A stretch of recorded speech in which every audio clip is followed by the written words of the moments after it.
In the finite realm, the human realm, in the south of a human city, there is an orphanage with only 3 orphans. Luo Huai, come quick. The dean is dying. A cry, tinged with sobs, came from inside the room. While cleaning the yard, the young man named Luo Huai hurriedly dropped the broom on the ground and rushed into the house. Bang! The dean's door was forcefully kicked open, and the boy stumbled in. The room contained only a simple hospital bed on which lay an elderly man, while 2 young men stood beside the bed. Luo Huai. One young man wiped away his tears, while another, who wasn't crying, called out when he saw Luo Huai, but his tone was also distraught. Qinglin Yefeng. Luo Huai called their names, then rushed to the bedside and grasped the old man's hands. Director. She didn't say anything more, because she was already sobbing uncontrollably. The old man on the bed slowly opened his eyes, looked at the 3 of them, and his face showed kindness. Something's not right about the 3 of you. Dean, even at a time like this, you're still saying these things. Large tears rolled down Luo Huai's cheeks.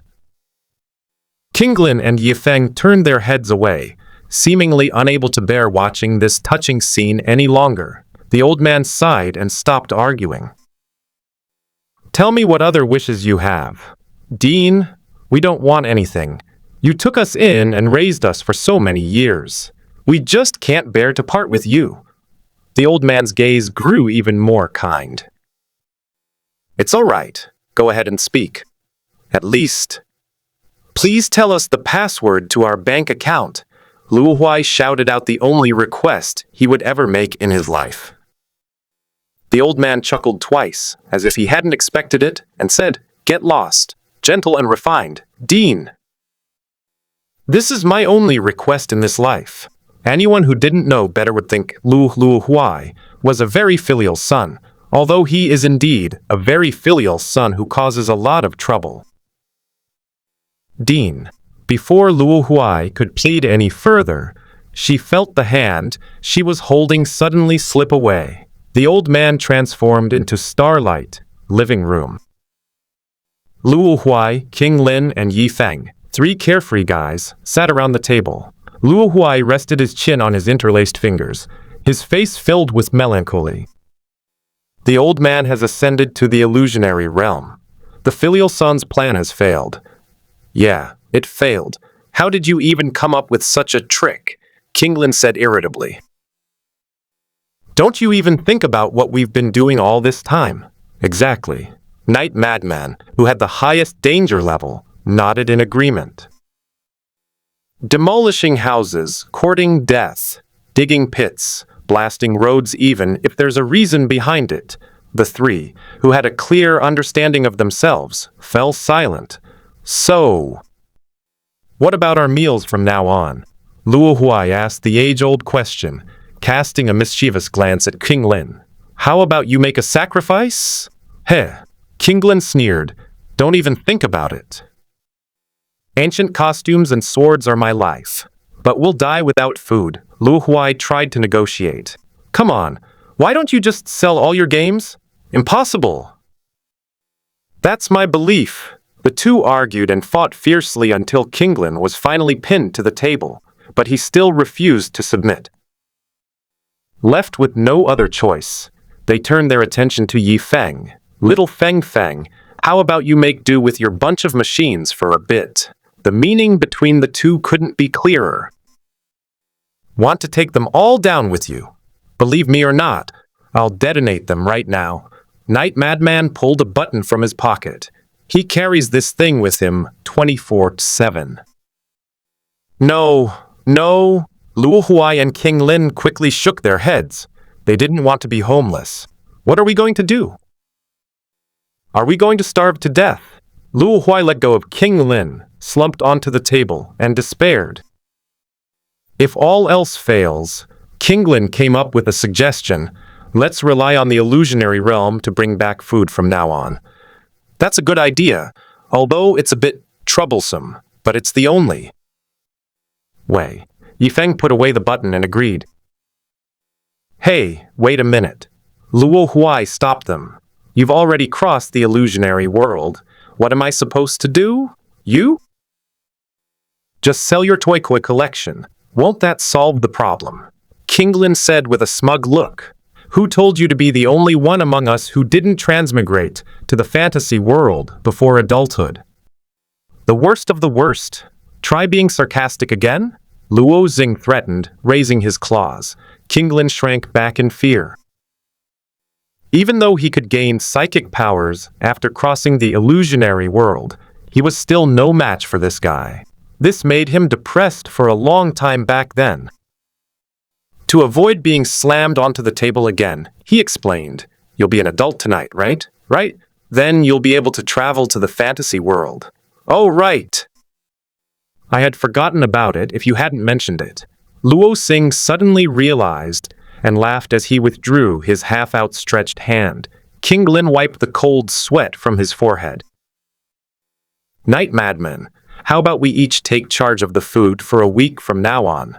We can take turns." "No way." Luo Xing shook his head in denial.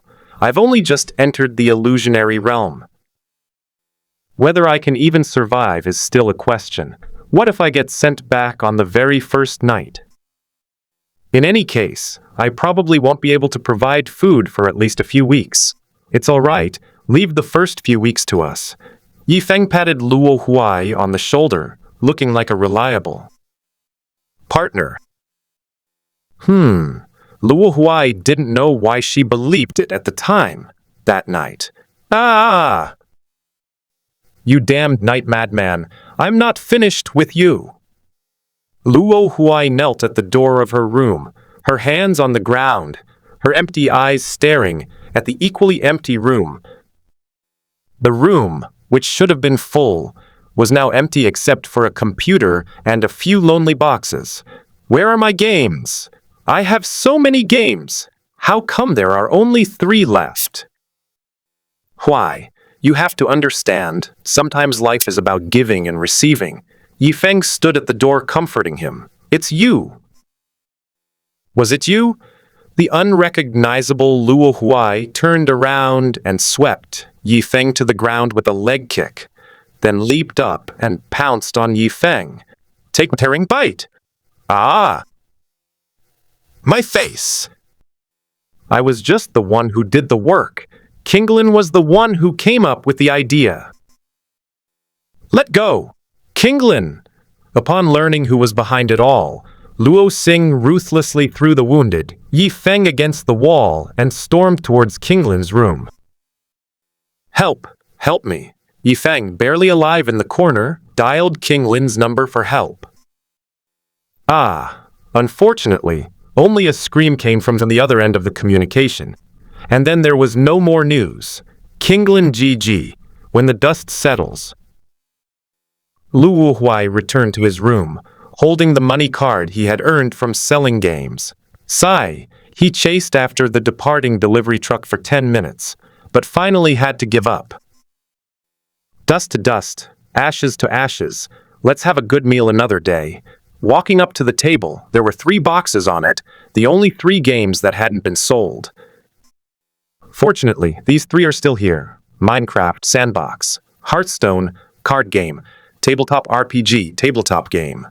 These 3 games are Luo Huai's favorites. Kinglin and Yifeng knew that selling these 3 games might cost them their lives, which is why they spared them. That's why Luo Huai showed mercy just now. "Forget it. I don't want to think about this anymore. It'll be midnight in an hour. The illusionary realm. I'm really looking forward to it." Thinking this, Luo Huai lay down on the bed, quietly waiting for the moment of time travel to arrive. P.S. New book launch. Helmet on. Readers who have played the game can also read this. I'll explain it clearly. Just treat it as a normal cheat code. There are 3 kinds of worlds in this world. Infinite worlds, finite worlds, and sub-infinite worlds. The illusionary realm, also known as the realm of illusions, is, as the name suggests, a real world so fantastical it's almost unreal, and also the only infinite world. humans, and many other intelligent beings live in their own finite worlds, with humans naming their own world, the mortal realm.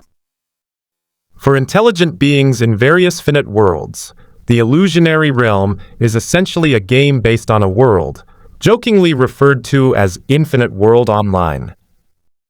Intelligent beings who enter the illusionary realm are also called players. They receive upgrades from the illusionary realm and various resources and items that can be brought to the mortal world. Finally, we must mention the sub-infinite world, which is called the sub-illusion world. There is only one of these, and academically it is referred to as a finite world that is infinitely close to infinity. However, all intelligent beings are more accustomed to calling it by its other two names. Hell, the punishment world. The importance of the secondary illusionary realm is self-evident.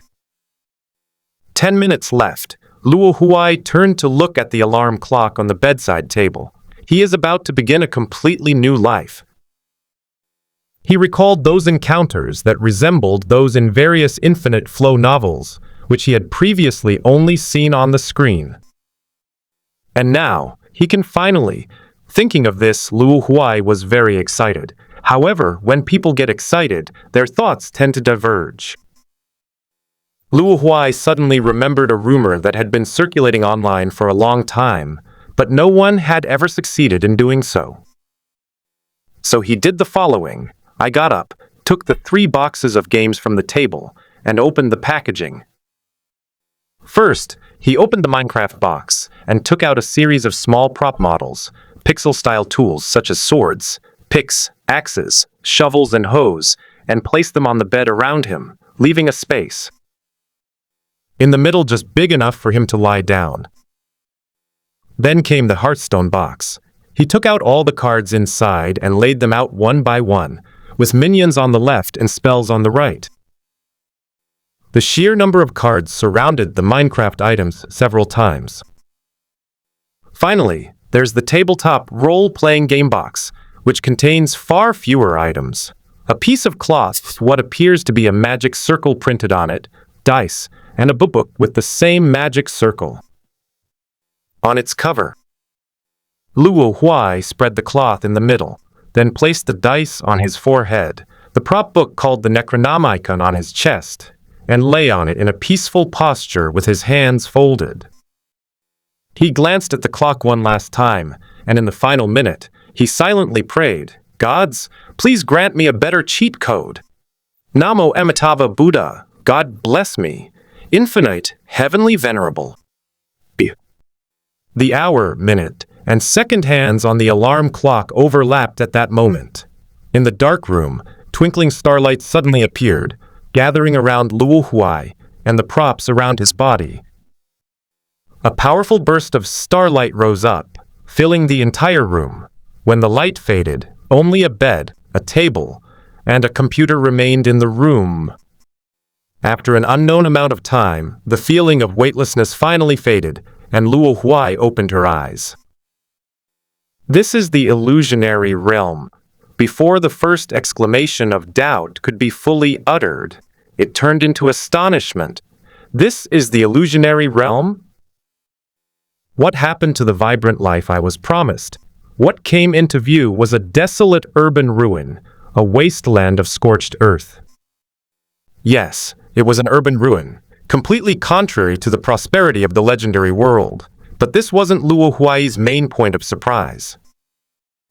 After all, it's quite normal for intelligent beings to build structures in the fantasy realm, and it's also quite normal for one or two to become ruins over the years. What truly surprised him was that the ruins of these buildings felt strangely familiar to him, both in style and layout. The street beneath his feet was the street where he often went to buy things, yes, a street in the mortal realm. He quickly turned around and, sure enough, saw the orphanage at the end of the street. What's going on? Is this the mortal realm? That's impossible. Luo Huai quickly began a mental brainstorming session. Is this a special test for novices in this illusory world? But aren't these things only for geniuses who transmigrated early? Or is it a trap set by veteran players in the game? I've heard that there are often some veteran players who are very unfriendly to newbies. Or perhaps a place where divine punishment and calamity coexist. Luo Huai suddenly remembered this sentence. No way. Punishing the world. Cold sweat broke out on the back of Luo Huai's head. Isn't it only those with excessively high sin values who get thrown in by the world's will? Wait a minute. My sin value is too high. Luo Huai thought about his past. I didn't do anything. At most, I just annoyed the servants. But I had a perfectly legitimate reason. But regardless of whether the problem lies here or not, all of this has already happened. Never mind. Even if I want to know which deity is trying to get me, I have to survive first. Luo Huai calmed down and began to observe his surroundings again.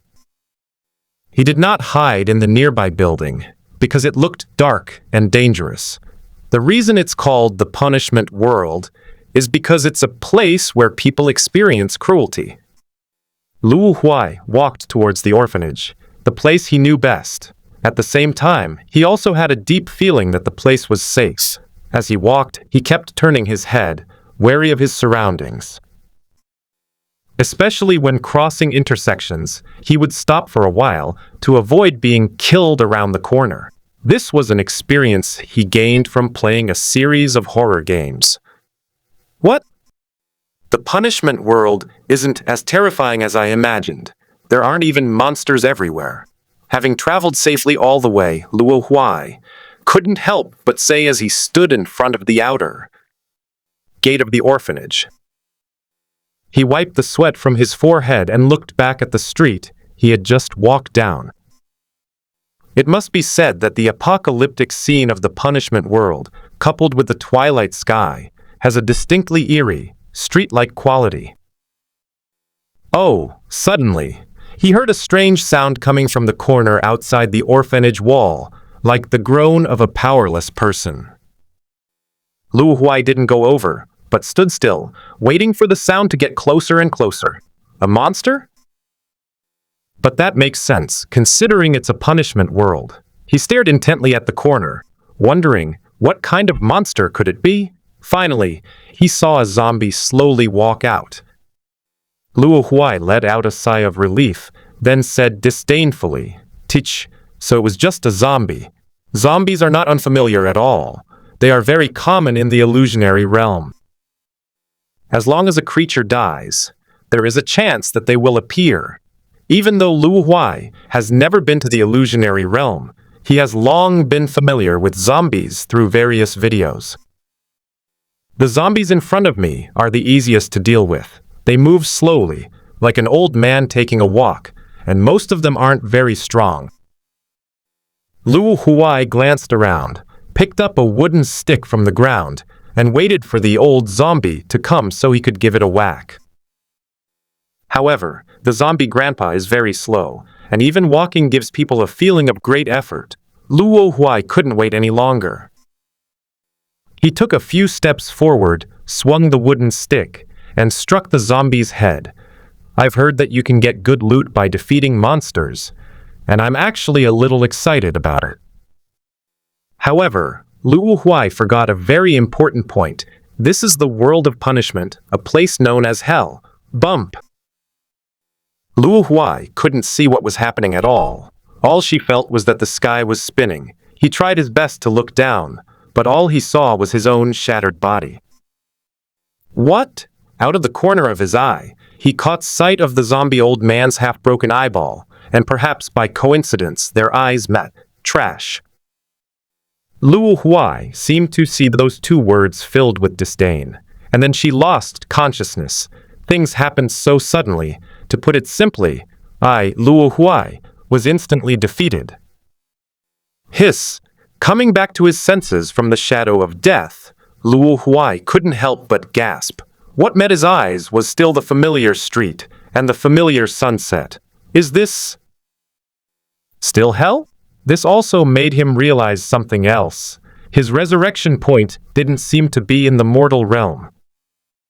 As everyone knows, if you die in the illusory world, your soul will return to your physical body in the mortal world. But if you die in hell, that is true death. This is an ironclad rule that has remained unchanged since the beginning of time. But now these two ironclad rules have perfectly merged into one in Luo Huai's case: death, resurrection, but the location is hell. Luo Huai rubbed his forehead as if he had a headache, turned around, and saw the orphanage at the end of the street, and the zombie old man who was lingering at the gate of the orphanage. It would be better to just die. However, not everything was bad. For example, after Luo Huai was resurrected, he felt no discomfort at all, and was refreshed and invigorated, without any of the decadent feeling that was rumored when the soul was forced to return to the body. But then again, judging from the current situation, he probably came into this world with his physical body as well.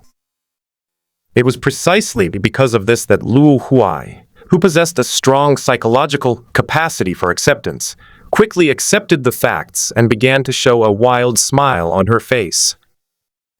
I have been resurrected. I hereby declare that I am invincible. He grabbed a steel bar, held it like a spear, and charged toward the orphanage again. You little thief! Prepare to die. The steel bars were wielded by Luo Huai in a dazzling display of skill. Unfortunately, the zombie grandpa's half-rotten eyeball remained unmoved, and he didn't even glance at Luo Huai. Meanwhile, Luo Huai finished his spear dance and arrived right in front of the zombie grandpa. The countless illusory spear shadows in the air instantly merged into one, turning into a point of cold light, which shot straight out. In an instant, the spear shot out like a dragon, a preconceived notion, and the wind and clouds changed color, an unfounded fantasy. Bite! The two blades clashed, and a metallic clang suddenly arose. The zombie old man had a calm expression, flashy and colorful. Then Luo Huai's vision went black again, and when his vision returned, he could only see his own shattered body, just like before. My consciousness went black for a moment. Then I came back to it. It's the same familiar street, the same familiar sunset. Looking back, it's still that familiar orphanage and that familiar zombie grandpa.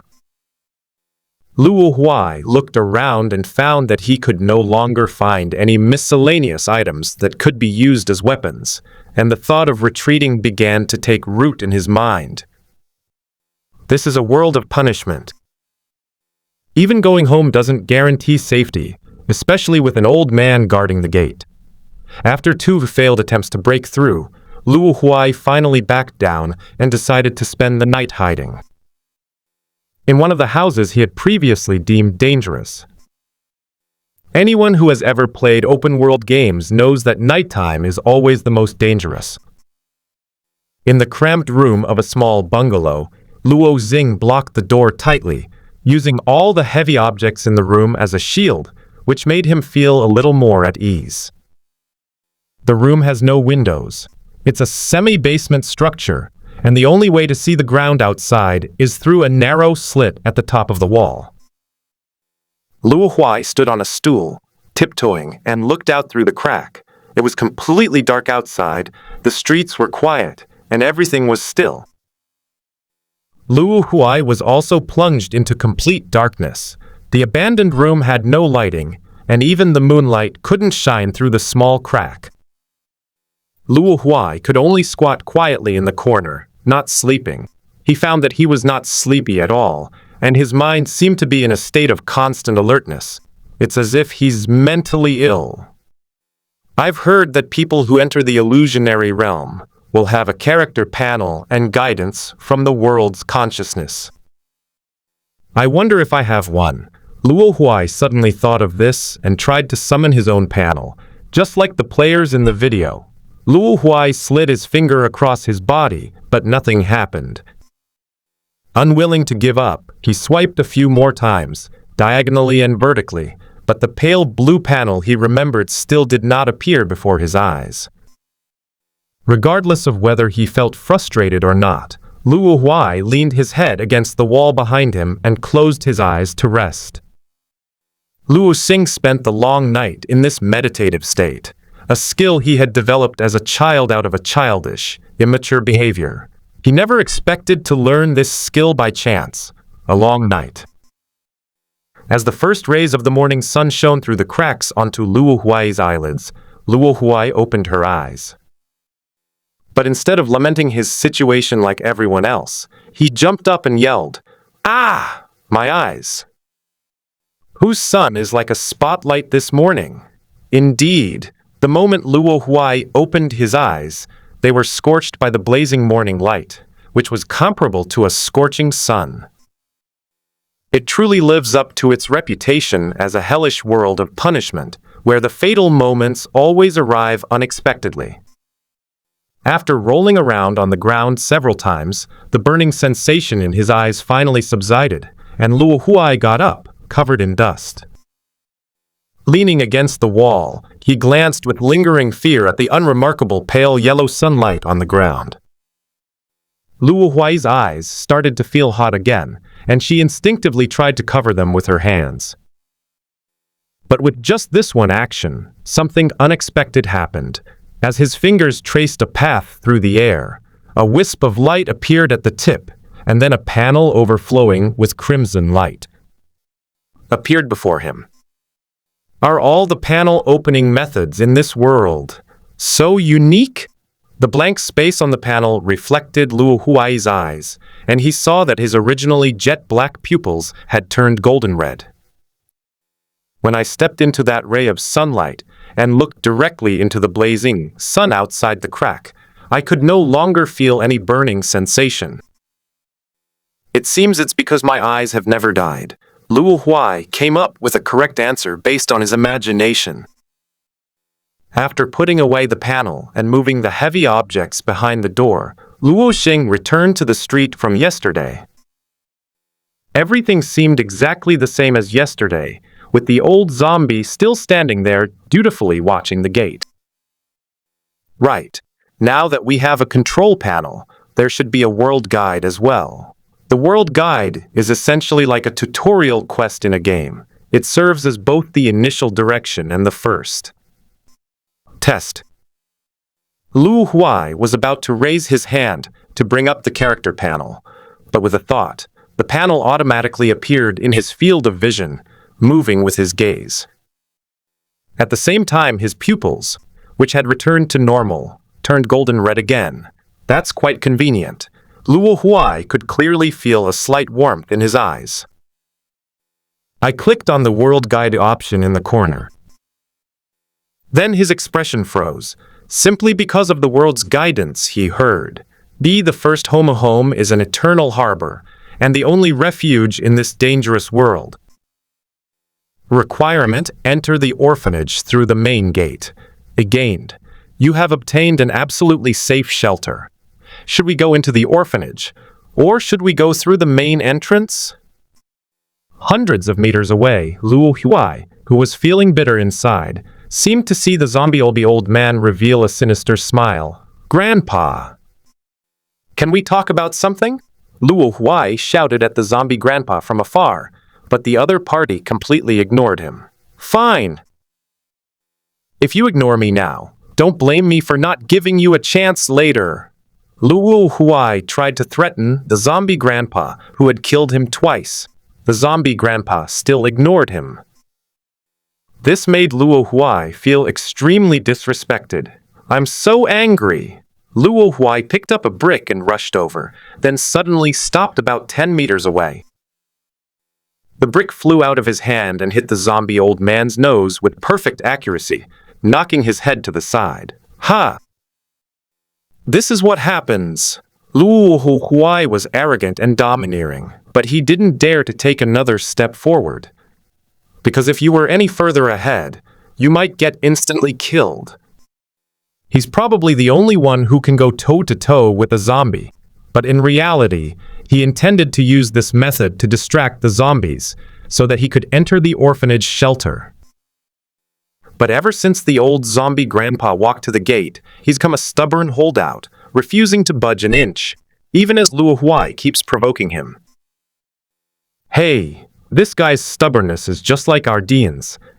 Luo Huai had already thrown dozens of bricks, but the damage he caused could only be described as minor scraping. Even after throwing bricks until there wasn't a single brick left around, the zombie grandpa didn't budge an inch. He was like an indestructible statue. Wait a minute. After throwing out the last brick, Luo Huai, who was considering whether to tear down the wall to replace it with more bricks, suddenly realized something important. That is, from now until now, the zombie grandpa has not shown any ranged attack capabilities, nor has he responded to ranged attacks. In other words, as long as a powerful long-range attack method is found, the zombie grandpa can be easily killed. Without hesitation, Luo Huai immediately began searching the surrounding area for anything that could be used for long-range attacks. All sorts of miscellaneous items were piled up on the open ground: benches, tables and chairs, tableware, kitchen utensils. Anything that Luo Huai could move was here. Take this big dart! Luo Huai threw a folding chair as if it were a dart, which hit the zombie old man's broken chest, where his ribs were visible, and then got stuck on it. The zombie grandpa looked at the folding chair that had suddenly appeared on his chest with a puzzled expression, then pulled the folding chair out and held it in his hand. At the same time, its interface changed in Luo Huai's eyes after he opened the interface. Zombie. The weaponized zombie. Wouldn't this count as aiding the enemy? As Luo Xing thought to himself, he put down the rusty kitchen knife he had just picked up. The task is more difficult now. What should we do? Luo Huai squatted down and started using his little brain again. After a long silence, he stood up, a determined look in his eyes. Let's just charge straight in. This must be what they mean by great wisdom appears as foolishness, Luo Huai thought to himself, admiring his own decisiveness. Such people are commonly referred to as brutes in the mortal realm. Hiss! Luo Huai took a deep breath to compose himself and assumed the starting position for a 100-meter dash. He planned to use a long-standing technique. Watch me perform a 5-meter extreme sliding tackle.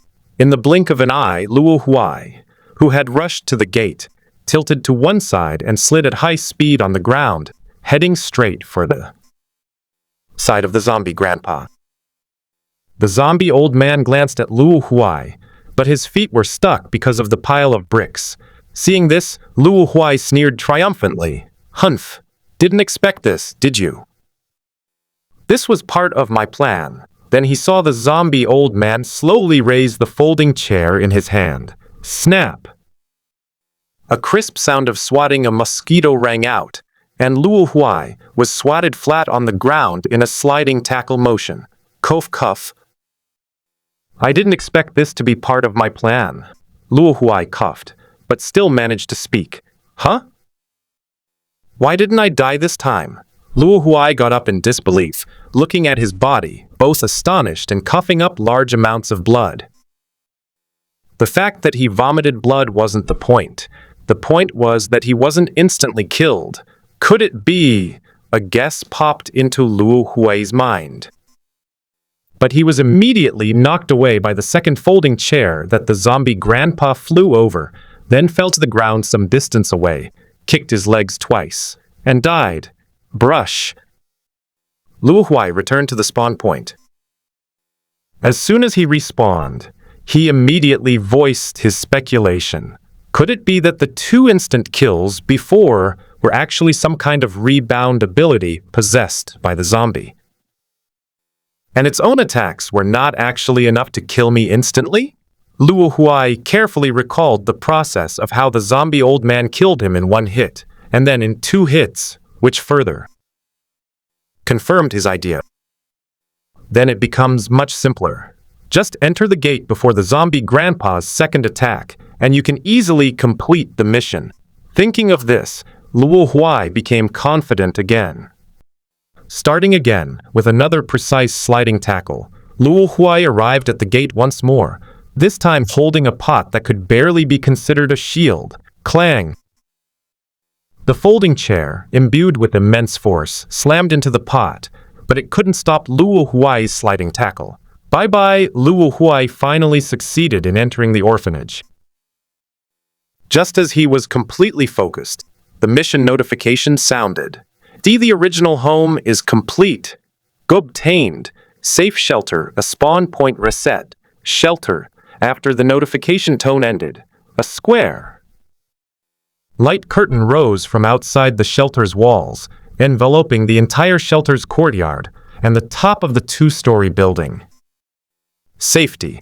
This was Luo Huai's first impression. Reading www.youcanshoot.net. He looked out the door and saw that the zombie grandpa had already slowly walked away. It really is because of the mission. Stepping inside, Luo Huai wanted to see how this place differed from the mortal realm. The result was not surprising. It had the same structure as the mortal realm, with a living room and kitchen on the first floor, and 4 large rooms on the second floor. It originally had 8 small rooms, but due to a forced demolition incident, it was simply rebuilt like this. As for what the incident was... Do you remember the button that Yifeng pulled out before? Huh? How come these 3 things have come over too? When Luo Xing entered his room, he saw 3 boxes of games on the bed, and a computer next to them. All the other rooms were in a state of disrepair, but his room remained unchanged. I wish it were before the game sold out. Luo Huai sat on the bed, just about to hug the game box to comfort his wounded heart. But the moment his finger touched the game box, the 3 game boxes transformed into a stream of light and merged into his body.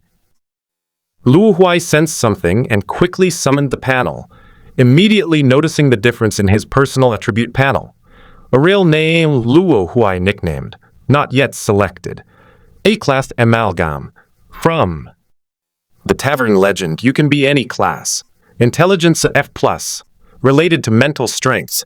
Willpower C+, time related. A constitution F to burst E+. Luo Huai initially focused on the race section, but he was immediately filled with extreme confusion and shock as he looked at his stats. Huh? Is there a display error in my data? After looking at the numerical panel, Luo Huai almost doubted his life.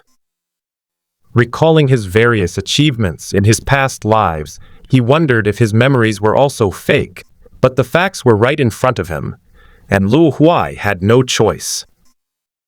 Fortunately, the numbers were just for display, and he did not feel that his strength had weakened in the slightest. In addition to the character attribute panel, the item panel and job panel are also flashing, indicating that there are new changes in these 2 panels as well. Open the inventory, and you'll find several new items: a pixel-style wooden pickaxe, shovel, sword, axe, and hoe, all clearly from Minecraft. There is also a 6-sided die called the Dice of Fate. It looks just like an ordinary die, except that each dot is a tiny vertical pupil, giving it a very eerie appearance. Finally, there's a pure black, fantasy-style short dagger with a simpler name, E-Destiny. The dagger, including the handle, is only about 25 centimeters long. The vertical purple eyeball at the end of the handle indicates that it, along with the dice, comes from a tabletop role-playing game. Is this the legendary cheat code? And 3 of them at once? Luo Huai couldn't help but put his hands on his hips, wondering if he was being too awesome. Fortunately, the image of the zombie old man flashed through his mind, quickly calming him down. He slapped his forehead. What are you thinking? This world is a concentration camp for hanging people. 3 sets of cheat codes are still not enough. 30 sets would be more like it. As for the golden finger concept, it's not unfamiliar at all. Aren't there people all over the internet speculating about it? Otherwise, Luo Huai wouldn't have pulled off such a thing before transmigrating, and it seems he even succeeded. Could it be that this is why he was thrown into the punishment world? Luo Huai thought to himself, "This is what I'm complaining about." After calming down, he took out various wooden tools, wondering if the actual items would be pixelated like the icons in his inventory. However, they were not. It seemed that the graphics had been adapted to the current world. I picked up each tool and waved it around, only to find that these tools were no different from ordinary tools. However, Luo Huai firmly believes that these tools are definitely not that simple. Perhaps these tools come with some features from the game? Luo Huai immediately picked up a wooden hoe and ran to the yard to conduct the experiment. The yard was overgrown with weeds because it had been abandoned, which was exactly what Luo Huai was looking for. He swung his hoe at the pile of weeds, and the pile of weeds immediately crumbled into tiny powdery particles. Luo Huai rummaged through the powder for a long time, before finally finding a handful of green granules the size of rice grains. He put them into his backpack, where the icon displayed wheat seeds. Luo Huai was overjoyed. It really is a characteristic of wheat blocks. There's a chance that wheat seeds will fall out when you cut grass. After conducting further experiments, Luo Huai finally determined that the main function of the Minecraft cheat was to grant him various characteristics from Minecraft, but these characteristics required tools provided by Minecraft to be triggered. Luo Huai was initially worried about what would happen if the tool was lost, but after seeing the binding icon in the lower right corner of the tool icon, her anxiety subsided. Binding means that even if you lose the tool, it will automatically return to your inventory. In one afternoon, not a single weed, big or small, in the yard could escape Luo Huai's vicious hand. However, whether it was due to the scarcity of haystacks or Luo Huai's bad luck, he only managed to obtain 3 portions of wheat seeds in the end. Well, there's nothing I can do about it. Luo Huai tapped the corner of the yard 3 times with a wooden hoe, and 3 plots of land, each about 1 square meter in size, appeared instantly. This was the function of the wooden hoe, to turn the land into farmland. A handful of wheat seeds corresponds to a plot of farmland. Luo Huai took the seeds out of his backpack. Items obtained through special abilities will automatically transform into a pixelated, miniature form, just like in a game. Luo Huai threw 3 portions of seeds into the cultivated land. The seeds instantly disappeared into the soil, and then a cluster of green seedlings sprouted from the soil. This was the first stage of wheat growth. Without bone meal to accelerate ripening, we can only patiently wait for the wheat to grow on its own. Fortunately, there is a small lake in the yard, so the farmland will not dry up due to lack of water. In Dima Club, if there is no water around the farmland will dry up. As for why Luo Huai wanted to farm, it was because he was hungry. Even though he seemed to be resurrected at full strength each time, his stomach had actually been feeling empty since the beginning of this morning. Because of the ability to revive, Luo Huai hadn't paid much attention to this issue. Now that he could obtain food, he naturally wanted to quickly satisfy his hunger. I can do without anything, but I can't do without food. No, this is too slow. Wheat takes several days to mature, and the quantity is not enough. Luo Huai mustered his courage and prepared to try to leave the shelter. He had been too scared to run out earlier because of the zombie grandpa, but now he had no choice. Cutting some grass shouldn't kill you, right? Luo Huai comforted herself. Peeking out, Luo Huai first looked around to make sure there were no monsters before tiptoeing along the wall to begin cutting grass. During this time, Luo Huai discovered a new ability. He could set up automatic pickup. Fallen wheat seeds would be automatically collected into his backpack when Luo Huai got close. He held a wooden hoe in his right hand to cut down any weeds he saw, and a wooden sword in his left hand for self-defense. The sky gradually darkened. After a hard day's work, Luo Huai wiped the sweat from his brow and prepared to return to the shelter.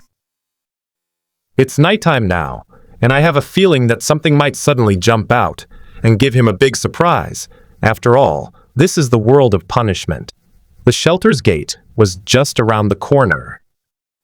Luo Huai was about to speed up when a groan interrupted him. Oh, way! The zombie grandpa is back.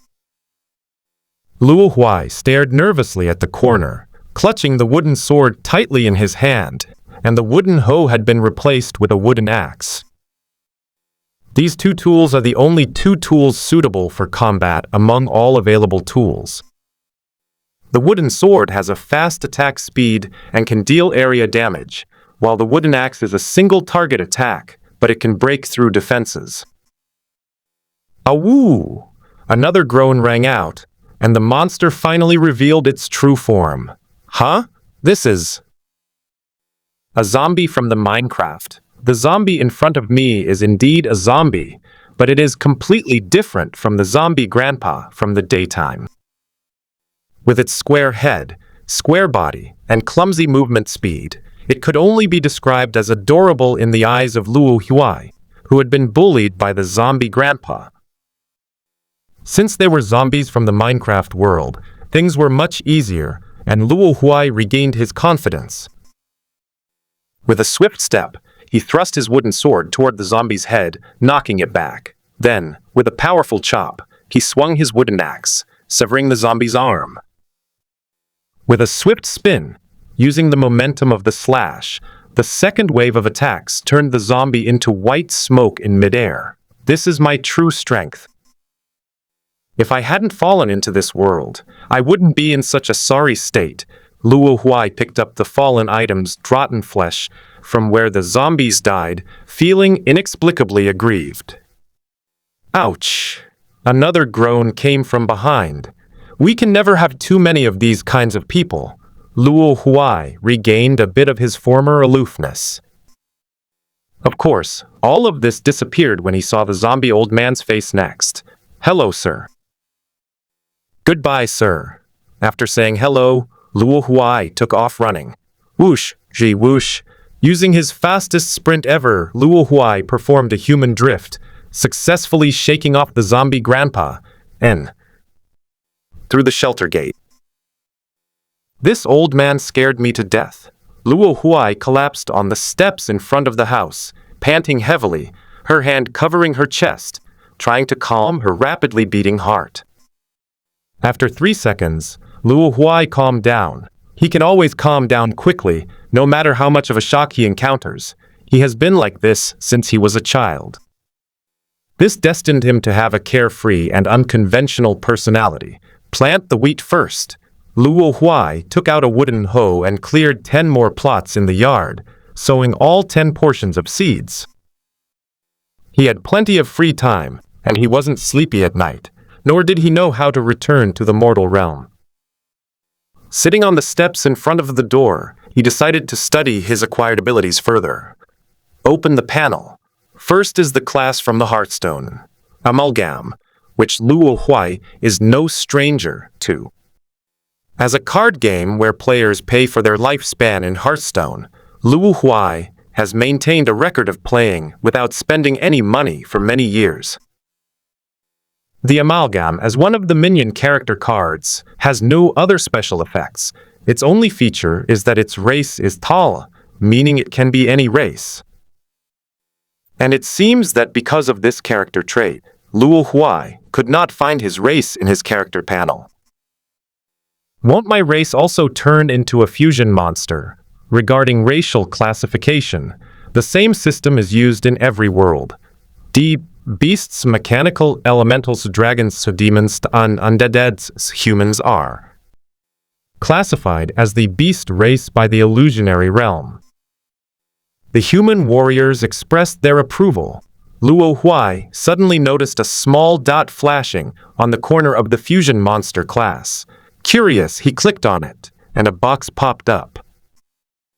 Hidden talent, blessing of miracles. Miracles sometimes favor you. What's this? The vague and confusing introduction exudes a malicious intent called randomness, giving the impression that it's something designed to trick people at crucial moments. And he'll most likely be the one who gets hurt.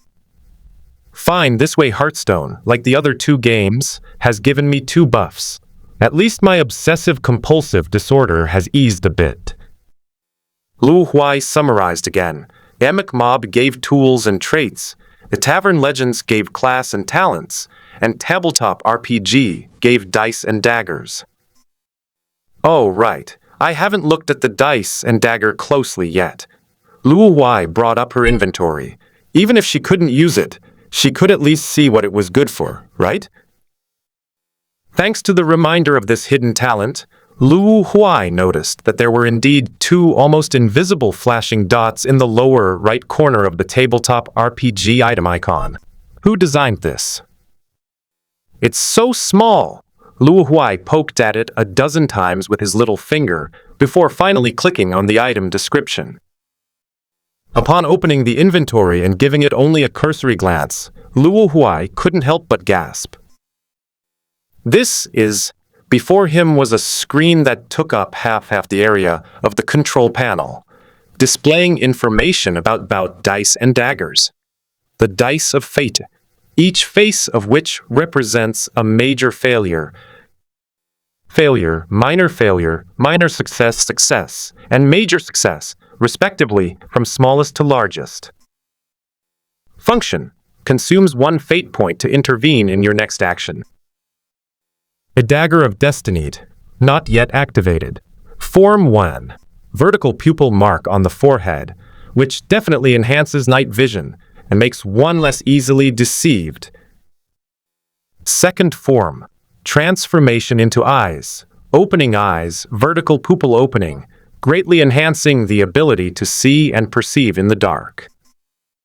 It can consume 1 fate point to trigger your fate's gaze once, which makes a judgment on surrounding enemy units.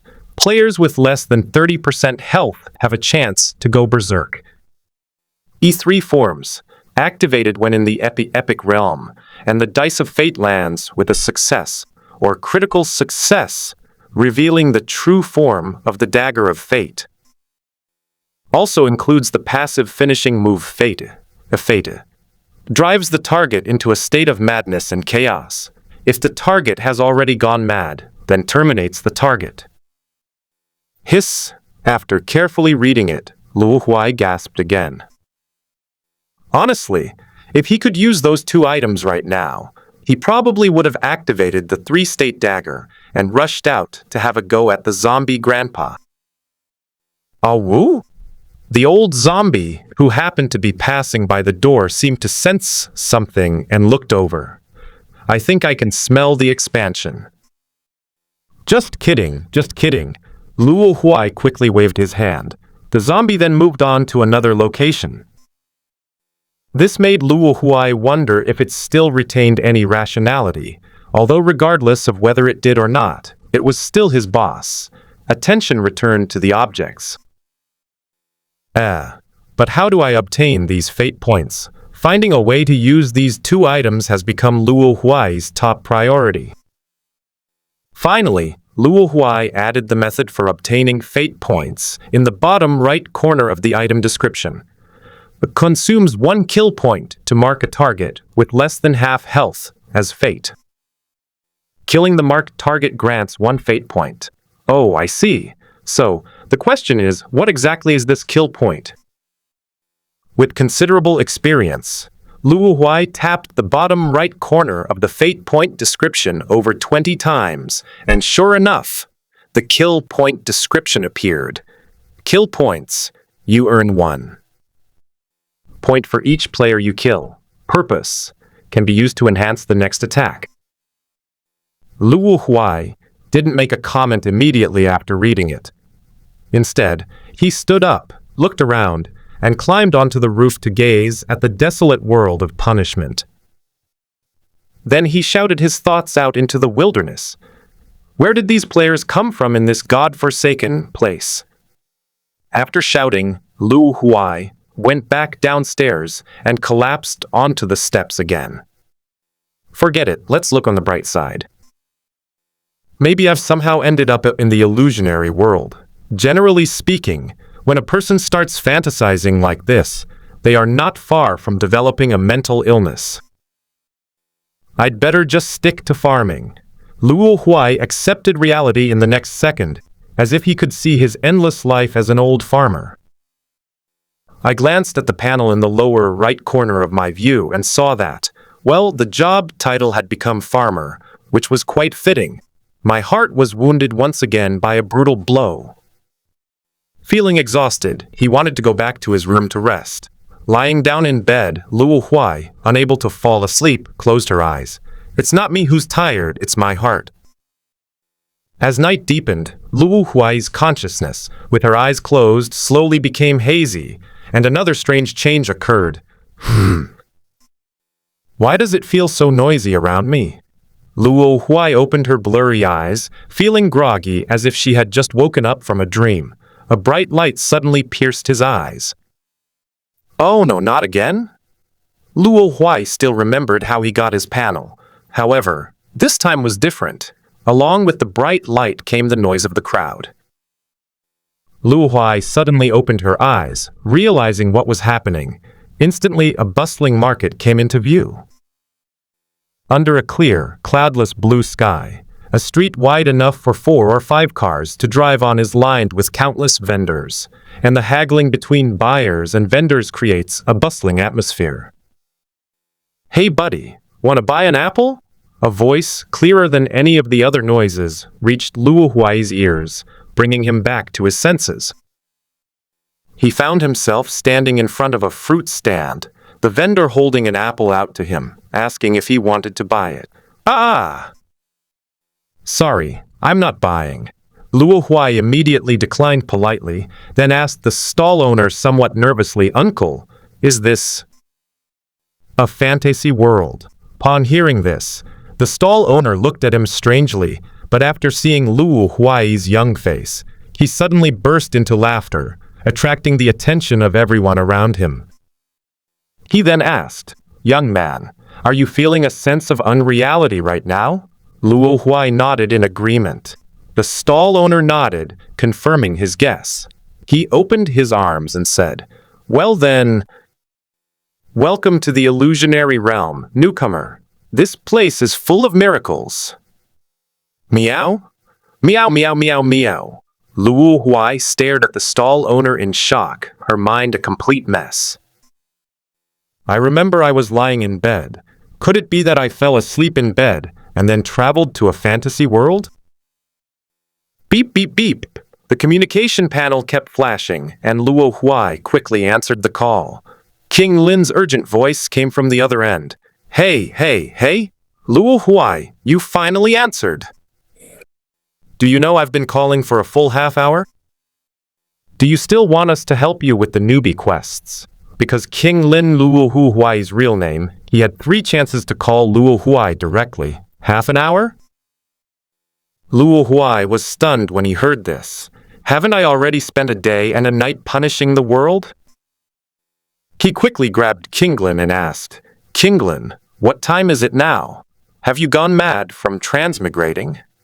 It's 12:30 in the mortal realm right now.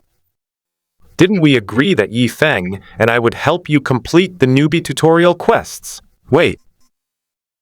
You didn't start the newbie quests yourself, did you? No, I just strolled around the streets, Luo Huai denied. That's good, Kinglin breathed a sigh of relief. The evaluation of the newbie guide mission is very important. If you want to join any organization, an excellent newbie evaluation is a great stepping stone. I know, you've been nagging me about this so many times this afternoon. Then check where you are, and Yi Feng and I will come over later. Good. After hanging up the call, Luo Huai said goodbye to the stall owner and ran to a small corner. He wanted to set his nickname, which would become his name in the fantasy world. What's a good name? A few minutes later, Luo Huai typed "wooden ghost" into the nickname field. Luo Huai nodded in satisfaction as he looked at the nickname. Dissecting characters was indeed a good way to come up with a name. Just then, a notification popped up in the friends list. Player Asimasonen has requested to add you as a friend. Player Koyurisi has requested to add you as a friend. Luo Huai clicked agree and could tell from their distinctive nicknames that they were King Lin and Yi Feng. They exchanged locations. Luo Huai was currently in the illusionary realm, in a human city called the Sacred Heart City. It was a well-known city that was relatively friendly to new players. The city was surrounded by vast grasslands, and the monsters that appeared were not very high level, making it a favorite among players of mid to lower level strength. Luo Huai stood on the street for a few minutes when he suddenly felt someone tap his shoulder. He turned around and two young men, with different appearances, appeared in front of him.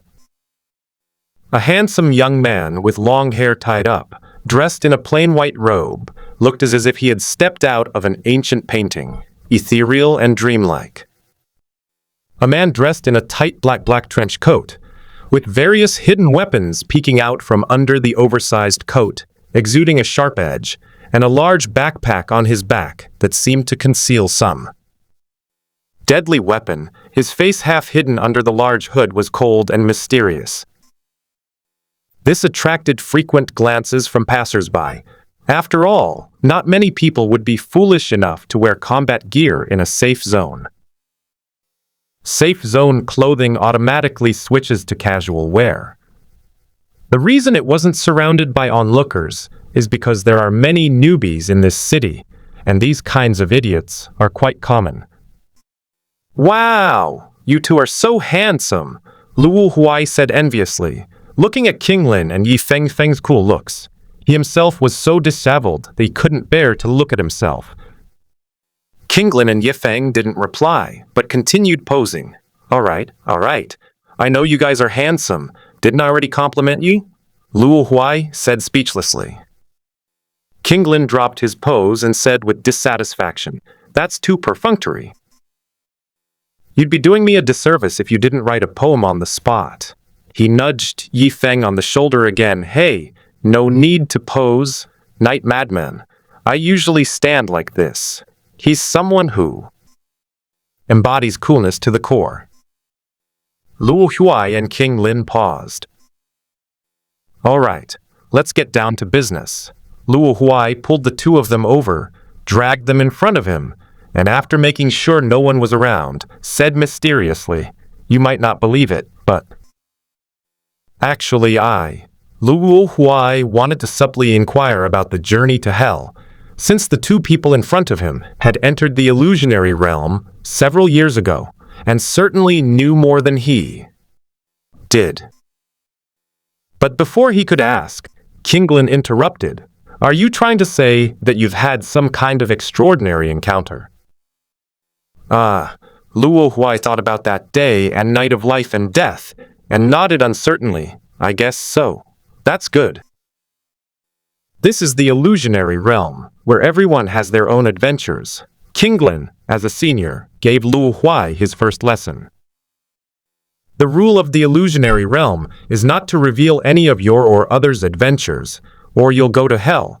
Yi Feng chimed in, his tone sounding exactly like he was scaring a child. "In that case, I won't say anything more." Luo Huai straightened up and asked about today's arrangements. "What exactly is the first guiding task? Although I did a tutorial mission in the punishment world. That was the punishment world, and who knows if the format there is the same as here." King Lin said, "Why don't you open the panel and take a look?" Except for special circumstances, it's usually a small story dungeon. There are two ways to develop in the fantasy world. Explore the open world map and farm dungeons, similar to an infinite flow game. Exploration refers to freely adventuring in the wild and desolate world of the fantasy realm, where the strength of the monsters encountered is inconsistent. There are two types of dungeons: open-world dungeons and global dungeons. Wilderness dungeons. These are located in the wilderness and can only be discovered and entered when entering specific areas or participating in story events. Harvest characteristics, small quantity, but often strange and unusual. World dungeons.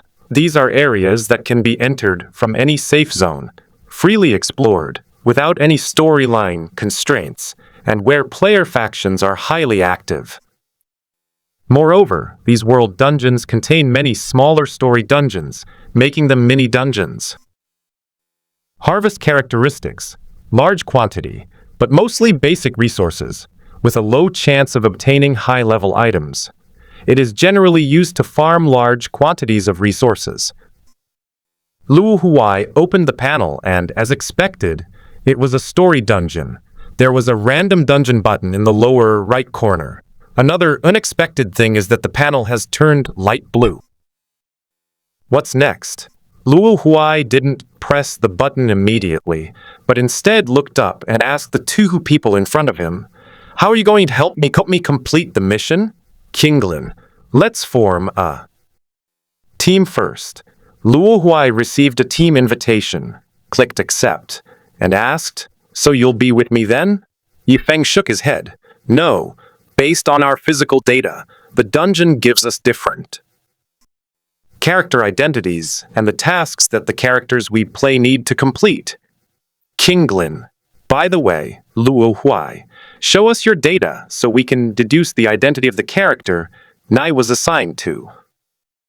Later, your humanoid animal stats must be pretty high, right? Yifeng teased Luo Huai. He still felt a throbbing pain in his face, a pain that went right to his soul, but there was a hint of anticipation in his eyes. Luo Huai rolled her eyes at him and pulled up her stat panel. Nickname Wood Ghost Intelligence to F+, related to mental strength. Willpower C+, time related. Constitution F Burst E+. What? Kinglin and Yifeng looked at the panel in shock. They thought they were seeing things because they were too far away, but that was impossible. Don't bother looking, this is the number. Luo Huai was helpless. The panel color had changed, but the content remained the same. Both Kinglin and Yifeng fell silent and pondered. "Hey, what's wrong with you two?" Luo Huai reached out and tried to wave his hand in front of them, but Kinglin and Yifeng jumped back a great distance like startled rabbits. Kinglin drew out an antique-looking longsword, while a thin gun barrel emerged from Yifeng's sleeve. Both sides directed their weapons at Luo Huai in two separate directions. Kinglin, speak. Who are you? Where did you hide, Luo Huai? Night madman, yes. Give my livestock back. This. Luo Huai skillfully raised his hands. After much explanation, Kinglin and Yifeng finally believed that the Luo Huai in front of them was indeed him. Honestly, we thought some enemy had kidnapped you, Kinglin said in a reproachful tone. Is it my fault? Luo Huai pointed to his face. Oh, right. Kinglin suddenly remembered something and asked Luo Huai, "Which class are you planning to develop into?" This, Luo Huai thought for a moment and then revealed his class rank on his panel. Farmers. Kinglin and Yifeng were shocked again. Kinglin used one hand to lift Luo Huai's hair from his forehead and pressed it against his forehead, while his other hand was pressed against his own. No fever. That's strange. The classes in the fantasy realm are warrior, mage, assassin, the hunter to nature's, people, priest to believer. Farmer is a subclass of nature's people, and it is a casual farming profession. Don't make a fuss over nothing. Luo Huai slapped his hand away. Kinglin didn't say anything more. In the illusionary realm, aside from other things, there are many career paths. Maybe this farming profession has its own unique characteristics. Let's start the mission first. We've already been delayed for a while, and I have other things to do. Yifeng urged the two of them. If Luo Huai didn't start, he couldn't start either. Kinglin. Then let's leave the city first. To prevent attacks from spatial threats, the safe zones established by intelligent beings all have a domain that prohibits spatial teleportation. Therefore, you need to enter the dungeon outside the safe zone. After all, each dungeon can be seen as an alternate dimension relative to the main world, and going to the dungeon inevitably involves spatial fluctuations. Once outside the city, Luo Huai pressed the random instance button on the quest panel. A silver light curtain began to envelop the three of them. "See you in the dungeon," Kinglin waved to Luo Huai and disappeared from the spot first. His class was mage. "I'm most likely an assassin-type character. Next up is Night Madness, whose class is assassin." Luo Huai awaited his teleportation. He didn't notice that just as the silver light was about to envelop him, his eyes automatically turned golden red. After a brief silence, the sound of a broadcast came through. "Dear passengers, the plane is about to take off. Please fasten your seat belts and turn off your mobile phones, computers, and other electronic devices." Luo Huai opened his eyes and found himself sitting on a passenger plane that was about to take off in a window seat. A surge of information flooded into my mind. That currently located in World Dungeon, Mini-Story Dungeon. Flight or character. You are an ordinary farmer who boarded a plane to visit relatives who work in another country. Objective: to complete this flight safely. After browsing the information, Luo Huai rolled her eyes. "Well, this plane is most likely to crash." Luo Huai looked around and saw that most of the passengers in the cabin had excited expressions on their faces. It seems they are all newcomers like him. Even though they have undergone adaptation training in the Mortal World School, they still don't hide themselves at all. Sitting next to Luo Huai was also a newcomer, a young face, but Luo Huai guessed that he was probably not a genius like Kinglin and the others who had transmigrated in advance. In Luo Huai's eyes, a string of words floated above his head: solo traveler. All personal panel information is hidden by default. This should be the person's identity in the instance. "Hey friend, you're a newbie too, right?" The traveler greeted Luo Huai with a smile when he saw Luo Huai looking at him. "Yes." Luo Huai smiled slightly. "Wow, what's with the color of your eyes?" The traveler immediately noticed Luo Huai's unusual pupils. "Tell me about it." Luo Huai was startled, turned to look at the window, and saw the change in his eyes reflected in the glass. He murmured, "When did it change?" Suddenly he realized he hadn't responded to the traveler's words, so he quickly said, "It's just a special effects prop I found at a street stall. Nothing special." "Oh, I see." The traveler's interest immediately waned. He took out an earphone from the character's backpack and started listening to music. Luo Huai breathed a sigh of relief. It was only because the other party was a novice that he was so easily fooled. No one responded, so Luo Huai contacted Kinglin and Yifeng through the team channel, but Kinglin started practicing with him first. "Hey, Luo Huai, have you entered the dungeon yet?" "He's in." "He's an ordinary passenger," Luo Huai said, then asked, "And you?" "Me? I fly planes. Are you the captain?" No wonder Luo Huai felt that the voice on the broadcast sounded familiar. "Yeah, I got assigned to the most boring position." Kinglin, on the other end, was a little frustrated. He was eager to cause trouble and wished the dungeon would give him the identity of a robber. "So how will you help me with the task?"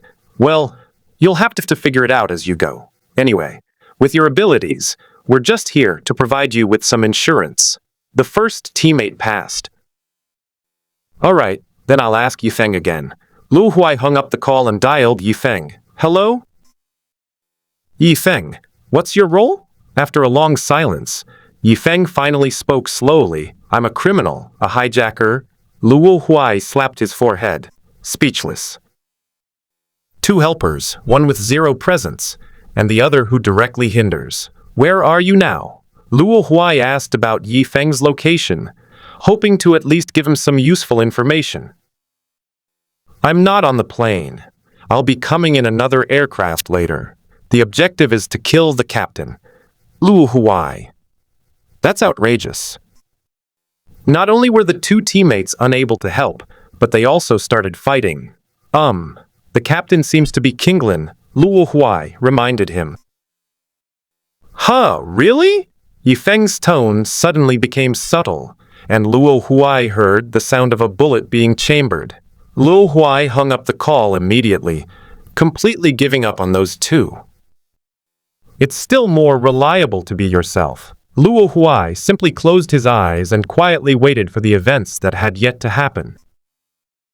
After what seemed like an eternity, the plane remained peaceful and quiet, but some of the newlyweds were starting to grow impatient. Is this newbie mission just going to make us take a plane ride? It's such a waste of time. Some uncivilized people have already started swearing. Another half hour passed, and more people started shouting, "So boring! I'm here for some excitement, so let's get something interesting going. Anyone here who's a robber? Come out and hijack this plane!" The cabin became increasingly chaotic, with some people even banging on the cabin door, eventually forcing Luo Huai to open his eyes. Are these people children? There are some people who, once they enter the fantasy world, think they've entered the internet and can act recklessly as if they were on a completely different platform. Since death simply means returning to the mortal realm, that's their common mindset. Little did they know how terrifying the feeling of death would be when their soul returned. And it seems that an accident happened so that this group of people would know this. Call out. All I heard was the sound of glass being pierced and the sound of a skull being punched. The most boisterous newcomer froze, then collapsed limply into the aisle. A scarlet mark on his forehead told everyone that he was the lucky one who had caught the bullet. He died. His soul had been kicked out of the illusionary realm, leaving only a cold shell as a new backdrop. Ah! A female newbie screamed, and the other newbies who didn't scream were also on high alert, quite shocked. Luo Huai glanced casually at the unfortunate man lying on the ground and calmly dialed Yi Feng's number. "Night Madman, has it started on your end?" "Yes, it's already started. There's more than one person with me, and my mission has become a team mission. The goal is to eliminate all the members on the plane." "I'm afraid I can't hold back," Night Madness replied, firing a few more shots with his sniper rifle. "By the way, according to my information, there are a few other players in your cabin who are also hijackers, and they're not with us. It's all right, I can handle it myself." Luo Huai hung up the call, glanced at the glass that had been shot several times and was now riddled with cracks, and stood up. On the semi-open aircraft, Yi Feng held up a sniper rifle and aimed at the passenger plane. Not far away, several other people were lying down next to him, also sniping together. "Qinglin, you know perfectly well that the newbie missions have a special mechanism to prevent external reinforcements, which will greatly increase the difficulty of the newbie missions." Yi Feng communicated with Qinglin in the communication channel, the muzzle of his gun spitting fire, and several more newbies died at his hands. "You know Luo Huai, right? Do you really think the difficulty of the beginner missions can stop him?" Qinglin sat in the driver's seat, the seat beneath him spinning around. "We can't stop him," Yi Feng said without hesitation. Just like before, when he and Qinglin pointed their weapons at Luo Huai, if Luo Huai were willing to fight back, there was a high probability that he could take one of them down with him before he fell, especially if he was a novice. So why not increase the difficulty for him? Qinglin's tone turned serious. "You know, every time you clear a dungeon, a record is left in the archive on the panel. Clearing a dungeon with increased difficulty will earn you a higher rating, which will be very beneficial for Luo Huai's future development in the illusionary realm, especially when he joins a team or organization. Kinglin had planned it this way from the beginning, and after seeing Luo Huai's extremely low numerical values, he became even more determined to do so. Despite their constant bickering, they ultimately don't want the unrealistic stats on the panel to jeopardize their brother's future. Anyway, the illusionary realm will automatically assign other beginner tasks to those who are implicated and have their missions made more difficult. Only those who have actually asked for outside help will only have one chance, so there is no psychological burden. I understand. After hearing Kinglin's words, Yifeng's eyes also became serious. The red cross in the scope was no longer aimed at those insignificant novices, but instead landed on that familiar figure who was standing up. Huai, don't let me down. Yifeng's finger decisively pulled the trigger, and the long, narrow sniper bullet burst out of the barrel. Back to Luo Huai. As soon as he stood up, he felt a sudden tightness in his chest and instinctively looked out the window. His golden red pupils made him unafraid of the glaring sunlight. Through the clouds, his gaze caught sight of an aircraft that was relatively stationary compared to the passenger plane, and a gun barrel that was spewing flames. There was no time to think. My heart was racing. His golden red pupils instantly shrank to the size of a pinhole. His vision seemed to be zoomed in several times, and the bullets flying out of the muzzle were clearly visible to him. His reaction speed was pushed to the limit. With a slight tilt of his neck, the bullet grazed Luo Huai's eye and pierced through a player behind him. Yifeng saw all of this through the scope, and a slight smile appeared on his lips. Well done. However, Luo Huai, who had already retreated to his seat, did not think so. I was so scared. Luo Huai clutched his rapidly heaving chest and shouted in his heart, still shaken, that kid Yifeng really meant it. He's got his eyes on me.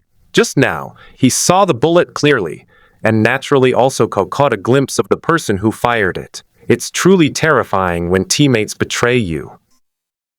Hiss! The stinging pain stimulated his nerves, and Luo Huai covered his left eye, the eye that had just come into close contact with the bullet. Using the shards of glass on the ground, he saw fine fragments embedded in his eyeball. However, these fragments were immediately squeezed out of the eyeball, and the edges of the wound emitted a soft light, forming patches of light on the eyeball, which then shrank and disappeared. Luo Huai tried blinking a few times, and there was nothing unusual. Her eyes returned to normal. Vision enhancement and recovery enhancement. At that moment, Luo Huai realized that those golden red pupils were definitely not just a simple special effect. Exactly 3 seconds passed, and my rapidly beating heartbeat calmed down. His natural quickness and composure came into play. Everyone, sit down! A sudden shout rang out in the chaotic cabin. Several burly men rushed out of the toilet. The newlyweds looked at each other in disbelief. None of them could have imagined that such ruthless thugs would be squatting in the toilet. They were so frightened that they sat back down in the nearest seats, covering their heads with their hands. The thugs, each armed with a submachine gun, aimed them at everyone. They began searching the passengers one by one. Since their mission was robbery, the items they found would be converted into corresponding rewards at the end of the transaction. What's going on? Why aren't the snipers outside moving? Luo Huai noticed something was wrong. The attack on the plane had stopped. What kind of amazing cabin setup is this? Several windows have collapsed, yet there's still no depressurization. Stop.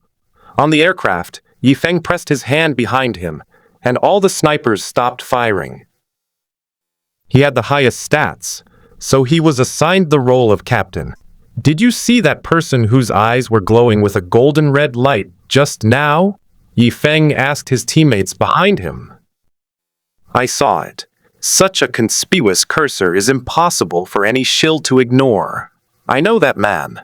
From what I understand, he'll be fighting those robbers in a bit. You all keep an eye on him and make sure he's engaged, understand? Okay. Although they didn't know this temporary captain, it didn't matter who they attacked, so the gunmen didn't mind following the orders of this seemingly young captain. Inside the cabin, the ruthless bandits were almost at Luo Huai's location. The farmer's task didn't give Luo Huai any valuable items, just a bag of clothes, which wasn't very useful in the current situation. Hey, you! Take everything out. The bandit's gruff voice pulled Luo Huai out of his thoughts. Looking over, he realized that the bandit was talking to the traveler sitting next to him. The traveler cautiously took his belongings out of his backpack. What does he want to do? Luo Huai noticed the traveler's expression change. Sure enough, a folding trekking pole was pulled out immediately, and the traveler quickly pressed the unfold button at the end of the pole. Caught off guard, the thug was hit in the eye by the bullet and yelled in pain. You son of a bitch! You've got a death wish! Several burly men immediately pointed their guns at the traveler. In such a situation, a traveler carrying only a cold weapon has no chance of survival. But at that moment, Luo Huai behind him decisively chose to take action, because he was also within the range of these guns. With a sudden burst of strength from both limbs, he leaped off his seat, pulling the traveler away, while stepping onto the cushion with one foot, and swiftly unleashing a whip kick with the other, striking the row of gun barrels in front of him. The force of the kick deflected the gun barrels before the thugs could pull the trigger. Da-da-da. Submachine gun bullets swept across the hatch next to them. Without giving the enemy a chance to turn his gun back, Luo Huai swept out with a whip kick, then used the momentum of the kick to step onto another chair, leaping into the air again and heading straight for the bandit's face. With a wave of his hand, a wooden sword and a wooden axe appeared in his palm. Wooden swords can deal area of effect damage. Luo Huai aimed his sword at the row of thugs standing in the corridor, glancing into their eyes before swinging it. Ah! Screams rose and fell. The players who were bandits were not high-level players. At this moment, they didn't care about holding their guns anymore and covered their eyes with their hands.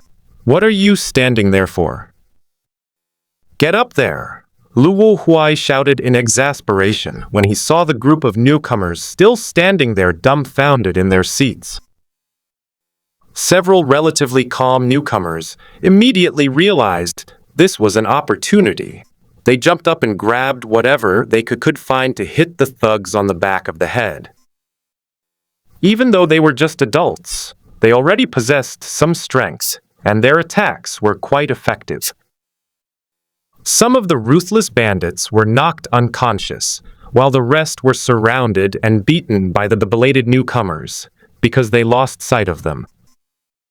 Seeing that the situation had stabilized, Luo Huai put away his wooden sword and axe and breathed a sigh of relief, but he didn't forget that another group was watching them. He turned to look out the window, wanting to see why the sniping had suddenly stopped. But it would have been better if he hadn't looked, because what he saw made his heart tremble with fear. On the opposite aircraft, a row of snipers were raising their guns, all aimed at his head. The leader, Yi Feng, and Luo Huai locked eyes. They couldn't see the upper half of his face, but they could see a smile on his lips as he made a shooting gesture with his hand. Bang! Bang, bang, bang! A series of deafening gunshots rang out, and Luo Huai instantly entered a state of high-frequency stress. He squatted down with all his might, pressing his body tightly against the base. But that wasn't enough. Several clearly unusual bullets pierced the outer wall of the cabin and struck Luo Huai's left arm, the force of which knocked him over. Luo Huai groaned and looked at his arm, which was covered in blood. I can't exert any strength. My bones are probably 80% broken, and my tendons are severed. Luo Huai knew he couldn't stay where he was, so he quickly rolled into the aisle, trying to avoid any possible bullet trajectories. Following closely behind Luo Huai, several more bullets entered the cabin, clearly targeting the spot where Luo Huai had been standing. That's enough. Let's just kill the captain. Seeing that the desired effect had been achieved, Yi Feng instructed his teammates to finish the battle quickly. Shooting from outside the plane is definitely not enough to kill everyone. Killing the captain is equivalent to crashing the plane, which is equivalent to annihilating the entire plane.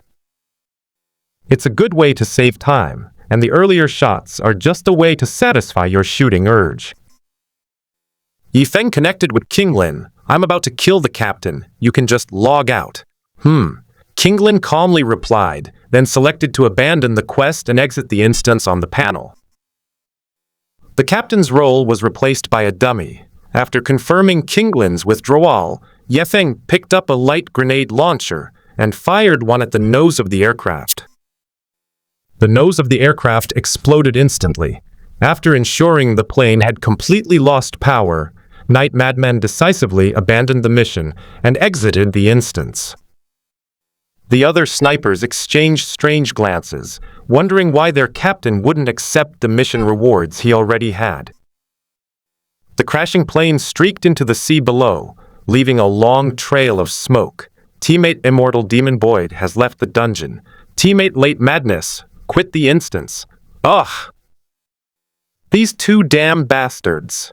Luo Huai, unaware of the inside story, mentally lashed out at his two heartless teammates. Even knowing the inside story, Luo Huai still wanted to settle accounts with these two.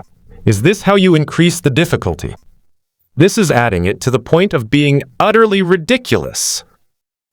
Hold the seat handle tightly with your right hand to avoid being thrown to the tail of the plane, due to weightlessness.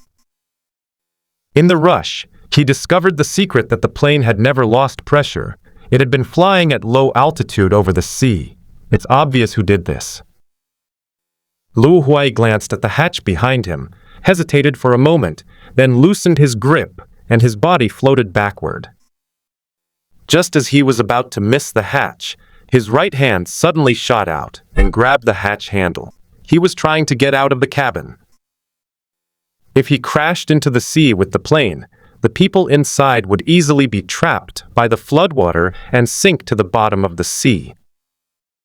The momentum of the fall was considerable, and Luo Huai took the opportunity to twist the handle, causing the hatch, which had been loosened by the gunfire, to open with a clang.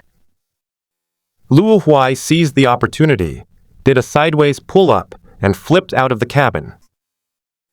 Instantly, the noise around him vanished. The panicked screams of the novices disappeared, leaving only the sharp sound of air whistling through the air. He began to free fall. With his limbs spread wide, Luo Huai's descent speed in the air decreased significantly, and he began to move diagonally in the air. You must not be caught in the eddies created when the plane sinks to the bottom of the sea. At this moment, he was only a few hundred meters from the sea. Looking at the approaching sea, Luo Huai immediately adjusted his posture, keeping his arms close to his sides and his body and legs taut, forming a right angle with the sea. This is to minimize the contact area with the water's surface and reduce damage. Whoosh! Like a torpedo launched into the water, Luo Huai shot straight into the sea about 10 meters below the surface, creating a cloud of bubbles. The sea returned to calm, and several seconds later, Luo Huai resurfaced. Cough, cough. Luo Huai choked on several mouthfuls of water, but luckily he was in good health and didn't faint from the water. Watching the plane gradually sink in the distance, Luo Huai lay warily on his back on the water. Cough, cough.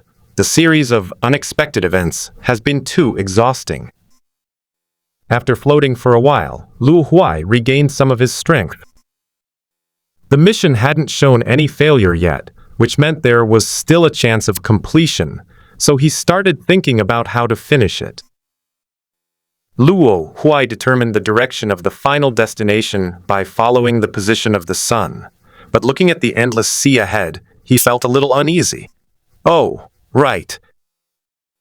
Aren't wooden items supposed to float?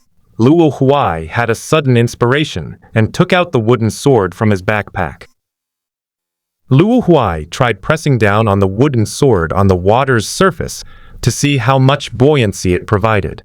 To his surprise, the small wooden sword actually provided quite a bit of buoyancy. So he took out several other wooden weapons and stuffed them into his chest clothes, so that he could easily float on the water without any effort. And so, Luo Huai slowly swam toward her destination. Thankfully, this story instance is a plane crash scenario rather than a shipwreck scenario. There are no sharks or anything like that, and the sea is very calm with no big waves. But in the cloudless sky, the scorching sun made Luo Huai's mouth dry. He swam for several hours, but there was still nothing in front of him. There was no land, not even a reef, and nowhere for him to rest. Even with her excellent constitution, Luo Huai's body inevitably began to experience some discomfort after being constantly immersed in seawater, especially her skin. He used the less strenuous backstroke to regain his strength, but the hunger pangs in his stomach began to drive him to despair. Is there still no solution? Luo Huai drifted on the sea, no longer swimming. He had no choice but to give up. Continuing to swim in vain would only result in him drowning in another place. Suddenly, Luo Huai felt a push against his back while it was submerged in water. Luo Huai immediately tensed up. Was there something in the water? But immediately, he relaxed again. Because he heard a notification tone, received the dolphin's blessing. He turned over, and a square head was bumping against him. It's a dolphin from the game, appearing in the ocean biome. It will play with players in the water and give blessings to players in the surrounding water, making them swim faster. Is this what they call a miraculous privilege? Luo Huai was basically certain of one thing. He himself also possessed a characteristic of wheat block. Creatures will spawn in the chunks near the player, and these creatures are naturally also creatures in the Minecraft chunks. If that's the case, to confirm his idea, Luo Huai put away the wooden tools in his clothes and plunged into the water. It has indeed been refreshed. The water is teeming with pixelated fish in small groups. That's a solution. Luo Huai first surfaced and took a deep breath, then submerged again and quietly swam to a small school of salmon. With a whoosh, the wooden sword swept out, and the salmon with very little health instantly died, turning into a puff of white smoke. The dropped items bone X2 and raw salmon X3 are suspended in the water. Automatic collection is activated, and dropped items are collected into the backpack. Unable to hold her breath any longer, Luo Huai quickly surfaced. Swoosh! Luo Huai, bursting out of the water, greedily inhaled a deep breath. Then he took out some raw salmon, saying, "It won't fill you up, but at least it's something to eat." In the game Minecraft, raw salmon only restores a small amount of satiety. Unless it's an emergency, players usually cook it in a furnace or smokehouse before eating it, which restores a considerable amount of satiety. Luo Huai put the pixelated raw salmon into his mouth. The texture was actually the same as real fish, even smoother. However, he still frowned.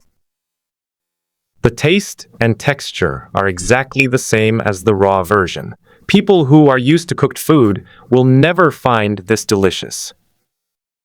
But he still had to eat, so Luo Huai took out 2 more raw salmon and threw them all into his mouth.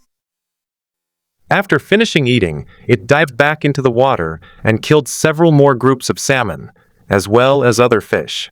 You obtained 7 bones, 8 raw salmon, and 6 raw fish. In one gulp, as if taking Chinese medicine, Luo Huai ate 4 raw salmon and 3 raw fish, finally feeling full. The moment Luo Huai finished eating, she felt her discomfort lessening and the wound on her left arm beginning to heal. Is this the mechanism in Minecraft that automatically triggers health regeneration when satiety is full? Luo Huai was overjoyed. He felt his strength returning. The pain in his left arm was gone, and his senses were returning. There's hope for the mission. Luo Huai rallied, looked at the remaining raw salmon in his hand, and another plan came to mind. In the game, you can feed dolphins raw salmon to obtain the achievement, Companion of the Ocean, modified version.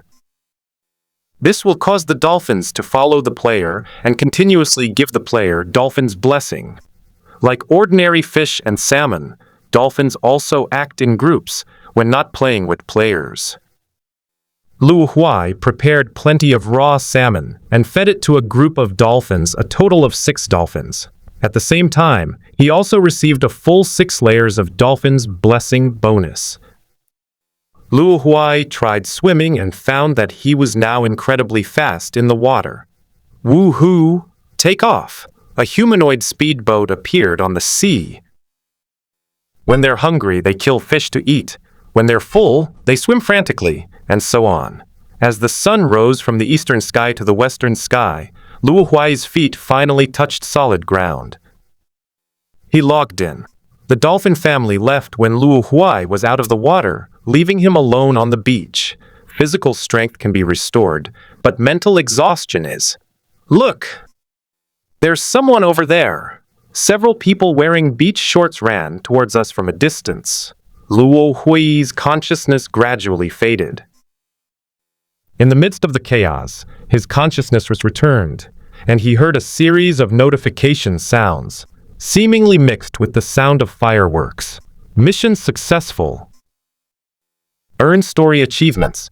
Fight back against the bandits. A close call. A narrow escape. The pain and endurance master infinite perseverance. A miracle of life and death. The final rating. S level. Fortunately, all these twists and turns have not been in vain. Dungeon quest ratings from lowest to highest range from F to A, with A and above receiving S, SSS, SSS, and so on. Luo Huai estimated that the reason he did not receive a higher evaluation was because he did not prevent the plane from crashing or attack all the snipers who were trying to assassinate them. This is simply impossible for an ordinary newcomer. Evaluations of S and above differ from evaluations of A, B, and C. The latter are summaries of the whole, while each S in the latter represents the achievement of an impossible accomplishment. My S rank should be from the achievement Resurrection from the Dead. At this moment, the notification sound appears again. Should I claim the dungeon rewards? Settle the account. Ding. Received. Excellent bulletproof suit X1. Excellent parachute backpack S1. 10 pressed dry rations S rank rating bonus. Slight enhancements to willpower, constitution, and burst damage. It's a pretty good reward. You can only get 1 or 2 items if you complete each dungeon in the fantasy realm well. Rewards that directly increase the character's stats are even rarer, and a rating is only a chance, while an S rating is guaranteed. The dungeons focus more on the production of finished items. The best way to improve your stats is to explore the world in the wild and fight monsters. However, most of the items you get are things like meat or parts from monsters, which are all raw and unprocessed materials. After the settlement was completed, Luo Huai officially exited the instance. As the light brightened, Luo Huai returned to the place where she had started. Qinglin and Yifeng have fled in fear of punishment and have disappeared without a trace. Luo Huai opened the chat window. There were their messages inside. Even the words were exactly the same. Something came up, so I'll have to go ahead. The profile picture also shows a locked status. meaning the person is in the illusionary realm but refuses to communicate. Your escape techniques are quite skillful, but you can't hide your physical bodies, Luo Huai sneered, revealing a dangerous smile. Those terrible teammates are going to get their comeuppance in real life. But Luo Huai suddenly froze again. I almost forgot my respawn point seems to be in the punishment world. That hell. Ugh. I'm so angry. Never mind, let's try exiting first. Luo Huai summoned the control panel, clicked the logout button in the lower left corner, and transformed into starlight. Upon opening his eyes, Luo Huai immediately stepped out of the room and saw the wheat field in front of the house. Still punishing the world, case closed. Ah! Luo Huai let out a roar of resentment and impotent rage. 3 seconds later, Luo Huai's anger subsided, and his attention shifted. The wheat is... The time flow in the punishment world is indeed independent. As expected of a place known as Hell, even the timeline is specially designed. Impressive. But let's put aside the issue of appearances for now. The laid-back mentality once again invaded Luo Huai's mind. He took out 7 bones from his backpack, and with a flick of his wrist, the bones turned into bone powder, which amounted to 21 portions. In Minecraft, players can directly break down bones into bone meal. I'm getting sick of raw fish. Let's have some bread instead. Bone meal was sprinkled on the nearly ripe wheat, turning it into a golden grain in a pixelated style. Luo Huai is becoming more and more adept at utilizing these characteristics. There must be some way to get me back to the mortal realm. If you can go to the illusory realm, why can't you return to the mortal realm? After harvesting a field of wheat, Luo Huai thought to himself, unwilling to give up. Thinking about it carefully, everything in his room seemed to have its own special function. The game box gave him characteristics and abilities. The bed allowed him to travel to the fantasy world, so the only thing left was the computer. Yes, computer! After planting the seeds obtained from the wheat harvest, Luo Huai rushed back to his room. Luo Huai pressed the power button and excitedly rubbed his hands together, waiting for the computer to turn on. However, after waiting for several minutes, the computer screen remained black. No power. Oh God! This is the end for me. Luo Huai, refusing to believe it, ran all over the shelter, but couldn't find a single place with electricity. You piece of junk, what use are you to me?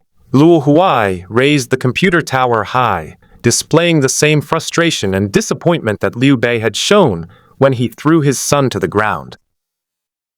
Just then, as if summoned by a powerful survival instinct, the computer typed out a line of text on the screen.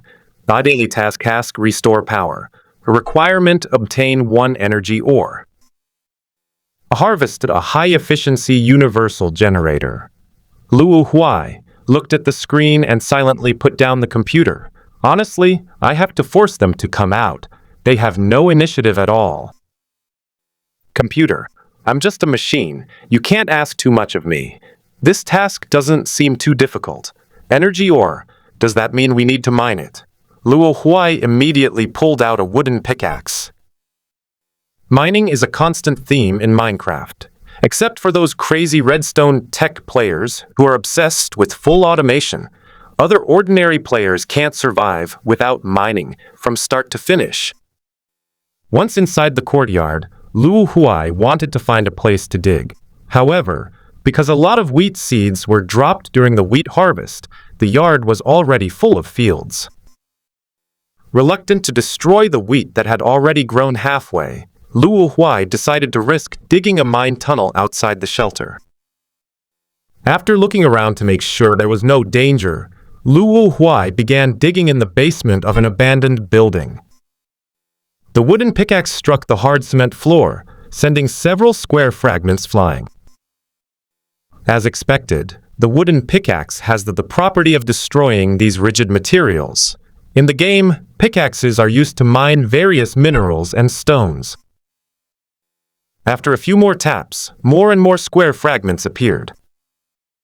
Finally, centered on the point where the wooden pickaxe struck, a 1 square meter cement slab shattered into pieces, and the dropped item E1 cobblestone entered Luo Huai's backpack. Did it automatically convert to cobblestone because there's no cement to fall into the Minecraft? Cobblestone is one of the most common items in Minecraft. It drops when mining ordinary stones.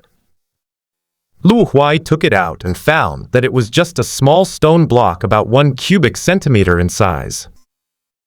However, when he put the small stone block on the ground, it instantly enlarged into a stone block about 1 cubic meter in size, which was made up of round stones. 1 square meter has become 1 cubic meter, and the law of conservation of mass is crying. Use a wooden pickaxe to break up round stones. Dig vertically downwards from Luo Huai, and use a wooden shovel when encountering soil or sand. However, after digging for a long time, they found nothing. It can't be said that they gained nothing. Besides dozens of pieces of mud, stones, and gravel, Luo Huai also dug up several coal mines, square coal mines. It seems that not only creatures will spawn around him, but also some naturally produced items. This is good news, meaning that Luo Huai can obtain some supplies without facing dangerous punishments from other creatures in the world. For example, some iron might yield gold if you're lucky. By digging a spiral staircase tunnel, Luo Huai returned to the surface. In the real world, gravity doesn't ignore things like in Minecraft. Digging too deep in the mine can cause a collapse. He had no choice but to move to another location and try to dig vertical mine tunnels. He's digging holes everywhere right now, and those holes are dozens of meters deep. Since he's all alone here, he's not afraid to mess with anyone. At most, he'll mess with himself. Iron ore, where are you? Luo Huai vigorously swung his wooden pickaxe, working like the most diligent miner. But the large, brown-spotted square in his mind still didn't appear before his eyes. He unusually dug a long, horizontal mine tunnel deep underground, supporting it with cobblestone blocks at the top. The process of placing blocks is very simple. Throw them out, and the small blocks will grow larger when they hit something. Except for a few blocks in the game that are affected by gravity, sand blocks, gravel blocks, etc. Other blocks placed by Luo Huai can ignore gravity and cannot be pushed, as if they are nailed to that space. Only tools or attacks of sufficient strength can destroy them. In the end, he had no choice but to return to the shelter with 3 full sets, 64 stones per set, of pebbles and half a set of coal in his backpack. A pile of stones, a pile of dirt, and some coal. Luo Huai squatted in front of the door, counting his haul. There's not even half an iron ore deposit. As for energy ore, he had long forgotten about it, preoccupied with iron ore. Besides, he didn't see anything during the mining process. But if you're only thinking about iron ore, you can't craft any items without a crafting table. The crafting table, the core item for crafting items, has a 3x3 grid on its top. Players can create various items by placing them in the specified positions on it. Making a crafting table requires 4 plank blocks, which in turn requires breaking down a log block, which comes from trees. Luo Huai glanced at the desolate city, and his head started to ache again. You said you wanted to do some greening earlier, didn't you? Now look what you've done. There's not a single tree to be seen, not even a dead tree. The abandoned city surrounding the shelter was only a partial replica of the neighborhood. Beyond that, there was only desolate wasteland, no city, no trees, and even the most resilient grass could only barely survive. Left with no other choice, Luo Huai had to abandon his plan to make a fortune by leveraging the unique features of wheat blocks. We still have to rely on the illusionary realm. Another day of punishing the world for its wasted time. At night, without electricity, it's pitch black. Without logs, we can't make sticks, and we can't combine them with coal to make torches. He made his way back to his room in the dark and lay down on the bed again. The realm of illusions, the sacred city. Luo Huai appeared at the city gate. Looking at the time, it turned out that less than half an hour had passed since he last left. He punished the world for a whole day. Okay, none of that is the point. The point is that in front of him was an endless grassland. Luo Huai stared thoughtfully at the grass beneath his feet. If I can't find anything in the punishment world, can't I go to the illusion world to dig? Reaching a deserted corner of the city wall, Luo Huai took out his wooden pickaxe and fired a shot at the corner. And the powerful cheat code did not disappoint him. As he wished, the corner of the wall that was struck developed a crack composed of fine squares. It can be dug. Oh ho, the day and night cycles in the illusory realm, and the mortal realm are exactly opposite. Luo Huai chose to carry out his plan at night in the illusionary realm. Most ordinary players have already logged off by this time, because it's not good for the soul to be separated from the body for too long, and the night in the illusionary world is not very safe, either as monsters roam around. But that danger only applies to players in the illusionary realm. For Luo Huai, his thoughts can be summed up in 2 words. What was that snake that attacked me in the bushes just now? I actually managed to kill him by instinctively drawing my sword. As a snake, how can you go out if you can't split a big tree with your tail? The zombie grandpa had a profound impact on Luo Huai, to the point that he now looked down on attacks he could react to. Eating. Obtained one piece of decent snake meat.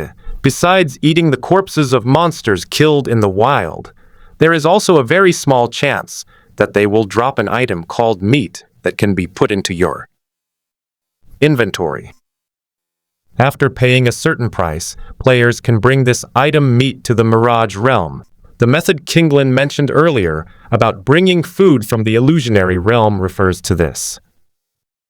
In the game, the currency for trading between players is gold coins, which are suitable for trading anywhere. Luo Huai had no gold coins, but he traded 2 portions of compressed rations for a tool to start a fire. A bonfire was lit by the woods outside the city, and Luo Huai roasted snake meat with some dry rations. It tasted pretty good. The flavor was a bit bland. The monsters in this area posed no threat, and Luo Huai ate his meal without any unexpected incidents. After eating, wipe your mouth clean, stomp out the campfire, and it's time to get to work. He is currently in the largest forest near the holy city, and his goal for tonight is to obtain logs. Take out my little wooden axe. He hummed a little tune as he raised and lowered the axe. Wow! A large tree fell down with a thud, its trunk missing a meter in length, and a log appeared in Luo Huai's backpack. Here, all tree species in the game are standardized as logs, and ordinary stones are also standardized as round stones. Luo Huai mercilessly hacked at the fallen tree trunk with his wooden axe, and got 2 more logs. In less than a minute, a large tree was reduced to its roots. No, even the root section was dug up. The night is still very long. The next day, the Phantom Realm welcomed the sunrise of dawn. People in the mortal realm drifted off to sleep, only to begin a new day as players. But the Holy City, this most harmonious and peaceful main city, is not so peaceful today.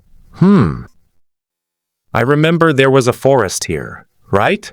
A player logged back in from where he logged off yesterday, but as soon as he logged in, he thought the map had changed. Ah! Where is my entire forest? A player of the Nature Citizen class lamented. Was something big coming last night? Why are all these pits so square? Players were amazed, and the news spread throughout the city. attracting even more players to come and see. Thus, the news that mysterious phenomena suddenly appeared in the holy city at night spread like wildfire and reached all the human forums. Speculation arose immediately, with some saying it was the appearance of a rare monster, and others saying a new open-world dungeon was about to appear. It's just cutting down some trees, right? Find a few people of the nature citizen rank, and they can replant them in no time, Luo Huai muttered unconsciously, blending into the crowd of onlookers. He glanced casually at the 30-odd stacks of logs and a pile of meat in his backpack. Not much, just enough. As a Minecraft player who focuses on building, this is really nothing special. No one knows what happened to the trees and monsters that were still here last night. There's no rush to return to the punishment world. There's plenty to eat and drink here, and the scenery is beautiful. I'll stay as long as I can. However, one cannot be too idle. While strolling around, Luo Huai wandered over to the teleportation hall located in the center of the city. This is where players respawn and are teleported to other major cities. Of course, it costs money. I glanced at the price. Goodbye. No wonder we always see players marching in the wild in videos. They're all forced into it. Bring up the panel, navigate to the World Dungeon interface, and press Random, Small Story Dungeon. Although the first dungeon experience wasn't very pleasant, it was undeniably quite fun. Copy generated. E-matching players. Ready to proceed. A flash of silver light, and Luo Huai entered the instance once again. Entering the instance. Survival on a deserted island. Beginner's Guide. A synopsis. You and 7 other companions went on a sea voyage, but an accident occurred, and you were shipwrecked on this deserted island. Co-objective. Survive and wait for rescue. Luo Huai, who had just woken up on the beach, sat up after going through the information in his mind. A survival game? I quite like that. I'll try it out on my own first. Although theoretically, the game's features are also part of his own abilities. Because it's a character from a shipwreck storyline, Luo Huai is currently barefoot. Fortunately, the sand was soft and didn't hurt my feet. He walked along the beach, searching for his teammates. Huh? They're all very neat. After turning over a large rock, Luo Huai discovered 7 people lying side by side on the beach, 2 boys and 5 girls. Isn't this going to test human nature? Luo Huai thought mischievously, glancing at the male-to-female ratio. After watching for a while, Luo Huai saw that the 7 people showed no sign of waking up, so he had no choice but to take action himself. First, he walked up to these people and, without any regard for their gender, slapped them all repeatedly. It seems he really is unconscious. Leaving behind a few people who were either knocked unconscious by the waves or slapped, Luo Huai entered the woods on the island. The temperature on the island is very high. It's very hot, so it's tropical, which makes perfect sense. Luo Huai touched the clump of trees in front of him, trying to figure out its species and what its uses might be. Fine. Just consider yourself a log. With that, Luo Huai took out a small wooden axe. Hey! What happened to relying on yourself? Snap! A patch of the forest suddenly became bare, and another log appeared in the backpack. Upon seeing this, Luo Huai muttered to himself, "This is indeed a log. My judgment was right after all. Jungle wood. Admit your mistake right now, you bastard!" After chopping down the tree, Luo Huai looked at his small wooden axe and remembered his original intention at the beginning. You have to rely on yourself. So he put away the wooden axe. If you want to survive, a rope is always an essential tool. A vine on a tree is a good choice. Luo Huai looked up and saw that there was one on the intertwined branches above her head. So she jumped up, grabbed it, and tore off a piece of vine. On the other side, on the beach, 7 men and women woke up at the same time. Originally, the 7 people woke up at different times, but Luo Huai's fan reset their cooldowns, and they were all in the same place. Hiss. All 7 players instinctively covered their faces, feeling a burning pain. Ouch! That must have hit a rock, a player nicknamed Eucom Tsunami said, grimacing. After the 7 people regained consciousness, they immediately received their character information. They sat around on the beach, discussing what to do next. My assigned role is guide. According to the information I received, the rescue team may not be able to arrive for about a week. The boy nicknamed Eucom Tsunami reported the duration of this instance. He looked rather thin, with delicate features, but a somewhat pale complexion. The others frowned upon hearing this. They were all city kids. None of them had any experience surviving in the wild. They had watched a lot of survival videos, but all they remembered was the phrase, "remove the head, and you can eat it." Anyone who believed that was a fool. Hey! Why think so much? Survival is all about finding food and shelter. If we divide the work and each use our own abilities, how can we not survive? The one who spoke was the other one of the only 2 boys among the 7, nicknamed E-Claws of the Wolf. He had a strong physique and was the head of the sports department at school. He was assigned the role of a fitness instructor and enjoyed a certain strength bonus, so he was the most confident at the moment. Strength always gives people confidence. The remaining 5 girls huddled together.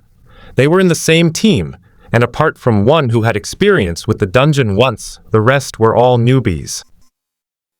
This is their first trial instance, and the roles they were assigned are ordinary tourists. The realistic environment of the dungeon made the girls somewhat timid.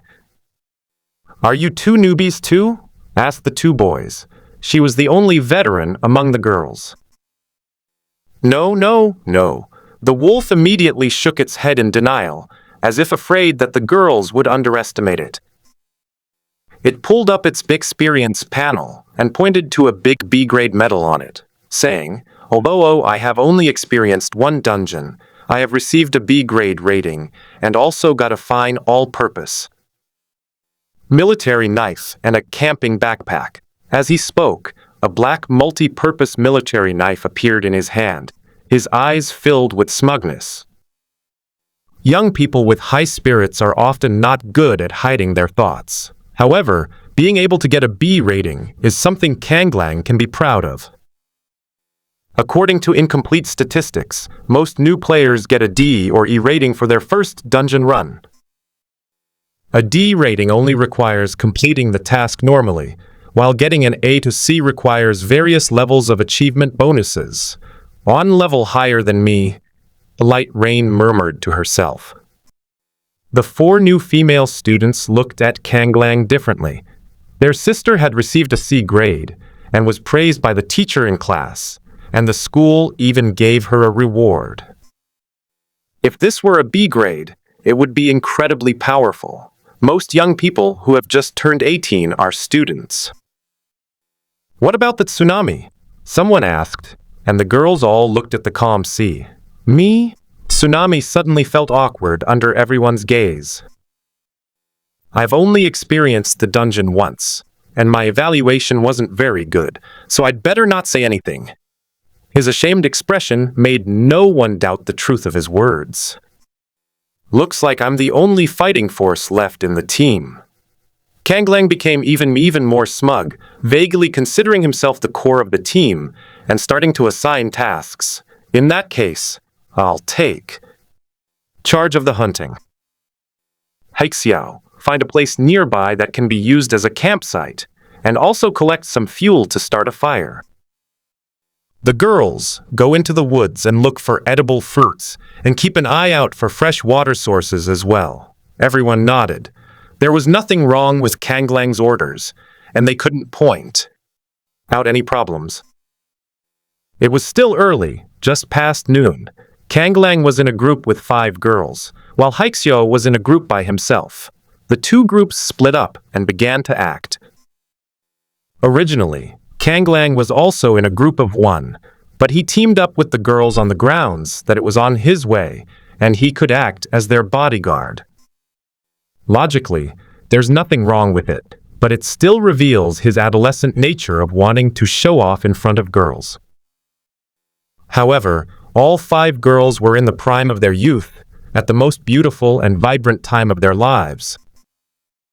In short, the abundant puberty hormones in young men and women prevented them from rejecting each other. On the other side, Haixio walked alone along the beach, searching for a place to take shelter.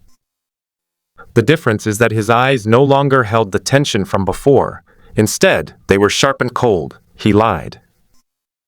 He did only experience the instance once, but his rating was the same as Kanglang's, both being B. After the first instance, he chose a class that didn't quite match his appearance, Assassin. Players who choose the Assassin class will receive corresponding class bonuses. Agility growth increases, passive skill, stealth attacks gain an attack bonus, and when the strength difference is not too great, the assassin can see through the opponent's class. Kanglang is a warrior with a passive skill. His strength increases when he is injured. I don't know if it increases strength or constitution. Haixio only thought for a moment before concluding. Judging from his show-off personality, he definitely won't take the defensive route. It should increase strength. The remaining 5 girls are 3 priests, 1 nature dwellers, and 1 mage. Their class bonuses are all intelligence, so they are much of a threat if they don't have many spells. Haixio mentally assessed the strength of each person. Why the need for such calculations? Because his true identity and rank are the same. He is an assassin. The 5 girls are not ordinary tourists. They are relatives of some important figures. His mission is to eliminate them and their companions. 1 against 7 seems like a disadvantage, but in the current situation where the enemy is in the open and we are in the dark, it's not difficult. The only troublesome thing is that everyone will be notified after each person is killed. To avoid turning a situation into a 1 against 6 situation after assassinating 1 person, he had to resort to assassination and unexpected methods. This is essentially a disguised version of the werewolf game. Wait, 1 against 7. There are 8 in total, 7 including Kanglang, 5 girls, and himself. Isn't that 1 short? Haixio discovered that he had inadvertently made a huge mistake. In the woods, the wolf and 5 girls were walking forward. The dense foliage of the jungle blocked their path, and the wolf, armed with a military knife, cut through the undergrowth. The girls all hid behind him, their faces pale. A small, bright green snake, about the thickness of a finger, had just fallen to their feet, startling them quite a bit. Luckily, Kanglang reacted quickly and chopped the snake in 2 with a single stroke. Judging by the triangular head, it might even be poisonous. In their eyes, the gray wolf has become synonymous with safety. But what they didn't know was that the wolf was also startled. It was a venomous snake. Everyone here grew up in the city, acting as if none of them had ever seen a real snake before. It's not good to lose your composure in front of girls, and Kanglang couldn't help but feel glad that his subconscious action was to draw his knife instead of pulling up his pants and running away. Huh? Didn't the mission say there were 8 people in total? Isn't 1 missing? Suddenly, a girl spoke up. Immediately, everyone noticed the problem brought a deserted island, surrounded by the sea. Luo Huai was leisurely fishing in his small wooden boat. While wandering aimlessly in the jungle, he was lucky enough to encounter a newly spawned Minecraft spider and got stuck in a branch. Without breaking a sweat, Luo Huai killed the spider and obtained 2 silk threads. Take out a few logs and break them all down into plank blocks. combined 4 planks to make a crafting table. Then, using the workbench, 5 planks were combined to form a small wooden boat, 2 planks were combined to form a stick, and then 2 threads were combined to form a fishing rod. The small wooden boat that can only carry 2 people in the game transforms into a wooden boat with a floor area of 2 square meters after being released. Luo Huai had plenty of space to sit on, and could put quite a few items there, such as the fish he had just caught. Staring at the calm water, Luo Huai waited for the fish to take the bait. Suddenly a string of bubbles appeared on the water's surface, not far from the buoy, and quickly moved closer to it. When the string of bubbles hit the buoy suddenly sank, and Luo Huai took the opportunity to pull the fishing rod, pulling a fallen object, raw salmon, directly out of the water and putting it into his backpack. I didn't see a single fish the whole time, and the fish was just pulled out of the water out of thin air. This is the function of a fishing rod. You can fish as long as there is water. Besides fish, you might also catch trash and treasures. However, Luo Huai fished for an entire afternoon but didn't see a single fish. Night falls. The deserted island has gentle beaches on 3 sides, but one side is a steep, towering cliff. Luo Huai steered his small wooden boat to the cliffside coastline of the deserted island, where there was a depression that served as a natural harbor. At the deepest part of the recessed rock wall was a cave entrance that could only be passed by 1 person at a time. Luo Huai moored the boat on a reef and went into the cave. Inside is a small cave, about the size of a room, with no other way out except through the entrance. It's a pretty good temporary refuge. It might get flooded during high tide, so Luo Huai used a wooden pickaxe to break the hole into a square shape, then blocked it with blocks, making it tight and seamless. Perfect. Take out the workbench and use 8 round stones to form a circle on the 9 square grid to create a furnace. The furnace can smelt ores and also cook food. Luo Huai started grilling fish, and the aroma of grilled fish immediately filled the air, on the other side of the deserted island. Before nightfall, the group of 7 set up camp on a clearing halfway up a small hill. It was not far from the coast, and would not be affected by the rising tide. It had a wide view, and the hillside was surrounded by jungle, which made it easy to hunt and transport prey. Tsunami. This is a great location. Perfect. Kanglang patted Tsunami on the shoulder approvingly, much like a boss encouraging a subordinate. Hexio smiled and said, "Let's hurry up and set up the tent.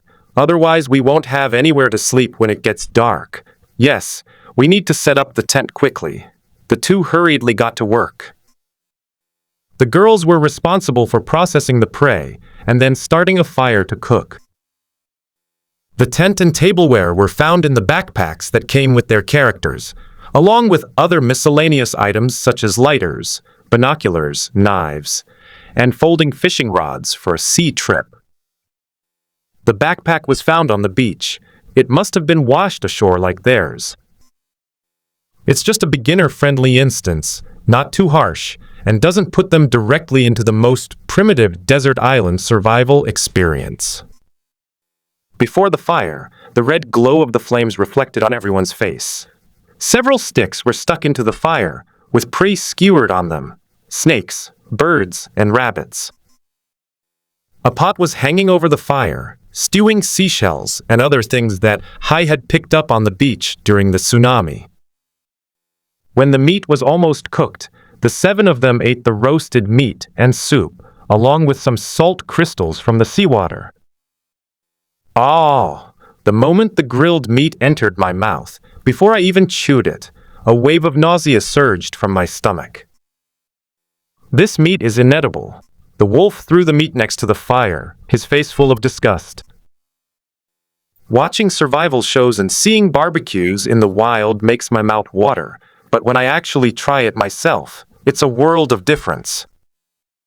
Wild animal meat not only has an unpleasant odor that is difficult to remove, but without seasoning, it tastes like chewing wax. Salt produced by sun-drying seawater is the coarsest of coarse salts, with a bitter aftertaste. It turns out that everything on TV is a lie. The others also put down the meat, and were in a similar situation to Kanglang, but a few minutes later, they still picked up the meat skewers. They couldn't help it. They were starving. Hunger is the best seasoning, that's for sure. Fortunately, the shellfish soup didn't taste too bad, and the tsunami had refined the coarse salt, reducing its bitterness, so everyone actually found it quite palatable. With the soup, they finally managed to swallow the roast meat. At night, Haixio and Kanglang shared a tent, while the other 5 girls shared another. Fortunately, the tent was prepared specifically for their camping trip and was large enough. Soon, the breathing inside the tent became even, and everyone fell asleep. The seemingly sleeping Haixio suddenly opened his eyes, quietly got up, and crawled out of the tent. According to the rules of werewolf, at this point, he, as a werewolf, should kill someone. He didn't target the Azure Wolf. Warriors possess a strong resistance to ambushes, a quality known as warrior's sensitivity, a unique talent of this class. Therefore, assassins particularly dislike warriors. Non-melee classes are better. Whether in the early or late game, as long as you master the methods, you can always kill them instantly.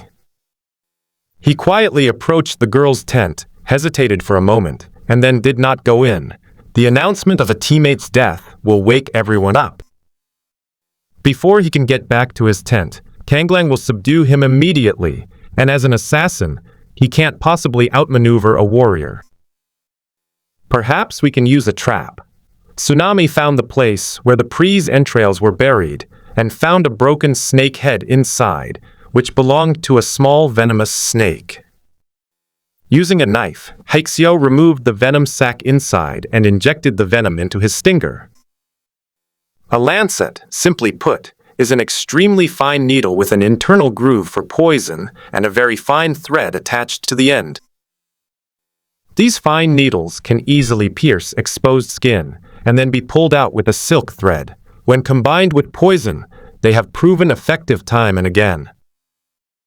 Almost all assassins who use poison carry this item. It's considered standard equipment. However, this thing doesn't work against energy shields, so it's more commonly used by novice assassins.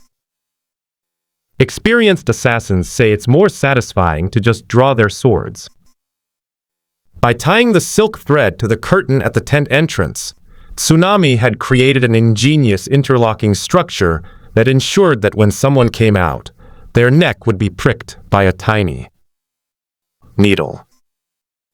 The person who was pricked would only feel a tickling sensation on their neck, and when they got up, the needle would be pulled away by the thread and fall into the ground without a trace. Whether the person who has been poisoned dies immediately or not is irrelevant to him, because by then he had already gone back to his seat.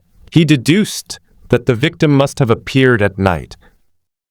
After drinking so much soup, he didn't believe he wouldn't need to go to bed late. Player Lotus Leaf is dead. In the early morning, what wakes everyone up is not the melodious chirping of birds, but a sudden alarm tone. When the girls woke up, the first thing they noticed was that one person was missing from the tent. Where are the lotus leaves? Where did they go? I don't know. Everyone rushed out of the tent. Ah! A girl's scream pierced the sky, startling Kanglang and Haixio, who had just rushed out of the tent. What happened? How could someone be eliminated? Kanglang asked hurriedly. Look, look! The girl who screamed was trembling as she pointed a small clump of grass with a shaking finger. When the others looked over, they gasped. The 2 boys felt a wave of nausea, and some of the girls even collapsed to their knees. There was a corpse in the grass, a mangled corpse, and judging from the clothes, it was He Yi, who had been declared dead. How? How could this happen? Everything was fine last night. And there was no death warning sound last night. Standing at the back of the crowd, Haixiao also frowned, knowing that he was not the one who had done this. His malice towards everyone was merely due to his mission. There was absolutely no need for him to be so cruel. He's not a psychopath. But it's impossible for a body to be in such a state right after someone dies, right? Could that little snake's venom be that terrible? Impossible. That little snake was cut in two by Kanglang's blade. With such a fragile body, if it contained such venom, it would have dissolved itself through long ago. This is just a newbie dungeon. It's unlikely that such a powerful poison would appear there. And besides, this doesn't explain how the deceased managed to survive until morning. Or perhaps some other item. Oh, right, the eighth person. Haixiao's eyes lit up. Perfect, he could help me divert attention from the target and become a scapegoat. He immediately said, I understand. This is likely the eighth person. He hasn't appeared at all. According to the dungeon's arrangement, if he were a partner, we should have been swept together by the waves. So he's obviously not with us, and might even be our enemy. As a rookie assassin, his lies were full of holes. However, the 7 people in front of him were also rookies and stimulated by the scene before them. It was good enough that their brains hadn't stopped thinking, let alone that they were thinking so much. They immediately believed him. Tsunami is right. This 8th person is very likely the test that the dungeon has given us. At this moment, Kanglang's detective mind suddenly came to the fore. The mission requirement of the instance is for us to survive safely until the rescue team arrives, but it's only the first day, and we already have good tents and tableware. Food can also be easily obtained from the forest and the beach. If that's all, surviving for 7 days is not difficult at all. He swallowed hard and continued his deduction. And under these favorable conditions, the only uncertainty is the 8th person. Even if he was washed ashore on another coast, we should have found him while patrolling around the island, but we didn't, neither on the beach nor in the woods in the middle of the island. Deliberately avoiding us? Xiaoyu Xili's thoughts were also stirred. Yes, Kanglang gritted his teeth. And this guy might be a pervert. Look at what he's done to this corpse. Being eliminated is not scary. What's scary is the horrific way of dying. Everyone felt a chill run down their spines, and the jungle, which had seemed unremarkable before, suddenly became eerie. Only Haixiao looked at Kanglang with newfound respect. Good grief, I haven't even figured out how to make this up yet, and you've already finished. Only he knew that he was the only assassin in this instance. In other words, he was the only werewolf in this game. But since this group of newbies had already come up with their own explanation, he was happy to relax. However, the reason why the body was dismembered still needs to be investigated. There are other dangers hidden in this instance. Thinking of this, Tsunami raised his hand and suggested, let's hurry up and find a way to find the real culprit. Otherwise, we'll be in trouble sooner or later in the next few nights. Everyone nodded in agreement, and several girls turned their gazes toward Kanglang. Kanglang is the only fighting force in the team right now. With this happening, staying by his side is definitely the safest option. The girls' gazes gave Kanglang a little more confidence. At least when he saw the corpse, he wasn't as terrified. He said, let's all stick together. The enemy is hiding in the shadows and probably hopes we'll split up. The remaining 4 girls all agreed, and Haixiao also agreed to avoid arousing suspicion. So the 6 of them huddled together and entered the jungle, a beach not far from the 6-person camp. Luo Huai got up very early. He was meditating quietly in the cave when he was suddenly awakened by a notification sound. When they dug away the block blocking the doorway, they discovered that it was already dawn. He had originally wanted to go, and see where his 7 teammates had been unconscious yesterday, thinking that they should be back to normal by now. It's unbelievable that one died so quickly. It's truly outrageous. A place with sea, mountains, and forests couldn't even last a day. You reading www you can shoot on it. Let's just bury it. However, out of curiosity, Luo Huai still looked for his teammates' campsite, and he easily spotted the tents halfway up the mountain from the sea. It also spotted its teammates entering the jungle. Squeezing into the jungle like this, wouldn't a fall wipe them all out? Luo Huai couldn't understand what these people were thinking. Never mind, let's go to the island first, and at least say hello to them. Team missions are too isolated, and will lower our rating.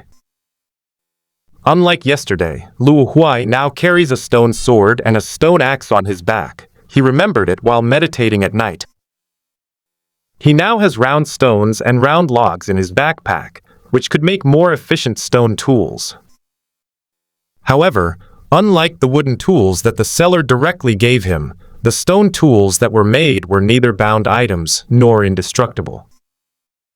Although it can still perform its corresponding functions, it is no different from real-world tools in other aspects, so it is a consumable. Moreover, unlike wooden tools, they cannot be instantly switched to hand. In combat, one must be distracted to take them out of the inventory. Here's something worth mentioning.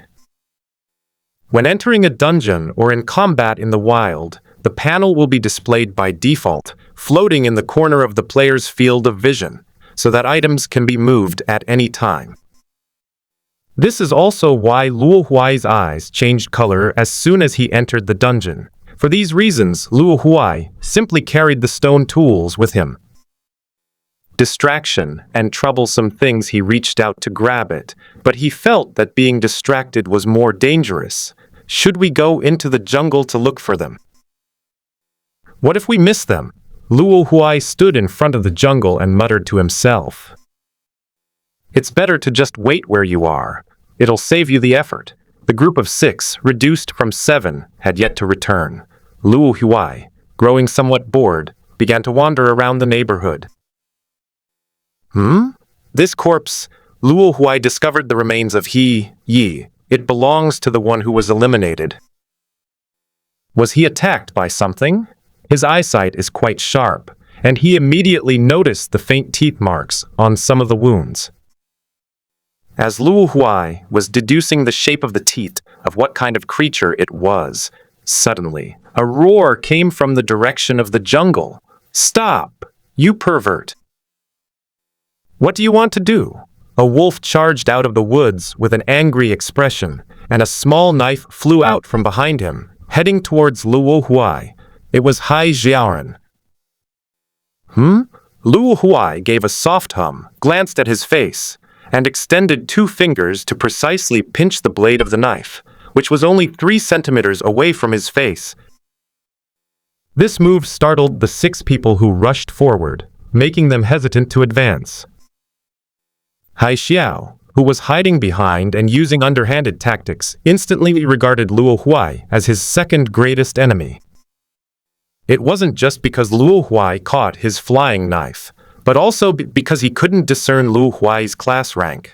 The newbie dungeon won't have any high-level players. He's probably got some kind of hidden information about his items. Hai Xiao estimated Luo Huai's strength in his mind. "I think there might be some misunderstanding between us." Luo Huai threw the knife on the ground, showing no hostility. Seeing Luo Huai's harmless expression, Kang Lang and the others began to waver in their opinions. It shouldn't be him, right? "Can you explain where you went yesterday?" Kang Lang shouted at Luo Huai from afar. Without a second thought, Luo Huai said, "My name is Wood Ghost, my class is Hunter, and I'm very good at survival missions. I just happened to arrive on the other side of the island, and since I couldn't find any teammates, I decided to survive on my own first." "You're lying. We've thoroughly explored the entire island, but we haven't found you. Hunting requires good concealment. If I want to catch good prey, I must hide myself." Otherwise, I might not have enough food to survive last night. Okay, then we'll believe you. Since things had progressed to this point and the logic was sound, they believed it. Only the tsunami remained silent. Can't you guys have a little bit of your own opinion? This morning you imagined the other person as a psychopathic killer, and now you believe what they say after just a few words? But there was nothing he could do. It was the prevailing trend, and he could only believe it along with his teammates. I have some compressed rations here.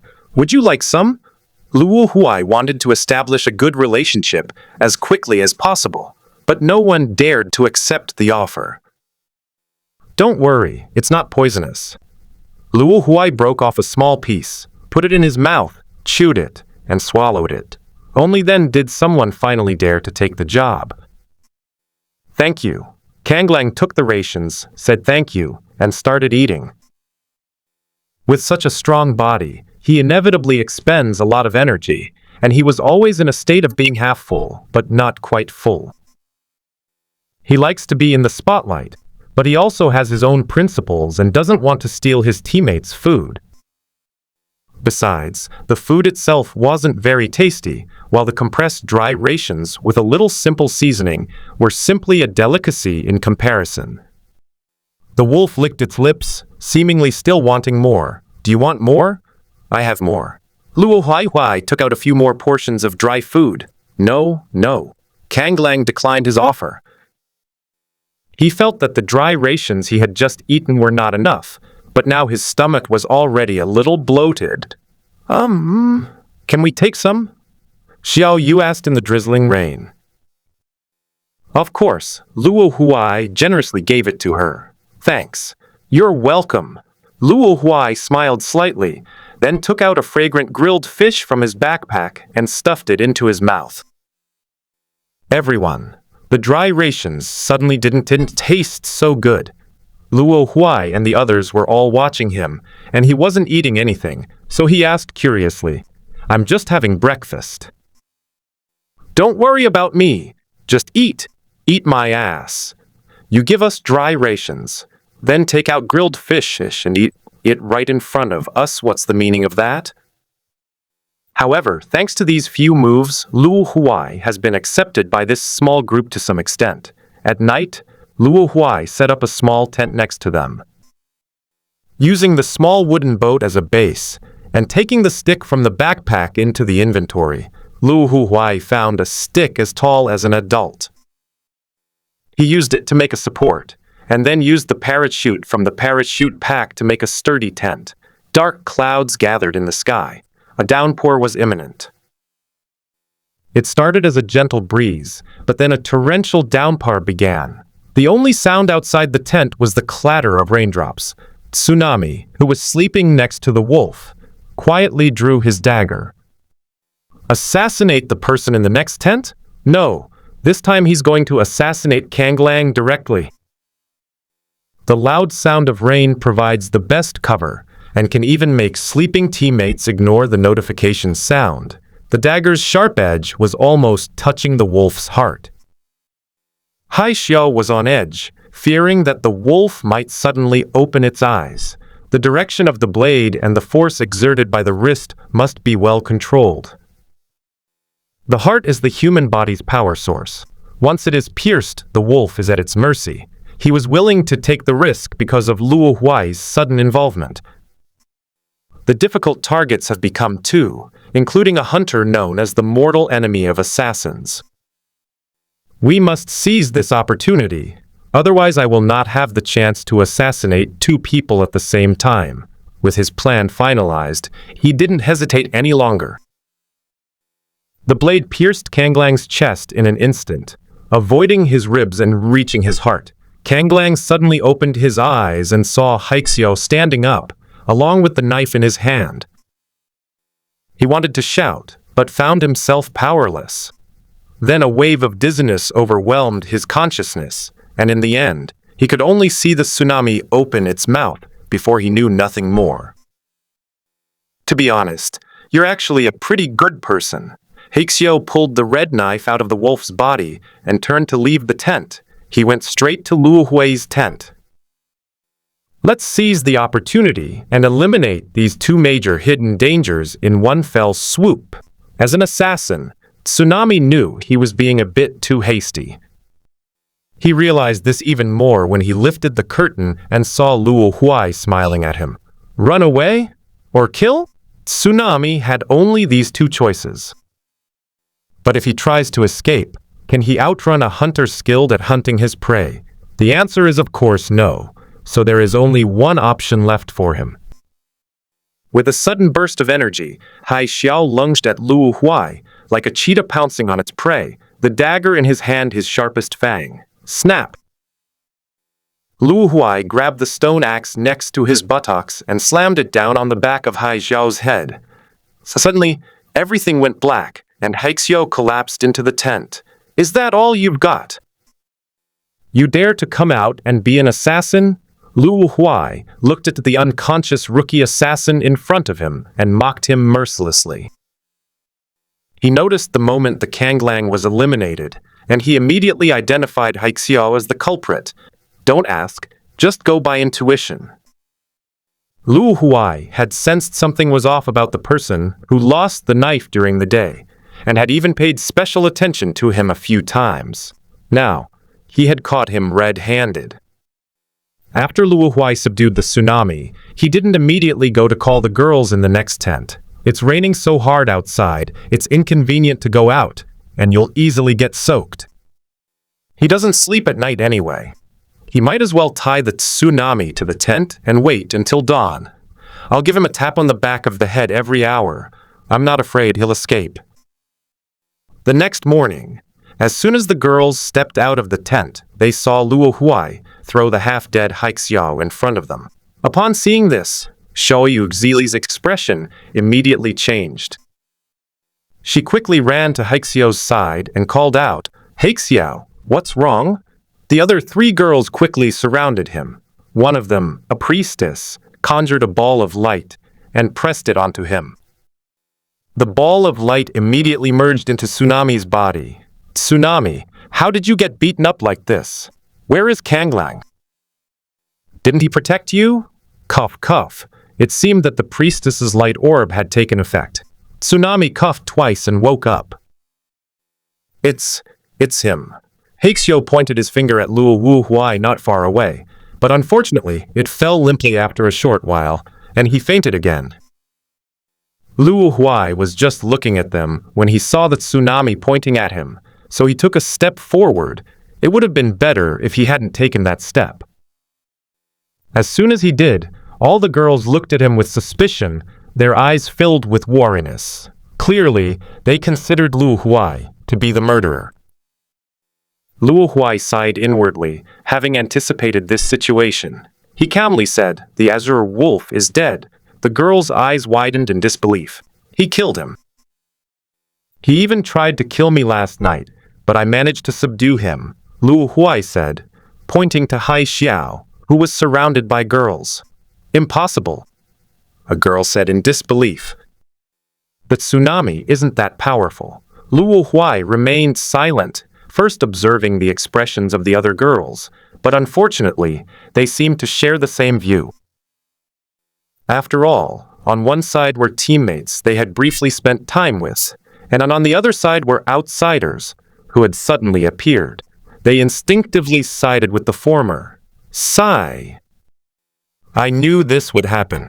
The reason Luo Huai didn't eliminate Tsunami last night was to leave some evidence and prevent a situation where he was wrongly accused of being the murderer and had no way to prove it. Unfortunately, it seems to be useless. The idea that the murderer would confess on his own, as described in the book, is indeed unreliable. I still have to do it myself. You believe him just because he says he's weak? What if I said I got an S rank in my first dungeon? Would you believe that too? Upon hearing this, the girl hesitated for a moment. Yes, what if the tsunami was deceiving them from the beginning? The female priest who was healing the tsunami hesitated before putting away the orb of light. Hai Xiao suddenly started coughing. Don't stop the treatment. I'm getting a little tipsy. But what if you're lying to us too? Xiao Yu suddenly became clever and tried to apply what she had learned to other situations. You're right. Luo Huai nodded in agreement, then pulled out a stone axe from behind him. Even if I'm lying to you, what can you do to me? Kill me? This is the reasoning plan that Luo Huai devised during his meditation last night. It will stop at the point of logic. If he doesn't listen, then he'll talk about some hard logic. This, Xiao Yu Zili hadn't expected the other party to be so unreasonable.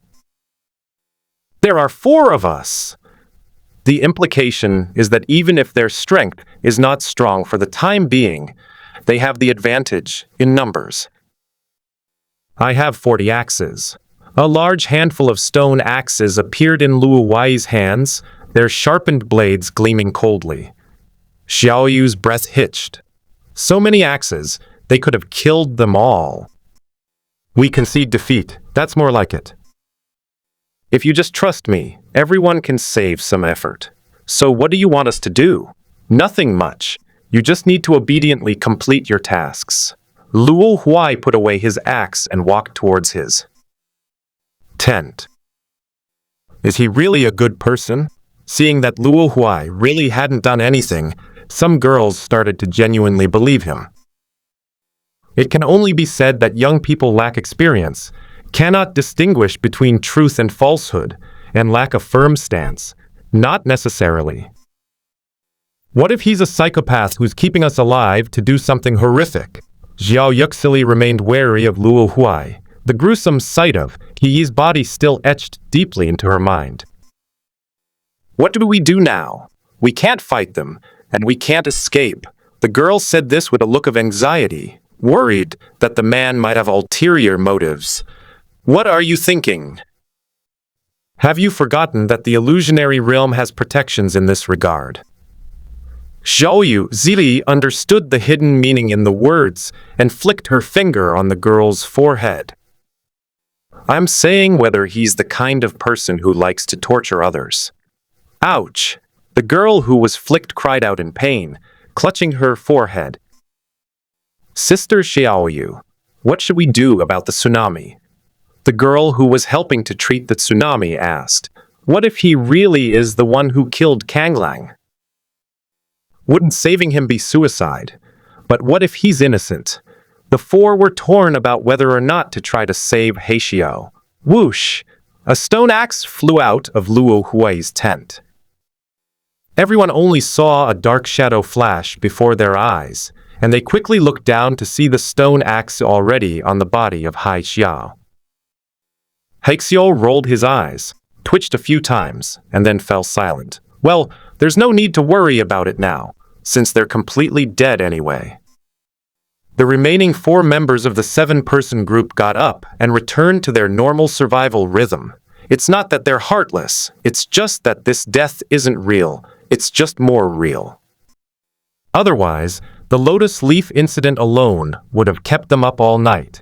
They were so focused before, but they were only temporarily captivated by the real scene. However, without the gray wolves, the meat supply may be reduced in the next few days. As newcomers, they underestimated some things. I almost forgot to take care of it. Inside the tent, Luo Huai touched his nose and muttered to himself, dealing with it means dealing with the tsunami. After all, the problem has been solved, and the hidden dangers must be dealt with as soon as possible. Open the panel, and the data inside has changed again. The moment the stone axe slashed at the tsunami, a numerical box displaying the kill point appeared on Luo Huai's panel.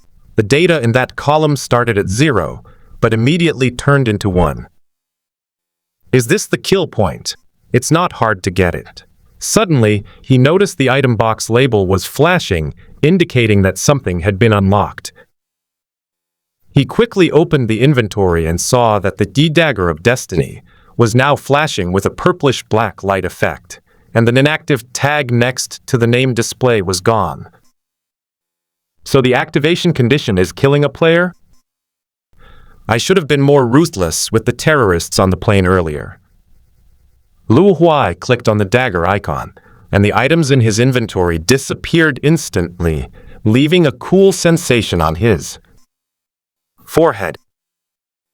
In the reflection of the panel, Luo Huai saw that he had a tiny vertical pupil mark on his face. In this way, the third game feature was officially launched. The remaining 5 days of survival were uneventful. The only thing Luo Huai cared about was the remains of the player, He Yi. After searching for several days, he finally found the answer on a similarly damaged fish on the beach. This is a fish whose flesh and blood have already rotted, but it is still writhing on the beach.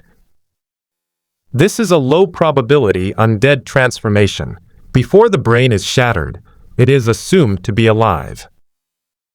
No wonder there is no death warning sound. Undead transformation is a well-known phenomenon. There is a very small chance that a creature will be triggered when it dies, and then fall into a confused, dying state, and its race will change to the undead. Of course, this racial conversion is not permanent. The player will remain the same race after resurrection. True undead are permanent. 7 days have passed, and the rescue team arrived as scheduled. Luo Huai and the 3 remaining girls boarded the rescue boat. Huh? Why is one missing again? There's nothing you can do. People are always capable of courting disaster, and you can't stop them. Consciousness returned to the chaos. Mission successful. Earn the following story achievements. T now. Who is the hunter? His survival master, effortless master copy rating. C click to settle.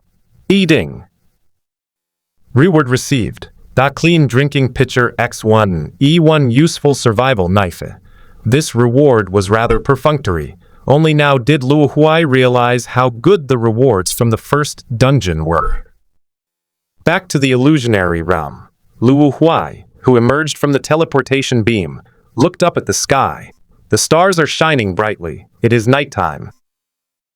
He spent 7 whole days in the dungeon, but when Luo Huai looked down at the date on the panel, he found that it was the night he entered the dungeon. I asked around and found out that the closed-story dungeon in the fantasy world has an independent timeline from the outside world. Although it's impossible to enter 1 minute and exit the next, it can be guaranteed to last no more than a day. What? The independent time flow of the punishment world suddenly doesn't seem so high-class anymore. Luo Huai was about to log out, but he stopped just as his finger was about to touch the panel. The mission to punish the world requires energy ore. Can I just go and buy one? It seems like it really works. The task only says to obtain it, but doesn't say how to obtain it. He turned and ran into the city, arriving at the trading street where the uncle who had tried to sell him apples had been. But after searching for a while, I still couldn't find it. Most of the items sold at the street stalls were useless junk that players had obtained in dungeons. Although sometimes someone would mistakenly sell some treasures, it was a very small minority. Hello, where can I buy energy ore? Left with no other option, he stopped a passerby to ask. The passerby gave him a strange look, seemingly wondering why anyone would ask such a question. But he still answered Luo Huai's question. Each type of energy ore is an important material for making machinery, an important item for powering large war machines. They are generally monopolized by major organizations and are almost never circulated on the market. No casual players would buy them because they can't afford them. The passerby left immediately after speaking, without lingering for a moment. Suddenly encountering a guy inquiring about military supplies, regardless of his purpose, it's always best not to get involved. Luo Huai stared blankly at the departing passers-by. The mission requires a monopolized product. Why would they need such military equipment just to provide electricity to a shelter? Looks like I'll have to dig it up myself. He sheepishly brought up the panel and prepared to log out again. But his finger remained hovering over the logout button. without pressing it. Mining? I can just mine in the illusionary realm, right? In the punishment world, I haven't even mined a single iron, which has the second highest spawn rate after coal. Why not try in the illusionary realm? I refuse to believe that even the energy ores underground can be monopolized. Even if all else fails, we can still dig up some iron, right? A mining plan suddenly came to mind. Looking up at the sky, it was midnight, and the moon was high in the sky. He nodded. Yes, it's the perfect time to get things done. He opened a map of the holy city and its vicinity, searching for places where energy ore might be produced. Since it's called an energy ore, the place where it's produced must be full of energy. Why is this all plains? Aren't there any volcanoes or anything? Luo Huai pointed at the map, but couldn't find any place where energy seemed to be accumulating. This angered him so much that he closed the map, ran to a pit he had left from digging up a tree last time, and started digging with his more efficient stone pickaxe. Since there's no place on the surface where energy accumulates, let's look downwards. The immense pressure and magma deep underground are enormous sources of energy. Unleash the power of the lucky one. Luo Huai plunged straight into the ground. The depth reached a level that was difficult for humans to achieve. I wonder how deep they dug. Clang. The stone pickaxe struck a hard rock, producing a crisp sound, and Luo Huai's face lit up with joy. We found something! If it's a mineral in regular rock or wheat blocks, hitting it with a stone pickaxe will cause block fragments to splatter. After digging for over an hour, I finally won the lottery. Luo Huai quickly stopped his reckless mining activities. This ore doesn't just fall off automatically when you break it. If you accidentally smash it into pieces and the energy leaks out, it'll be no different from an ordinary rock. He placed the stone pickaxe on the ground to the side and took out a wooden pickaxe to slowly chisel away the loose soil around the hard rock. Wooden pickaxes are not very hard, so even if you accidentally hit some ore, you don't have to worry about breaking it. But later on, he wished he could scrub it with a brush like the archaeologists on TV.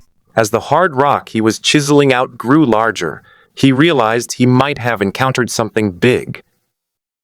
Such a large piece of ore, we've found a top-quality one. He became more and more excited as he dug. The feeling of winning the lottery was incredibly thrilling. In order to mine this giant ore, he also specially cleared out a space as big as a large room around the ore. A considerable amount of time passed, and it was probably almost dawn when the ore finally revealed its full form. After swinging the pickaxe one last time, the entire ore finally separated from the ordinary rock below and was suspended in the air by the suspended blocks that Luo Huai had placed beforehand. Taking a few steps back, Luo Huai used a wooden stick and some coal to make several torches and stuck them into the surrounding stone walls. He wanted to see just how big this ore, which had taken so much of his effort, really was. But the more he looked at it, the more something seemed off. This shape. It doesn't look like a stone. Wait, did this thing just move? A small pebble rolled to his feet, and his sixth sense grew stronger. To prevent collapse, the surrounding stone walls were covered with a layer of cobblestone blocks, so it's impossible for small stones to fall. This was clearly dropped from the ore. Suddenly, his eyes automatically turned golden red, and a panel instantly appeared beside his eyes, displaying information on the ore. The name Sleeping Stone Statue to Rare Race Element Introduction. It lies dormant deep underground, and theoretically only kobolds who love mining will occasionally encounter it. Are you a kobold? Even if I like to send dog emojis when chatting online, I have absolutely no connection with those guys who like to stare at candles. Luo Huai immediately contradicted the sarcastic question in the Sleeping Golem's introduction. Whether in the game or the fantasy world, Kobolds are monkey-like monsters that love ores and candles. They have monkey-like bodies but big horse noses, making them very unappealing, not even ugly cute. This is still a rare monster. Common monster ratings include common, rare, epic, and legendary. Each rating is further divided into gold and non-gold. Gold ratings are much stronger than non-gold ratings and can even be compared to non-gold monsters of a higher rating. In just a short while, the sleeping golem had broken free of its heavy and inconvenient rock shell, jumped off the 4 round stone blocks, and revealed its true form. It was a stone figure with short, thick limbs and a blurred face. The heavy head barely showed any facial features, and it seemed to have no reason to exist. Boom! The sleeping golem raised its broad stone hand, briefly gathered its strength, and then slammed it onto the ground with a dull thud. Luo Huai felt something unusual under his feet and immediately looked down. He saw cracks spreading on the rocks beside him and quickly rolled to the side. The next moment, a stone spike burst through the rock, grazed his thigh, and struck the rock above. The rock that was pierced immediately cracked, and a pile of rubble fell down. Luo Huai, who had rolled to the side, looked at the stone spike with lingering fear. If it had hit her accurately, it would have been a 1,000-year-old killing blow, and the pain would have been so intense that even resurrection could not erase it. Seeing that the one who had awakened him was unharmed, the sleeping golem raised its other hand. This time, instead of slapping the ground, it turned towards Luo Huai and made a grabbing motion. Luo Huai instantly felt a gravitational pull coming from the stone palm, the force of which was several times greater than gravity. Caught off guard, he lost his balance, fell to the ground, and rolled over. In the blink of an eye, it rolled to the front of the sleeping golem, whose hand, which had been pressed to the ground, was now raised, ready to deliver a fatal blow to Luo Huai. On the ground, Luo Huai, who had already lost his balance, couldn't stop. Just as the stone palm was about to crush him, he suddenly had a flash of inspiration and summoned a wooden tool that could be switched instantly. He used it to prop the stone palm up between the ground and the ground. The indestructible nature of the wooden tools bought Luo Huai time to escape. He rolled over, braced himself with his hands, and then used gravity to fly directly towards the stone palm that was sending the gravity through him. With his feet firmly planted on the stone, Luo Huai raised his wooden pickaxe and slammed it hard into the wrist of the sleeping golem. Perhaps the special properties took effect, but since it was specifically designed for quarrying stone, even if it produced wood products, it still caused considerable damage. The sleeping golem's hand was immediately paralyzed, its gravity vanished, and Luo Huai seized the opportunity to swat it down, narrowly dodging another stone palm that was sent to attack. The sleeping golem was heavy and clumsy. Due to its enormous inertia, the palm strike landed directly on its own shoulder, causing considerable damage. What was originally a paralysis at the wrist was now paralyzed all the way to the shoulder. Luo Huai got a brief respite. He quickly took out all the stone tools from his inventory, and threw the ones he couldn't take out onto the ground for easy access. In addition, he held a few small round stones between his fingers. Suddenly remembering something, he used his mind to retrieve the excellent bulletproof suit that he had previously overlooked and clicked to equip it. I thought the outfit would just appear on him, but snap! The suit fell in front of him, right between him and the sleeping golem. Do you really have to equip this yourself? What's the point of this equipment button then? Before he could even complain, Luo Huai only had time to bend down, pick up the helmet from the suit, put it on his head, and then hurriedly jump back. The sleeping golem's attack had arrived. It detonated its paralyzed arm, and the pebbles flew towards Luo Huai like bullets. Luo Huai jumped back and suddenly curled up, minimizing his vulnerable area. The pebbles hit his helmet with a clattering sound, making his head buzz. Fortunately, his judgment was not affected. Despite the pain from the rubble hitting his limbs, he threw out a small round stone block as soon as he landed.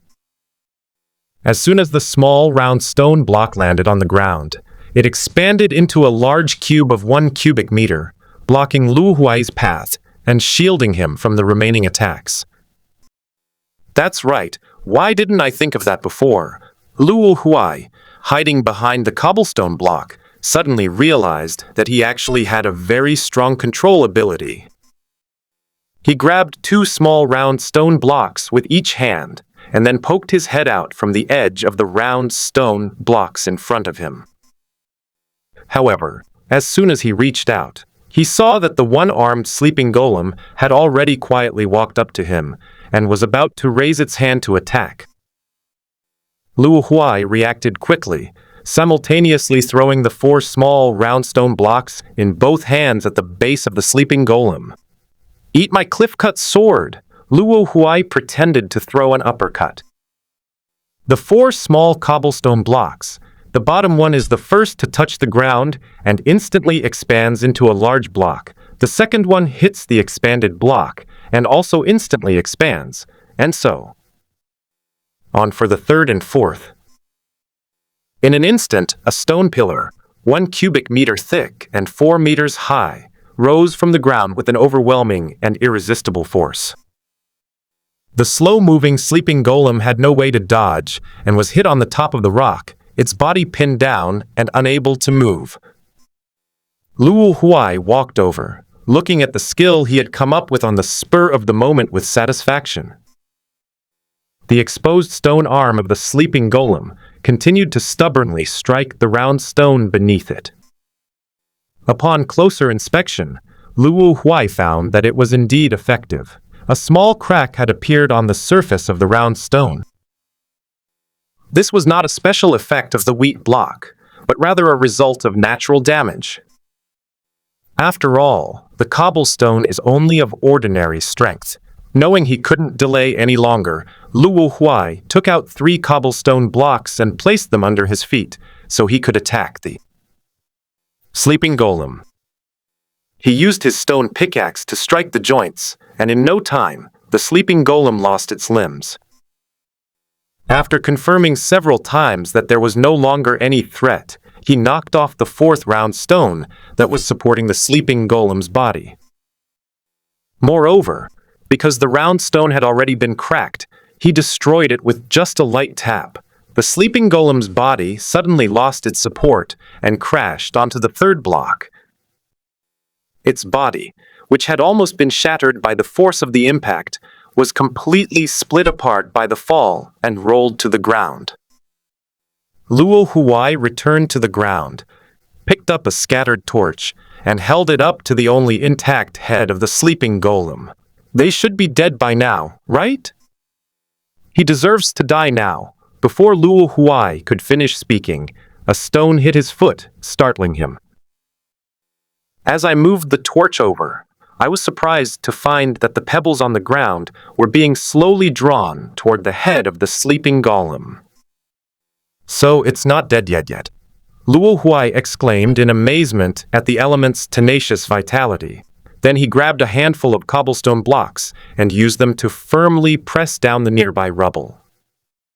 "It's impossible for it to be revived now, right?" He held a stone pickaxe in each hand and fiercely attacked the sleeping golem's head. Each time the golem's head was struck, it trembled violently, as if struggling, but unfortunately, without a body, it was just a lamb to the slaughter. To be honest, the sleeping golem was actually quite frustrated. In this rocky underground environment, his body components and energy were practically inexhaustible. However, in order to prevent landslides, Luo Huai laid down a layer of cobblestone blocks that it could not control, which made it difficult to attack, limited its energy, and unable to regenerate. Health greatly weakening its strength. Is it a tragedy or a tragedy?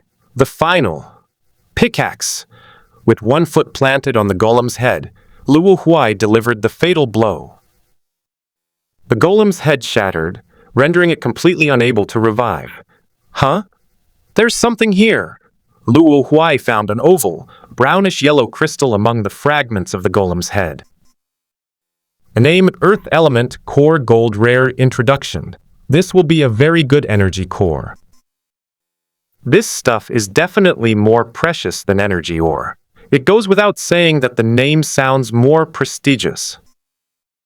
Phew, I've been busy for so long. It's time to go out. Luo Huai wiped his sweat and prepared to leave. Beep, beep, beep. The phone rang. I looked and saw it was Kinglin. I opened it. Luo Huai, where are you? Kinglin questioned from the other end. Me? I'm mining. I mean the mortal realm. Kinglin raised his voice a few decibels. Luo Huai realized that the fact that his physical body had disappeared along with his body had finally been discovered. I was going to ask before, but you said not to reveal the adventure. After listening, Kinglin remained silent for a moment, then said, "Could you give me a general idea?" I need to explain this to Yifeng. Generally speaking, I may have transmigrated along with my physical body. What? You ascended directly? No. The situation is more complicated, and I can't explain it well either. Then you can't be resurrected now? You should know that the reason players can be resurrected is because their souls can return to their physical bodies in the mortal world. No, I can still be resurrected, and I should still be able to return to the mortal realm, but I haven't found a way yet. Then I'm relieved. Kinglin's tone finally relaxed, and in doing so, it became a little unserious. Hey! Luo Huai, now that you're in the illusionary realm, can you make your room available? Luo Huai chuckled coldly. Don't even think about it. Kinglin had also guessed that this would be the case. By the way, do you know where Yifeng is right now? Luo Huai asked about Yifeng's whereabouts. He needed to find someone knowledgeable to help him deal with the Earth Element core he had just acquired. Yifeng was good at tinkering with machinery, so he should be very familiar with these things. Night madness, Kinglin thought for a moment. He's probably busy right now. The organization he joined is preparing for a major raid, and he has to prepare for that too. I see. I'll contact him myself later. With her worries settled, Kinglin prepared to hang up. Luo Huai suddenly asked again, his tone somewhat unfriendly. By the way, about my newbie dungeon back then. Goodbye! Snap! Without giving Luo Huai a chance, Kinglin hung up the call immediately. Although it was for Luo Huai's own good at the time, it is undeniable that he and Yifeng really went too far, and Luo Huai was lucky to survive. So let's try not to mention this matter. Otherwise, Luo Huai might bite us and take us away. Wait a minute, it seems Luo Huai is stuck in the illusionary realm and can't come back. Oh ho, Kinglin's eyes lit up at this thought, and he dialed Luo Huai's number again. Hey, Luo Huai, sorry about that. The signal was bad and the call dropped. Let me explain again. Actually, Yifeng and I were just trying to help you. Feeling emboldened, Kinglin began his rambling and deceptive pronouncements. Luo Huai, sitting opposite, listened quietly. Anyway, that's it. You're just waiting to die. This time it was Luo Huai's turn to connect to the communication system. Hey, Kinglin wanted to say something more, but the other party had already hung up, so she had to shush up. What if Luo Huai finds a way back to the mortal realm? Should I go to the mental hospital in the north of the city to take refuge? Kinglin began to plan his future. On the other side, Luo Huai finally got in touch, Yifeng after calling him 10 times. If you have something to say it. If you don't, burn paper money. Yifeng, you sound so haggard. Luo Huai keenly noticed Yifeng's weak and listless tone. Busy replenishing combat supplies. I've been farming ammunition and spare parts in dungeons for days. I have a feeling that night madness on the other side could be knocked out at any moment. Are you all right? Don't be too. It's nothing, it happens often. I'm used to it. Just tell me what's wrong. All right. Luo Huai trusted Yi Feng's judgment, so he brought up his own matter. I have an earth elemental core here. What did you just say? Yi Feng thought he was too tired, so much so that his hearing was impaired. I'm talking about the core of the earth element. Where did you get that? That kind of thing must be really hard to find. It's not just hard to find. Very few people in the entire organization have ever found it. I mined all night. All right, as expected of you. Yi Feng didn't bother to ask about the specifics. All right, you don't need to say anything more. Yi Feng interrupted Luo Huai. Just tell me what you want to exchange it for, and I'll get it for you. I need energy ore. Several? One? Are you kidding me? Yi Feng felt he really needed to rest. Elemental cores in exchange for energy ores. Is this like trading diamonds for glass? I only need these for now. You can keep the rest. All right. Yi Feng sighed and pinched the bridge of his nose. By the way, how many do you want? One. It seems I really should rest. Yi Feng had stopped worrying about his hearing problem. His immediate priority was to lie down on the bed next to him. Rest. Hey, don't forget. Luo Huai was afraid he would forget. Okay, Night Mad's voice grew softer and softer, until it became the sound of even breathing. Yi Feng fell asleep without even hanging up the phone. This must be exhausting, Luo Huai sighed, and hung up the call. Let's go up first. We've been in this mine tunnel long enough. But when he reached the end of the horizontal mine tunnel and looked up at the vertical mine tunnel above him, I think I dug a bit too deep. From Luo Huai's perspective, the 1 cubic meter sized hole was already too small to be seen with the naked eye. Losing your mind while mining is perfectly normal, and any Minecraft player can attest to that. However, there is at least a height limit in Minecraft. Once players reach the bottom, where the bedrock is indestructible, they will not dig any further. But the illusionary realm is an infinite world, and heaven knows how deep it is underground. Anyway, Luo Huai, who was having a blast digging, is now experiencing it firsthand. How deep did I dig? He climbed upwards meter by placing blocks under his feet. Right, if I just look at how many blocks I have in my backpack, I'll know how many meters I've dug, right? He quickly opened his backpack and saw that there were more than 30 groups. Even after roughly subtracting the horizontally dug blocks, there were still more than 20 groups, not to mention that there were nearly 2 groups of coal that had not been counted. A group has 64. What is a dozen multiplied by 64 again? As he was calculating, he stopped placing the blocks under his feet. Maybe I should dig a little longer, since I can't get up there anytime soon anyway. Hey! Luo Huai, where are you? I've arrived in the holy city. Wait a minute, I'm still in the pit. I'll be right there. Then hurry up, I took leave to come out. Unable to mine any further, Luo Huai had no choice but to continue diligently placing blocks under his feet. A long time. Hey, Luo Huai, why aren't you here yet? Where are you? My time is almost up. Someone was already getting impatient. I'm still in the pit, Luo Huai lamented helplessly.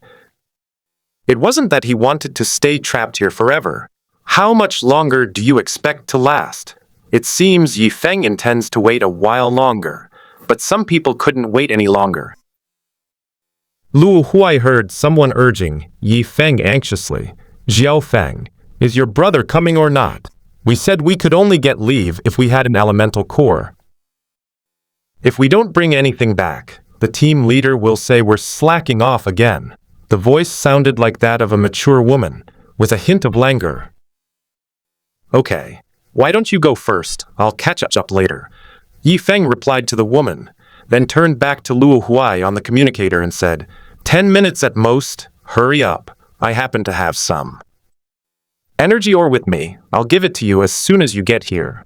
Okay, Luo Huai replied. He looked at the cube in his hand and took a deep breath to calm himself. This is the only way. He leaped into the air, stepping on the stone wall, and then threw the block below him. Bang! Launcher start. I, Luo Huai, have felt the pain of your sleeping golem. Ouch! He spat out a mouthful of blood. The players on the grassland heard a loud bang, and a figure shot into the sky. Yi Feng and his group, who were standing at the city gate, also heard it and quickly looked over. It can't be a locust tree, can it? Even though he was far away and couldn't see clearly, Yi Feng had a feeling that only that guy would do something like that. In the sky, Luo Huai, who had been propelled away by the expanding cube, was almost completely bloodied. How could it be so powerful? I haven't even thought about how to land yet. Luo Huai's shouts became very muffled in the high-speed airflow.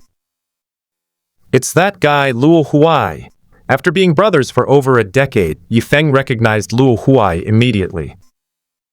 He pulled a hoverboard from the car behind him, stepped on it, and headed straight for Luo Huai, who had reached the top and was beginning to plummet at high speed. I'm going to die. Luo Huai looked at the ground right in front of him and peacefully closed his eyes. Suddenly, he felt himself being caught by a pair of hands. He opened his eyes and saw Yi Feng's face, half of which was covered by his hat, appearing in front of him. He was being held in Yi Feng's arms in a princess carry. Night madness, my good brother. Eh? Luo Huai was so touched that she wanted to hug him, but Yi Feng shouted, What are you trying to seduce? The float can't support your strength. The floating skateboard beneath Yi Feng's feet was making a hissing sound, which was due to the energy overflow caused by overclocking. The two of them fell together. The female player who was with Yi Feng, seeing that things were going badly, immediately raised the staff in her hand and fired a green meteor at the spot where Yi Feng and the others had landed. A parasitic seed. As soon as the green meteor landed on the ground, it burrowed into the soil, and immediately a large swarm of vines burst forth, wrapping around Yi Feng and Luo Huai. Finally, the two were placed on the ground upside down, still conscious. The female player walked up to Yi Feng, looked down at him with displeasure, and began to berate him. Jiao Feng, how many times have I told you? Why are you so reckless? Don't you know that death can cause harm? However, Yi Feng's eyes narrowed. Sister Yu, you've exposed yourself. He was lying on his back on the ground, and Sister Yu was wearing a blue short skirt, looking absolutely stunning. Sister Yu was startled and quickly covered her skirt, taking a few steps back. A blush appeared on her face. Pa! You little rascal. Luo Huai, standing to the side, immediately looked at Yi Feng with new respect. She hadn't realized he was such a pervert. He always stayed in his room, and she thought he was a deadbeat techie. If Yi Feng knew what he was thinking, he would definitely say, You, who often goes into seclusion for 4 or 5 days at a time to play games, have no right to talk to me. Yi Feng was fine and quickly got up on his own, but Luo Huai moved and spat out several mouthfuls of blood. I'm probably broken in the ribs. He lay on the ground and calmly explained his condition. Yi Feng sighed as if he had long been used to it, took out a bottle of red liquid from his pocket, and poured it into Luo Huai's mouth.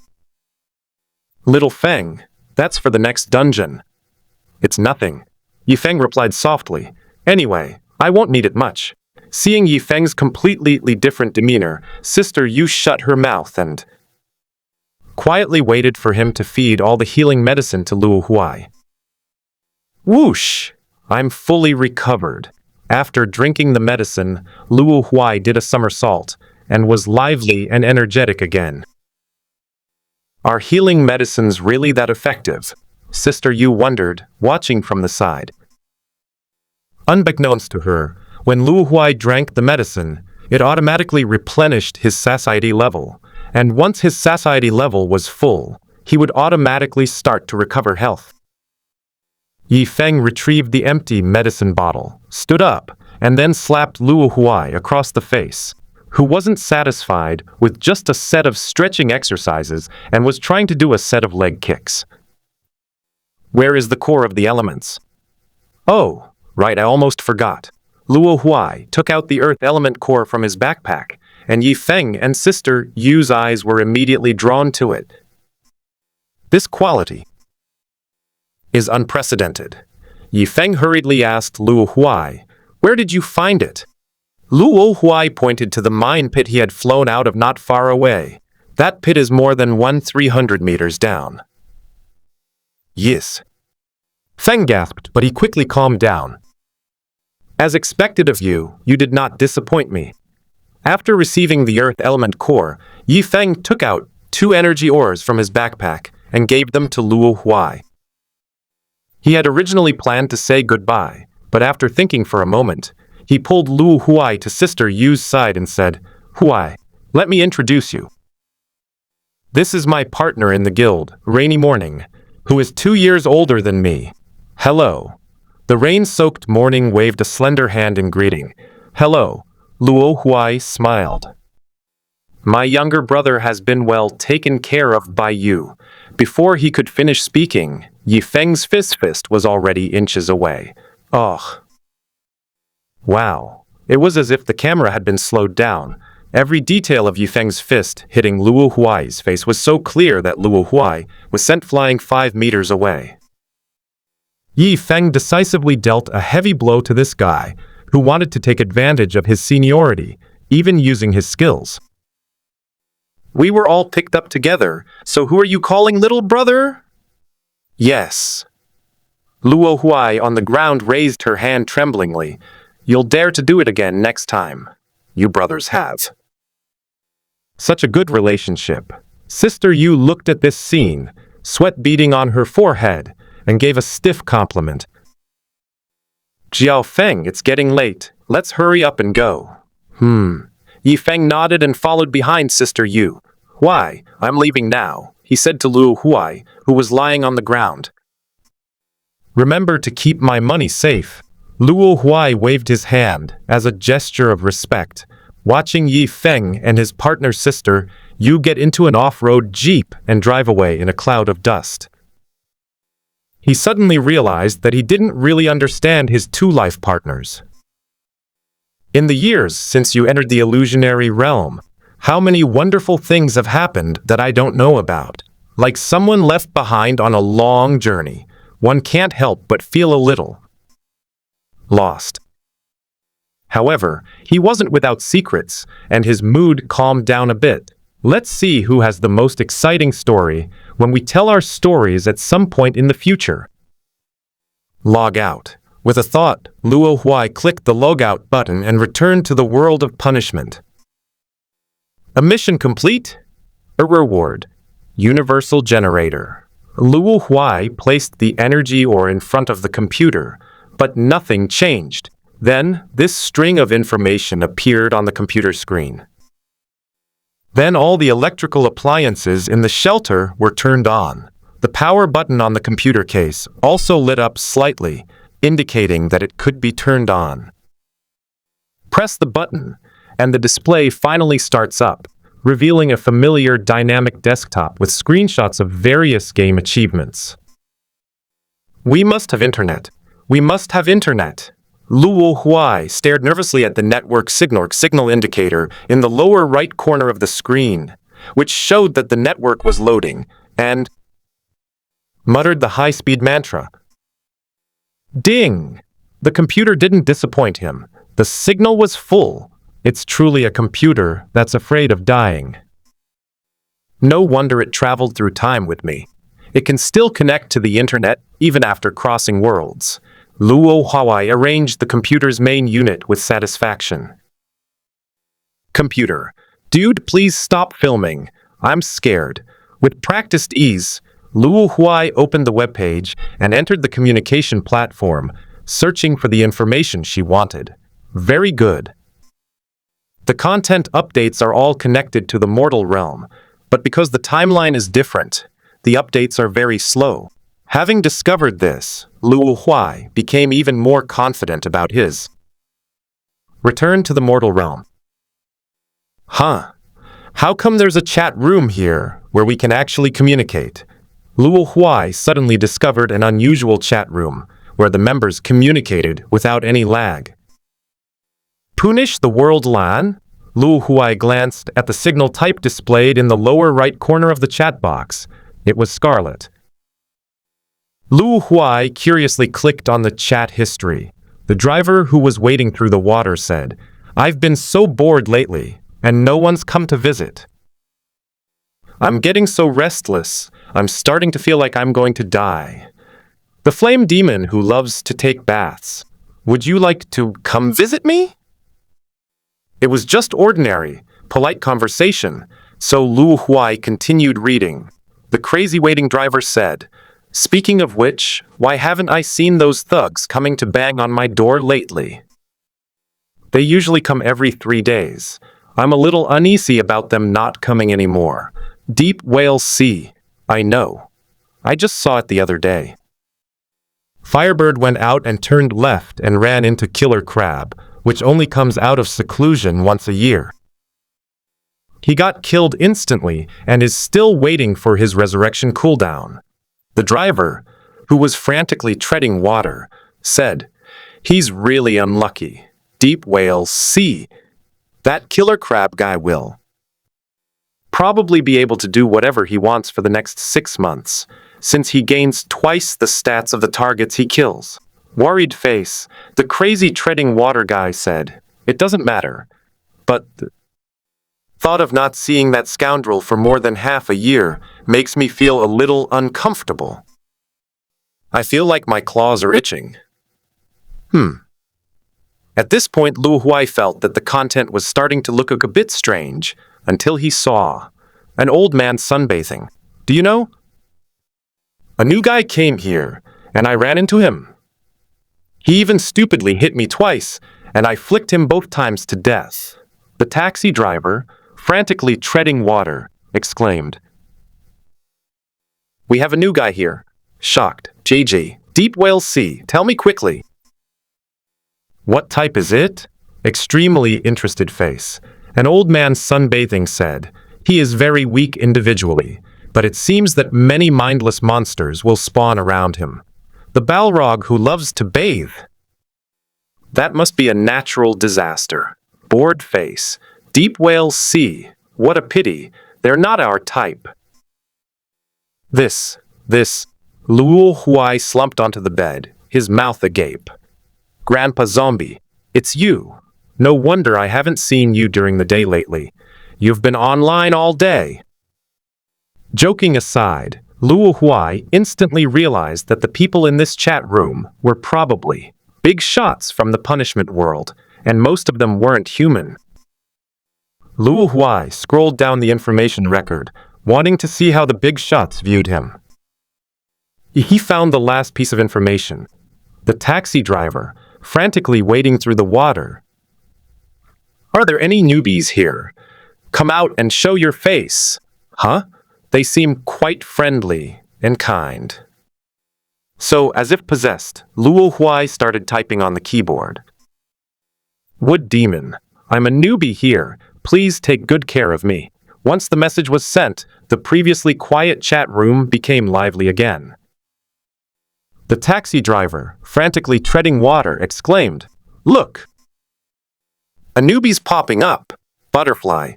Oh, you reading www.kashu.net. What a newbie. Deep Whale Sea. Taking care of them is a must." The crazy treading water guy said, Yes, we must take care of you. You're Wood Ghost, right? Tell us where you are." Upon seeing this, Luo Huai hesitated. He felt that the word care was full of malice after all. This was the world of punishment. But not replying didn't seem right, so he continued typing. Wood demon. I'm new here and can't tell you where I am. All I can see is wasteland all around me. Surely they wouldn't know by now. But a master is a master. The driver, frantically treading water, said, Oh, in Badlands? That's quite a large area, a bit difficult to manage. Upon seeing this, Luo Huai realized that the word care was indeed malicious. Then I'll take the trouble to look after everyone. Wood ghost? What does all-round care mean? Luo Huai had a bad feeling. Open the window and gaze at the distant horizon. A twinkling new star rises slowly and flies towards us. That's quite a favor. Even from thousands of miles away, he could feel the terrifying, destructive aura of that new star. All he could do was pray that his sanctuary would be able to hold up. The shining new star quickly arrived, but the big boss obviously didn't know its exact location, so the new star passed over the roof and disappeared into the ground not far away. Wherever the nova touched the ground, it instantly melted into nothingness, and a sinkhole with a diameter of over 100 meters appeared on the surface in an instant. But that wasn't the end of it. After a second or two of silence, the sinkhole burst into a burst of intense white light again. After that moment, no matter how many times Luo Huai recalled it later, he only wanted to shout one sentence: World nuclear peace! Oh my God! A nuclear explosion is right in my face! Luo Huai instinctively closed the window, making a feeble and ineffective resistance. The explosive wind transformed into countless blades that swept outwards, reaping and crushing everything within 1,000 miles, instantly turning it into dust that drifted between heaven and earth. The subsequent catastrophic heat melted the land at the explosion's epicenter into a vast wasteland of magma. It seems that only at this moment does this place truly deserve the name, Hell. It was an unknown amount of time before Luo Huai, who had been lying on the ground with her ears ringing from the shock, dared to get up. Through the glass, he saw the scene outside. The shelter, protected by the barrier, remained unharmed, as did the land below. However, the land further out was not so lucky. The surface was completely annihilated, and the ground suddenly dropped by tens of meters. The remaining rocks were melted and gathered into a huge lava lake. Wooden ghost. Thank you for your kindness, boss. The driver, who was frantically treading water, exclaimed in surprise, Huh, he didn't die. Looks like he was hiding in a shelter. The expert is very experienced and guessed it immediately. Wooden ghost. Boss, please let me go. Luo Huai's heart was pounding wildly, and even after calming down after 3 seconds, it continued to beat. The boss's show of force was terrifying. The driver, frantically treading water, said, Huh, what are you talking about? What do you mean by letting go or not letting go? I was indeed looking out for you. Wood ghost. Luo Huai dared not contradict her, and could only cautiously type out a question mark. The driver, who was frantically treading water, immediately understood and patiently explained, Take a look at your status bar. Luo Huai opened the panel and saw that there was indeed a new item on. The status bar, radiation resistance +1, permanent. Oh! Big shots are always generous. Wooden ghost. Thank you for your help, boss. The crazy stomping buddy said, It's nothing. Just call me boss brother. Remember to come visit me when you have time. After brother replied, there was no further activity. He must have gone offline. Luo Huai also left the chat room. Although the big boss was very generous in his care, it was still a bit too exciting. When the world was at nuclear peace, he was lying on the ground and was actually shocked to the point of coughing up blood. If they keep bothering me, I could bury them alive. Resurrection. No way. I just tried to open a window, and the heat wave that rushed in almost ripped my face off. The resurrection point is right at the entrance. If I get stuck indefinitely, I'm in for a world of trouble. I wonder if the wheat in the yard will get scorched. Can I just grab a bowl and use it to eat? It's so hot. This radiation resistance is practically useless.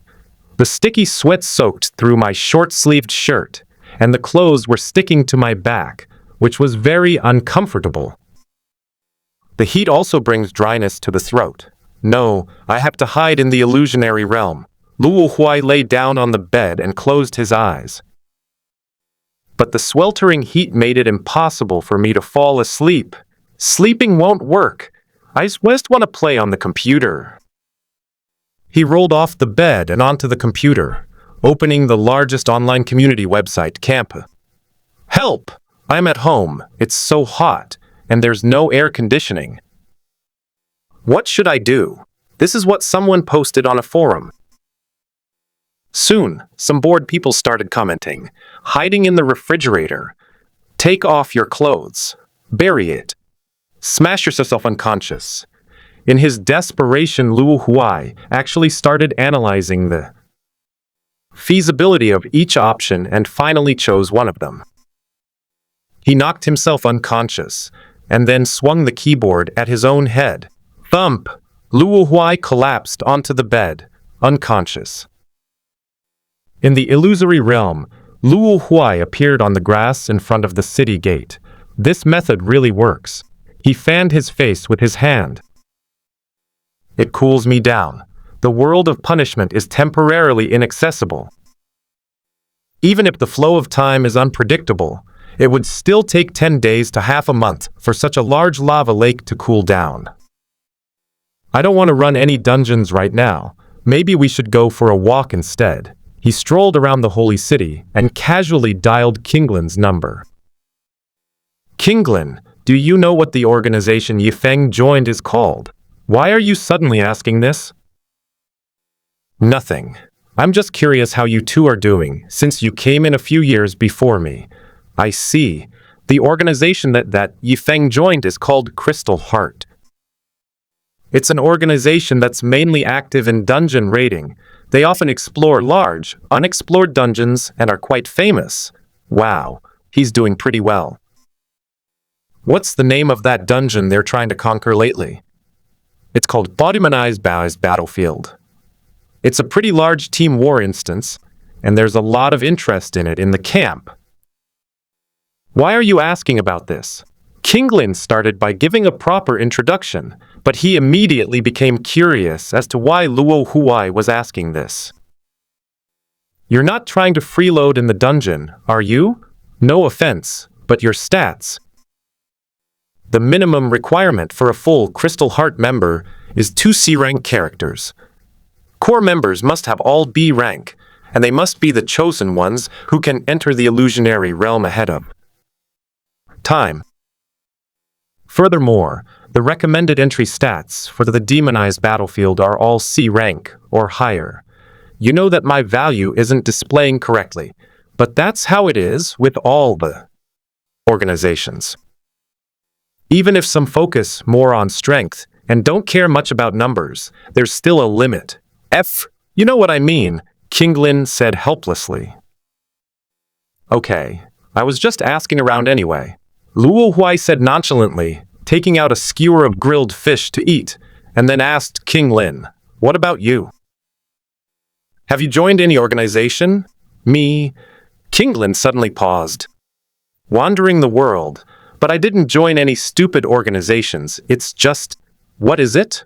As the saying goes, even a hero can be brought down by a penny. During one of my economic crises, I joined a small organization. What's your name? Ruru Shuijit Peft.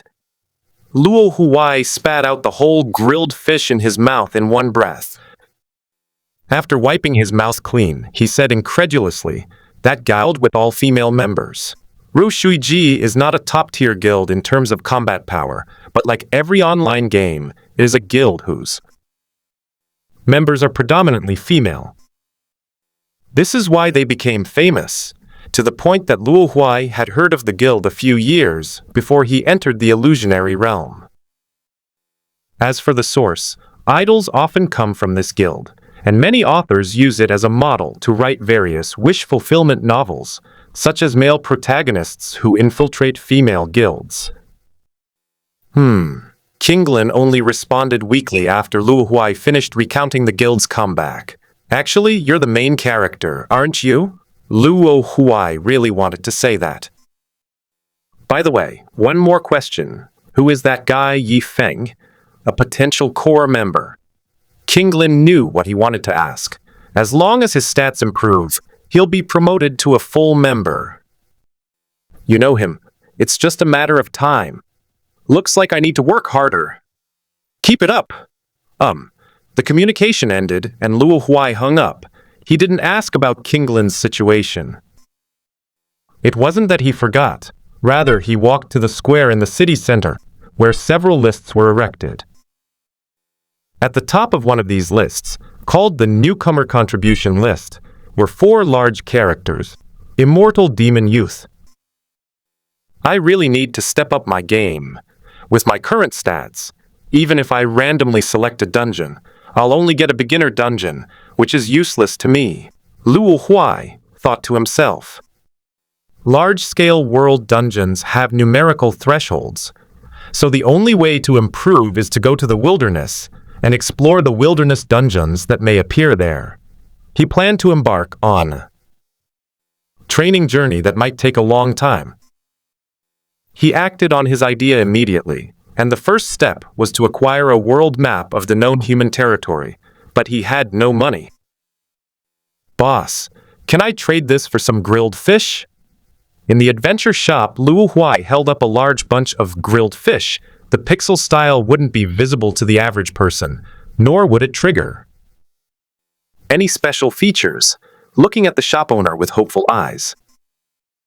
The shopkeeper felt uneasy under his gaze and handed him a map, saying, "Here you go." "Thank you, boss." Luo Huai threw down the grilled fish and ran away in a flash. These newcomers these days are getting more and more bizarre. The owner wiped the sweat from his brow, grabbed a skewer of grilled fish, took a bite, and exclaimed, "Wow, not bad." Luo Huai ran to the city gate before stopping. He put the world map into his backpack and opened the panel to create a virtual 3D map. His initial plan was to head north, where there was a vast wilderness. Okay, actually, he just picked it randomly. The eastern forest and the western ocean didn't seem very easy to navigate, so he just went whichever direction he ended up in. And so, before dawn, under the cover of night, Luo Huai embarked on his journey. Yi Feng, Luo Huai, is gone. Kinglin stood on the city gate, watching Luo Huai's retreating figure. That fits his spontaneous personality perfectly. Yi Feng was still adjusting equipment in his studio, taking a moment to chat with Kinglin. Since he asked about our affairs, it was bound to happen. Kinglin also came to terms with it. He's still as competitive as ever. He just didn't want to hold the team back, even if it was because of a misread value. Speaking of which, how did you provoke him? Kinglin paused. Don't ask that.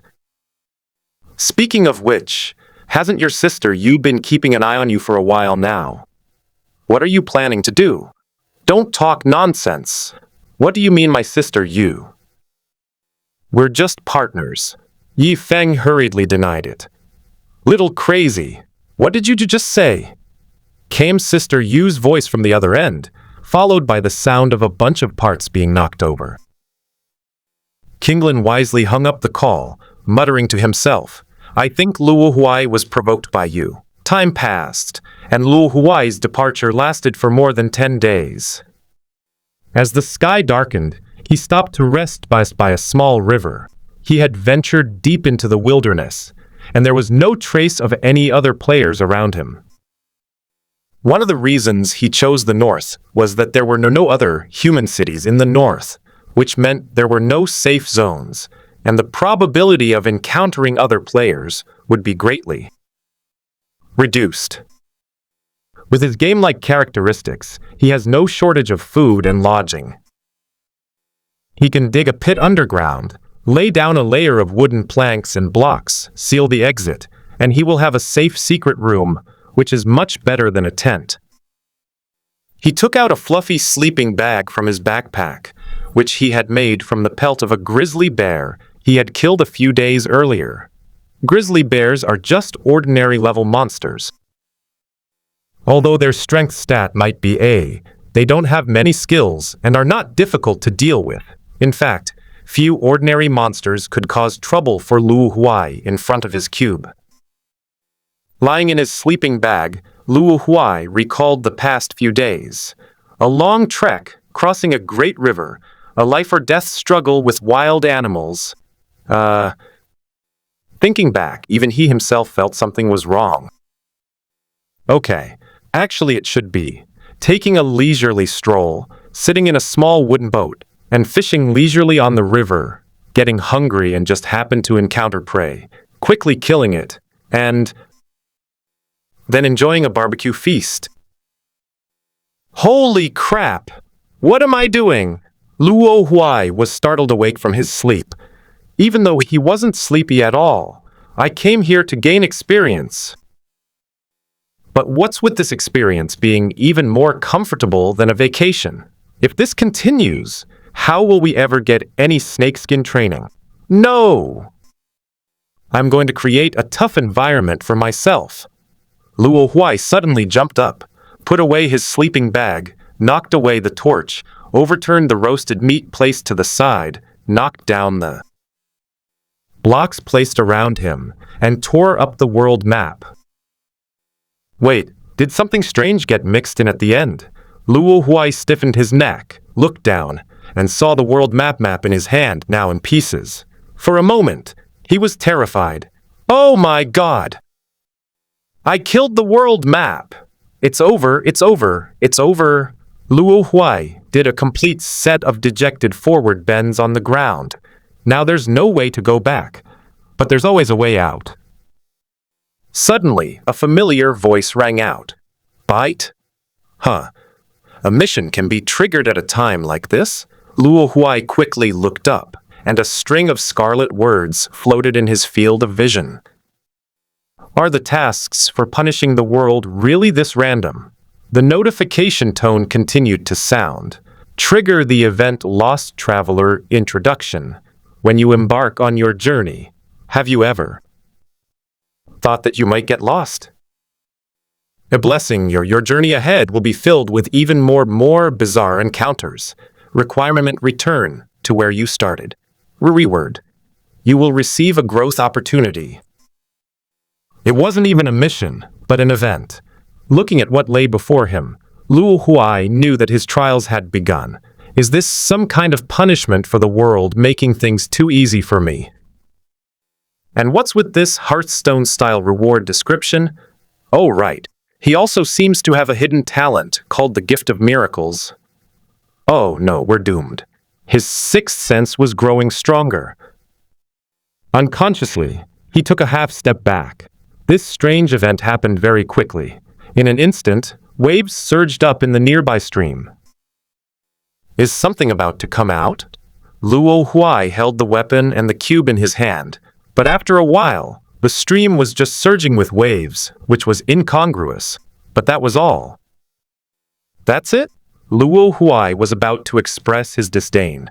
Seemingly provoked, a thick, spiraling column of water suddenly shot out of the river, heading straight for Luo Huai. As he threw the cubes in his hand, a stone wall instantly rose in front of Luo Huai. The water jets crashed against the wall, creating a deafening roar as the waves crashed against the shore. Luo Huai's eyes turned golden red, and under the protection of the dagger of destiny, he saw the culprit of the attack through the darkness. A name of flood devourer, gold rare, race of elemental, water. Introduction: he shouldn't be in this kind of stream. Who is guiding him? Who knows who was guiding him? In Luo Huai's eyes, the stone wall was actually seeping out tiny water jets. under the impact of the water jets. The stone wall was about to give way, so he quickly retreated and dodged to the side. Crack! The stone wall shattered, and large chunks of rock were caught in the water, causing even greater damage. He swung his sword to knock away several flying stones, then turned and ran towards the wilderness behind him. Can things in the water really be brought ashore? However, a gust of wind, or rather, a gray-white humanoid silhouette formed by the wind above his body, stopped him in his tracks.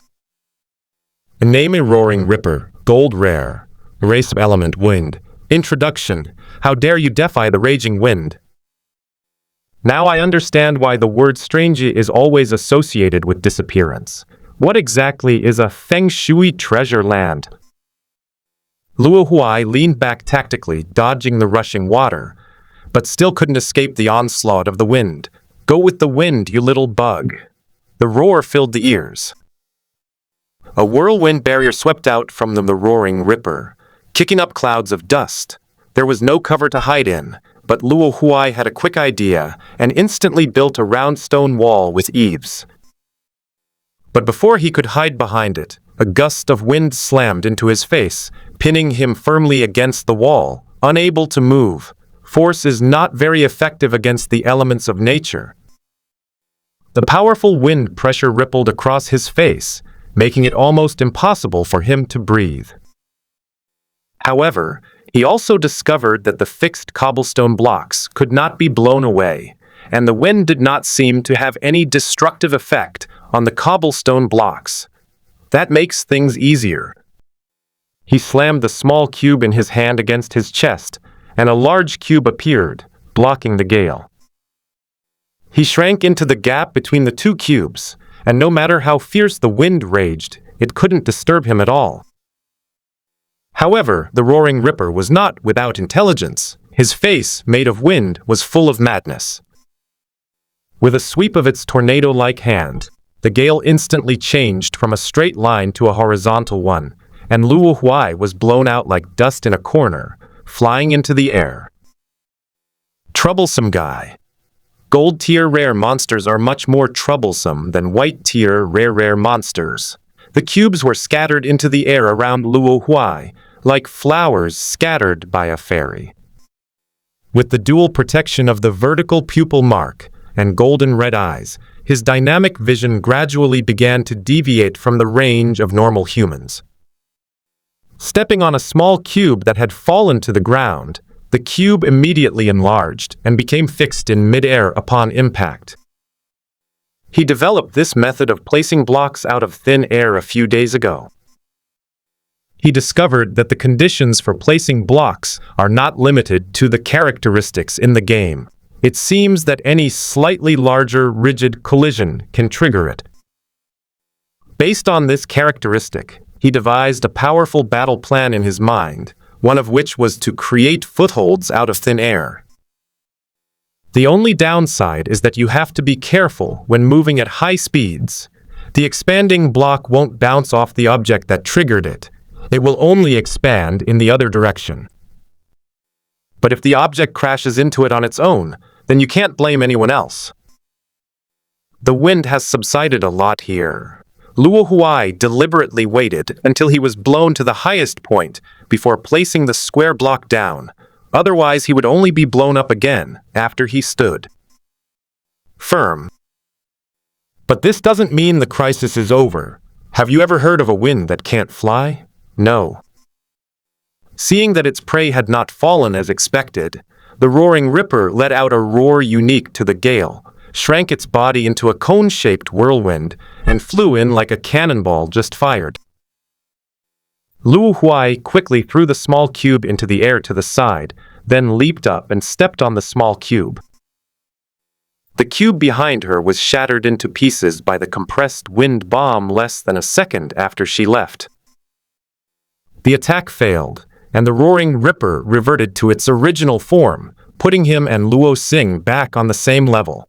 The gale swept in again, this time with no way to avoid it in the air. But Luo Huai no longer intends to escape. This isn't a world of punishment. Do you think I'm going to let you crush me? Surrounding himself with pebbles, he was finally able to stand up straight instead of lying on his stomach in a sorry state. The air currents gathered around the roaring ripper, and the dense wind element was compressed into its body. A white light shone from a certain part of the roaring ripper's body, and all the wind and elements returned to this point. He was going to deliver a fatal blow to the enemy ahead. Squeak! The high-speed airflow created a sharp, piercing whistling sound as it rubbed against the air. As an element, it has exposed its greatest weakness. Luo Huai chuckled softly, tossing the cube in his hand as he assumed a pitching stance, his eyes fixed on the cluster of white light on the roaring ripper's chest. Let's go! The small cube instantly flew towards the target white light. Monsters of the elemental race have always had only one weakness, the elemental core that can move freely within their bodies. The only way to kill elementals is to break or strip them of their core. However, except when it is replenishing energy, the core is always invisible and intangible, making it extremely difficult to find. Luo Huai only dared to make a move when this moment arrived. The small cube has another characteristic. At the moment it is thrown, its parabolic trajectory will not be affected unless it is subjected to a rigid collision.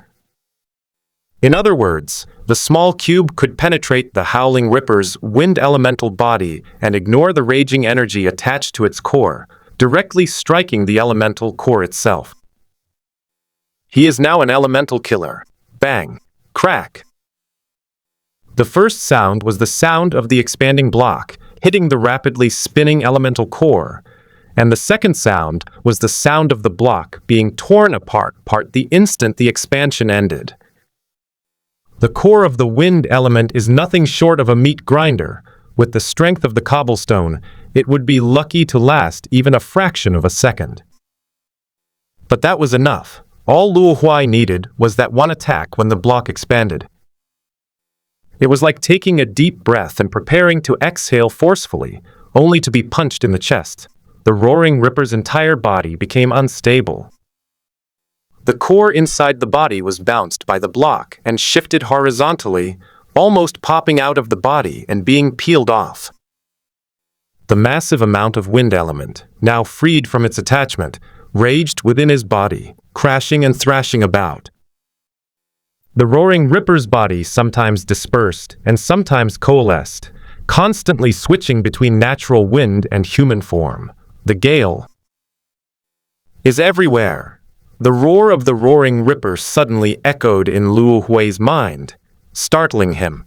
Then all the wind was absorbed into the core, and the intense light on the core suddenly disappeared.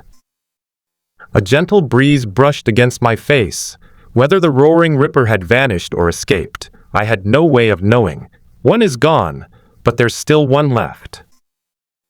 Lying on the edge of the block, Luo Huai looked down at the small river dozens of meters below. 8 water tentacles waved across the riverbed, but the one in the middle was not an octopus head, but a bizarre creature with a minotaur's head and a human body. With the roaring ripper present, the air was filled with raging winds, so he couldn't intervene. There's not much coordination between the elements. The fantasy world truly lives up to its reputation as the source of inspiration for all works.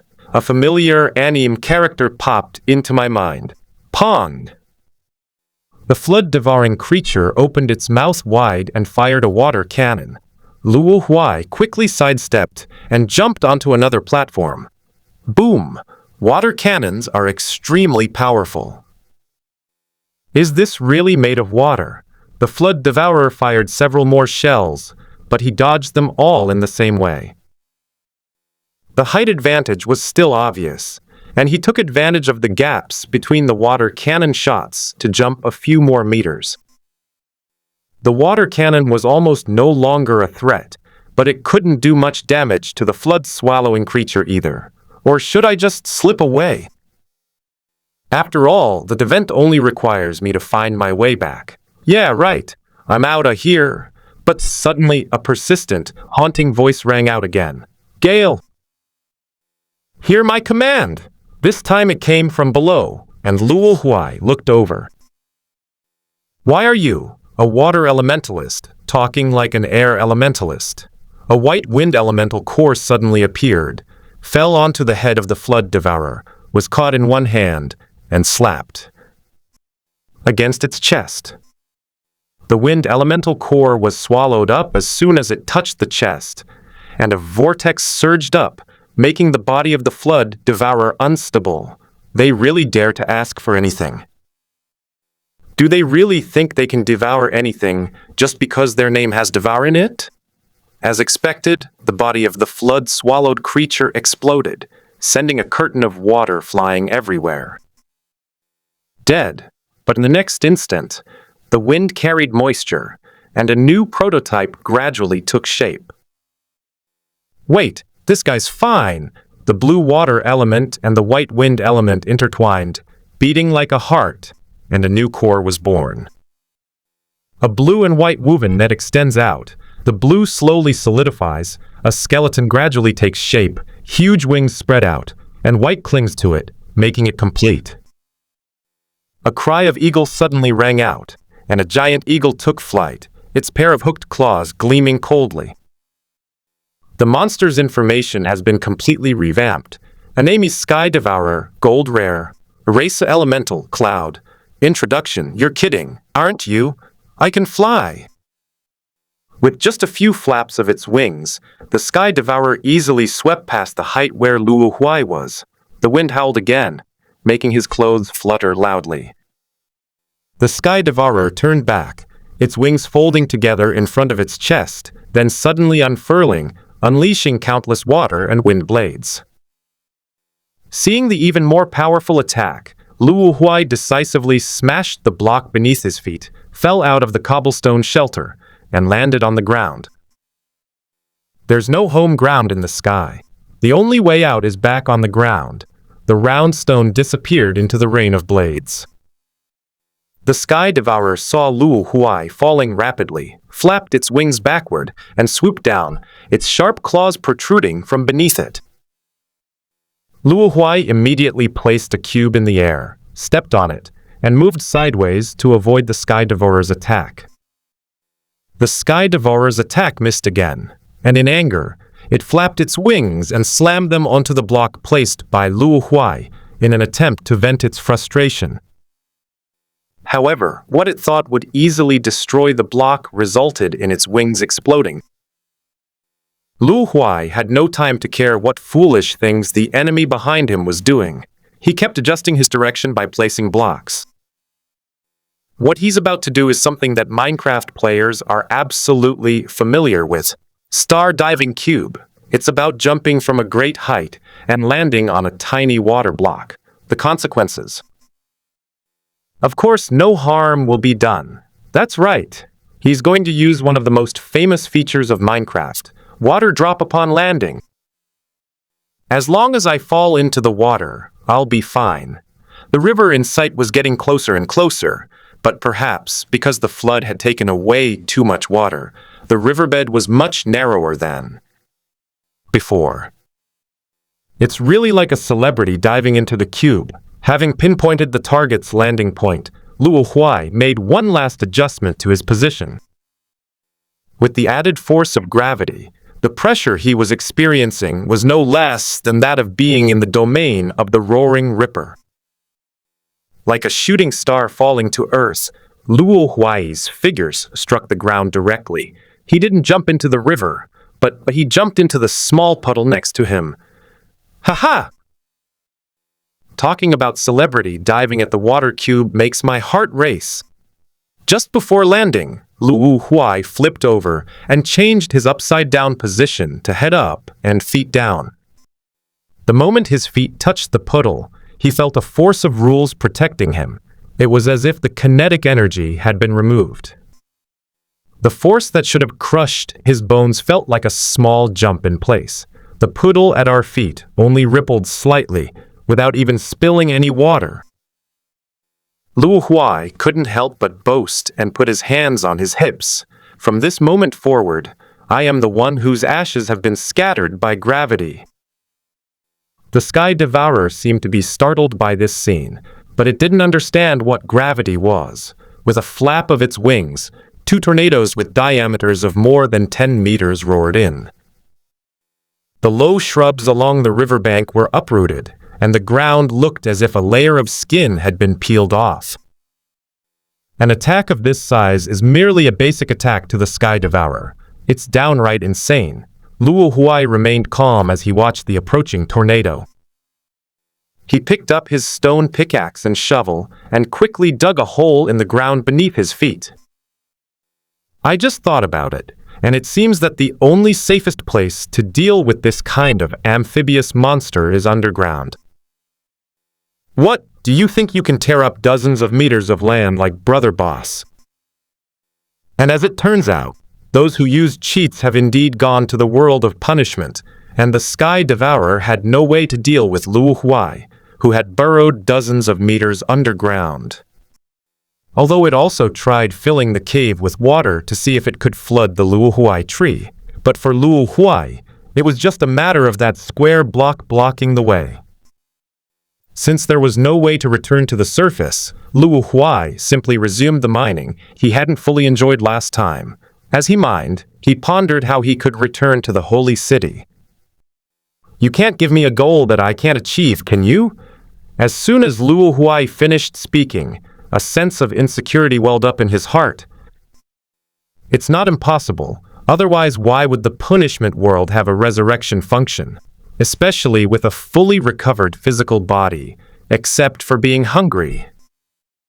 In fact, Luo Huai didn't know that he was the only one who was resurrected at full condition. The resurrections provided by the punishment world only required people to be alive, regardless of their condition. There's always a way. Let me think of something that can guide us. The noise from mining was distracting, so he sat down. I've got it! A flash of inspiration struck him. A compass.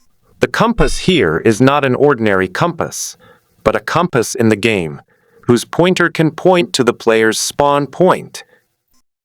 Luo Huai's starting point in the fantasy realm was undoubtedly the sacred city. You can't shoot on it, but a compass requires 4 iron and 1 redstone. He has never seen a piece of iron before.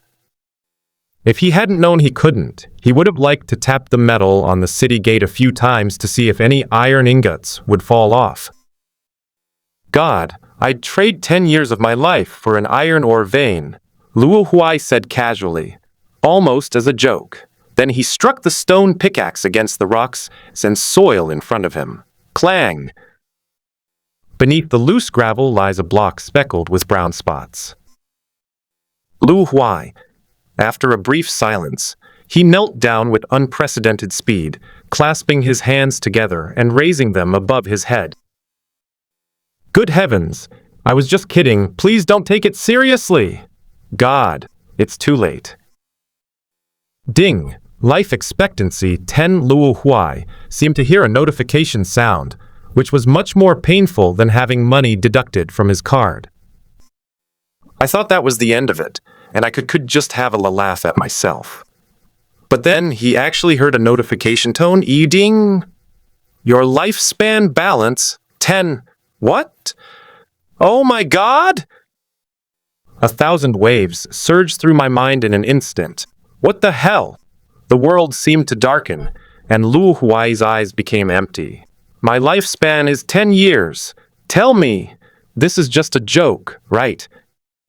It seems the wish came true. Another notification sound appeared, and the style was quite different this time. You're a creature from hell. What lifespan do you have to live? Luo Huai. Okay, I admit I'm an idiot. Oh! But since they found iron, that's a good thing. Upon digging, a total of 8 iron ore blocks were found, which can be considered a small ore vein.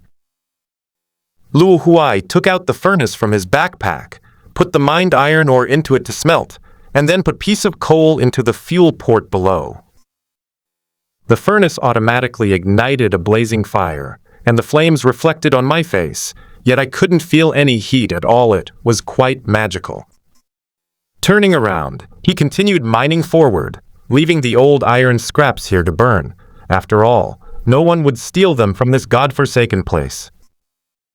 Furthermore, without the special properties of the Minecraft, people probably wouldn't even be able to reach in. They would only be able to destroy it forcefully. The payment was still worthwhile. In the following period, Luo Huai advanced several hundred meters underground and dug out about 10 more iron pieces. Dig this stone pickaxe until it explodes, then go back. He thought to himself that he had said the same thing half an hour earlier when the third stone pickaxe was about to explode. Ha! A Minecraft player. This is truly the last strike. With a determined look, he swung the pickaxe one last time, and the stone pickaxe shattered with a crash. Huh? Why is the front empty? As the stone was smashed, a huge hole suddenly appeared in front of us, filled with light, and a wave of heat rushed out. Luo Huai leaned forward to look out and saw a huge cavity that was more than 10 meters high, with a crimson bottom. An underground lava lake. But this place is only a few dozen meters below the ground. How could there be a lava lake? Neither the pressure nor the heat is enough. Wait a minute. Luo Huai's eyes narrowed. He realized there was something fishy about that lava lake. Why is the edge of this lava lake square? A lava lake in Minecraft. There is no doubt that there could be such a smooth right angle in nature. At first, there were tools, then monsters spawned, then the bodies also had their own characteristics, then minerals started to spawn, and now even terrain is starting to appear. Luo Huai thought to himself. The features of Minecraft are becoming more and more complete, and they are all adapted and harmonized with reality. This is a game invading the fantasy world. You're overthinking it. I casually dismissed this unrealistic idea. The illusionary realm is the source of all fantasy, so how could it be invaded? Luo Huai planned to go back first to get the molten iron. The lava lake in Minecraft itself is not dangerous. As long as players are careful not to fall in, nothing will happen. However, after reconciling with reality, other changes are inevitable. For example, the elements in a lava system. On her way back, Luo Huai shook her head, trying to shake off her random thoughts about elements. There was nothing he could do. The most memorable thing about him these days was the elemental monsters, and he had just been chased by a fused elemental again. The racial characteristics of elements allow them to potentially generate anywhere. Returning to the original furnace, he took out 8 iron ingots from inside. Each iron ingot is palm length and 3 fingers wide, and feels heavy in the hand. However, once converted back into an item, its weight becomes merely proof of its existence. With iron, you can make many more items: armor, tools, crucibles, and so on. Iron ingots are one of the most used items in Minecraft. Unlike redstone, they are needed by both advanced and less skilled players. A bucket is a must, a flint and steel is also needed, and oh yes, a shield too. I'll be much safer with that. Luo Huai began to plan his limited ironworks. He took out his workbench and used 3 iron ingots to make a bucket, and 1 iron ingot combined with 6 wooden blocks to make a shield. A flint also needs a spark. Flint has a chance to drop when breaking gravel blocks, and is mainly used to craft flint and arrows. Luo Huai has quite a few gravel blocks in his backpack. Besides rocks, this is the most common thing underground. They placed gravel blocks to fill the entire mine tunnel, and then dug them out with a stone shovel. Great! Not a single one. 10 years of lifespan only earned him a little iron, which was then used up. After several attempts, finally a flint fell out. Now the flint and steel is made too. The flint and steel can ignite most blocks.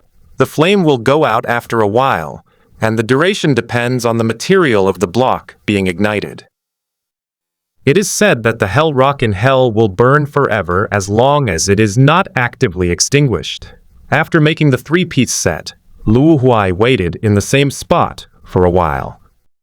The iron ingots he had dug up were not yet ready to be forged, so he planned to use this iron and the 3 iron pieces he had left to make some iron armor. Each piece of iron armor in the game provides decent damage reduction, and since the materials are relatively easy to obtain, it offers the best value for money in the early game. A few minutes later, Luo Huai put on full armor, which consisted of 4 parts: a helmet, a breastplate, leg guards, and boots.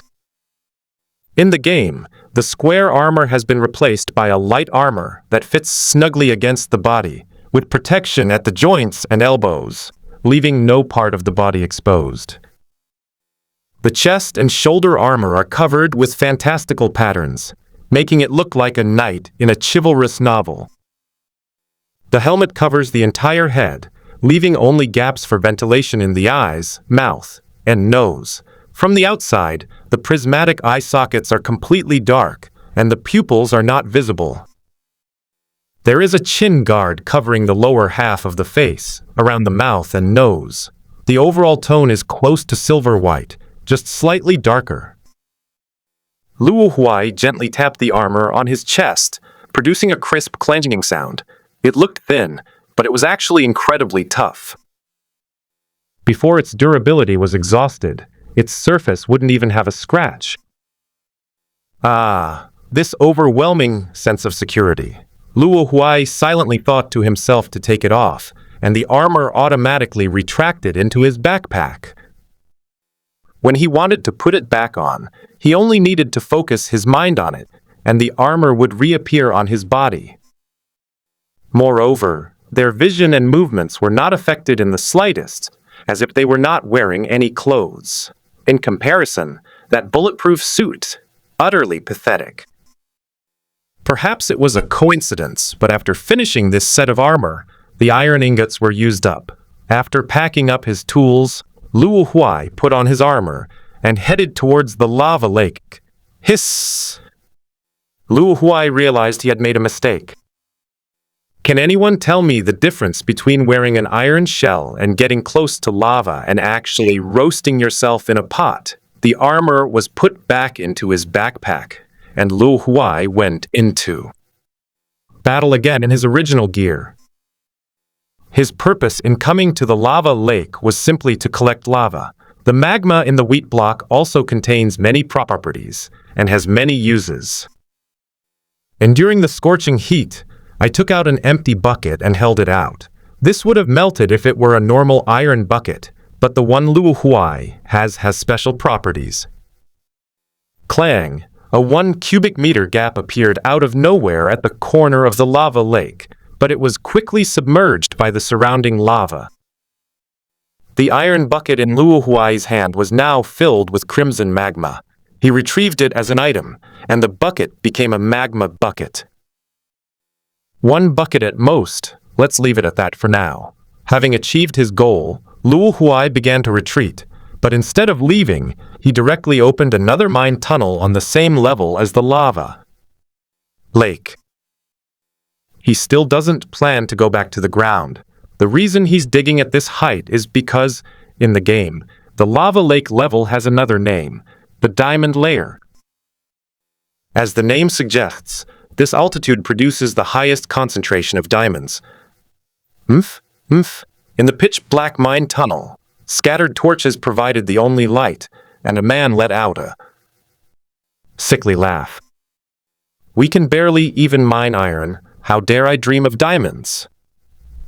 Ha ha ha. Ha ha ha. What are diamonds? Aren't they a special mineral that only appears in creative mode? Another Minecraft player driven crazy by diamonds every day. As expected, mining is a dead end, Luo Huai said, slamming his stone pickaxe down. It was night when I went underground, so it should be dawn by now. And since I've been digging horizontally for so long, I shouldn't run into that fused element again. Then let's go up. Luo Huai began to pad upwards. As he approached the ground and dug out a rock above his head, a pile of sand suddenly fell down, burying him completely.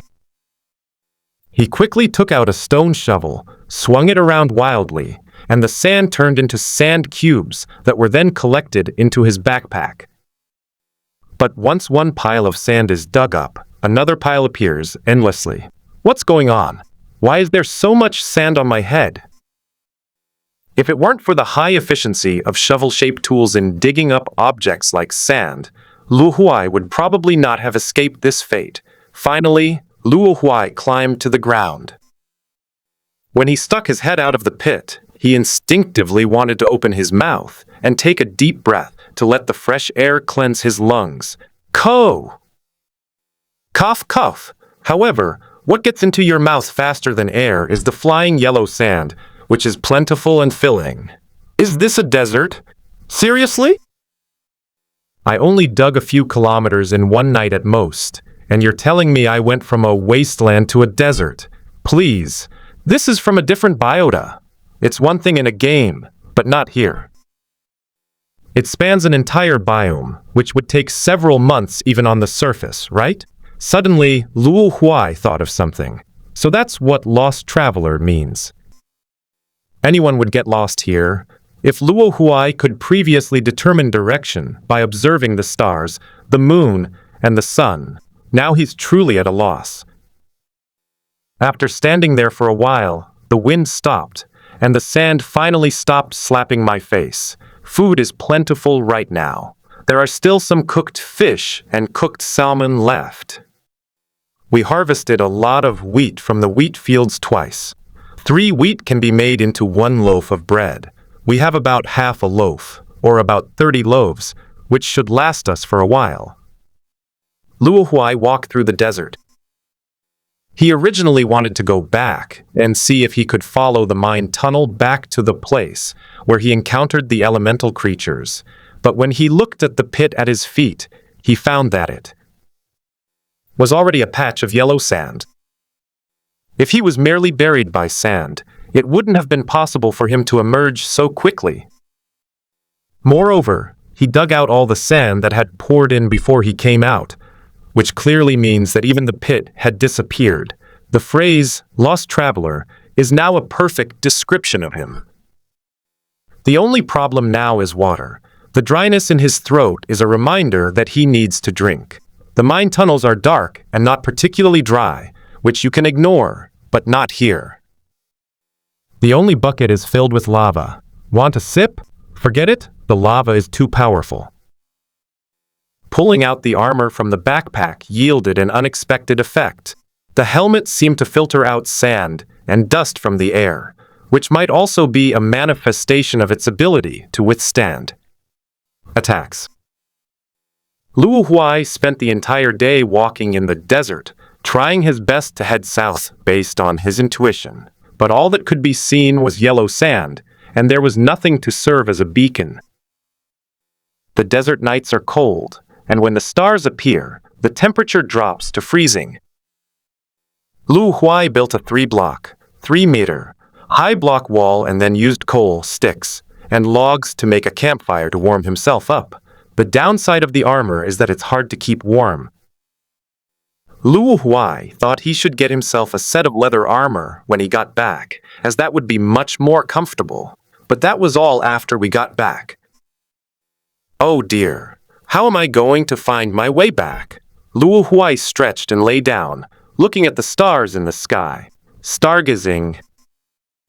When he was a child, he loved to look at the stars from the trees in the yard, but he rarely did so after he got a computer. For some reason, Luo Huai's consciousness became slightly blurred, as if in a dream or in a waking state. In the darkness, he heard a soft murmur. A miraculous privilege. I suddenly woke up with a start. Luo Huai looked up at the sky and saw a shooting star fall. At the same time, a notification sound plays. Trigger a stargazing. The stars guide the direction of destiny. Luo Huai quickly stood up, climbed the round stone wall, and stood at the highest point to watch the shooting star, until that shooting star disappeared into the sky. Is this the direction? Luo Huai noted down the trajectory of the meteor and the direction in which it disappeared. Without waiting until tomorrow or lingering for even a moment, Luo Huai knocked down the campfire and the wall and immediately embarked on his journey. The lost event effect can take effect at any time, especially when the senses are blocked. Perhaps the desert will change again the moment he opens his eyes. Moreover, at night, stars can serve as reference points to continuously correct any deviations in direction. However, during the day, relying solely on the blazing sun is insufficient, and the intense sunlight can also lead to errors in judgment. Huff. Huff. It's so uncomfortable without water. My throat is making a hissing sound like a broken bellows. I remember there was a clean drinking jug among the rewards from the deserted island dungeon. Hopefully, it contains water. Hoping for a lucky break, Luo Huai took it out, and with a shake, the sound of water hitting the pot's side was immediately heard. Overjoyed, he immediately unscrewed the spout, took a small sip to moisten his throat, then took another small sip to replenish his fluids before putting the kettle back. Water resources are limited, so we must conserve them and not let the dryness cloud our judgment. Despite his disheveled state, it doesn't mean he's lost his judgment. What exactly is this guidance? After walking for a long time, Luo Huai still saw no sign of a turnaround. Just when he thought he had misremembered the direction and was planning to stop if the sand dune ahead hadn't changed, he realized that he was about to be stopped. A building suddenly appeared in his field of vision. At first it was just a point, but after crossing the sand dune, the whole thing came into view. It was a large building similar to a pyramid, except that it had 4 square pillars at the 4 corners, with hieroglyphic symbols on them. Desert? Temple? The building in front of me is practically a real-life version of a relic from the game Minecraft. That is indeed the case. The desert temple, generated in the desert biome, is located underground in the central pyramid position and contains 4 chests as treasure. That is both the culprit that drives players to get lost in the desert and the only hope for travelers who unintentionally get lost in the desert. But what's inside? A miracle is called a miracle because it follows closely behind a crisis. As it turned out, this was correct. As Luo Huai approached the desert temple, he saw a sudden flash of light inside the temple's doors. An arrow shot out of the darkness without warning. Following the arrows came the sound of bones colliding and rubbing together. Noob, skeletons, affectionately known as little whites by Minecraft players, are one of the most common monsters in the game. Similar to zombies, they are skeletons holding a bow. As a ranged unit, an arrow will automatically appear on its bow as soon as it draws its bow. All new Minecraft players have experienced the nightmare of being dominated by it, especially when surrounded in the wild, crying out to heaven and earth in vain. The only solution is to dig 3 times and fill in 1 more time. Perhaps it is precisely because love arises from hatred that it is affectionately called xiaobai. However, it's also possible that this is because its dropped items are bows, and arrows. In hard mode, xiaobai's archery skills can be summed up in 2 words: headshot. Luo Huai didn't know what level of difficulty the little white creature in the temple was at that moment, but the arrows that came flying at him were all aimed at his head. Fortunately, he had made a shield in advance. He raised his left arm, and the shield fixed to his arm was placed horizontally in front of him, protecting his entire upper body. Clang! The shield, enhanced by its special properties, perfectly blocked the arrow and bounced it to the ground. Before the second arrow could be fired, Luo Huai moved his shield aside and charged forward, the stone sword in his hand. But since they were quite far apart, the skeleton drew its bow again, and arrows appeared out of thin air. Luo Huai quickly raised his shield, and due the shield's slowing effect, he also came to an abrupt stop. Clang! Another arrow was blocked, and Luo Huai continued his charge. When he reached the temple gate, the skeleton drew his bow again, but this time he wouldn't give the skeleton another chance. The stone sword was thrown, tracing a perfect parabola in the air before striking the skeleton's hand. The wooden bow lost its support, and the newly formed arrow fell to the ground. The skeleton, which had suddenly lost its hands and weapons, stood there stunned, as if wondering why no one had ever broken its hands in the game before. In the blink of an eye, Luo Huai rushed to the skeleton. He put away his shield, gripped the stone axe with both hands, and chopped down on the skeleton's neck with all his might. Splash! Before the skeleton could react, its frame shattered into pieces and scattered all over the ground. Sizzle! Just after killing the skeleton, a squeaking sound came from a dark corner nearby. Luo Huai turned his head and saw two pairs of scarlet, glowing eyes floating in the darkness. It's a spider. Luo Huai instantly recognized the monster's true form with his quick thinking. He pulled the stone axe from the pile of broken bones and immediately turned to deal with the spider. Just as I was about to rush forward, I found that my feet were encountering unprecedented resistance, as if I were stuck in a quagmire and could not get out. No, this spider is not simple. Luo Huai looked down and saw that his feet were stuck to the ground by the fine spider web. A particularly thick spider silk was pulled out of the web, and the other end was right below the two pairs of scarlet compound eyes. Luo Huai fixed her gaze, allowing her eyes to adjust to the darkness. He could normally see through this level of darkness with ease, but the fluorescent light emitted by the spider's compound eyes prevented him from seeing the spider's body. Once the target was identified, the stone axe flew from the hand and was thrown at the spider's head. The spider, with silk threads in its mouth, couldn't dodge in time and was struck squarely. The spider's eyes darkened, turning into a wisp of white smoke, as did the bone fragments beside it. There are now 2 bones, 2 arrows, 2 threads, and other dropped items on the ground. Luo Huai was about to pick it up when she tripped over her own feet and almost fell. The sword is very efficient at removing spider webs. Any sword will do. Luo Huai took out a wooden sword, stirred it a few times, and pixel fragments appeared on the spider web, then snapped into T1 thread. With 3 threads and 3 sticks, I can make a bow. Do you want to make one? After a moment's thought, he knew he still had to do it. What he lacked most right now was a ranged attack method. Although blocks are powerful, they have many limitations, are inconvenient to use, and can easily hurt yourself. He happens to know how to play the bow, having played with it as a child, so he won't be rusty. He crafted a bow at the workbench, carried it on his back, and could take it off at any time. Although it only had 1 arrow, it was still a trump card. Luo Huai walked to the very center of the temple, where the floor had the same patterns as those on the outer pillars.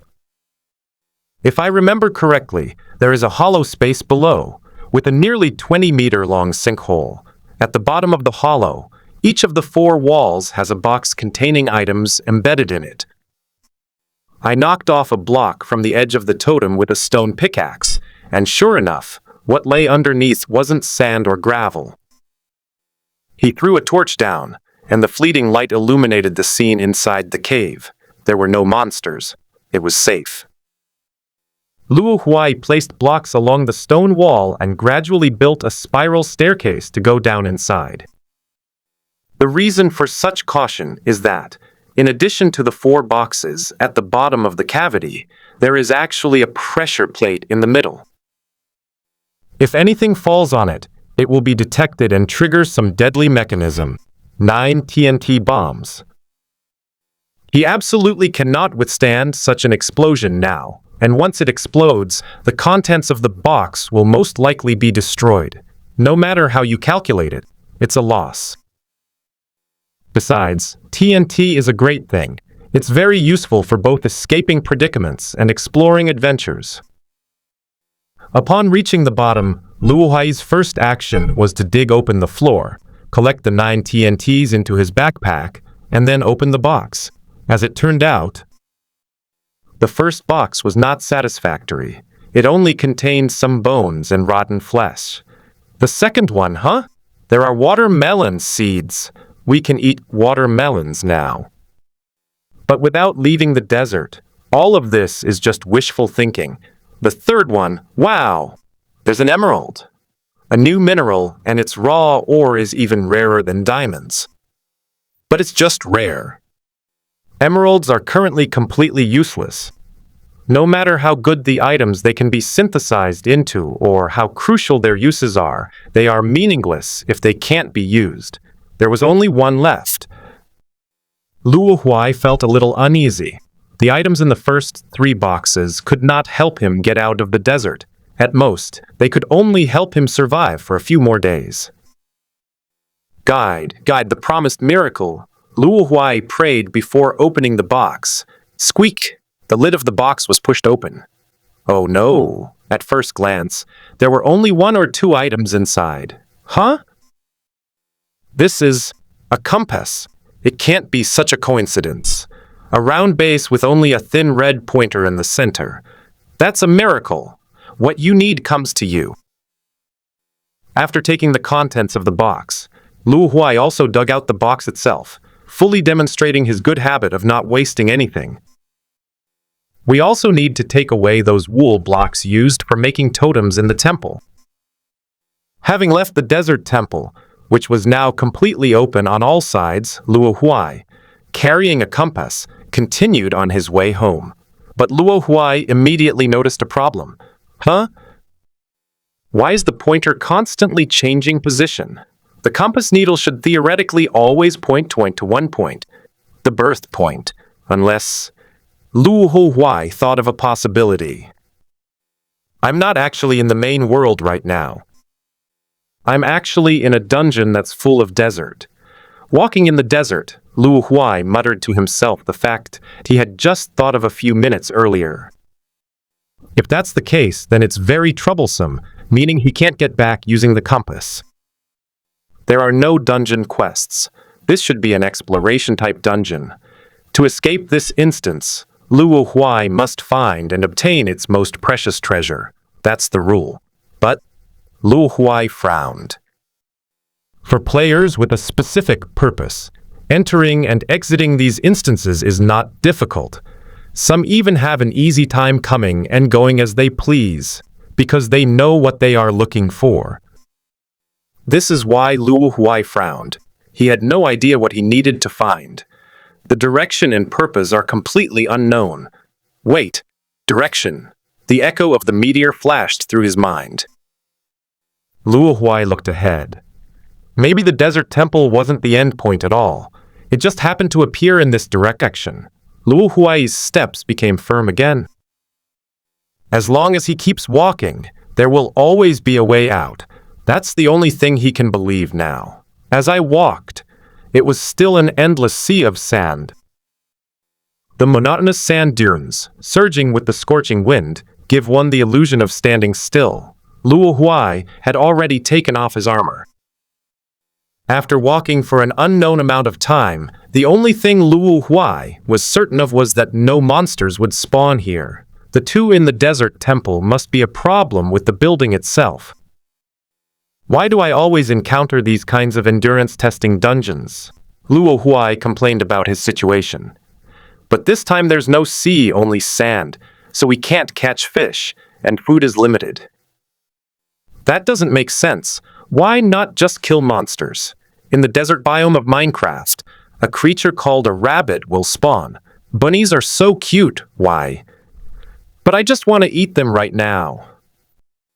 I'm going to die. This godforsaken place doesn't even have a single bird like this. Luo Huai muttered to himself, then stood up. Where are the elements?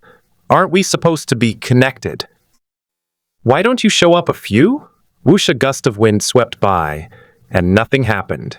Boring, Luo Huai had just uttered 2 words. Boom. A sudden roar arose in the distance, its power immense, echoing throughout the heavens and earth.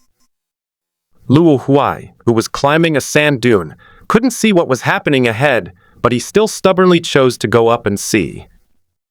After struggling to climb to the top, Luo Huai was astonished by what he saw. Smoke and sand, things that should have been still, all began to churn and swirl at this moment.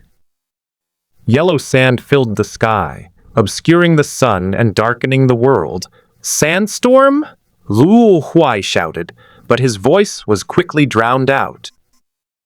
The rumbling grew louder and louder until gradually, all that remained in my ears was the rumbling sound. After being shocked, Luo Huai's first reaction was to take out blocks and build an airtight square shelter. However, he had only just raised his hand when the cube hadn't even appeared in his palm yet. In the sandstorm that seemed to be swallowing the heavens and the earth, a point of light suddenly appeared first. Whoosh! Even Luo Huai's instinct to dodge bullets failed to register the shot, and the light struck his wrist, penetrating deep into his flesh. Luo Huai groaned, suppressing a cry. Ignoring his injuries, he immediately grabbed the cube with his other hand, but he never expected that this thing could fire in rapid succession. Swoosh! Swoosh! Swoosh! 3 more beams of light shot out, striking the remaining intact wrist and both ankles respectively. 3 bloody holes appeared, and all the tendons and bones were broken. How could this be? I was definitely paying attention. Having lost his hands and feet, Luo Huai's body gave way, and he knelt on the sand dune, surrounded by darkness. The sandstorm was only a few hundred meters away from him, and the wind had already begun to pull at him, trying to knock him over. However, Luo Huai suddenly felt a surge of stubbornness, straightened her back, and defiantly propped herself up. Even if you're going to hang it up, you should hang it in a way that makes a good impression. Whoosh! Another shining point. This time, it hit the heart directly. It let out a final roar, the latter half of which was automatically censored by the sandstorm. Luo Huai fell to the ground in an extremely comical posture, twisted and contorted. His consciousness began to blur, a feeling Luo Huai had basically gotten used to. There is another way to exit this instance, by dying. However, this would render the lost traveler event a failure.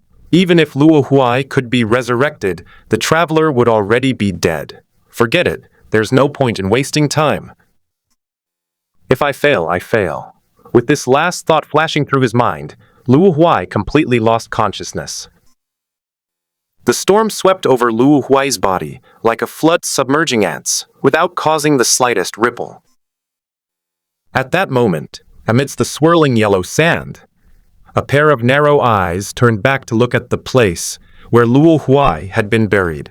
This newcomer seems a bit weak. If this elemental baby killed Wood Ghost. Luo Huai's consciousness suddenly awoke from the chaos. He was floating in darkness. What the heck? If this elemental baby killed me? Wasn't I killed by falling rocks blown up by a sandstorm? Having just experienced death, Luo Huai's memory is somewhat confused.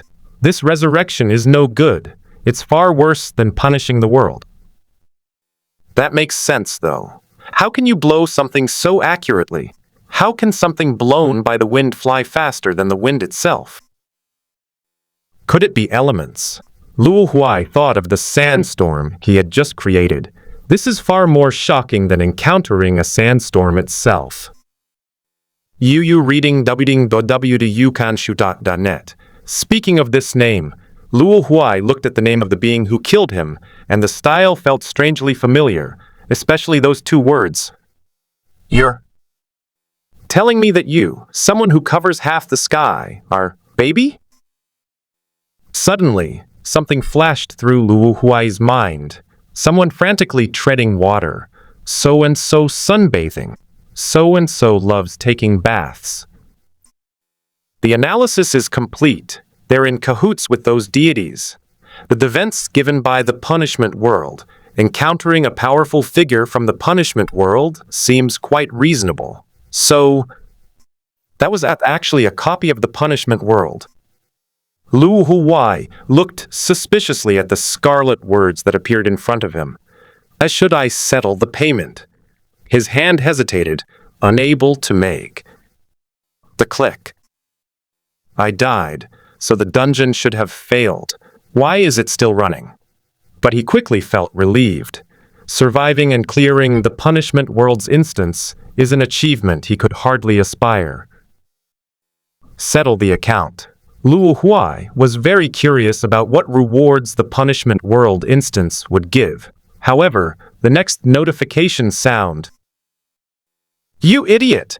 Luo Huai remained silent for a few seconds, then slowly typed a question mark. When I type a question mark, it's not that I think you have a problem, but that I think there's something wrong with my ears. Is the recent notification sound a sign that I've taken the wrong medication? Or is the world consciousness that punishes the world inherently illegitimate? Just as Luo Huai was having a crazy brainstorming session, a blurry figure appeared in front of him. At first, the shadow was just a faint phantom, but as it drifted closer, the phantom became more and more solid, and its appearance became clearer and clearer. Finally, the shadow stopped 3 meters in front of Luo Huai, and Luo Huai could see his appearance clearly. It was him. Is this the reward for the settlement? But what does it mean? The shadow just floated there quietly, just like Luo Huai. Suddenly, Luo Huai felt solid ground beneath his feet. An invisible arena appeared in the darkness. Why is it called a fighting arena? Because the shadow opposite also landed, and even assumed an attacking posture. This was the first time it had a posture that differed from Luo Huai's. Realizing what he was about to face, Luo Huai immediately adopted a defensive stance. This gesture was significant. He immediately realized that the stance of the shadow opposite him was exactly the stance he was most comfortable with, defeating yourself. That's an old trope. Luo Huai could easily guess what would happen next. Bring it on! Luo Huai took the initiative and strode forward. The moment he rushed in front of the shadow, his center of gravity suddenly sank, and his whole body lowered halfway. Then, he used his legs and waist to push his right arm, and his fist struck the shadow's chin like a dragon emerging from the sea. If that rising dragon fist landed, Luo Huai estimated that even he himself would fall down. But suddenly, he found himself unable to move, as if time had stopped flowing. He felt his perspective shift upwards, gradually detaching him from his conscious body. That's not right either, since consciousness itself is a state of astral projection. But that's the truth. Luo Huai can now see himself and his shadow clearly. What's worse, he realized that his perspective was moving closer to the shadow, and a sense of foreboding immediately arose. No way. It's actually like this. Hitting itself. The next moment, Luo Huai and Shadow's perspectives completely overlapped. The positions of Shadow and Luo Huai were completely switched. But then time resumed its flow. Luo Huai immediately raised his chin, took a half step back, and narrowly dodged the shadow, or rather, the rising dragon punch he had personally delivered. Having successfully broken through one of his attacks, Luo Huai pressed his advantage, forcefully pushing off with his retreating foot. His body, which had been in a retreating posture, paused for a moment, and he swept out with his other leg, kicking towards the shadow's face. They're preparing to defeat the enemy with a single move. However, during the kick, Luo Huai deliberately reduced his strength and slowed down the speed of his kick. He was taking precautions against what had just happened. However, time did not stop flowing. Although the shadow missed its rising dragon fist, it used the upward force to jump up and dodge Luo Huai's slowed attack. It even took the opportunity to leap forward, raising its knee in front of it, attempting to deliver a knee strike to Luo Huai's face. Luo Huai rolled to the side, dodging the attack in a sorry state. Leaning back is useless. The shadow's knee misses, and it can easily follow up with a kick, making it impossible to dodge. I am very familiar with my own moves. After these two encounters, the distance between the man and the shadow widened once again. This won't be easy, Luo Huai thought to himself. I thought I was fighting an AI that was mimicking me, but I never expected it to be like this. If either side falls into a disadvantageous position, he will be immediately transferred to that side, and he will have to counter any move he makes. He can't just not attack. The shadow will force him to use his killing move. We can't win if we continue like this. Like everyone else who has encountered this situation, Luo Huai began to look for another way. He kept his strength in check as he exchanged blows with his shadow, all the while trying to figure things out, but ultimately he couldn't come up with anything. The shadow even perfectly replicated the original body's emotional changes during battle. Both reacted in exactly the same way in the same situation. However, during the exchange of blows, Luo Huai still noticed some changes. For example, in the same predicament, the shadow would switch places with him the first time.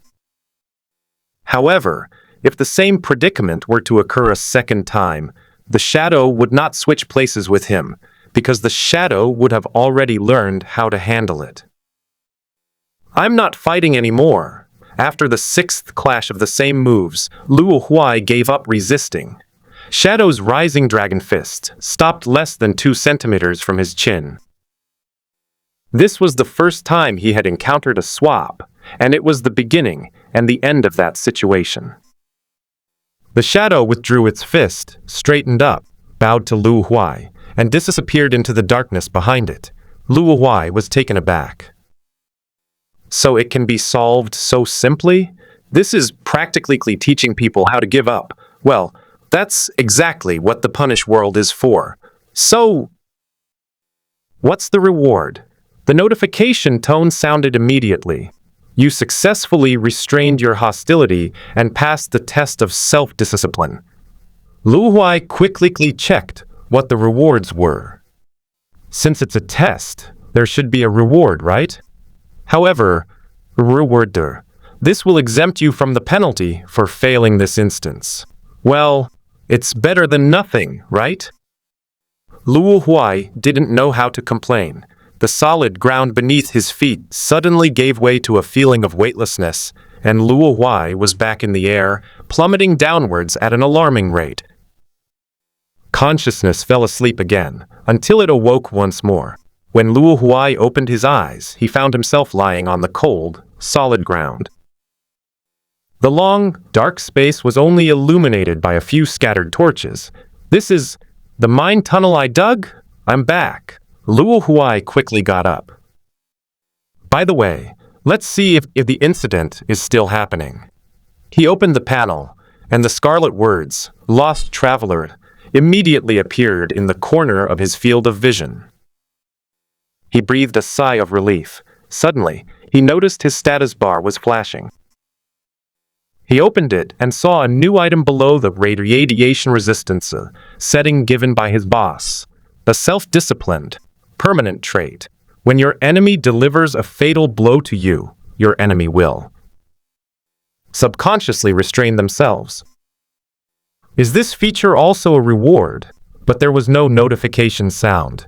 Luo Huai felt strange. He had never heard of dungeons secretly giving out rewards. Speaking of which, the radiation resistance that Brother gave him was something he wouldn't have noticed at all if Brother hadn't reminded him. There's probably something fishy going on here. When Luo Huai returns to the punishment world, he plans to confirm some things with Brother. For example, What brother mentioned as taking care wasn't actually radiation resistance. He just assumed that this was the so-called taking care after seeing it, but in fact, the two sides had been chatting across servers. However, this is not a big deal since so far he has only received benefits. The reason I care is simply because I'm worried that if some bad buffs appear in the future, things will turn out the same way, which would be terrible. I hope it's just needless worry. After thinking it over, Luo Huai turned his attention back to the dark mine tunnel. I took out the compass from my backpack. The needle had stopped spinning erratically and was pointing steadily in one direction. Now I can finally go home. To avoid the Sky Devourer blocking the entrance, Luo Huai dug a tunnel for a long time, following the direction indicated by the compass. He didn't dare to come out of the ground until he estimated that he was far away from where the Sky Eater was. Please don't let me fall into the dungeon again, Luo Huai prayed silently.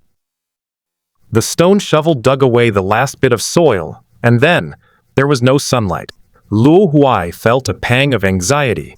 Had he really fallen into some kind of dungeon again? I quickly checked the compass, and the needle was still steady. Thank goodness. With a long sigh, Luo Huai climbed out of the pit. Looks like it was just an ordinary night. If it happened again, he would have no choice but to commit suicide. Looking around, he found himself on a grassland, thankfully without any rivers. It's best to avoid using any elements for the time being, otherwise he might develop an allergy to them.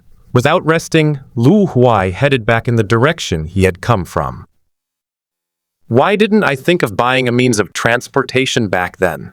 Holding the back of her head, Luo Huai walked and looked at the stars, and couldn't help but think of hindsight in her mind. Oh, it's not that I didn't think of it, it's that I didn't have the money to buy it. Sigh. I feel a little melancholy. I'd better just go with the flow, Luo Huai thought, starting to imagine what she would eat once she got back to the city. He also had a large bear paw in his backpack, which had dropped from killing an ordinary wild bear monster, and could be taken to the mortal realm. Of course, you can eat it in the fantasy world if you want. Such a rare bear paw shouldn't be hard to borrow a kitchen on the condition of sharing. Luo Huai's appetite grew stronger with each passing thought. Suddenly, he saw several dark figures on the distant grassland. He stopped walking, gripped the bow in his hand, and ducked into a clump of tall grass, carefully observing the shadowy figure. Is that a horse? After looking at it for a while, Luo Huai recognized what it was. Those were horses from a group of wheat blocks, which could be tamed with bare hands. But Luo Huai immediately sighed again. Without a saddle, even if I tame the horse, it won't follow me. Oh well. After a disappointing experience, Luo Huai had no choice but to continue on her own path. Day and night alternated, just like when it left, and Luo Huai traveled for more than 10 days. As the walls of the sacred city gradually emerged on the horizon at dawn, Luo Huai's eyes, well, it seems there's nothing exciting about it. Looking back on this trip, apart from a few tough days, I ate and slept well most of the time. Luo Huai suddenly realized that this experience had been a waste of time. If it weren't for the fact that I was carrying a lost traveler on my back, this would have been an ordinary trip. As for the wild beasts he encountered along the way, they were negligible to him due to his special abilities. He can build a cozy little room with blocks in 10 minutes, and it's more sturdy than any tent. Thinking about it this way, the characteristics of Minecraft seem a bit ridiculously strong, especially in terms of survival. Stepping through the city gate, I once again experienced the bustling crowds. Hey, you're back? Luo Huai heard someone calling him and was wondering why he didn't seem to recognize anyone when he saw King Lin, who looked like an old man, setting up a small stall on the street and swaying back and forth in a chair. Kinglin, what are you doing here? I'll wait for you. You knew I went out? Just happened to see it. Come on, you'd be crazy to believe him. What's going on? Did you get into some trouble, and that's why you're hiding in this newbie village? No. Kinglin was about to make an excuse, but under Luo Huai's all-seeing gaze, he hesitated, then said with some melancholy, I was confessed to by a girl from the Ru Shui Pavilion. Isn't this great? Luo Huai said, but silently took out a stone axe. Kinglin glanced at him and said, if you could change this violent habit, you wouldn't have to worry about finding a girlfriend. You're overthinking it. It's just a model. It only looks scary. Luo Huai laughed it off. Kinglin sneered. To be precise, it was 3 girls who confessed their feelings to me. Cheng. A flash of light appeared in Luo Huai's hand, but Kinglin, who had anticipated this, drew his sword and blocked it. Now you still say this is a model? Kinglin asked, pressing against the stone axe. He started off calmly, but after a short while, the force coming from above made him break out in a cold sweat. My hand slipped. Luo Huai first made a spitting gesture before explaining, but then immediately turned fierce. Pa! Scumbag. The force applied to the stone axe increased even further.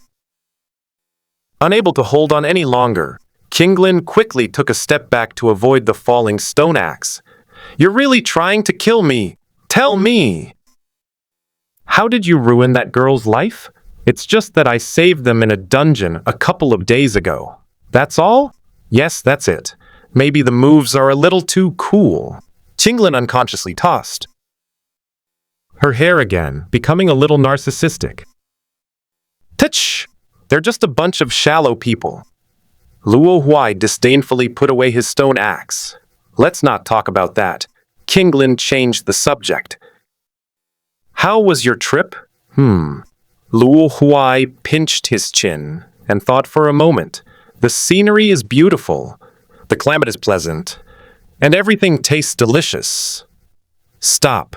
Kinglin raised her hand to interrupt him. I was talking about the process of training. Yes, that's the process. Luo Huai said helplessly. Kinglin was speechless. So what exactly did you train this time?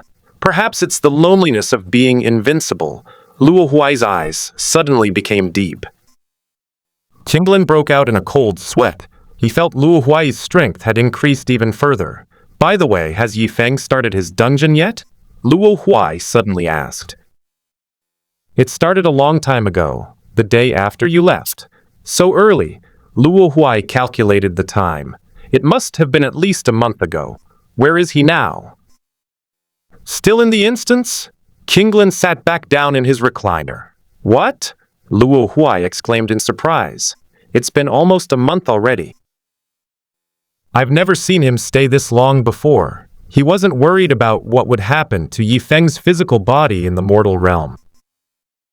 Usually, there are special measures in place for people who stay in the illusionary realm for a long time. As long as they do some rehabilitation training after it ends, they'll be fine.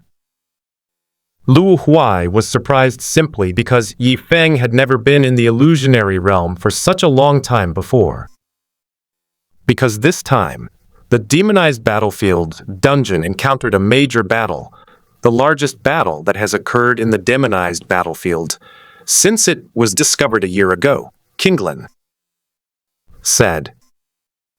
The Crystal Heart Guild has really hit a jackpot this time. If they win this battle, their entire guild level may be raised. What about that Knight of Madness? He'll probably be promoted to a core member. He'll be rich now, and we can latch onto his coattails from now on. Luo Huai had looked up Crystal Heart's information on his computer while in the punishment world. It turned out to be a relatively new guild that had emerged in recent years, and its history wasn't very long. However, their guild leader was a ruthless man, decisive in his attacks, resourceful and willing to fight to the death. He managed to push the guild to B rank within a few years, making him a legend. However, this type of person is still quite far removed from Luo Huai. What are your plans for the future? Do you want to enter the dungeon? Kinglin asked Luo Huai. We'll definitely keep going into the dungeons. Luo Huai smiled mysteriously and presented a large bare paw. After a long trip, it's time to treat myself. He has completely stopped hiding. The fact that he was actually going on vacation. A giant grizzly bear paw. Kinglin's eyes widened at the sight of the paw, and he exclaimed in surprise, I want to eat it. No way. Luo Huai hugged the bear paw stingily, indicating that she didn't want to share food with this guy, who was like a harem anime protagonist. Several passers-by were drawn to the sound, and their eyes immediately fell on the large bear paw being held. Wow! A grizzly bear's paw! That's a rare delicacy for me. This basin is huge. It looks very appetizing. A passerby swallowed hard. He had once spent a lot of money to try it at a restaurant, and the taste was still unforgettable. Moreover, the one he was eating wasn't even as big as the one Luo Huai was holding. Looking at those thick, fat-filled feet, the flesh must be incredibly rich and flavorful. The aroma seemed to have already wafted into his nostrils, stimulating his olfactory cells. He finally couldn't resist stepping forward and approaching Luo Huai and Kinglin, who then noticed him. Hello, let me introduce myself.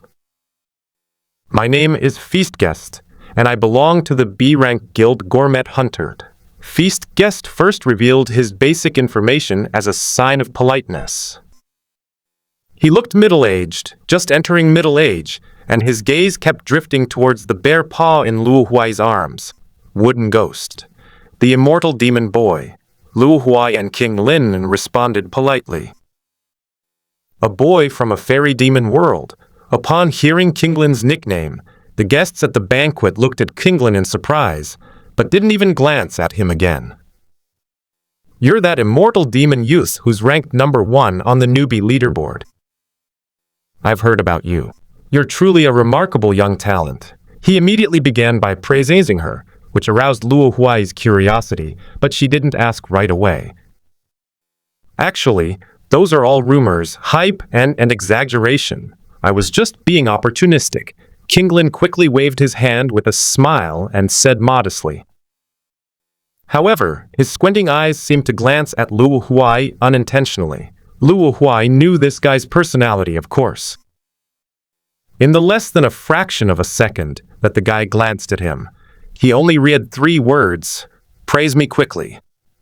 But Luo Huai refused. Don't expect me to make you the center of attention. The guest at the banquet used the compliments to get a little closer to the 2 men, and then he turned his attention back to the bear paw. Brother Mugui. The guest at the banquet rubbed his hands together, looking just like a cunning merchant ripping people off. You've got your eye on this bear paw, haven't you? To be honest, I'm quite a seasoned diner myself. I don't ask for anything else. I just love this. So, how's your cooking? My cooking skills aren't very good. The guest was stumped. He tentatively asked, but I know someone who owns a restaurant, and her cooking skills are impeccable. Luo Huai pondered for a moment under the expectant gazes of the guests at the banquet, then shoved a bear paw into his hand. I have to eat it too after I make it. All right. The overjoyed guests excitedly agreed. Me too, I want to eat too. Kinglin added herself without permission. Come on! My friend's restaurant is in the city. I'll take you there. The guest of the banquet waved his hand and led the 2 towards the most bustling commercial street in the holy city. In the fantasy world, there are only 2 types of shops that are most popular, those that can enhance combat power, and those that are restaurants. In a sense, appetite can completely outweigh all other desires because it is the foundation of a living being's survival. The 3 of them walked to the front of a small, inconspicuous restaurant. The peak time for customers was noon, and there weren't many people there yet. Before the visitor even went inside, he shouted, "Xiaoyu, come out quickly." Dad brought back some good stuff again. The three went inside, and then a tired complaint came from backstage. "Dad, I only transmigrated to the fantasy world a month early. I'm not some kind of genius. If I'm kept being used like a tool, I'll collapse from exhaustion." Luo Huai and King Lin immediately turned to look at the guests at the grand banquet. "You're acting strange, uncle." The uncle who was being stared at felt flustered for a while and didn't know what to say. He didn't do anything. He was just a hands-off manager. He only began to explain when he saw the two young men, who were the same age as his daughter, starting to draw their weapons from behind their backs. However, he opened his mouth, then closed his eyes again. He tilted his head and thought, "Wait a minute, is there anything I need to explain? No."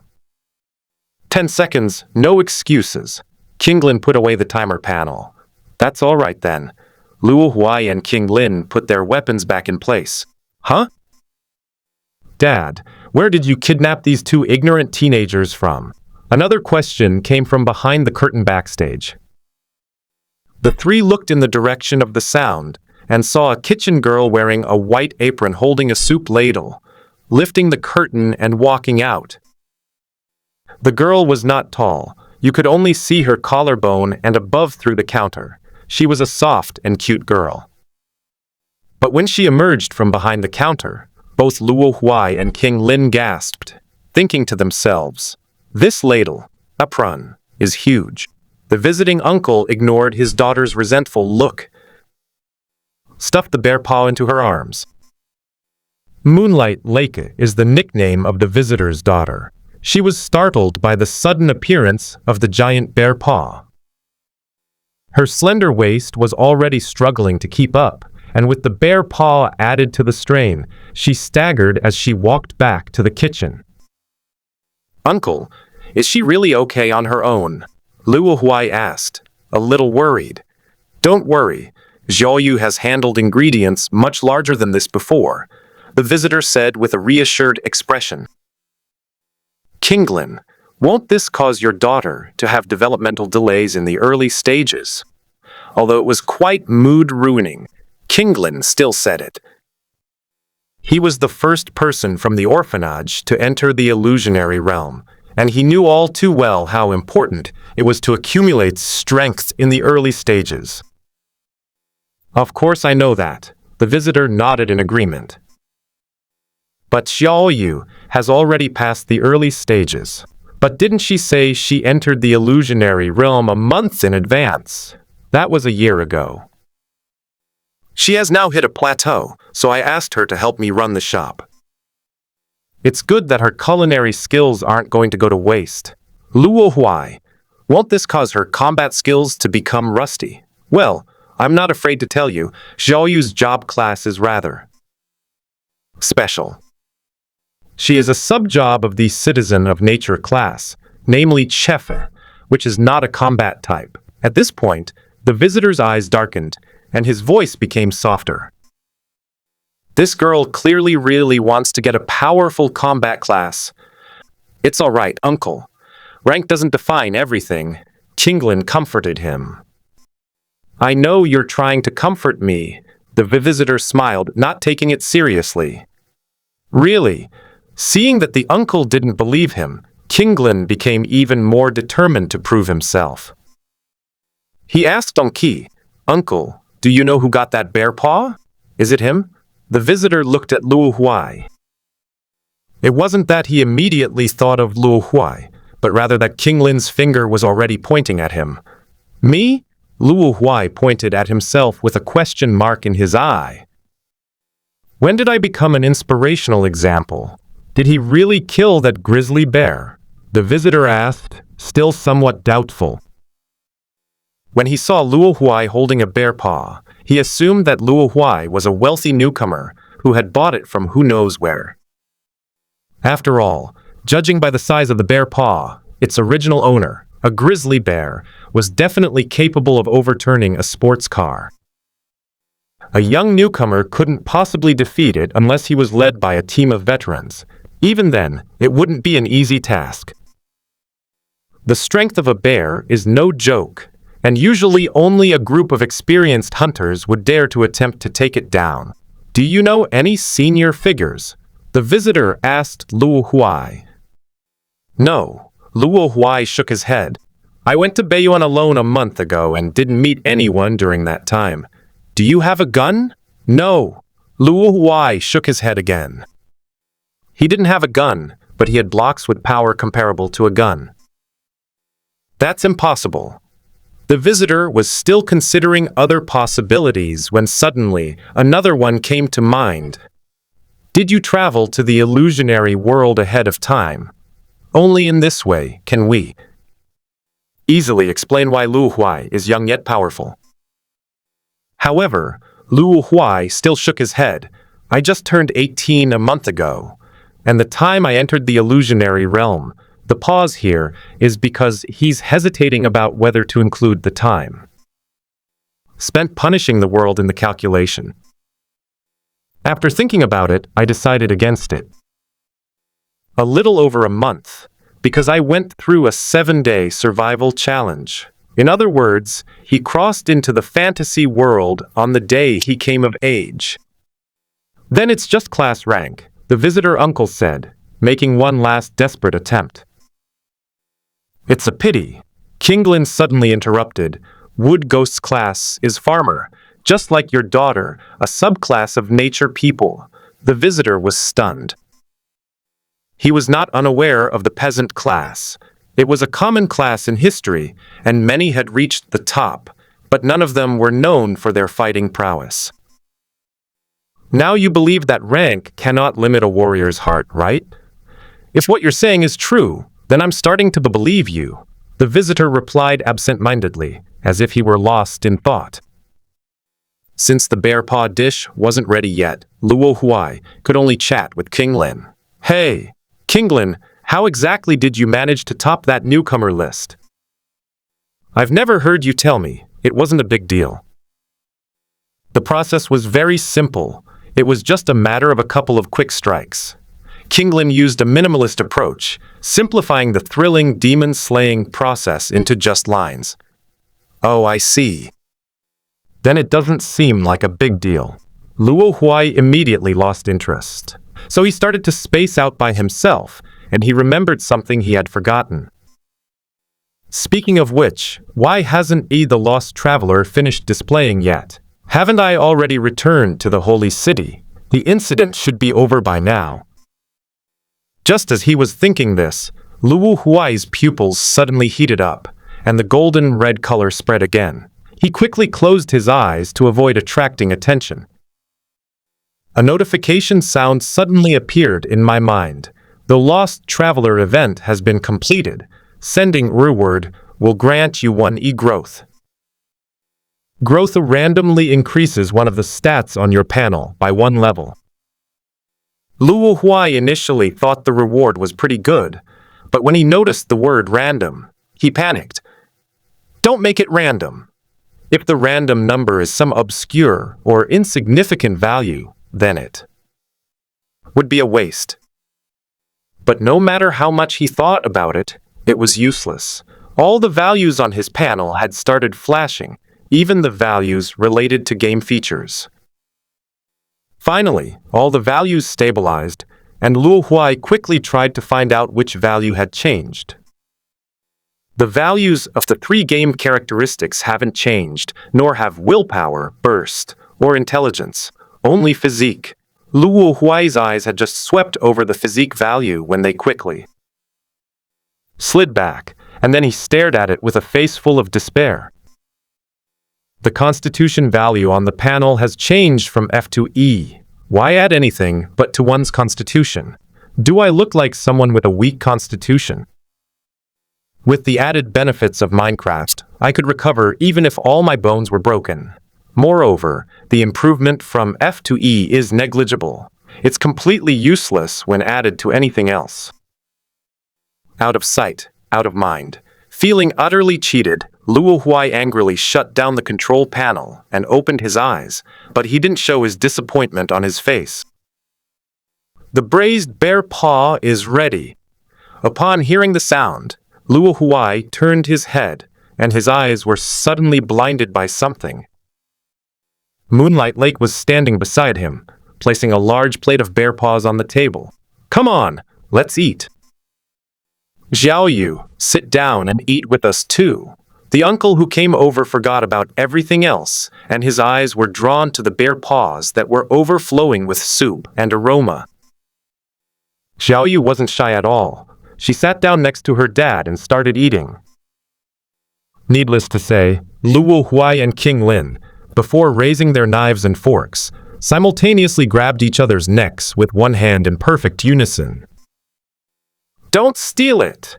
Then let go of my hand! You go first! No, you go first!"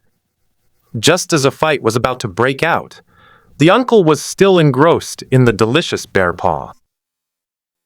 To prevent the two from smashing up her shop, Xiao Yu tapped on the table to attract their attention, and then said, "You two, don't fool around at the dinner table. Oh. Both of them went down. This passed. However, the two of them got into a fight over the kitchen knife on the bear's paw. "This piece of meat is the thickest.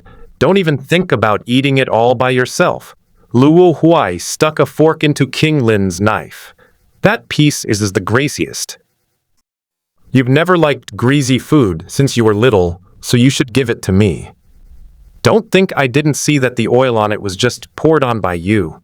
Luo Huai persisted and began to viciously attack the thick, fat piece of meat. "Don't force me." King Lin, who was struggling to break free of the fork, had veins bulging on his forehead, and a wisp of white energy suddenly appeared, swirling around his arm. Luo Huai suddenly felt the force from the fork increase significantly and almost lost his grip and threw it away. So he applied a little more force and pressed the fork down. "How did you become so strong? This isn't the mortal realm," King Lin asked Luo Huai in surprise. That white aura just now was his power as a mage, far superior to the half-baked mental power of mortals. Luo Huai smiled without saying a word, and while King Lin was in a daze, he took a bite of a few more pieces of meat. Okay, he admitted that improving physical fitness did have some benefits, since physical fitness is not only related to recovery ability, but also to strength and agility. Oh my, it smells so good. The ancient Chinese proverb, "It smells so good," still holds true today. You too, eat your food properly. As a chef, she couldn't tolerate people who didn't follow table manners. Finally, she couldn't take it anymore and decided to teach these two childish guys a lesson. As the older sister who is a year older than them, "Waba babu, abba abba," Luo Huai and King Lin automatically filtered out Xiao Yu's lecturing, which sounded like that of an old lady. "Are you full?" "I'm full." After a quick discussion, the two put down their utensils and prepared to make a run for it. "Uncle, Sister Xiao Yu, we'll be going now. Okay, remember to come find me if you have any good ingredients in the future." The uncle was still enjoying the remaining bear paws and didn't bother. See Luo Huai and the others off when he saw they were about to leave. Hey, the person she was lecturing suddenly ran away, and Xiao Yu suddenly felt a tightness in her chest, with nowhere to vent her anger. Suddenly, her gaze gradually shifted to her father, who was always out and about. "Dad? Huh?" The middle-aged man looked over in confusion. He immediately realized what was happening and hurriedly shouted to Luo Huai King Lin, who had already run far away. "Little brother Mugui, Uncle needs to talk to you." After saying that, he stood up and tried to run away. However, it was too late. Xiao Yu grabbed his clothes tightly and began the second half of her lecture. "Dad! You said you..." They chattered on and on, their chatter like the whispers of an ancient god. The middle-aged man, clutching his head, huddled trembling in his chair, all the joy he had felt from eating the bear paw gone. Luckily we slipped out beforehand. At a street corner, Luo Huai patted his chest with relief. After listening to the Din's nagging for so many years, this older sister's skills are still lacking, Qinglin said stubbornly, but her fingers were picking at her ears, making a buzzing sound. You have no manners. People older than us should call us auntie. Luo Huai tried to instill her distorted values in him. Have you forgotten how you got beaten up for this when you were a kid? Qinglin still remembered the consequences of Luo Huai's sharp tongue when he was a child. Back then, Luo Huai, who was still in elementary school, called a newly adult older sister grandma and got a severe spanking. He and Yi Feng watched from the side. That's because you're too blind to see through the disguise. That girl was just wearing light makeup. Tich! Luo Huai turned his head away, clearly unconvinced. Sigh. Forget it, I don't expect to be able to change your values. Qinglin sighed. He had tried to do that back then, and almost got dragged down with him. I'm gonna find a place to rest first. I've been quite tired these past 2 days, Luo Huai said, letting out a long sigh as she made an excuse. I should probably slip away too. Qinglin glanced at his map and saw a glowing dot indicating his teammate was approaching. A beautiful woman can be a source of trouble, but his resolve to follow the Tao is unwavering. Turning into a small alley, Qinglin disappeared without a trace. Sigh, what a sinful man. Luo Huai looked in the direction where Qinglin disappeared, not caring about how the ending would turn out. Sign out. The bustling street in front of me has turned into a cold ceiling. Luo Huai turned on his computer and re-entered the chat room of the big shots. Wooden Ghost, calling Boss Bro. Is Boss Bro there? After waiting for a while, no one responded, but others replied to him. Deep Whale C. Haven't been online for so long. Is there something you need from Mu Gigi? What is Kioning? Reduplicated words are really disgusting. Wooden Ghost. I have something I'd like to ask you, boss. Deep Whale C. Then you probably won't be able to find him recently. Wooden Ghost. What's going on? Did the big boss go out to play? Deep Whale C. No, I saw him accidentally encounter another rampaging killer crab when I went out for a stroll yesterday. He got killed instantly and is now waiting for his resurrection cooldown with Bird Hunzi. Why is it killer crab again? What exactly is this killer crab? Wooden Ghost. Just who is this killer crab? How could it take down a big shot like Boss Bro in an instant? Fearful. Deep Whale Binkin Bay. Yeah. Look how scared you are. Actually, they are a group of secluded maniacs. Their physical bodies are extremely weak, so they usually find a place to hide and hoard their ultimate moves. When they encounter a prey they like, they kill it in one go. Wooden Ghost. Then what does this mean? He always felt that the killer crab wasn't a big guy, so why would it hunt these big guys just to eat them? Deep Whale secretly gave the answer. Of course, it's not for eating. Wooden Ghost. Then, they will receive double the stat boosts from their prey over the next month, which is a good opportunity for them to improve their strength. Double? Luo Huai almost broke the keyboard while typing. Luo Huai knew what twice meant, but what did twice mean in the case of Brother Boss? Luo Huai had no concept of this. He figured he'd die if he met her anyway. That's why I said there's no need to be so shocked. Deep Whale C seemed to see Luo Huai's shocked reaction through the screen. It takes so long to unleash a devastating attack that can instantly kill someone. In the world of punishment, that kind of ability isn't really that strong. Wooden Ghost. Does every big shot have their own special ability? Of course, without some kind of cheat code. How could you survive here? Even a newcomer, like you, must have your own special abilities. Luo Huai immediately thought of his game characteristics, but wouldn't this ability be too idealistic?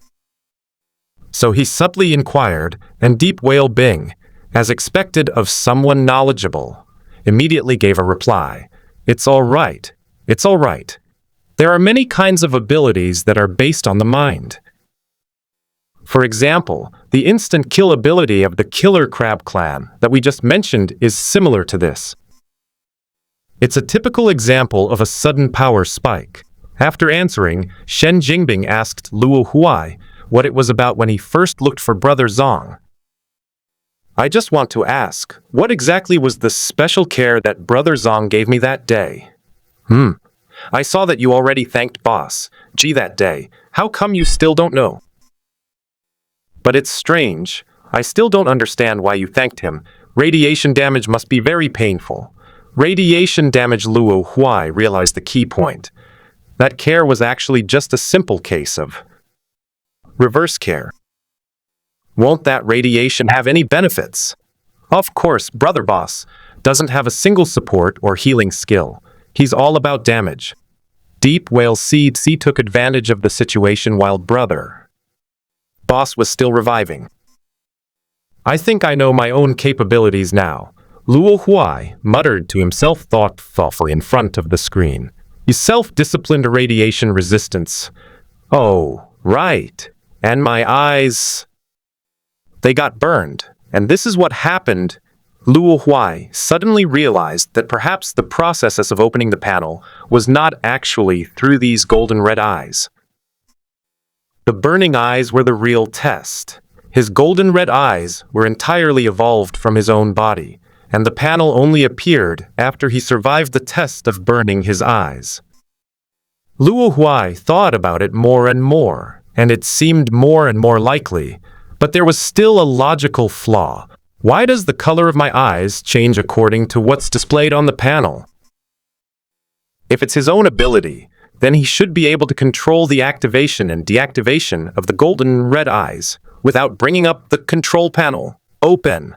Luo Huai shouted, but he had never opened his eyes on his own before and had no idea how to exert any force, so he could only stare blankly. His face was contorted in a grimace, and he looked like he was constipated. At this point, it seemed that only Deep Whale C was in the chat room, and he noticed that Luo Huai hadn't sent any messages for a while. Luo Huai quickly composed himself, raised his hand to type, and explained the situation on his end. After reading the message he sent, Shen Jingbing's forehead lit up. Gigi, your ability is quite impressive. Compared to the big shots, I'm probably far behind. Deep Whale C exclaimed indignantly.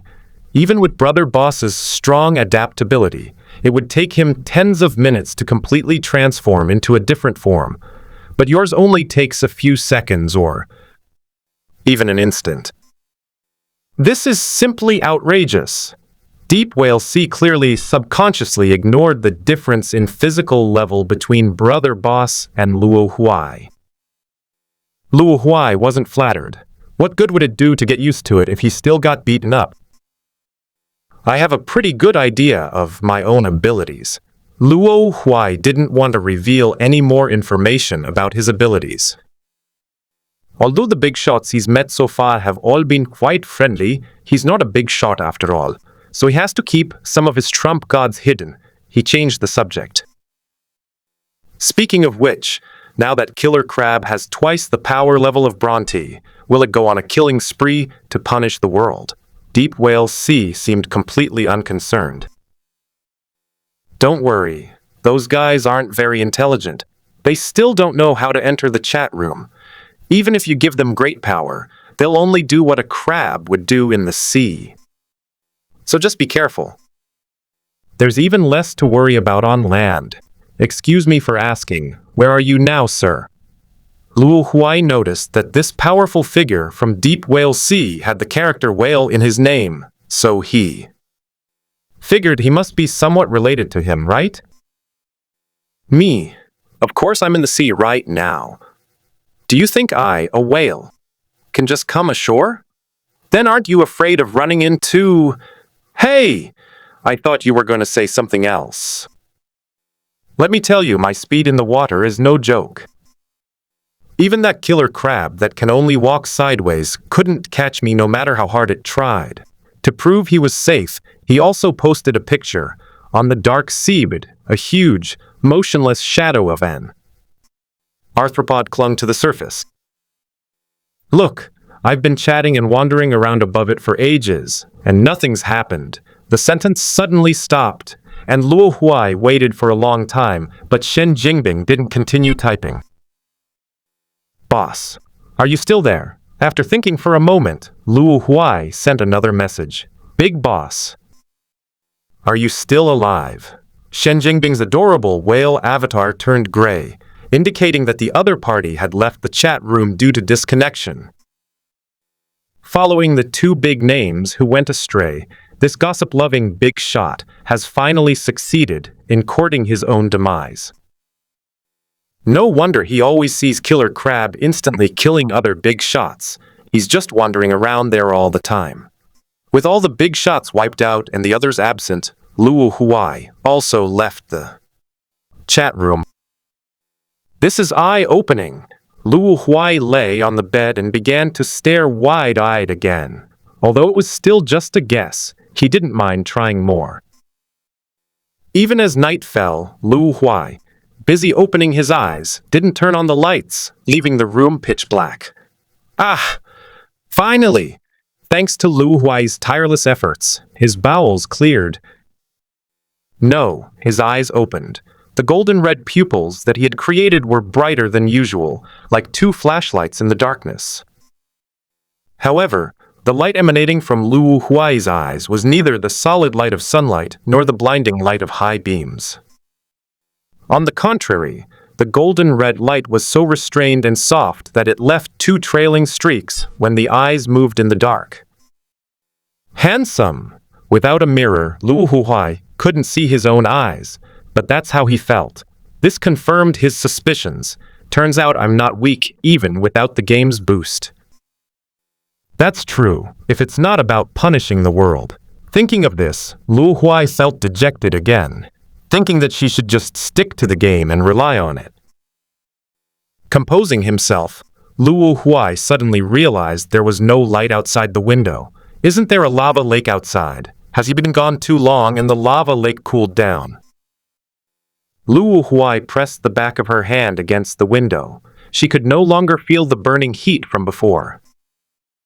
He pushed open the window.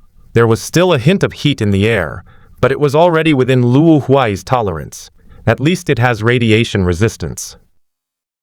Not to mention that after realizing his own abilities, he might even deliberately gravitate towards dangerous places. What are the plans for the future? Luo Huai lay back on the bed, her eyes no longer shining. She had found the feeling, and opening her eyes was just a matter of a thought. He was planning how to improve himself in the future. I've been out in the fantasy realm for a month, and haven't encountered a single proper open-world instance. It seems there's a reason why the northern plains is so sparsely populated. The only option is to leave the holy city and go to other cities. In the fantasy world, cities are often established because of something around them, such as dungeons. The same principle applies to how tourist attractions drive local urban development. Luo Huai only remembered to look these things up after he returned. The giant forest in the east is known as the largest land exploration area and is also one of the most active areas for players. Maybe I should go there and take a look. With a goal in mind, Luo Huai turned on his computer and started looking up which towns were available for him to stay in. Maple Leaf Town, Stone Beast Fortress, Green City. It's quite far from the holy city. Even on foot, it would take Luo Huai more than 10 days to get there. Friendly reminder, there is no teleportation between cities. Aside from entering and exiting dungeons, teleportation effects are rarely seen in the illusionary realm, let alone long-distance teleportation. The reason why Yifeng and King Lin were able to come to the Holy City, a beginner city, was simply because they happened to be in the same area. To travel between cities, players belonging to a guild can ride guild vehicles, but solo players generally don't have vehicles. At most, they might have some mounts to get around. Therefore, the best approach is to form a team or join a caravan traveling between cities. Players can follow caravans and ride in vehicles, and in return, they will be responsible for protecting the caravans. Most players are lawful and neutral, but a small number of players will go astray and become robbers, murderers, and arsonists. Players who are assigned the role of bandits in dungeons may be, or have this tendency, to play this role. Of course, they can't do whatever they want. They have to carefully hide their identities in the mortal world, otherwise their crimes in the illusionary world will lead to their immediate arrest and punishment. If they die, they may be exiled to a punishment world due to their high sin count. I think I'll stick with the caravan. It might take a long time for players to form a party. Luo Huai planned to go to Yi Maple Leaf Town, which was the closest settlement to the giant spirit forest. As the lava lake cooled, Luo Huai harvested the wheat that had ripened in his yard during the night. Half of the wheat was turned into bread as a reserve food. I lay down on the bed and entered the dream world. The position of the sun in the illusionary realm remained almost unchanged. Luo Huai found a large square with the city map. Every major city has such a square, surrounded by hotels and inns, providing resting places for caravans or guild members who are temporarily staying. As you walk through the square gate, you are greeted by a bustling scene of caravans of all sizes and people coming and going. Some had just arrived, their eyes showing exhaustion, and they couldn't wait to find an inn to rest and return to the mortal realm. There were also groups fully prepared, loaded with goods, recruiting players to escort them.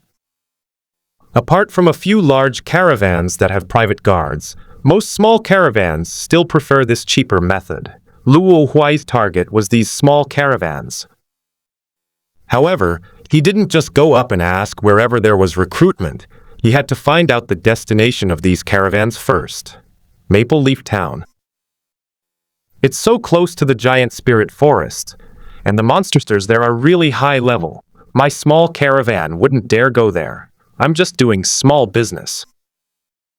Green City would be more suitable. At least there are guards there. You're going to Maple Leaf? Another caravan asked. You look like a newbie, aren't you? What are you doing going to a place like that, where all sorts of people mingle? Be careful you don't get robbed of your pants and lose your life. If you, a newcomer, don't recover mentally, the mental hospital will have to fill another bed. The words were harsh, but they were the truth.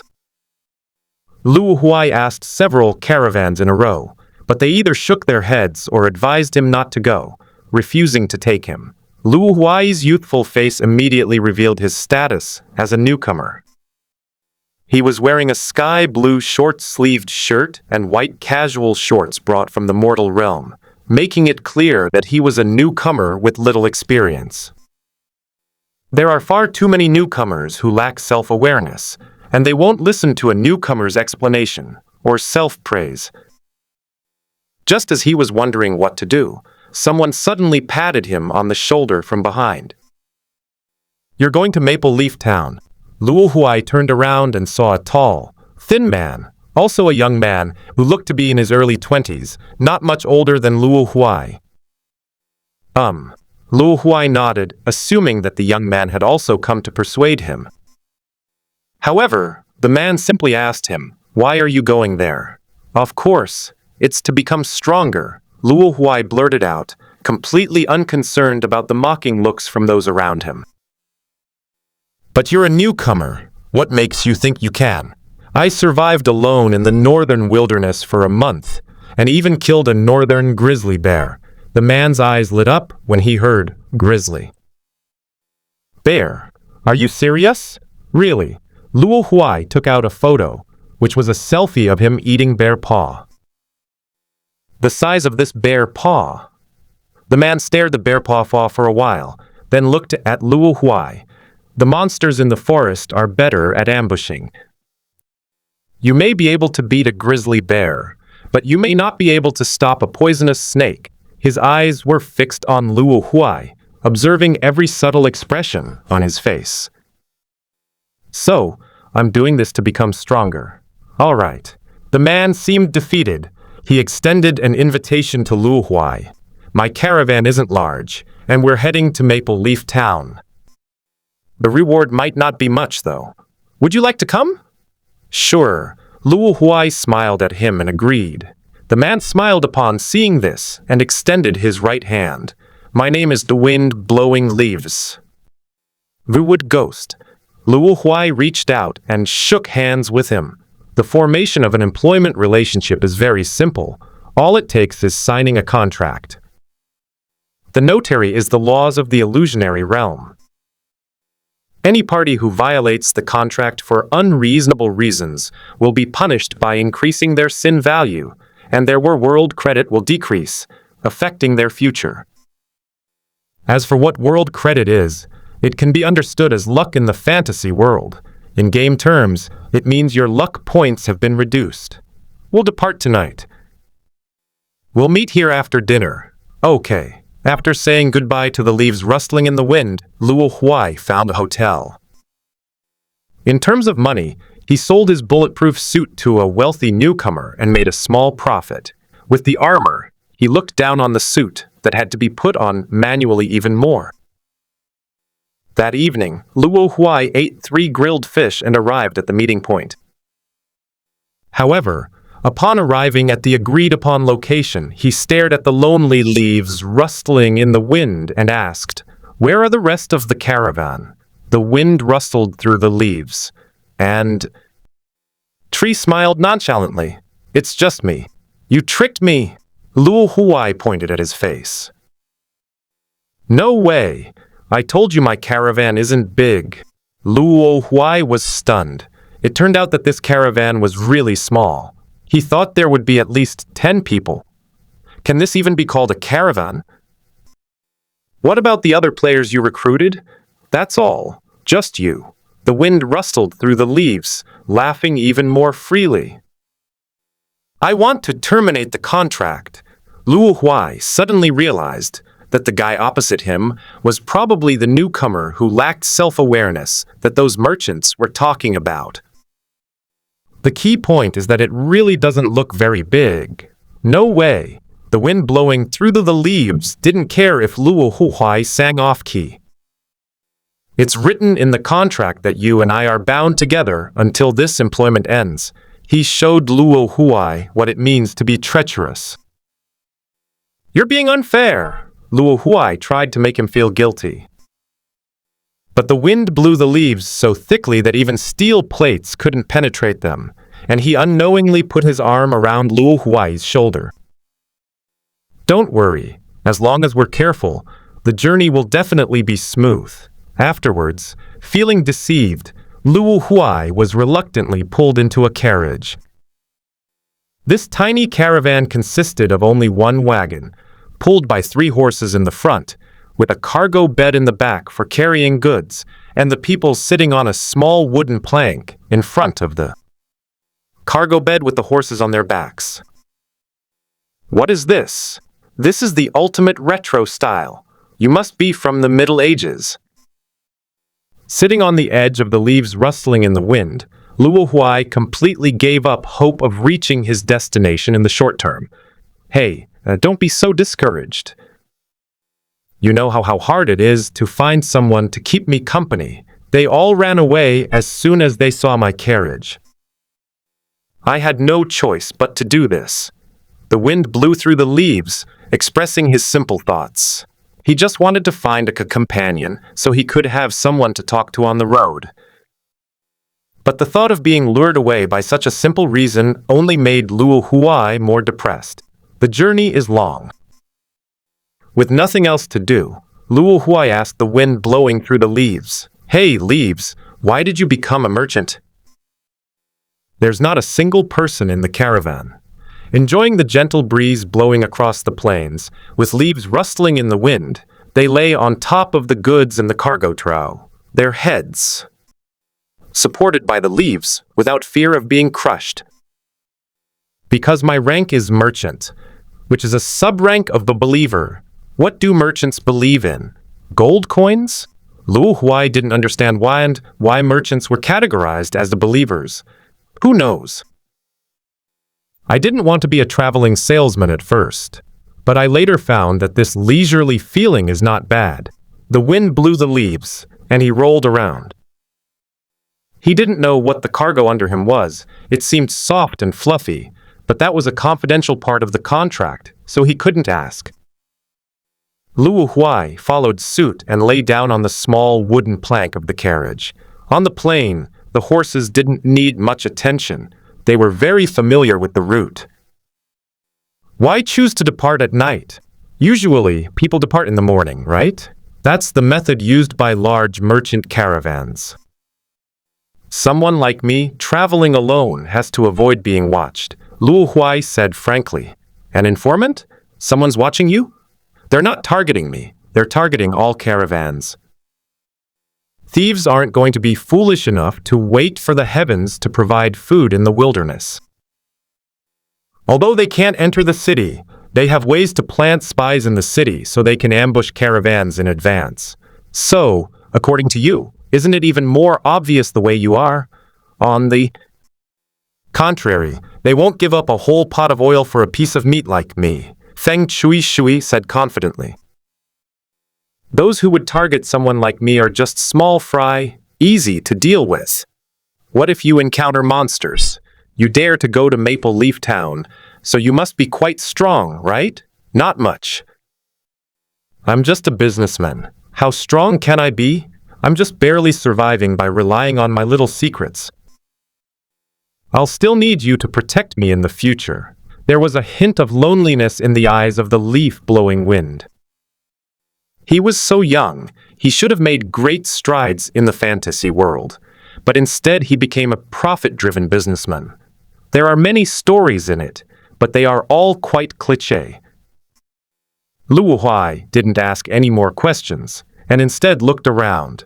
The plains may seem quiet at night, but danger lurks beneath the surface, as predators always prefer to move at night. The wooden bow was taken out, and Luo Huai nocked an arrow. The arrows were ordinary items bought in the city. Apart from the sharp point, no other part of them could cause harm. But this is enough for now. In the dark grass, a group of prairie crack-toothed beasts spotted them and secretly followed the carriage as it moved. 3 horses straying far from their herd are a huge attraction for hunters on the grasslands. You prairie crack-tooths, common. Race of beast introduction. When you roam the grasslands as a hunter, you will see them, not it. Its golden red eyes opened, and the vertical pupil mark on its forehead emitted a dim light, maximizing its night vision. After looking around a few times, the rift-toothed beasts were no longer a mystery to him.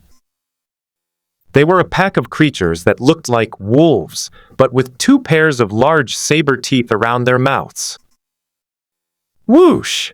Luo Huai raised his hand, drew the bow to its full extent, and released his fingers, the arrow shooting towards a fanged beast with a whoosh. The almost silent arrow was hard to dodge. The fanged beast that was hit instantly let out a painful howl, lost its balance, and was pushed to the ground by the inertia of its run. It rolled several times before lying on the ground, lifeless. Luo Huai shot it in the eye. The arrow pierced its eye and, as it rolled, was crushed into its brain, killing it instantly. And this is the only way to kill these beasts instantly with ordinary arrows. The leaves, which were resting in the groove of the cargo trough, were awakened by the sound and poked their heads out. Strangely, after seeing the ferocious beasts surrounding his carriage, he did not show any panic. In fact, after seeing Luo Huai shoot an arrow, he casually praised, "Not bad archery."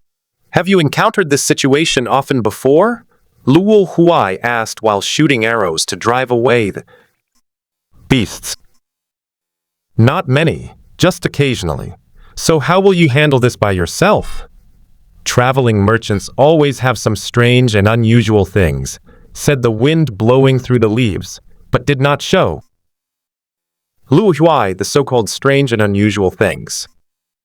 After losing several of their companions, the pack of rift-toothed beasts gave up the pursuit of the carriage, leaving Luo Huai with nothing to do again. Because he had to be constantly alert, Luo Huai couldn't close his eyes. He knew that Feng Fuishu was definitely not asleep either. Suddenly, the wind rustled through the leaves and asked Luo Huai, "Aren't you curious about my secret?" "I'm not curious. Since it's a secret, it should stay buried in my heart." "Ha ha ha, you're really funny." The wind rustled through the leaves, but continued talking to itself. "A few years ago, I entered the illusionary realm." He recounted his experiences, why he became a believer, why he became a traveling merchant, and why he hunted down evil. Huh? The more Luo Huai heard, the more uneasy he felt, and at the same time, he felt a chill down his spine. Since that time, I have been able to see everyone's sin value. Turning around suddenly, I realized that the leaves in the wind had stood up without me noticing. The tarpaulin covering the goods beside him was lifted, revealing a silver crossbow, nearly half a person's height, already drawn and loaded. Through the crossbow's scope, Luo Huaijin's red eyes saw the cold gaze of the wind blowing through the leaves. "You know what? When I first saw you in the crowd, I thought I was seeing things. I've never seen a player with such a high sin value. You're like you've walked out of hell." Looking at Luo Huai's innocent expression, he seemed to utter a final sigh, or perhaps a prayer. "Your soul will go to hell. May the just silver cross forgive you." Without hesitation, his finger pressed the trigger. A dazzling white light suddenly flashed from the silver crossbow, and the light from the muzzle was even stronger. A bolt radiating a soft, holy light flew out with an aura of destruction. Luo Huai only had time to tilt his head back before the speed of the light arrow was no slower than that of a bullet. The white light finally shone on the vertical pupil mark in the center of his forehead. It's over." The wind rustled the leaves, and everyone thought it was all over. However, to his surprise, the white light struck Luo Huai's forehead and shattered into powder like fragile crystal, scattering into light particles in the air.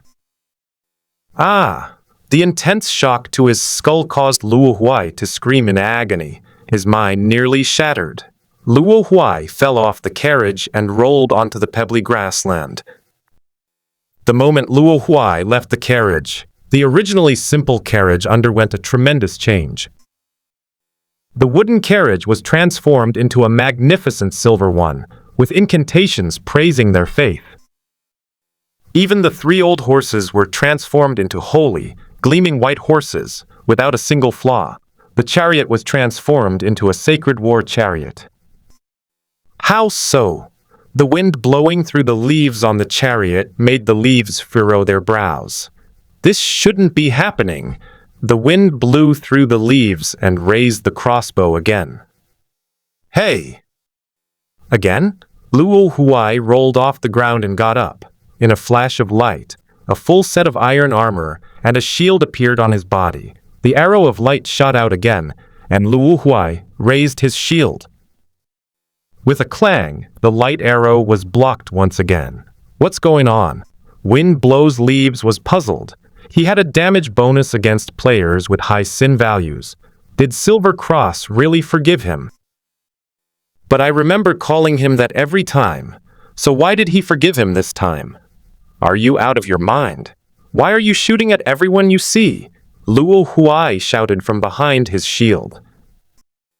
"I can't be wrong, your sins are crystal clear in my eyes." "What makes you say that?"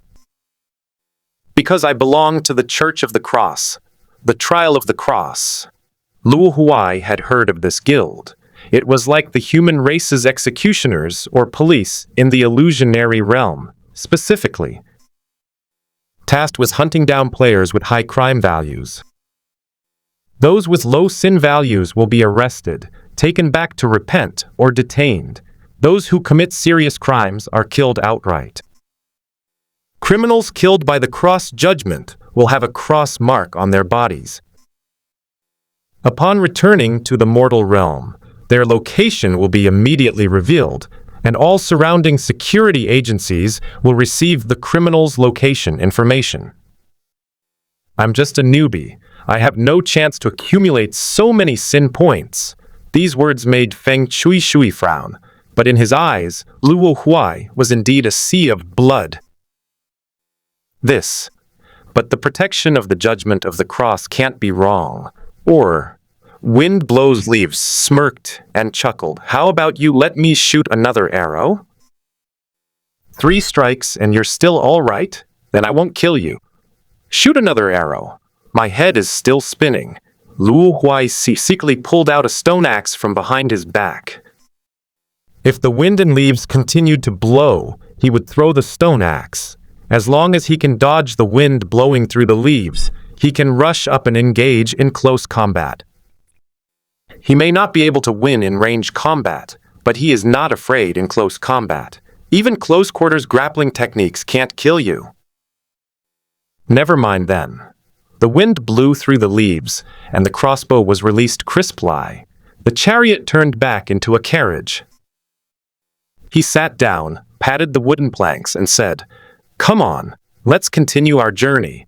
Why can you shoot me with 2 arrows and then act like nothing happened and ask me to sit with you?" Luo Huai felt that this person's bottom line was almost matching his own. He put away his armor and sat down anyway. Anyway, I'm just a peripheral member of our guild. I don't know how to handle this situation. Let's see. How did someone like you get chosen for the Inquisition? Is the internal corruption that severe? It's all thanks to my genius sister. Is she very capable? Amazing. The wind rustled the leaves as they looked at the stars in the sky. Her cross is golden. He lifted his collar, revealing a silver cross pendant underneath. She's a core member? Yes, she entered the illusionary realm 2 years ahead of schedule, which is very rare in the world. She was directly recruited on the day she came of age. As an aside, entering the illusionary realm early doesn't mean you can freely enter dungeons like adult players. Children's soul strength isn't as high, and they can't withstand too many blows. Therefore, entering the illusionary world early is less about early development and more about building a foundation. The stronger the foundation, the smoother things will be for the person after adulthood. Not hearing Luo Huai reply, Feng Fuyi Shu turned to look at him and, finding him deep in thought, simply shut his mouth. 2 years? Luo Huai pondered the words the wind had just uttered about the leaves rustling in the trees. I remember. Kinglin was a full 5 years early, right? Yufeng was 3 years early too. The dean also said that their talents were just average and told them not to talk about it and embarrass themselves. However, they were so engrossed in their own fields that they didn't bother to find out about it and actually believed that was the case. Damn it! The dean lied to us again! Moreover, Kinglin and Yifeng already possessed telekinesis. Before reaching adulthood in the mortal realm, they are much stronger than they appear. In comparison, Luo Huai felt much weaker, at least in terms of appearance. Especially the stats on that panel. Even a wolf in sheep's clothing wouldn't be this ruthless. No, the improvement in the illusionary realm is too slow. If we want to truly become monstrous, we have to actually fight against monstrous beings. But where are the demons? Luo Huai chuckled. Aren't they all like that back home? Although seeking torture is wrong, we can't help having a resurrection ability. Shuai, I have something to do. I have to log off. Luo Huai prepared to return to the punishment world immediately. but the wind blew through the leaves and they disagreed. No, we have a contract. You have to escort him safely to Maple Leaf Town, and you can't leave along the way. He pulled the canvas covering the crossbow over himself and wrapped it around his body as a blanket. You need protection in this state, and aren't you a member of the Inquisition? Do you really think you're a businessman? Who says members of the tribunal can't be businessmen? I was going to go into business anyway, and it was just a coincidence that I ran into you. But you have no goods. Luo Huai pointed to the cargo bay where the crossbows used to be, but now it was empty. Can't I source my goods from Maple Leaf Town and then sell them elsewhere? How did I end up meeting you? It's fate. You reading www.kanshu.net. After a round of verbal sparring, the two were evenly matched. Luo Huai had no choice but to continue helping this guy drive the carriage, just sitting there doing nothing. A cool night breeze blew on his forehead, and he suddenly shivered. He reached out and touched the spot where the vertical pupil tattoo was. It felt icy cold there. To be honest, he hadn't used the vertical pupil mark since it was imprinted on his forehead. Only the passive ability to enhance night vision was making its presence felt. A thought suddenly occurred to me, and a new perspective appeared in my field of vision, making everything I saw instantly three-dimensional. This is followed by dizziness due to unfamiliarity. Empress Luo had no choice but to close her eyes, leaving only the middle perspective. This is the second form, a dark purple, vertical pupil-like phantom floated in the center of Luo Huai's forehead, moving with Luo Huai's gaze. It uses darkness as its light. The darker it is, the clearer it can see. So the moonlight was quite bright tonight, and my vertical pupils didn't actually provide the night vision effect I had imagined, like it was daytime. Open your eyes, and the vertical pupils close, transforming back into a pattern. Eyes need a rest after being open for too long. Speaking of which, upon opening his eyes, Luo Huai's mind became much more active. Didn't the leaves say that my sin value is almost full? So even if I break the contract and increase my sin value a little more, it doesn't seem to have any impact. Besides, would a high sin value result in being sent to a punishment world? What threat is that to him? Is going home a threat? He can just blink and be a hero again in 3 seconds. Logically, Luo Huai cast his ill-intentioned gaze at the leaves rustling in the wind, who were resting with their eyes closed. Sorry. Bye-bye. Upon returning to the punishment world sanctuary, the first thing to do is log into the chat room. Wooden Ghost. Big Boss. Big Boss. Calling the Big Boss. Let's see if there are any big shots who have nothing better to do than point us in the right direction to improve our strength. I don't ask for much, just to die with some dignity. Both Brother and Deep Whale Sea have gone offline, and no one has replied for a while. Luo Huai had no choice but to call out several more times. If that didn't work, he had to go out and try himself. However, there are still quite a few big shots who are not currently in office. The fire demon who loves to take baths. Why are you making such a racket here, newbie? What do you want with us? Butterfly, looking around. I heard there's someone asking for abuse. Where? Where? Both of them are big shots who are regulars in the chat room. Luo Huai quickly revealed his purpose. Wooden Ghost. I want to become stronger. The Balrog who loves taking baths. Butterfly. To be more specific, there's no one here who doesn't want to become stronger. Wooden Ghost.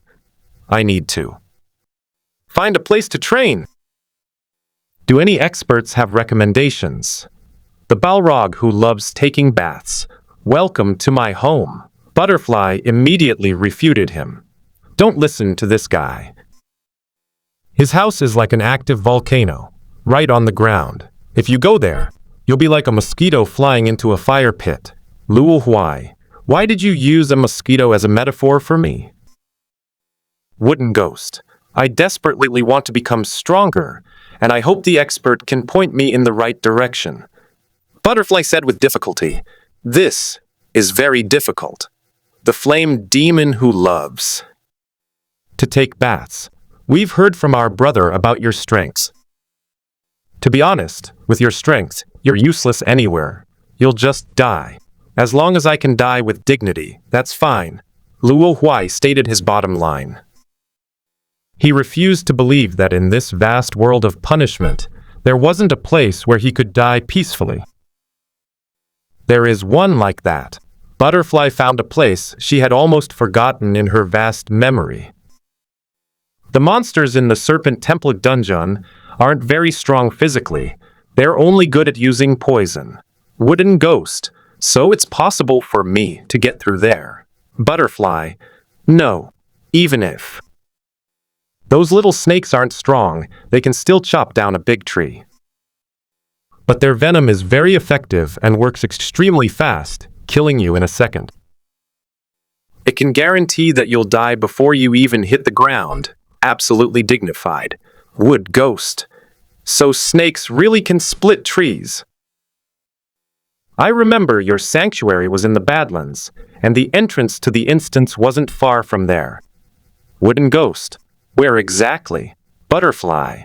Go north to the sea, then head northeast by sea. You'll soon come across an archipelago covered in jungle. Just get lost for a bit, and you should be able to get in. Huh? We still have to take the sea route? Not long ago, several big shots were defeated by killer crabs in the sea. Don't worry, with your stats, even the dumbest killer crab won't waste its hard-earned ultimate move on you. For the first time, Luo Huai thought that being weak was an advantage. Besides, those killer crab guys just stay cooped up all day long. They never even look up and see anything. You see? Butterfly posted a photo showing a sea with dark shadows beneath it. Luo Huai felt a sense of déjà vu, and sure enough, the butterfly's next move began. I've flown around this sea several times already, and they haven't moved an inch, posing absolutely no threat. The input stopped abruptly, and soon after, Butterfly's avatar turned gray. Wood ghost. Hello? Is the big shot still alive? The Balrog who loves to bathe. Dead. Wooden ghost. I can see that. I'm logging off now. The fire demon who loved taking baths hurriedly made his escape. He had a feeling that this newbie was a bit strange, so it was best to be careful. If an elemental killer crab suddenly jumps out, then he will also suffer. The big shots were scared away. Luo Huai had no choice but to pack some things and head towards the entrance of the Serpent Temple instance. The first problem we encountered on the way was the lava lake, and even a semi-cooled lava lake is not a place where people can step on it. So Luo Huai used the special properties of wheat blocks to build a straight aerial tunnel, thus scattering a handful of the ashes of the gravimeter. Jumping back onto solid ground, Luo Huai began his long journey. The Badlands lived up to their name. The area beyond the lava lake was far more desolate than he had imagined. Forget about weeds, there wasn't a single thing in sight, just an endless expanse of flat land. In the distance, on the horizon, there is a thin, pale blue line that is the ocean. The closer Luo Huai got to the ocean, the more he felt an invisible pressure. The place where the three big shots died one after another left a lingering oppressive aura that felt like a heavy burden on one's heart. When you get to the beach, there's no sand, only cliffs. The Badlands are not small landmasses level with sea level, but rather a protruding plateau, almost entirely composed of a single rock. Luo Huai glanced down the cliff, where surging waves crashed against the rock face. He stepped back a few meters, then jogged a couple of steps and jumped down without any hesitation. Unfazed by the water upon landing, like a cormorant catching fish, it plunges straight into the water. Call out!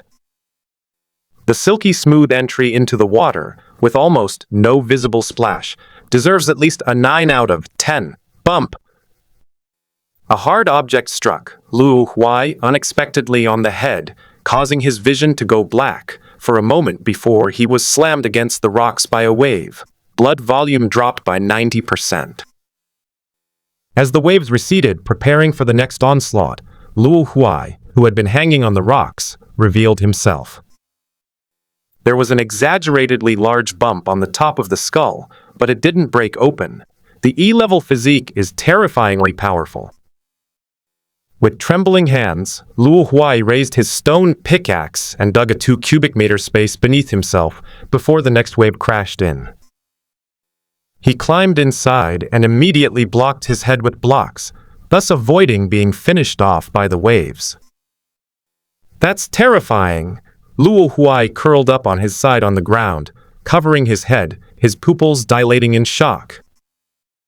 It wasn't that almost dying was scary, but rather that Luo Huai saw what she had bumped into in the water. That's a crab. He subconsciously assumed it was the legendary killer crab. However, it was obvious that he was overthinking it. It was just an ordinary passerby crab, or rather, a killer crab that hadn't yet developed. Ding! A rock crab has been killed. Obtain the drop item plump crab legs. Hearing the notification sound, Luo Huai took out the crab leg that had somehow been sucked into his backpack. The crab legs, with their 3 segments of red and white, each half a meter long, made the small space even more cramped. A monster with such a huge crab leg, and I just smashed it to death like that? Am I that powerful? Luo Huai touched the large bump on his head. It didn't hurt anymore. It felt like it wasn't an injury, but a medal. Upon returning to the world of punishment, Luo Huai's confidence vanished completely, and without a word, he placed himself at the very bottom of the food chain. Now that they've happened to kill a henchman, they're overjoyed. After bolstering his confidence, Luo Huai, on the verge of overconfidence, bravely chose to face the sea. After several attempts at breaking and placing blocks at peak speed, Luo Huai figured out the rhythm of the waves crashing. Wow! A wave crashed against the rocks and then receded. He took the opportunity to take out a small wooden boat and throw it into the sea, then jumped on it. As soon as I jumped onto the small wooden boat, a special ability was granted to me. No matter how bumpy the sea was, the small wooden boat remained as stable as land, only bobbing up and down. Moreover, it seems that as long as Luo Huai doesn't intend to get off the boat, he won't fall off at all. The small wooden boat is mind-driven. It can move freely as long as the driver has a thought. The answer is simply that it's a unique and excellent product. Looking back at the cliff, confirming the direction one last time, Luo Huai left the nearshore area. A long time passed. I don't know how much time had gone by. Luo Huai wiped the sweat from his forehead, which had been exposed to the sun. He had learned a lot from his experience. For example, when an expert uses words like not far, soon, or almost, never try to interpret them based on your own understanding, because the difference between the two is too great. Damn it, when is it going to get dark? Luo Huai set up a sunshade sail on the small wooden boat, otherwise he would have been dried into jerky before even reaching the dungeon. Going into the sea to cool off is out of the question, not because there are sharks or anything. Just now, when he was gliding through a section of shallow sea, he saw a huge black shadow lying on the seabed, with a pair of huge black pincers, 8 legs, and a sideways movement. Without a doubt, this is either a killer crab or a relative of a killer crab. He was so frightened that he clung to the bottom of the small wooden boat, not daring to make a sound. Fortunately, this big shot probably just ignored him. Being weak makes you feel anxious and fearful wherever you go. Suddenly, a patch of green appeared on the horizon ahead, and as we moved forward, that patch of green grew more and more numerous and denser. It's a jungle! I've finally found this place. Now all I have to do is get onto the island, get lost, and enter the instance. Ah, hope is right before our eyes. The training program can finally proceed. Boom! A laser beam 100 meters thick suddenly shot down from the horizon, filling Luo Huai's vision with a white light that also submerged the jungle island. Fortunately, the laser did not cause any further damage to the surrounding objects. Thanks to the protection of the small wooden boat, Luo Huai, who had managed to lie down in time, was unharmed. He only suffered a slight internal organ rupture from the shock, and coughed up several mouthfuls of blood when he got up. It was nothing serious, and he even calmly ate a bite of bread. It's just a minor, fatal wound. Let me eat some bread to calm my nerves. After eating 3 pieces of bread, the body's satiety level was full, triggering the body's health regeneration mechanism, and the damaged parts began to recover. 10 minutes later, fully recovered. No wonder I lived in hell. I can't do without some skills. But when Luo Huai looked around again, he realized that something seemed to be missing. What's missing? After a moment of contemplation. Where is my island? Where is my huge island? My serpent temple. Luo Huai looked in the direction from which the laser beam had come from, but there was nothing there, no trace of land, only the sea surface. The laser comes from a very distant place, possibly across the ocean. Suddenly, that familiar feeling returned. Luo Huai quickly turned around, and sure enough, it was another devastating laser beam.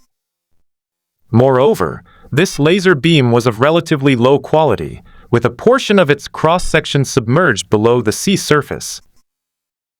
The seawater around the laser was instantly annihilated, while seawater a little further away was blasted into the air, creating a huge channel on the sea surface, and even further away, waves hundreds of meters high were stirred up.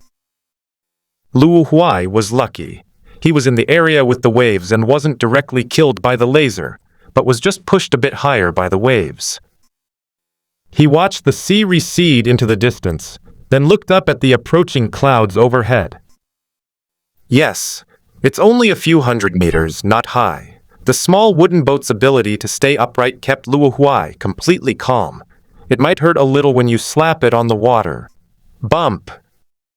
Compared to waves hundreds of meters high, it's nothing, but it's still enough to give Luo Huai a hard time. A mere fatal wound.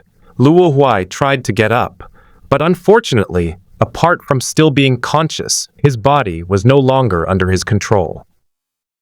The satiety level is still present, and the recovery effect is still ongoing. 10 minutes later, I'm still a newbie.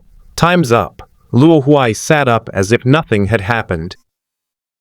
I recall those 2 exaggerated, world-destroying lasers. Do all the big shots like to engage in direct combat across the sea.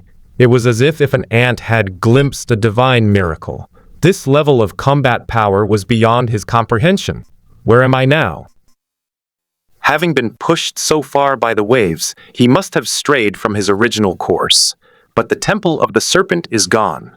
So sad. Huh? There's another island up ahead.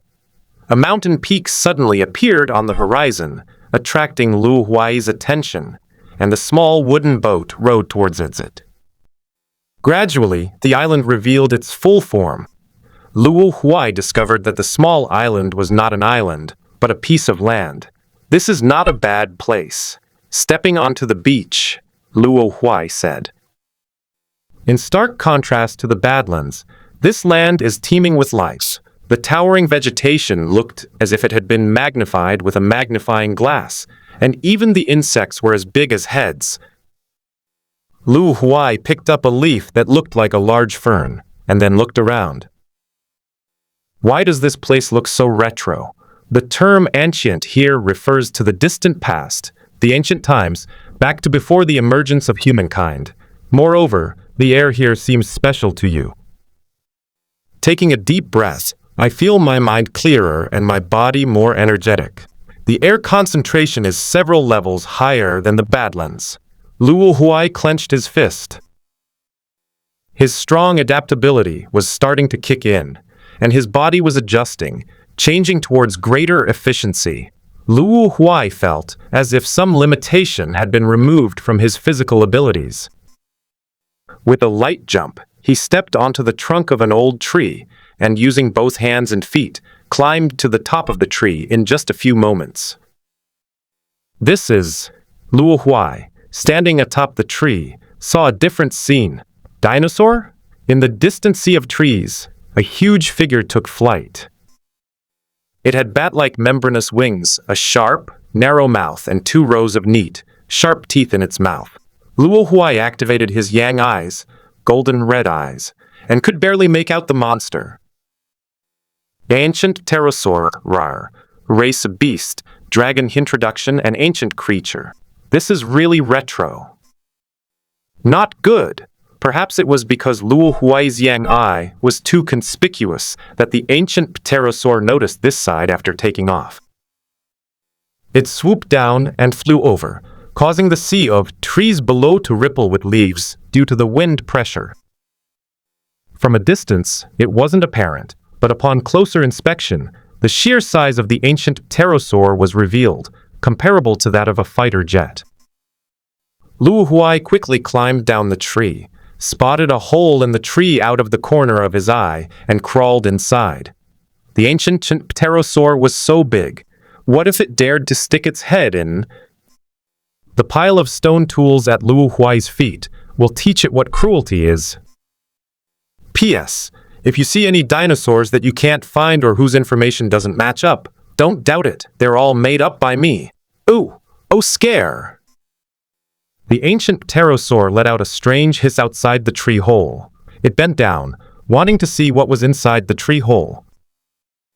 Unfortunately, every time it pointed its eyes toward the cave entrance, a stone axe would fly toward its eyes, startling it into dodging.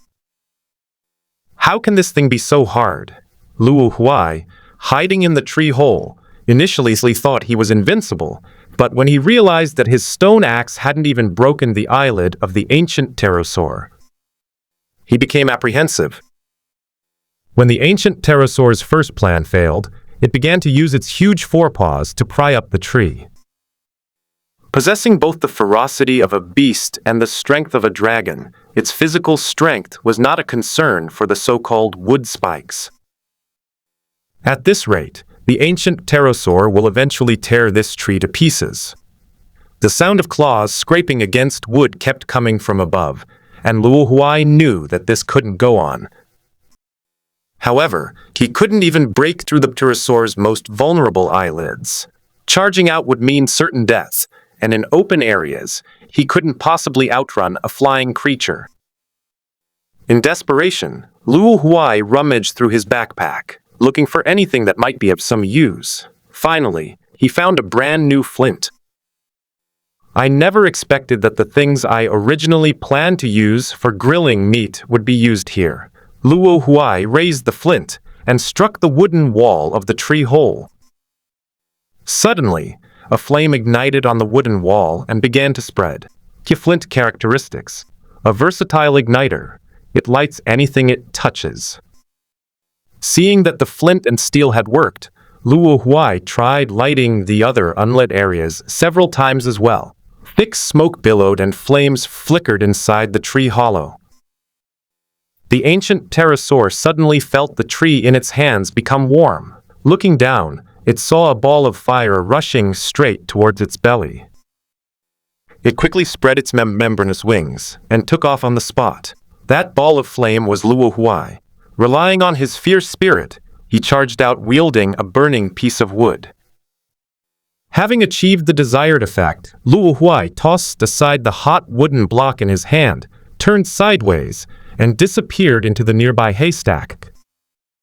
Coming to its senses, the ancient pterosaur searched for Luo Huai's figure, but could not find her. As if it lost its beloved toy, it let out 2 unwilling cries and flew away.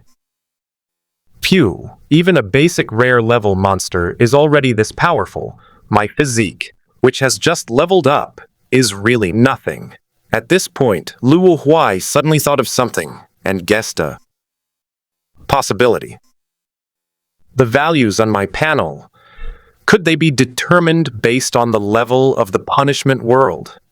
Thinking about it this way makes a lot of sense, and many things become clear.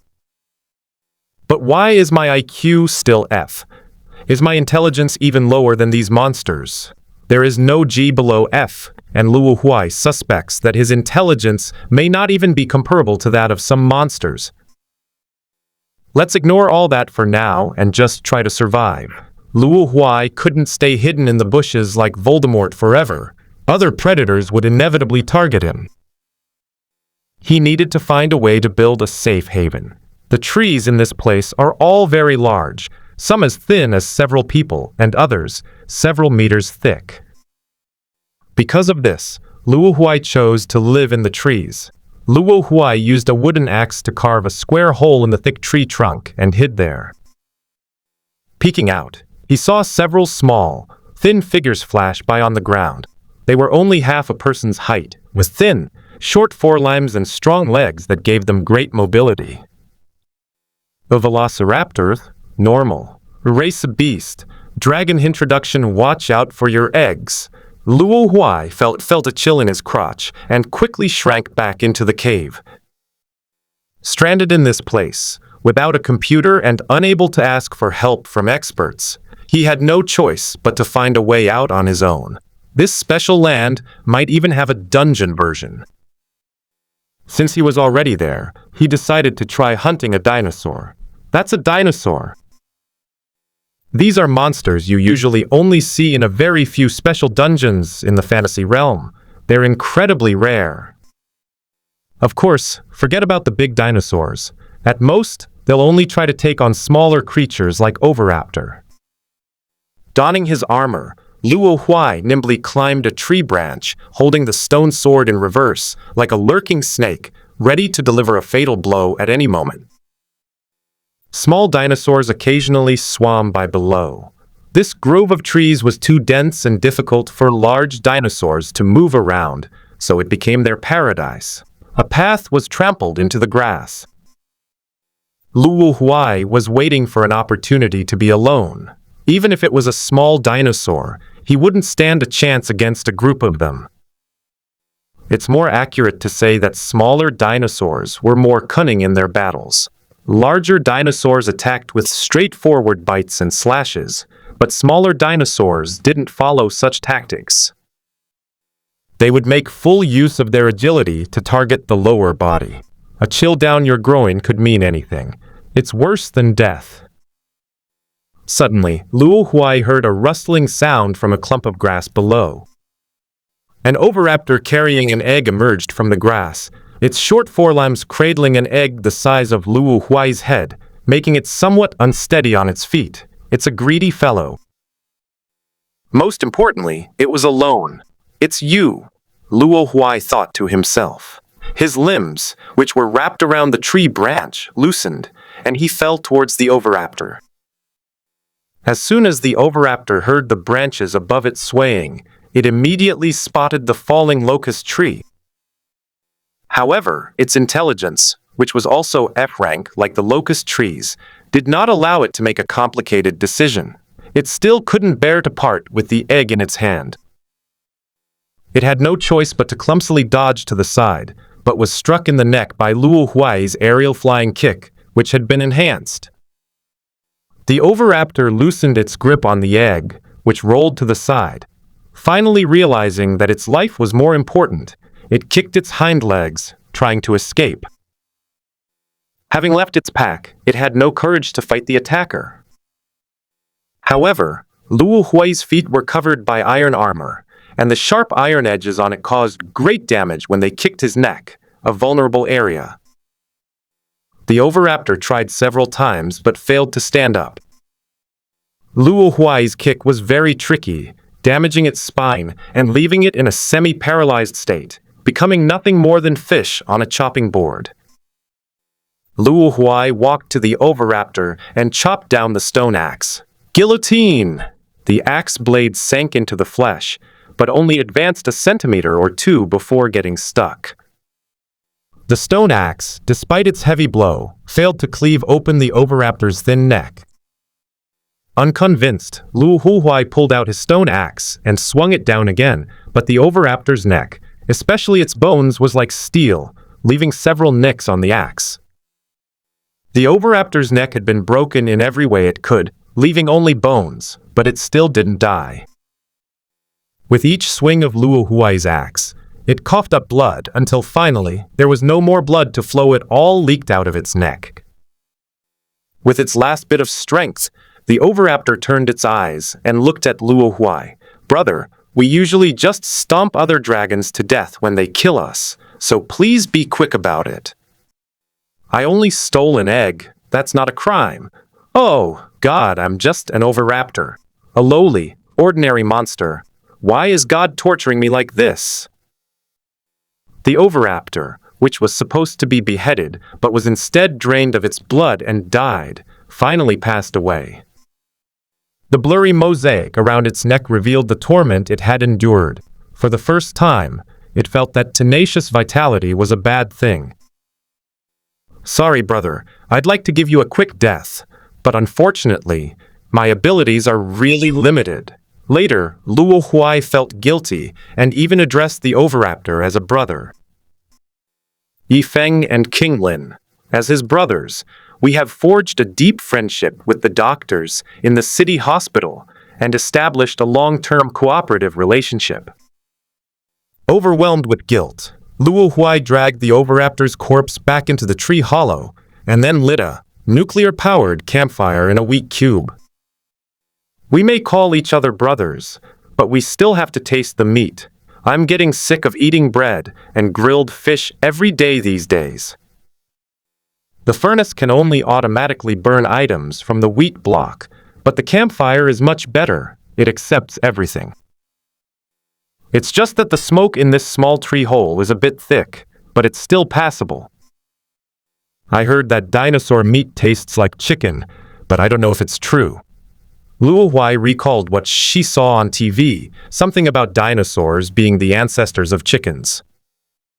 The stone axe he used to cut down the oviraptor was no longer usable. The blade was full of nicks, so Luo Huai took out a new stone axe, which he had plenty of. He could easily make one by digging up some stones and wood. Paired with a stone sword, he began to dissect the oviraptor's carcass. After the oviraptor died, its muscles relaxed considerably, making it easier for Luo Huai to cut with his knife. Previously, he had to make several cuts to split the flesh open and reveal the bones. But the flesh was loose, the bones were still hard, and even Luo Huai couldn't do anything about the joints. He was forced to become an anatomist, roasting the cut meat over the campfire. He scraped the bits of meat off the bones, which were inconvenient to roast, so he kneaded them into a ball and put them in his backpack inventory. After doing all that, 2 more stone tools were ruined, and Luo Huai was covered in blood, turning him into a red-faced figure. If he went out now, he would be a living bait for fishing. The smell of blood would probably attract all the bloodthirsty monsters in the vicinity. Sitting by the campfire, he awaited the results of his efforts. The meat placed on the campfire began to change, resembling the roasted meat we remembered. "Finally, we can eat." Luo Huai, undeterred by the heat, grabbed a strip of meat and stuffed it into his mouth. Although it doesn't have much flavor, the texture is excellent, and it's very chewy. "Pa, it has no taste at all. Why am I so excited? Besides, the meat is tough and hard to chew." As Luo Huai ate, he started to feel disgusted. He suddenly thought the grilled fish and bread were much tastier than this stuff. At least it has its own flavor when it's made. "It doesn't taste good to me, but what about other monsters?" A very Jiangxia-like idea popped into Luo Huai's mind. He took out a fishing rod, hooked a strip of meat from the campfire onto the hook, and then extended it outside the cave, letting the meat dangle in the air only 2 meters above the ground. "Today I'm going to become the world's first person to fish for dinosaurs. This tree hole is over 10 meters high." With the powerful ability of a fishing rod to pull anything, he could hoist up any dinosaur that had taken the bait and then leave them to fall half dead on the ground. Then jump down and finish off a few more enemies. Wouldn't that be wonderful? It would be even better if there were any loot drops. Imagining himself achieving great success, Luo Huai suddenly felt a slight tug on the fishing rod in his hand. A dinosaur has taken the bait. Luo Huai quickly got up, grabbed up the fishing rod, and pulled hard. And the dinosaur on the other end was pulled into the air. "Ha, this is what happens when you can't fly," Luo Huai said as he pulled. But when he fully pulled up the fishing rod and saw the dinosaur hanging from the cave entrance, Palindrome, "Little brother, who are you saying can't fly? Why is this guy still here?" Luo Huai was so frightened that he put away his fishing rod and quickly backed away, trying to get away from the ancient pterosaur he had caught. But the hole he dug in the tree wasn't very deep to begin with, and before he could even take 2 steps back, he was back to the bottom. It's only a few meters long, not even as long as the snout of a pterosaur. It could easily reach in and hoist Luo Huai out. Just then, the ancient pterosaur had the same idea. It stretched its long, pointed beak into the tree hole, trying to pick up the locust tree. But Luo Huai thought that the huge, sharp beak might kill him first, or at the very least, it would hit his lungs and leave him half dead. Having already guessed the ancient pterosaur's intentions, he picked up his stone axe and quickly knocked off a log block beside him, then moved sideways into it. The ancient pterosaur's sharp beak indeed pierced all the way to the bottom, leaving a dent in the wooden wall it had been leaning against. The force of this blow was terrifying. The tree's strength was no different from that of an ordinary tree in the face of the wheat block's special properties. But when Luo Huai tried to destroy it using normal methods, it didn't leave. Single mark, not even a scratch. Luo Huai mentally estimated the terrifying numerical value of the ancient pterosaur. Meanwhile, wait for it to pull its mouth out. Why aren't you pulling your mouth out yet? But after waiting for a while, the ancient pterosaur still didn't make a sound. Is it stuck? Luo Huai was a little skeptical. Just now, the ancient pterosaur was capable of tearing apart a tree with its bare hands. How could it be so weak here? Furthermore, how could a hunter who has lived that long make such a basic mistake? If he didn't estimate the size before shoving it in, it's no wonder it got stuck. However, after Luo Huai observed the stuck dragon's mouth, he realized that the hole he had dug was square, and the ancient winged dragon's mouth had entered crookedly. When he tried to straighten it, it got stuck. However, its intelligence as a monster prevented it from quickly understanding this relationship. This is understandable for the Paleroporus. As a prehistoric creature that had never eaten roasted meat, it's normal for it to be captivated by the sudden aroma. Oh ho! Wonderful! Luo Huai tapped his left palm with his right hand. He quickly carved out a new tree hole next to the original 1 block away, leading to the outside. As soon as Luo Huai stepped out of the cave, he saw the head of the ancient pterosaur, which was very close to him, and its large eyeballs. A sinister smile appeared on Luo Huai's face. Although it couldn't be seen under the iron helmet, the egg-eyed pteranodon instinctively sensed something called cruelty, and its desire to pull out its mouth became even more urgent.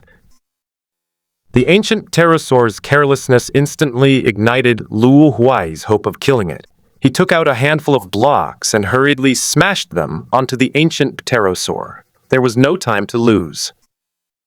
After seeing him, the ancient winged dragon intensified its mouth movements, indicating that it was starting to loosen its grip. Luo Huai must control it before it comes out. Small cubes rained down on the ancient pterosaur, then expanded into large cubes that remained fixed in the air, restricting its movement. Finally, through the pterosaur's struggle, its mouth was freed, but soon it found that its body was no longer free. It was surrounded by countless round and square stones all the way up to its neck. When it was still, it was fine, but when it moved, it felt like it was being crushed. It tried to swing its claws, but unfortunately, the claws were also fixed in place by the cobblestone blocks, and it couldn't do anything about it. Luo Huai breathed a sigh of relief as he looked at the ancient pterosaur trapped in the air above the tree. Under normal circumstances, the palico could definitely destroy the cobblestone blocks, but that would require charging up in space to unleash its power. Luo Huai paid special attention to this point, using blocks to block up the space needed for each of the palico's limbs to charge up its power, thus accomplishing the feat of trapping the palico. Luo Huai knew that those powerful figures could easily crush round stones with brute force, but a mere ancient pterosaur could not. The pterosaur's neck was still twisting. It wanted to turn its head and bite Luo Huai, who was standing behind it. Luo Huai is now standing on a cube in the air, and he has thrown the last few cubes in his hand onto the ancient winged dragon head. Now the ancient pterosaur was completely unable to move. The grilled meat that had been attracting him was still being chewed in Luo Huai's mouth. It wasn't that the grilled meat had suddenly become delicious, but Luo Huai had suddenly found that the meat was becoming a bit addictive as he chewed it, and had a kind of chewy texture that he could never chew properly. He could just treat it as a way to grind his teeth. How should we deal with the Palaropai? While they had trapped an unprecedentedly large prey, Luo Huai was facing a dilemma. He couldn't even break the bones of the weakest oviraptor, and when it came to the rare Palaroporus, he couldn't even scratch its skin. He was just giving it a scraping treatment. If physical methods don't work, let's go for magic damage. Luo Huai jumped onto a cube next to the ancient winged dragon head, and he took out. The ancient pterosaur was initially furious because it was trapped, but when it saw what Luo Huai took out, its fury instantly turned into terror. What is that red liquid in the bucket? And why is it so hot? That's right, Luo Huai ruthlessly pulled out the lava bucket. No matter how high your physical defense is, it's all true damage in front of lava. Moreover, the ancient pterosaur was clearly the kind of monster that relied solely on its physical strength and no magic. Its frantic agitation had already revealed its fear of magma.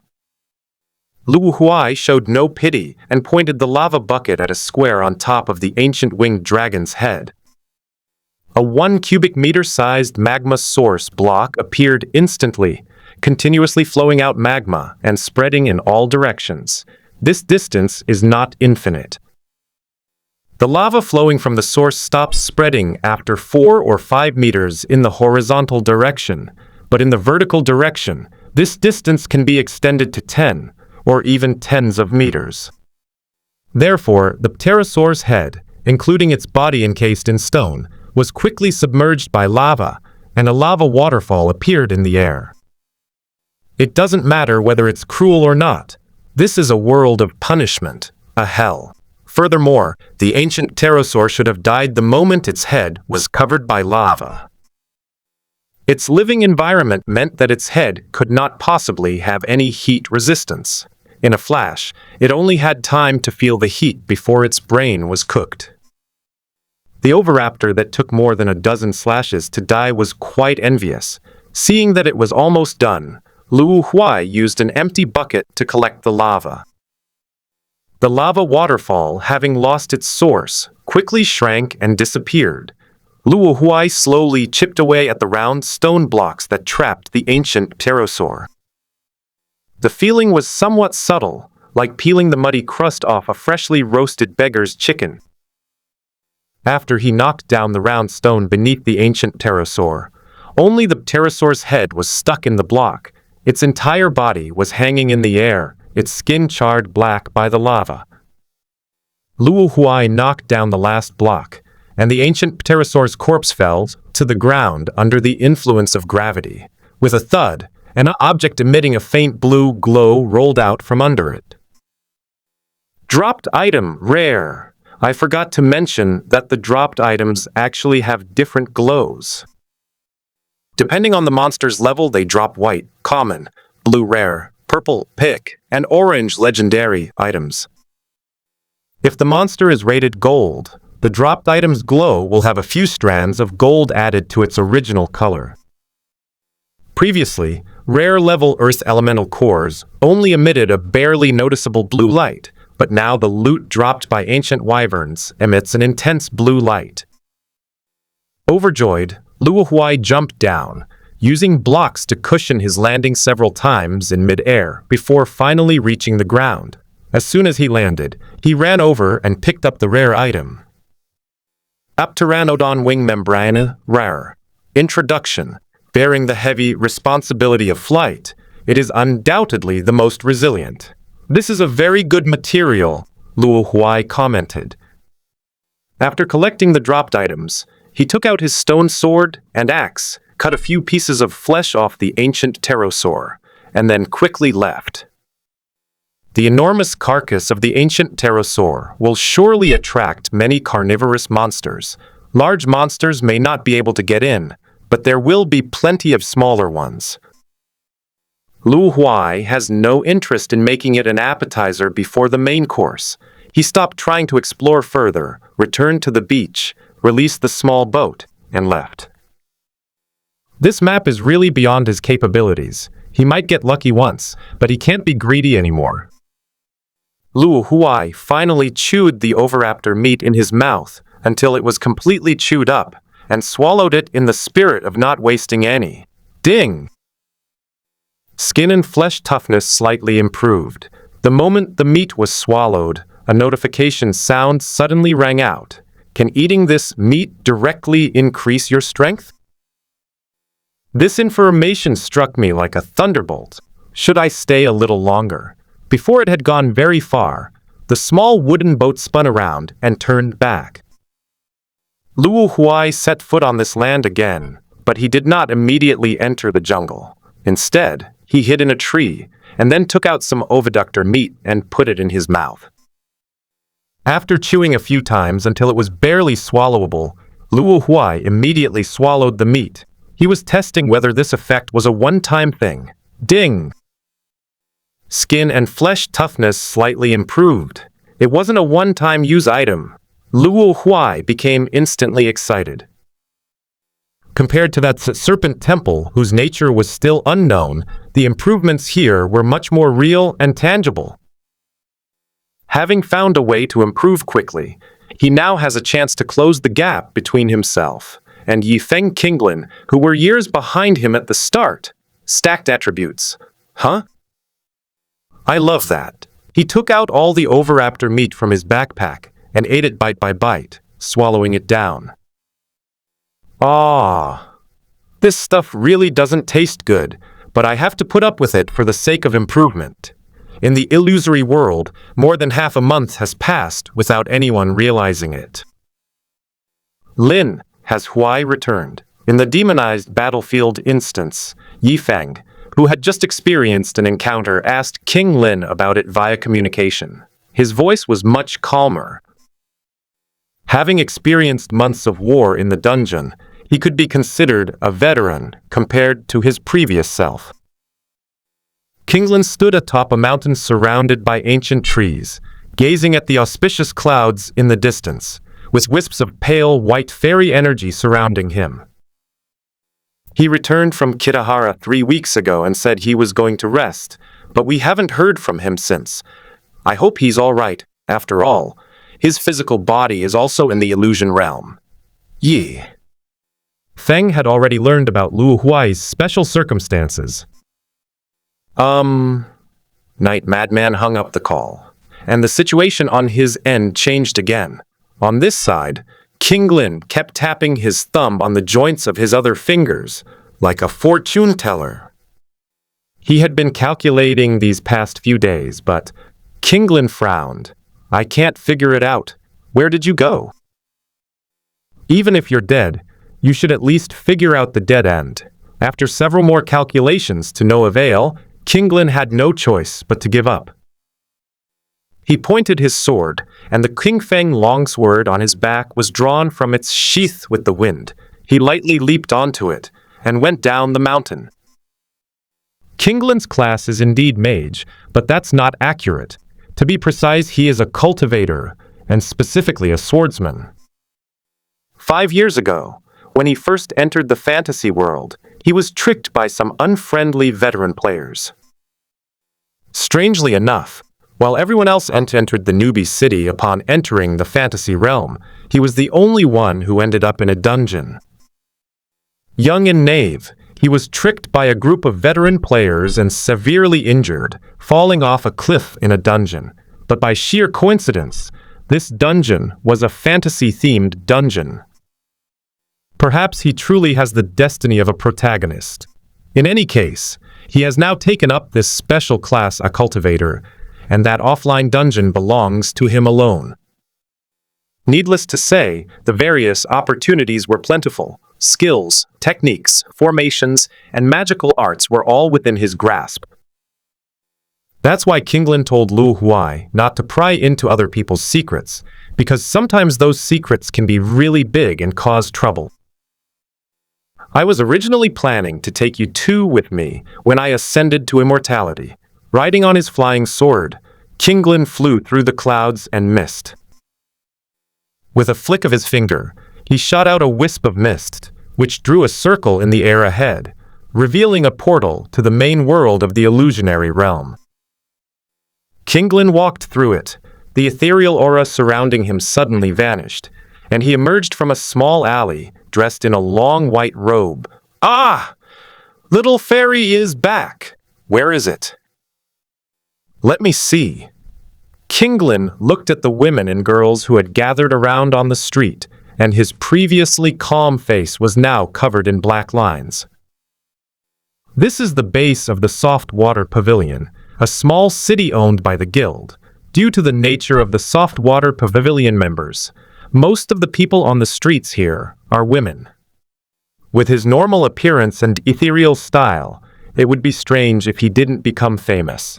His nickname, a fairy demon boy, was also given the nickname Little Fairy. Surrounded by a group of beautiful women, he was at a loss. He quickly calmed himself down and began to silently recite the mantra for clearing the mind and calming the spirit. Let the raging winds and waves rage. I remain unmoved. Woman, get out of my way and don't disturb my cultivation. In the ademonized battlefield instance, bullets fly in a small forest as members of the Crystal Heart Guild engage in a fierce battle with demonized creatures. Unfortunately, although Crystal Heart had a significant equipment advantage, the forest terrain was not conducive to the use of ranged weapons. The mutated creatures' exceptional individual mobility and combat capabilities allowed them to decisively reverse the disadvantage of being poorly equipped. Crazy! We've already lost this round. Retreat! A fully armed young member picked up a lightsaber and rushed forward to stop a demonic creature that was pouncing on him. He shouted to Night Madman behind him to retreat. Behind him, Yi Feng, wearing a light exoskeleton armor, held Yu Ji, who was clutching her bleeding abdomen, and stepped onto the hovering platform, quickly disappearing into the distance. The mutated creature was very strong and easily dealt with the young man who was left to cover its retreat. It looked at Night Madman, who was already far away, and roared unwillingly before stepping on the person it had knocked down. The man groaned, and a burst of white light suddenly emanated from his body before he vanished. This is an item called a near-death teleport, which is neither expensive nor cheap on the market. It can kick a player out of a dungeon, except for special dungeons, when they are about to die, and is considered an effective way to avoid the fear of death. It is because of this that not so many players have gone mad from the fear of death. However, the condition for using this item is that the soul strength must be at an adult level, otherwise it cannot withstand that kind of forced teleportation. Night Frenzy refers to those who have just come of age and haven't had time to be equipped yet. They will be prioritized for protection and evacuation. Coward. Devil's words. This wasn't the first time this mutated creature warrior had encountered this situation. As a demon race, it despises such fear of death. Perhaps demons have been somewhat insane since their birth. In any case, they don't seem to fear death much, so being a little more insane makes no difference. He made several leaps through the woods to support his teammates. In this demonized battlefield, the main active intelligent beings are two races, the beast's human race and the idemon's demonized creatures. War instances work like this. You reading www.ucanshoot.net arranges two different races to go to war in a single context. One point must be mentioned. The Edemon race does not refer to the eternal villains found in most movies and TV shows. They are players just like humans, only they are intelligent beings from other finite worlds. While their general personalities do resemble those of villains, it's not that exaggerated. At most, they're just a bit irritable. Intelligent beings from different races in various finite worlds are not hostile to each other, just like in a game where there are many different character races. This current hostile relationship is merely a result of the script. But to be fair, losing a game can be a bit frustrating, and the Crystal Heart members who escaped were still hoping to get their revenge. Sister Yu, we're almost at the nearest supply depot. Hang in there a little longer, Yifeng said to Sister Yu, whose breath was waning in his arms, as he maneuvered the hoverboard and flew at full speed toward the nearest supply point. Xiaofeng, it's too late, I've lost too much blood. Sister Yu fell silent before she could finish speaking. Sister Yu? Sister Yu! You can't die here! Your near-death item is broken, Yifeng called out anxiously to Sister Yu. He poured the last half bottle of recovery fluid into her mouth so that she could hold on a little longer. Last time, Sister Yu experienced a near-death experience, and her mental state was on the verge of collapse for more than 2 months. Yifeng stayed by her side in the illusionary realm, taking care of her and constantly comforting her, which eventually helped her recover. The fear of death only grows stronger with each death. If Sister Yu were to experience it again, she would go insane. Yifeng doesn't want to lose his older sister partner, who has always taken good care of him. Cough, cough. Perhaps the recovery fluid worked, because Sister Yu, who had collapsed into Yifeng's arms, woke up again, but she still looked like she was on the verge of death. A rainy morning, seeing Yifeng's anxious expression, she suddenly smiled. With her last bit of strength, she gently rubbed Yifeng's face with her fingertips, even though it was now protected by a piece of light armor. Silly girl, if I go crazy again, you'll stay with me, right? Sister Yu, don't say this. Yifeng tried to stop Sister Yu from having this thought that seemed like she was giving up. Will it? Without giving him a chance to finish speaking, Sister Yu endured the pain and emphasized those 2 words. Her eyes were fixed on Yifeng's gaze, as if trying to confirm something from it. Yifeng was defeated by his gaze, and he sighed almost imperceptibly, a sigh of helplessness at Yu Jai's little willfulness. Meeting. Then there's nothing to be afraid of. She laughed, a very happy laugh, and the arm around Yifeng's waist tightened even more. Well then, that's enough with the PDA. This is the limit a purebred single photographer can handle. Okay, now let's shift the focus away from the 2 social butterflies, explodes on the spot, and turn back to the only one of the 3 orphanage gods, who is still single and currently has no chance of finding a partner.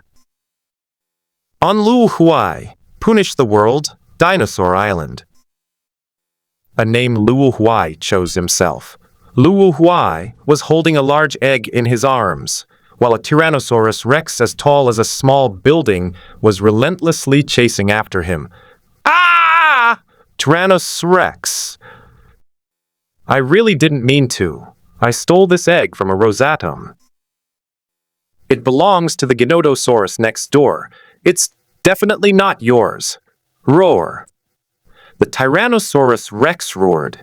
That's my wife, completely ignoring explanations, and just as it was about to catch up. With Luo Huai, it stretched out its neck and bit down on Luo Huai with its blood-red mouth. Ah! My egg! In a moment of panic, Luo Huai accidentally flung the large egg out of his hand, while rolling over. The egg rolled around once and reached the side of the grass, where it was caught by the claws of a passing velociraptor and dragged away. This scene vividly illustrates the saying, when the snipe and the clam fight, the fisherman benefits. The Tyrannosaurus Rex bit empty-handed, but without hesitation, it opened its mouth wide and took another bite. The egg is no longer with me. Luo Huai rolled over but didn't get up. He quickly rolled to the side to avoid the bite. Don't push your luck. However, the Tyrannosaurus Rex's attack became even more ferocious. You scoundrel who stole eggs and then, to make matters worse, set my house on fire, and you still think you're in the right? Ah! This prehistoric forest marathon is still ongoing. The sun sets in the west. Luo Huai dragged his weary body back to the tree hole, where he had lived for several months, carrying an egg in his left hand and dragging a velociraptor that had long since ascended to paradise in his right. Luo Huai skillfully processed the dinosaur meat and hung it over the campfire to roast. Then, he placed the intact egg in the basement. It was dug shortly after he left it behind. He dug directly from the tree hole into the ground, creating 2 rooms with space for storage and rest. The top and bottom are made of wooden sticks assembled on the workbench. Simply stick them to the vertical side, and the ladder will be firmly fixed in place. Let's talk about Luo Huai's improvement over the past few months. To sum it up in one sentence, he's become much more resilient. To use the words of the Tyrannosaurus Rex who just bit off his dog's head, it's like, this thing is so tough you can't even chew it properly. Yes, the defense is a billion times stronger than it was a few months ago. Luo Huai touched the 2 rows of neat teeth marks on his forehead with one hand, and used his fingertip to draw a small slit fingertip universe with the other. Which of the neighborhood Tyrannosaurus brother, giant beast Dragon Street, and Quetzalcoatl uncle who used them didn't say they were good? The teeth grinding effect is amazing. Compared to a few months ago, his body has undergone a qualitative change. Skin, flesh, tendons, bones, heart, and other organs, all of these were amplified in the miscellaneous dinosaur meat that Luo Huai ate. The smaller dragons in the vicinity also mostly fell victim to Luo Huai's wickedness, and even some medium-sized dragons were not spared. With the added special effects of Minecraft, large-scale traps are no problem at all. The most ruthless time was when Luo Huai set his sights on a 6-horned dragon. Daxolotl, rar. Race of beast, dragon introduction. Because I can't run fast, I can only eat vegetables. The axolotl was enormous, with its body covered in armor at least 10 centimeters thick.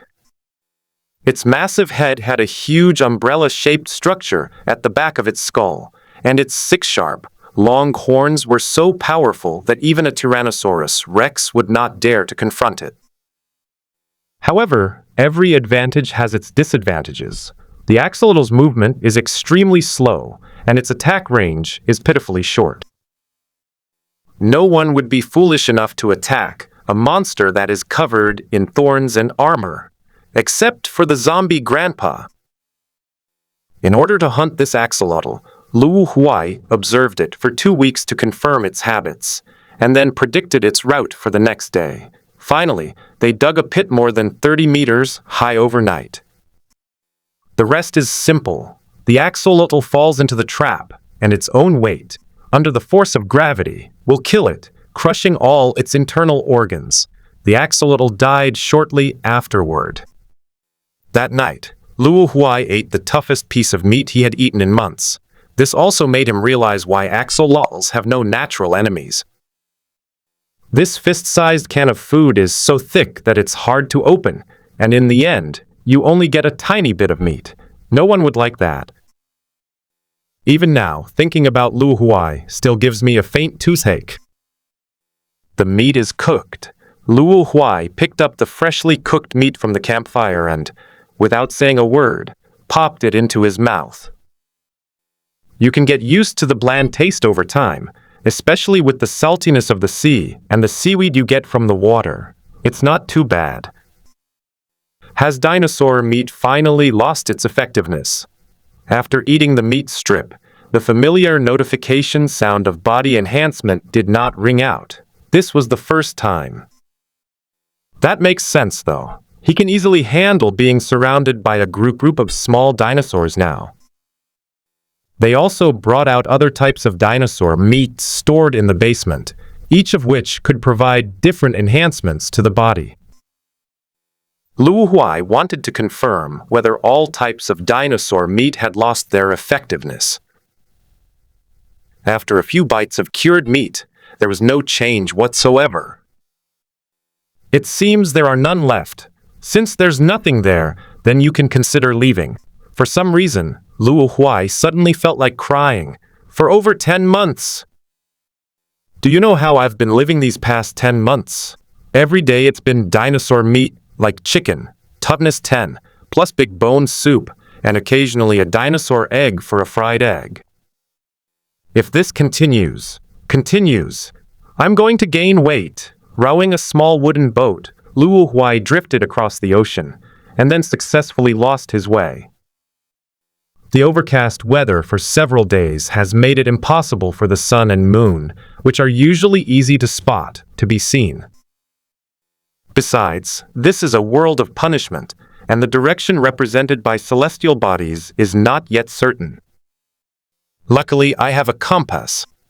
Luo Huai took out his magic weapon for getting home and took a look. Luo Huai's eyes could barely keep up with the speed which the compass was spinning. The compass is broken again. As expected, it wasn't something I put together myself. It's terrible. He should be back in the instance. No. The dinosaur continent is part of that instance. After all, dinosaurs are ancient creatures, so how could they possibly still appear here? Moreover, the time flow in the punishment world is quite fast, and ecological changes should theoretically be even faster, but it's not much different from the illusionary world or the mortal world. So, does that mean I either have to die and go back, or find the treasure to clear this dungeon? Luo Huai faces the same difficult choices as in the previous desert instance. I can survive death without falling. This thought instantly seized his mind, and the idea of suicide took over. There's no loss, and it's fast and convenient. No, last time I was too weak to be instantly killed. But this time it's different. The creatures in this dungeon seem to be just stronger ordinary creatures, meaning non-supernatural. If we're a little careful, they'll be easy to kill. Luo Huai regained his confidence in the world of punishment. In other words, after being killed by dinosaurs for several months, he became a little arrogant. Since they've become arrogant, according to the rules of the punishing world, they should be severely punished.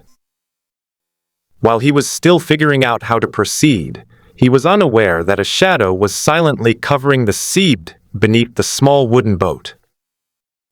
It was a huge, dark shadow that stretched to the horizon, yet despite its enormous size, it did not cause a ripple on the sea. It wasn't until the entire sea around the small wooden boat was covered by a dark shadow that Luo Huai finally noticed something was wrong. Why did the seawater suddenly turn black? Have I entered some new territory? Before Luo Huai could figure it out, the sea turned blue again. Disappeared? the direction the black water receded. He looked in that direction and saw a horrifying scene. Again? In the desert, it's a sandstorm, but here it's a tsunami? The sky? No, the sea level suddenly began to tilt, like water in a bowl being poured in one direction. Why haven't they gone down yet? Luo Huai rose steadily on the sloping sea surface, initially thinking it was just a large wave, but the sea showed no sign of stopping. Something enormous is rising from the sea, pushing the water upwards, and because it's so huge, it creates the illusion that the entire sea level is being lifted up. But Luo Huai soon discovered that it wasn't just a feeling, but the entire sea level was really being pushed up. This can no longer be described by simple adjectives like huge or enormous. It was as if the entire sea had been lifted up. A cry of an eagle pierced the sky. What came out of the sea? Was it a bird? A mountain-like spine rises from the seabed, and a pair of wings, vast enough to be described as expansive, unfold to rival the size of the sky. The seawater, lifted up, transformed into a waterfall cascading down the mountain-like ridge, only to be pushed aside by the unfolded wings. Luo Huai happened to be in the seawater that had been pushed aside. Boom! Suddenly, the wind broke the sound barrier and accelerated to even greater speeds. Luo Huai and the surrounding seawater were propelled several miles in an instant, and they were still flying, showing no sign of stopping. Burning sensation spread across my skin, caused by air friction, and the seawater had already vaporized. If Luo Huai hadn't become much tougher, his skin would definitely have been charred. Amidst the turbulent wind, Luo Huai opened a slit in his eye, trying to see who exactly was the person who had pushed him away. Yang eyes open. Eye of Destiny. Dagger of Destiny. Second form. Open. Because he was too far away, Luo Huai was afraid he couldn't see it, so he activated all his special eyes. But he soon discovered that his worries were unnecessary. To see the bird clearly, all you need to do is look up, because the sky is already covered by its giant wings. Even if it is still flying far away, you only need to look up. The southern sea bird, spreading its wings for 1,000 miles. Kunpeng, isn't that a mythical creature? Luo Huai's heart was also filled with turbulent waves, just like the sea. People have always thought that the myths of the ancients were exaggerated, fabricated, and abstract metaphors, but now he knows. They are real. Over here, the wings of the sky rose and then fell back down. Luo Huai didn't even have a chance to continue being surprised before a massive gust of air crashed down with the drooping wings of the rock, like a meteor falling from the sky.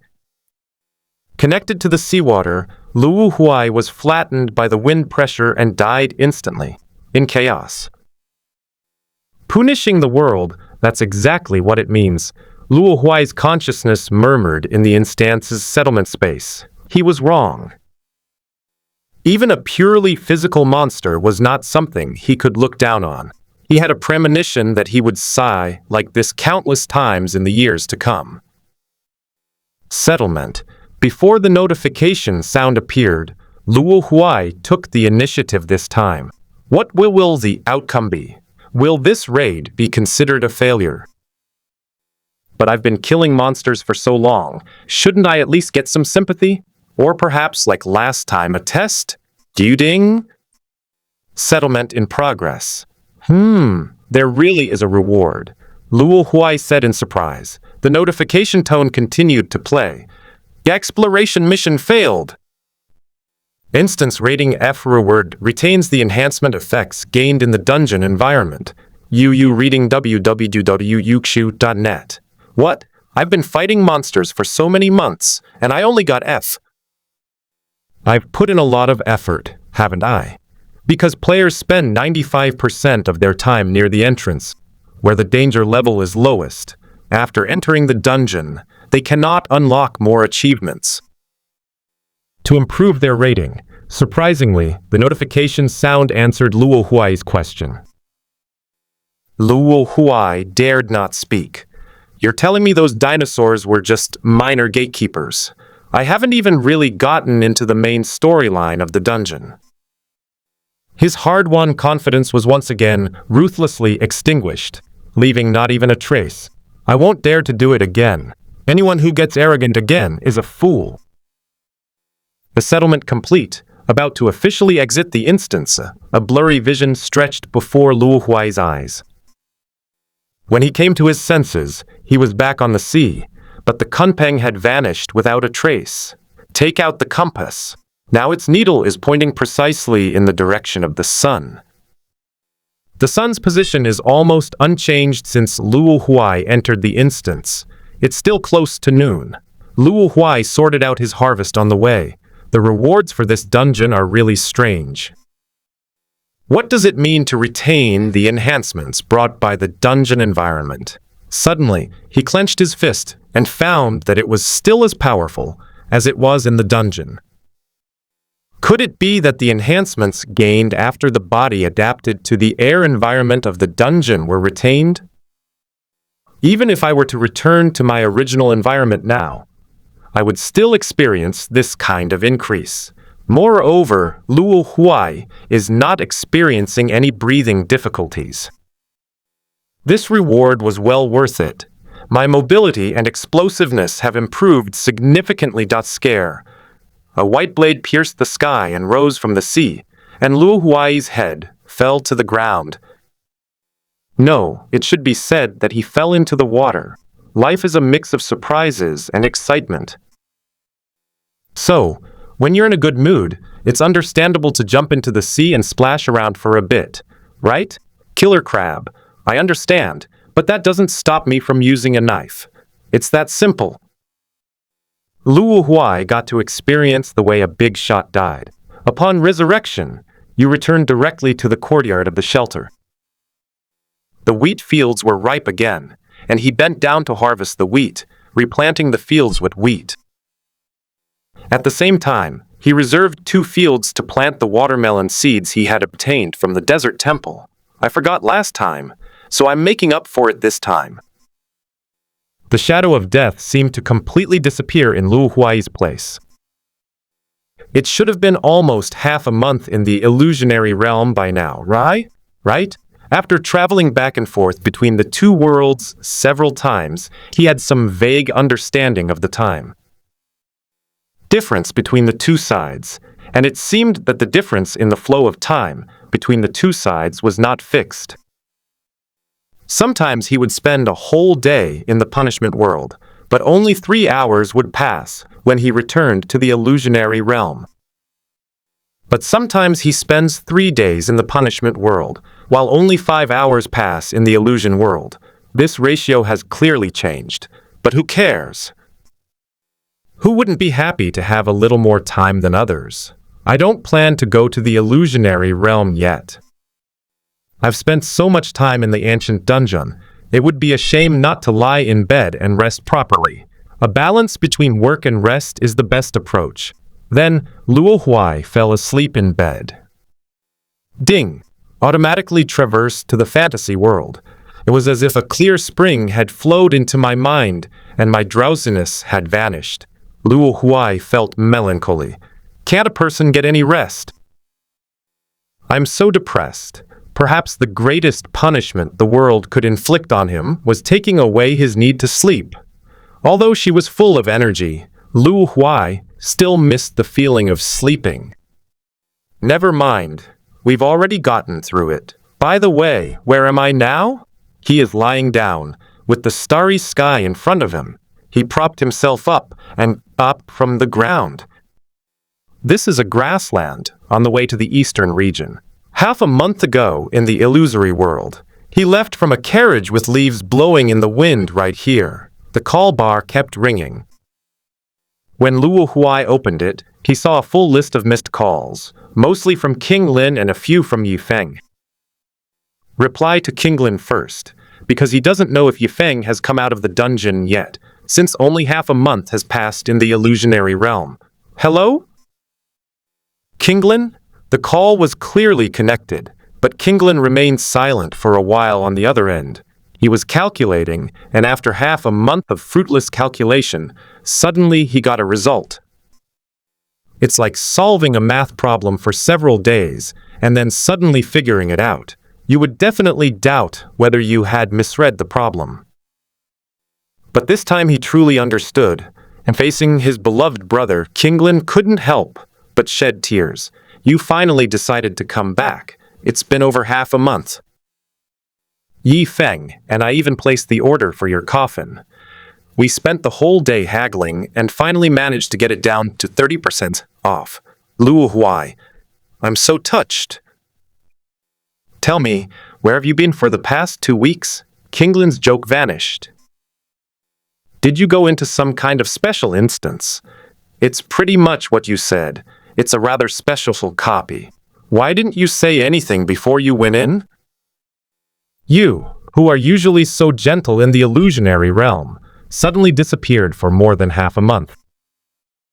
It would scare people to death, you know? Kinglin didn't ask what kind of instance it was, but just blamed Luo Huai for not notifying them in advance. There was nothing I could do. I went in without really understanding what was going on, and I struggled inside for a long time. Never mind, it's good that everyone is all right.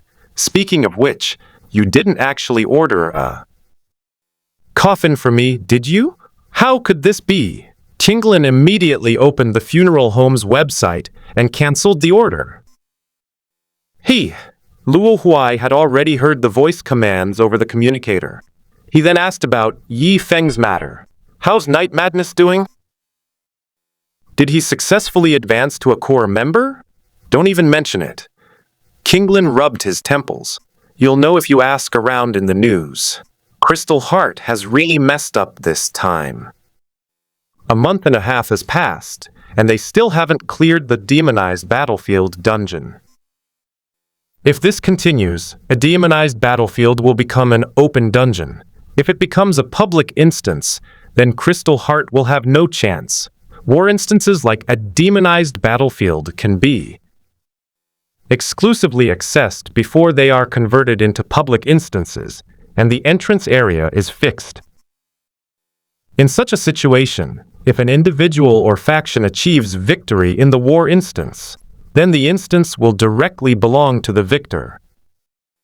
The winner of the dungeon will have a private stronghold, secret realm, and resource point. Incidentally, Kinglin's fantasy dungeon is a similar case, just not exactly the same. However, once the war instance becomes an open instance, its entrance will no longer be restricted, and players from all over the world can enter. At that time, the instance will no longer be able to be occupied. That's how world instances came about.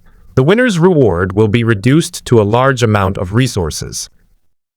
While it's not bad, it's a far cry from a permanent reward. The transformation pattern of dungeons in the fantasy realm is as follows. First, it is a wilderness exploration dungeon. Then as more players enter, it automatically becomes a war dungeon. Finally, if the battle is deadlocked, it evolves into the ultimate world dungeon. And as the world dungeon continues to evolve, a mini-story, dungeons are born from it. The demonized battlefield will likely become a public instance within the next few days.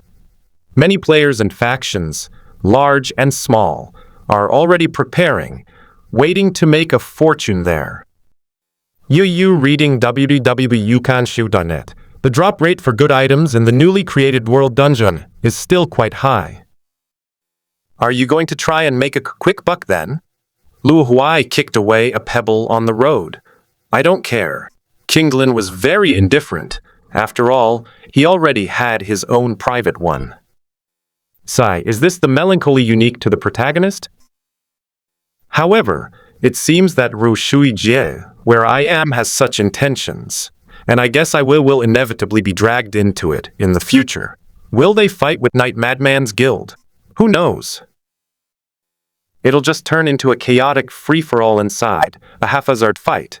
Kinglin gave a vague but truthful answer. Besides, there's an unspoken rule within the instance.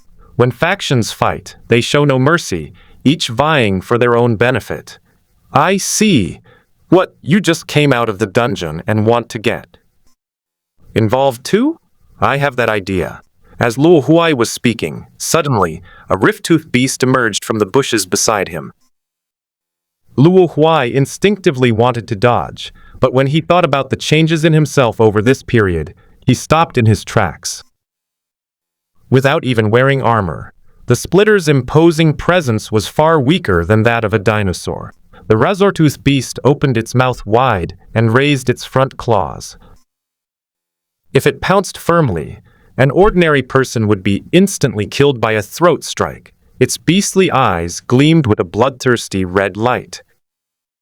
However, Luo Huai neither dodged nor evaded, but instead did the opposite, throwing a jab straight at the mouth of the rift-toothed beast. Is this person crazy? Doubt arose in the razor-tooth's mind at this moment, but it would not stop because of it. Roar. The roar of the beasts echoed across the grassland. Luo Huai, what happened to you? The sudden roar of the beast, though it disappeared immediately, was still instantly caught by Kinglin. It's nothing, just a small monster. Luo Huai pulled his hand out of the blood-soaked mouth of the rift-toothed beast. His fist withstood the razor-tooth's sharp teeth, penetrating its body and tearing its internal organs apart. Pinching the blood clinging to his fingertips, Luo Huai gained a new understanding of his own strength. If there's nothing else, I'll hang up now. Luo Huai closed the panel and crouched down to look at the rift-toothed beast that he had just killed instantly. Generally speaking, a razor-tooth cannot act alone. Wow, it's actually a rare-level monster. Luo Huai searched through the rift-toothed beast and found a dropped item. Cracked tooth. Rare. This is the sharpest fang on a beast, and weapons forged from it will inherit the beast's will. I had a stroke of luck. It's more than just good luck. For ordinary players, finding a rare monster is a huge challenge, unlike him, who encounters more than half of the monsters he does. After putting away the cracked tooth, Luo Huai did not head towards the holy city. Having improved my strengths, there's even less need to return to the holy city, a beginner's village where you can just relax. He still decided to go to Maple Leaf Town. I wonder if I'll run into that guy, Feng Chui Shui. Luo Huai smiled slightly. That guy is quite interesting. They shot 2 arrows at me. It would be a huge loss if I didn't shoot them back. This is Luo Huai's true thought. In demonized battlefield. A small, hidden supply point set up by Crystal Heart in a cramped basement. Sister Yu lay on a simple support bed. Her injured abdomen had been bandaged, but her face was still pale, while Yi Feng busied himself beside her. The two were lucky enough to find a well-preserved supply point. Yi Feng found a complete medical kit inside, which contained enough medical supplies to treat Yu Jiai's injuries. After performing first aid, Yi Feng moved a chair to sit by the small bed and watched over his sleeping partner. Sister Yu, we failed. We couldn't complete the mission within the time limit, and the instance is about to be transformed into a world instance. Speaking to a sleeping person, Yi Feng seemed to be expressing remorse. A rainy morning, a member of Crystal Heart, a quasi-core member, and also a person with extraordinary talent. She is only 1 year older than Yi Feng in terms of age, but because of her birth year, she is actually almost 2 years older than Yi Feng. 3 years ago, Yi Feng crossed over to the illusionary world ahead of schedule, while she arrived 2 years earlier. That's how the two of them met. She was very cheerful. The two newcomers kept bumping into each other by fate. They did newbie quests together, got scammed together, and later saved each other. They took care of and comforted each other in difficult times, and finally, they were both chosen by Crystal Heart and joined together. Sister Yu, you could have become a core member last year. Then you wouldn't have had to come to the front lines with me. Even if you did come, you could have had better equipment. Yi Feng has never been good at making friends since he was a child. Apart from Luo Huai and King Lin, Sister Yu is the third teammate he feels guilty about. He actually knew that Sister had some other feelings for him, which he could tell from the murderous look in her eyes when he once said he wanted to change partners. Little crazy. Suddenly, a slender hand was placed on Yi Feng's leg. The gentle gaze of the rain-soaked morning stared at Yi Feng, making him involuntarily look away. It's okay. There are things more important to me than these. She looked at Yi Feng, staring into his eyes, and said again, there are some things. Yi Feng knew how to answer, so he could only remain silent, but his ears, which were covered by the mask, turned slightly red. An unexpected sense of purity and shyness within me. Tour guide. If you make me film this kind of scene again, I'll smash you. The dog being dragged away struggled frantically. Ru Shuiji, the gathering square of the garrison. The guild members gathered here, and Kinglin and his 3 partners were also mixed in with the crowd. His partners are 3 girls, nicknamed Ukraine, Cotton Candy, and Kite Girl. The 3 girls have different personalities. Crane Girl is quiet, Cotton Candy Girl is gentle, and Kite Girl is lively. Little fairy. Who did you secretly go to see behind our backs last time? The Kite Girl grabbed Kinglin's sleeve and wouldn't let go. Tell me, did you have a lover outside? Jianner, I never expected you. Wah, a crystal tear rolled down Cotton Candy's cheek. The crane cast a wistful glance at Kinglin's retreating figure. Alas, in the end, we were destined to be apart. The 3 girls, each with a different posture, were all, without exception, clutching the hem of Kinglin's clothes from behind.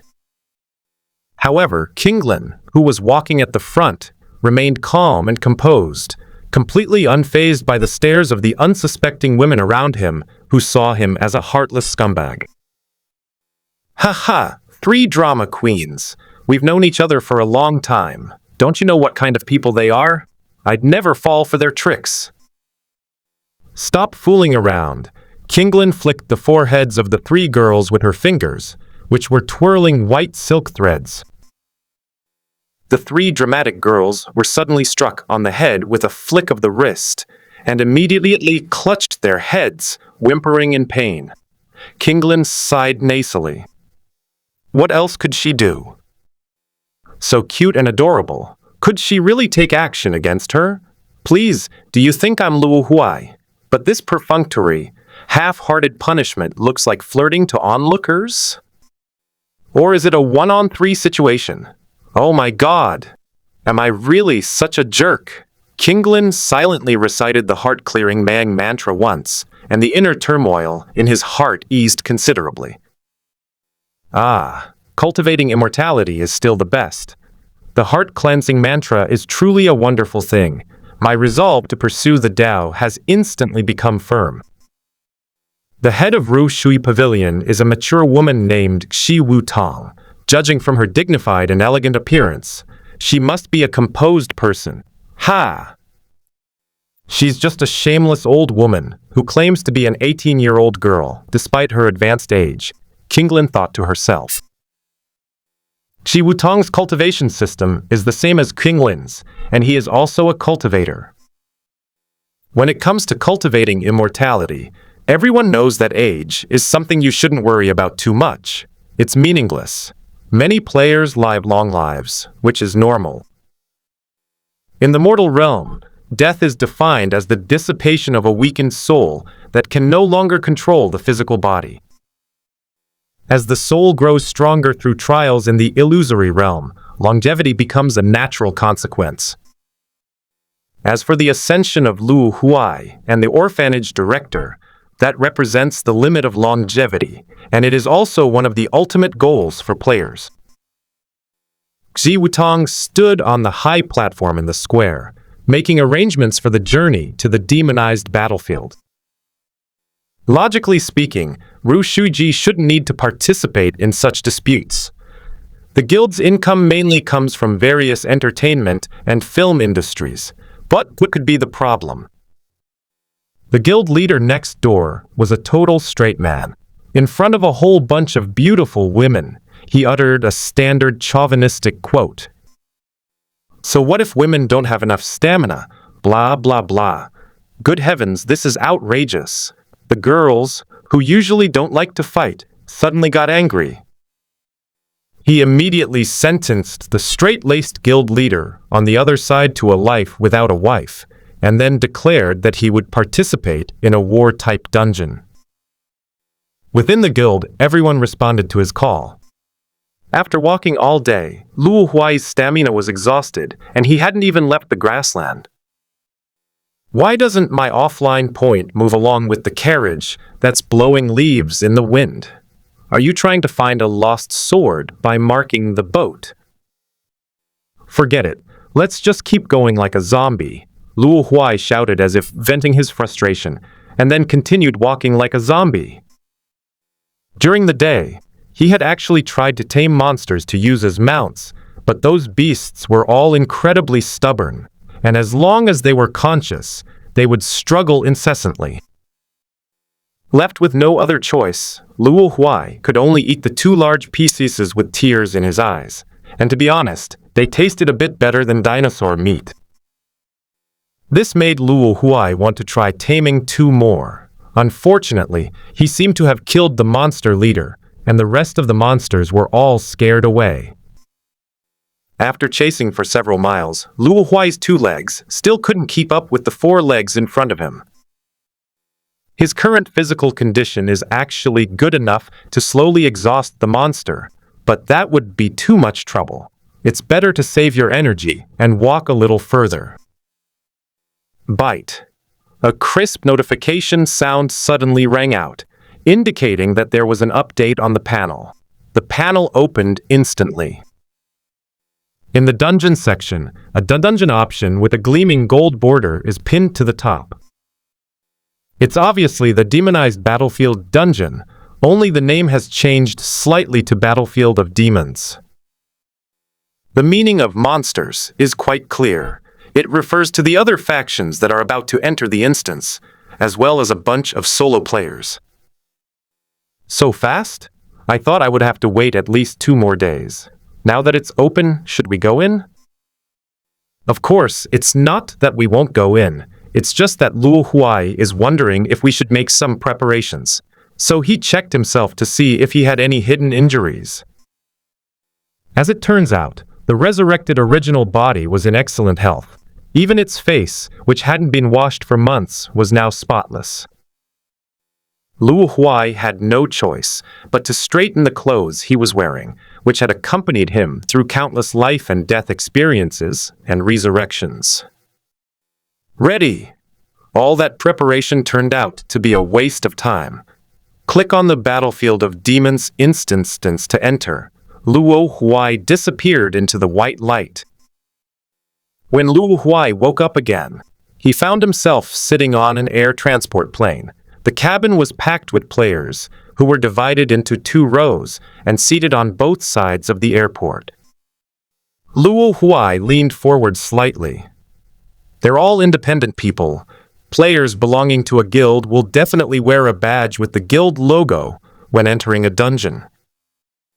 It seems this is a storyline designed for solo players in the dungeon. It's quite common for New World instances to have their own story content appear immediately after they've been converted. Some players who weren't very strong started to panic. If they are assigned some cumbersome identity, it means their actions will be restricted. If they are not treated according to their status, their rewards and dungeon ratings will be reduced. They were there to pick up bargains, so of course they weren't happy about this. They'd rather stay in one place until the very end. Luo Huai had not yet been given an identity, so he did not know what the people on this plane were going to do together. Suddenly, an announcement came over the plane's loudspeaker. We have entered the combat zone. Players, please prepare for battle. What? Battle Royale. Everyone was stunned. The information flooding their minds told them that what lay beneath the plain was not the center of the battlefield of demons, but rather a remote area of land.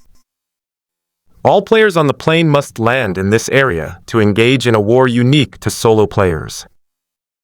Battle Royale is a popular game mode where all players compete on a map to eliminate each other until only one person remains.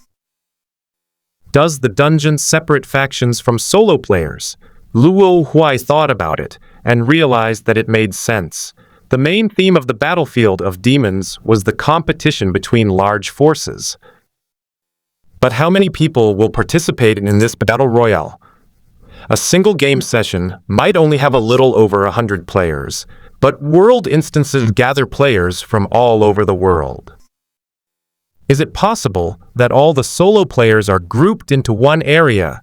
Luo Huai turned around and looked down at the land through the glass window behind him. It was huge, much bigger than in the game. The sky was cloudless, and Luo Huai could see several airplanes flying in the distance. Most players remained calm, showing some confidence in daring to come to such a popular dungeon alone. Suddenly, two unfamiliar gazes fell on Luo Huai. Luo Huai sensed something and looked in the direction of the gazes. Two players who looked to be in their mid-20s were pointing at him and whispering among themselves. Even newcomers dare to try and fish in such muddy waters. Having just entered the illusionary realm, they lack self-awareness and are just hoping to get away with it. It's obvious that he has never died. Actually, they were only a few years older than Luo Huai, and they weren't doing very well. Their strength probably wouldn't even rank in the top half among the casual passengers in the cabin. Having grown accustomed to bowing their heads, they feel a strange sense of superiority when they see someone with less seniority than themselves, and can't help but act like seniors. Luo Huai didn't want to pay attention to the two of them.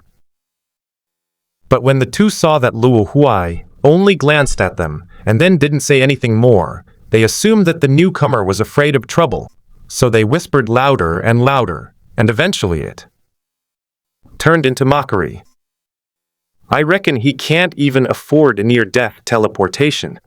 It's not an estimate, it's a certainty, ha ha ha.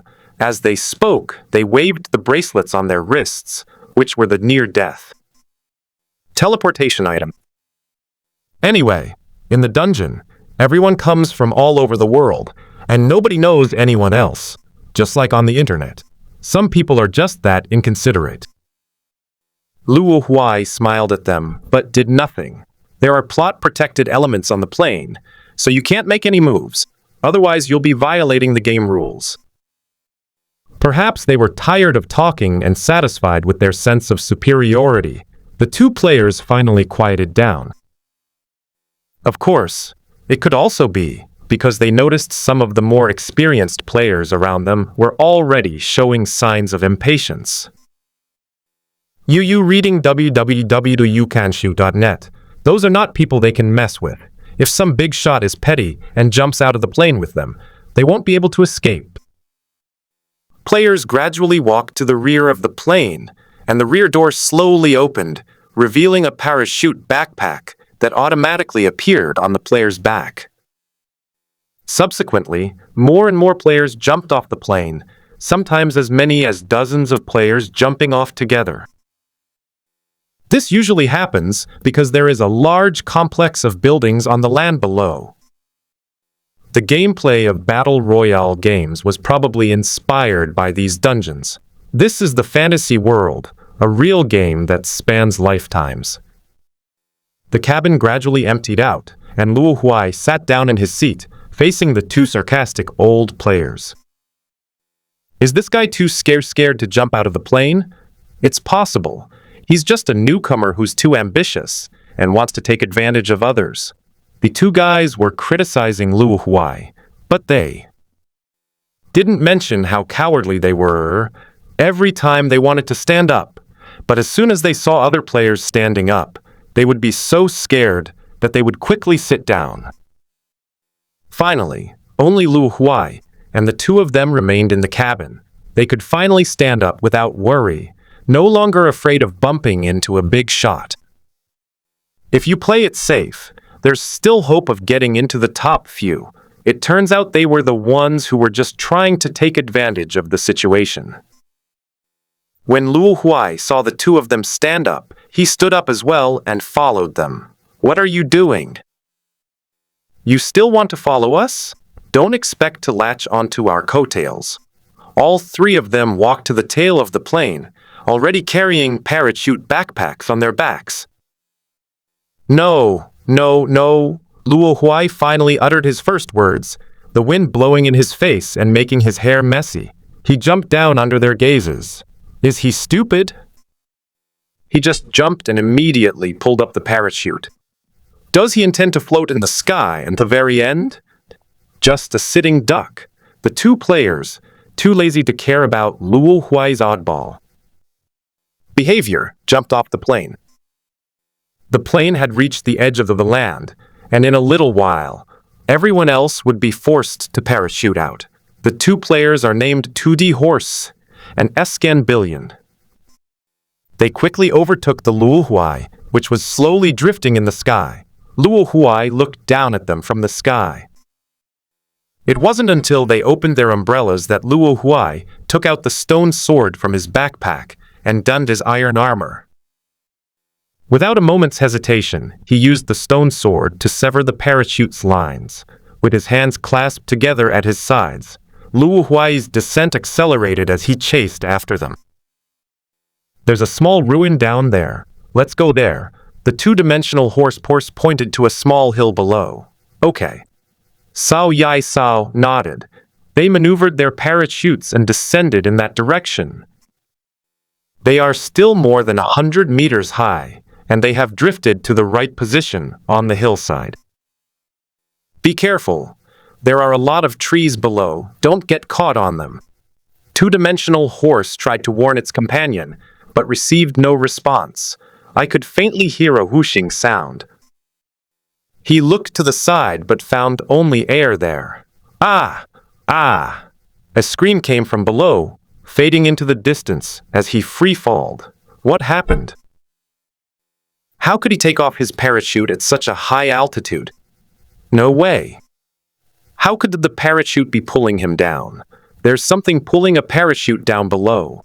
Is it some kind of flying monster? Two-dimensional horse quickly tilted its parachute to the side and saw the truth. But the truth horrified it. It's that newcomer. Two-dimensional horse saw the umbrella ropes swinging wildly behind Luo Huai. Is he out of his mind? He's willing to commit suicide to get revenge on us. Such a neat fracture point certainly wasn't a natural break. And besides, the equipment provided under these rules and storylines couldn't possibly be of inferior quality. Ah! Help! Cao Yai Cao frantically grabbed at everything, like a drowning person desperately trying to grasp at a straw. But there wasn't even a drop of water in the air, let alone straw. He was pulled down at breakneck speed. There's no water in the air, but there is on the ground. Luo Huai was brave because he saw a shallow puddle at the landing point. This is, of course, a combination of favorable timing, location, and human factors. Luo Huai isn't known for her good temper. You think you can just leave after mocking me? She'll take you on a bungee jump without a safety rope right here and now. Go to hell. Luo Huai used his strong wrist to switch places with Cao Yai Cao, who was being pulled behind him. The sweeping machine crashed into the ground at an even faster speed. Bump! Even if the ground is soft soil covered with fallen leaves, it is no different from cement ground at this time. Click! The QR code on the QR code instantly lit up with a white light. A near-death teleport activated. Cao Yai Cao's figure vanished instantly, leaving only a pit shaped like his upper body on the ground. At the edge of the pit, Luo Huai landed straight into a small puddle splashing all the water out of it. He stood up from the puddle unharmed, only covered in mud. Such instantaneous damage would leave him severely injured even if he returned, right? The props are also divided into high-end and low-end. The one that scans the wristband model on your hand is obviously the cheapest one, and its trigger speed is limited. If you're lucky, you'll make a comeback despite being seriously injured. If you're unlucky, you'll be instantly relocated from your grave. Luo Huai didn't care what fate awaited him. In this dungeon, there was no such thing as showing mercy. There's a saying, isn't there? You must attack minions with taunt first. Luo Huai looked up and saw that there was still someone in the sky waiting for him to deal with. Who is the sitting duck now? Luo Huai took out his wooden bow, nocked an arrow, aimed briefly, and the arrow flew off the bowstring, heading straight for the parachute of the two-dimensional horse in the air. Holy crap! Originally, the two-dimensional horse was thinking of running away when it saw Luo Huai land unharmed, but when it saw Luo Huai take out a bow, its desire became even stronger. He tried to use the trees to cover himself. However, he did not expect that Luo Huai would snipe him from 100 meters away through the dense tree branches. Tear! The arrow tore a long gash in his parachute. Now he too was in free fall. Ah! The two-dimensional horse descended from the sky with a long trailing sound and landed on a tree. Although he was cushioned by the tree, the branches still scratched his face, leaving it covered in bloody marks. He lay on the ground, barely alive. Weakly, she opened her eyes, and a pair of feet walked towards her from not far away, unhurriedly. When he opened his eyes a little wider and saw more, he saw the newcomer he had looked down on. You, judging by appearance is a big no-no. It seems no one has taught you this in the past few years in the illusionary realm. Luo Huai raised his fist as he walked. Two-dimensional horse tried to speak, but only coughed up a mouthful of blood. His internal organs were damaged, and a broken rib had pierced his lung. However, the degree of his suffering was not deep enough, and the props were not very sensitive, causing him to suffer in vain. Luo Huai also took pity on him and punched him, turning him into a cloud of light mist. May the Silver Cross forgive you. He recited a eulogy, mimicking the sound of wind blowing through leaves. It didn't mean anything. He just suddenly felt a bit childish and blurted it out. It feels surprisingly good. Luo Huai dusted off the clods of dirt on his body, turned around, and walked into the ruins that the two-dimensional horse had originally wanted to enter. However, behind him, out of sight, a glimmer of silver light did indeed flash where the 2D horse was eliminated. It was still morning in the instance, but the ruins were pitch black. Based on the information provided in the instance, both ruins and buildings will spawn resources. Ruins mainly provide magical items, while the modern-style buildings on the ground will spawn technological resources. Generally speaking, firearms in the tech test are far superior to magical items of the same type, but there are advantages and disadvantages.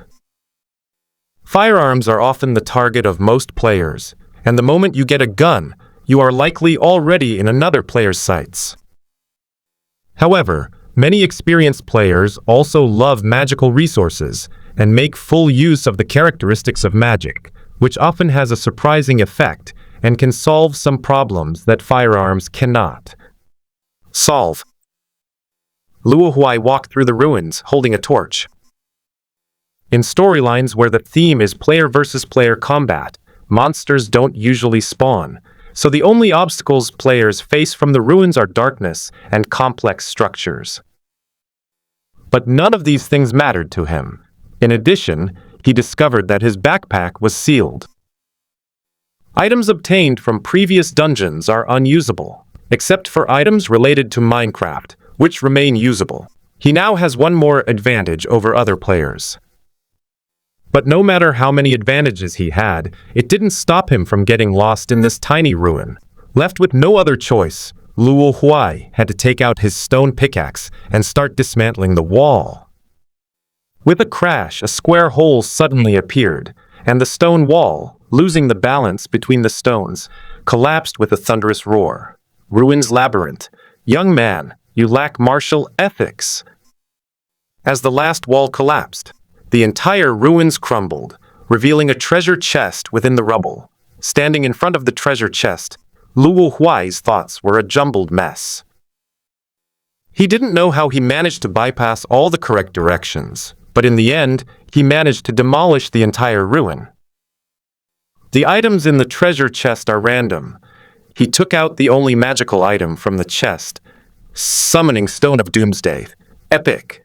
Effect aura.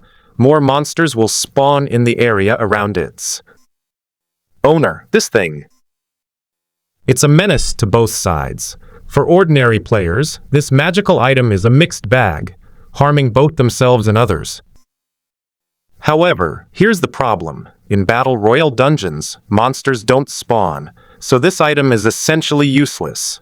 Oh, suddenly, a green head popped out. Oh! Ginger, I almost forgot I have a built-in monster-killing buff. The monsters in the game are still respawning, so this item will be useful. The zombie, with its goofy, square head, walked toward Luo Huai. However, the ruins had already been dug up by Luo Huai, and were now in ruins. Sunlight shone in from outside and fell on the zombie. Call! The undead creature's ability to burn when exposed to sunlight caused the zombie to burst into flames, making it stagger and swell with heat. Luo Huai took 2 steps back, dodging the zombie's fiery charge that traveled at a speed of half a meter per second. If you get hit by a burning zombie, your body will also catch fire.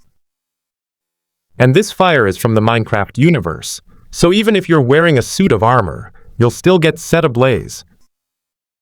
There was only one suit of armor, and its durability was limited, so Luo Huai put it into his backpack. He was the same way when he played Minecraft. He made a full suit of armor, but he couldn't bear to wear it and relied entirely on a shield to get by. The zombie moved very slowly. By the time it reached Luo Huai, it had been burned to a crisp by the flames. Luo Huai simply tapped it, and the zombie fell to the ground, turning into white smoke. Obtain rotten flesh X1. The zombies appeared in the last remaining rubble of the ruins, in the only dark spot. If it's dark enough, monsters in the Minecraft area will have a chance to spawn. Aura effect items can still work, even if they are in your inventory, as long as they are set to be enabled. During the day, Luo Huai planned to search for supplies on the ground, and at night he would use Hearthstone. Hearthstone is a type of magic or esoteric technique to burrow underground. Like most players, Luo Huai prefers to find technological resources. Magical items are everywhere in the fantasy world, but nothing beats the thrill of playing with guns that you can't afford in normal times. As for guns, Luo Huai had actually played with quite a few before he transmigrated to the illusionary world. After Yifeng traveled to the fantasy world, he would occasionally bring back some of his collection, mostly guns and the like. Since the orphanage was very close to the suburbs, the 3 of them would often run to the suburbs to shoot guns when they got tired of staying in their room. Speaking of which, the gun models that Yifeng brought back were really realistic. Their power was exactly the same as those in the video.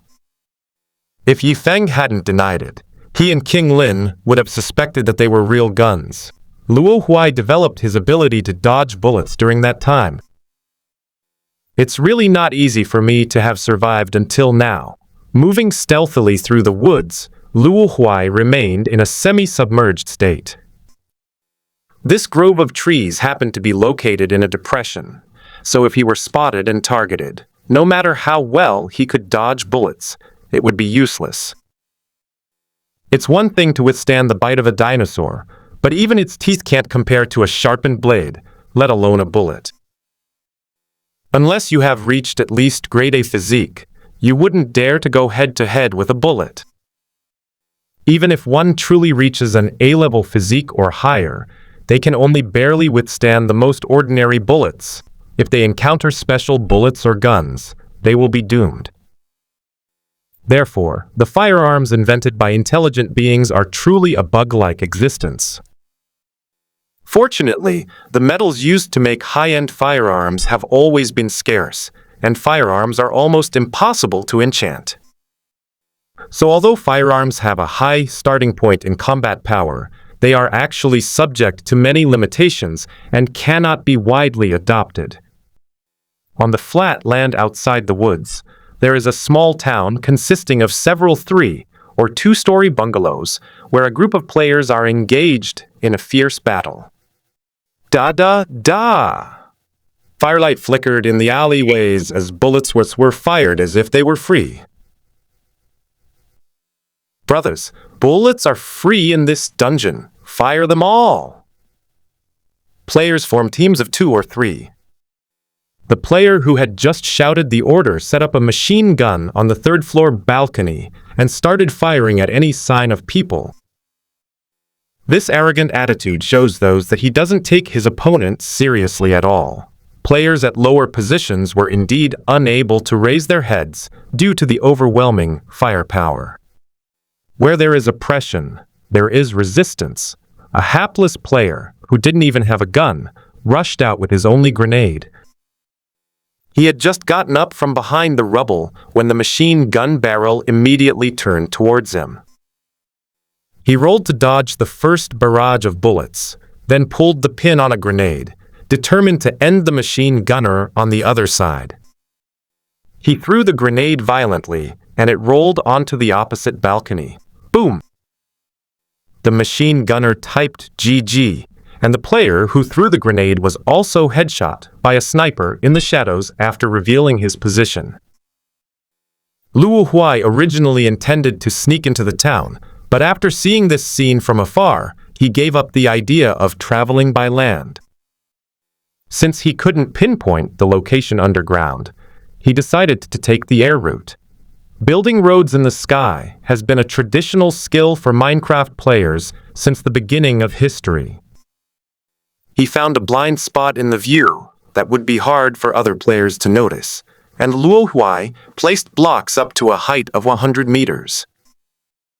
In the middle, Luo Huai relied on his improved physique and used the block launcher twice, so he didn't have to worry about being seen raising the pillars. With a few leaps through the air, Luo Huai arrived above the town without anyone noticing, and the positions of the players on the rooftops were clearly visible. As for the players, they're all busy having a blast battling it out. Who has time to look up at the sky?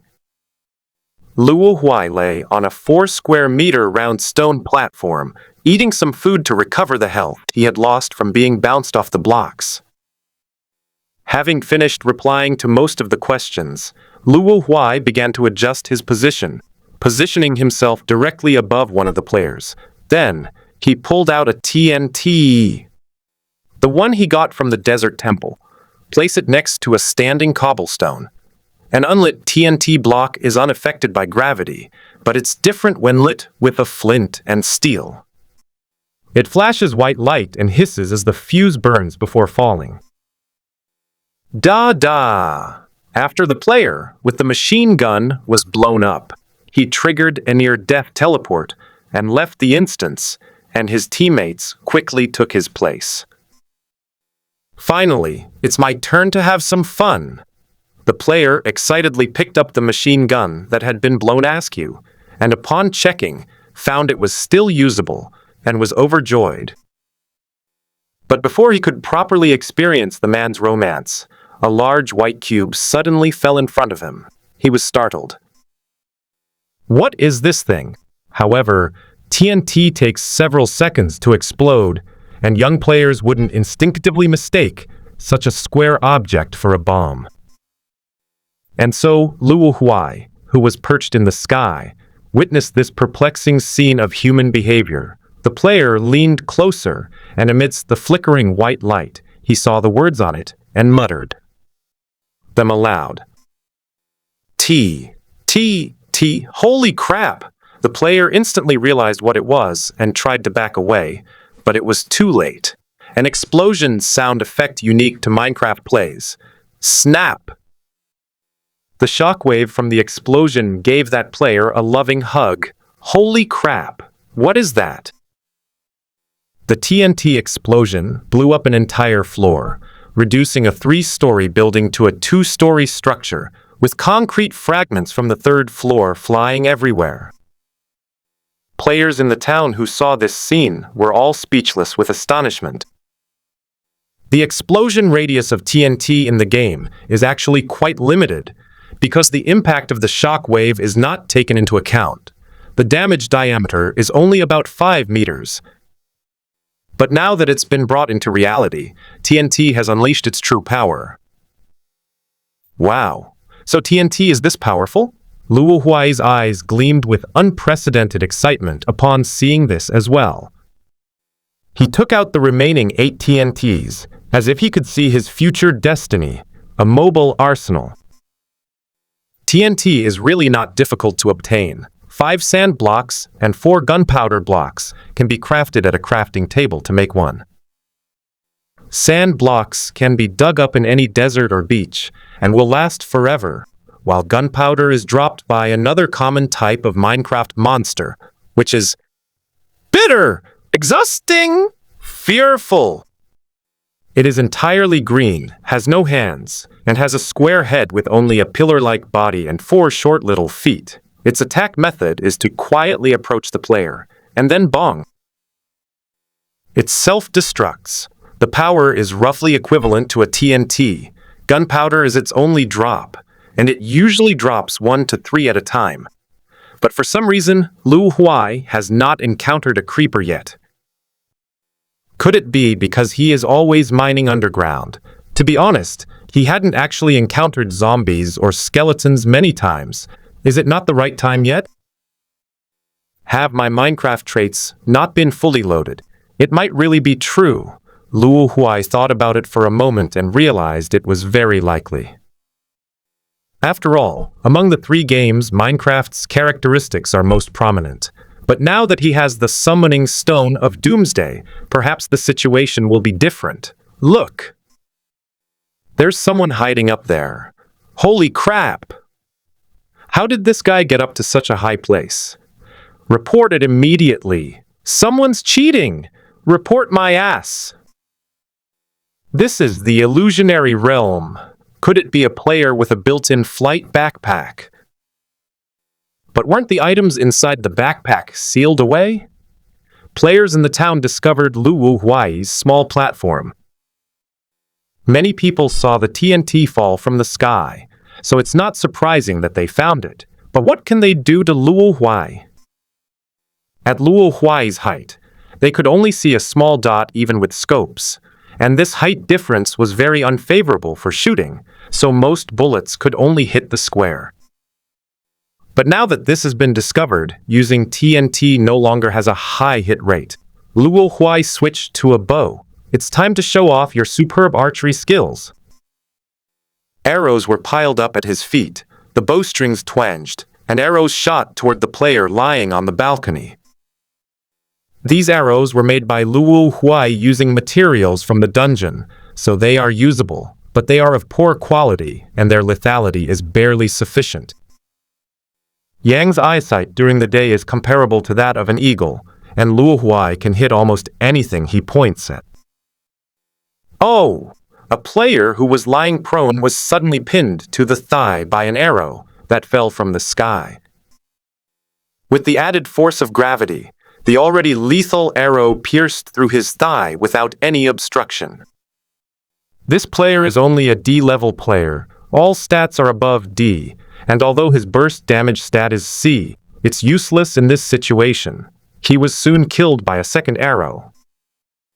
Luo Huai stood in the air, like a god judging all living beings, with the dazzling sun as his backdrop, making the eyes of the players who looked up sting. Damn those high-beam hogs! The players who had been dominating the high ground and acting recklessly, were forced to hide inside the house in a sorry state. No matter how high the vantage point, it can't surpass this wall hanging. Without a target, Luo Huai stopped shooting. He was running low on arrows and would have to use them sparingly from now on. He switched to TNT. You hid inside yourselves, so it's not my fault. 8 TNT pellets landed at 8 densely built-up areas in the town. Snap! The sounds were perfectly synchronized. The explosion blew out a bunch of players, more than a dozen, all of whom were buried in the rubble. Their backpacks were sealed, so they couldn't use any of their survival tricks. Players gradually succumbed to their injuries, and their bodies turned into a mist of light. From the sky, there are no blind spots in this town. Everything that should have been trampled has collapsed. Luo Huai descended from the sky and picked up the scattered supplies on the ground. 10 rifles, a sniper rifle, a pile of ammunition, and various types of explosive devices. Unfortunately, these supplies can only be put into the item backpack found in the supplies section. What a pity! The prop backpack can only hold some ammunition and explosive devices at most, and you still have to carry the gun yourself. Looking at the guns scattered all over the ground, but only able to carry 2 at most, Luo Huai felt it was a huge waste. Is there any way to recycle it? Suddenly, a thought flashed through Luo Huai's mind, and he picked up the stone pickaxe. If you break a cement block, it will drop cobblestone blocks.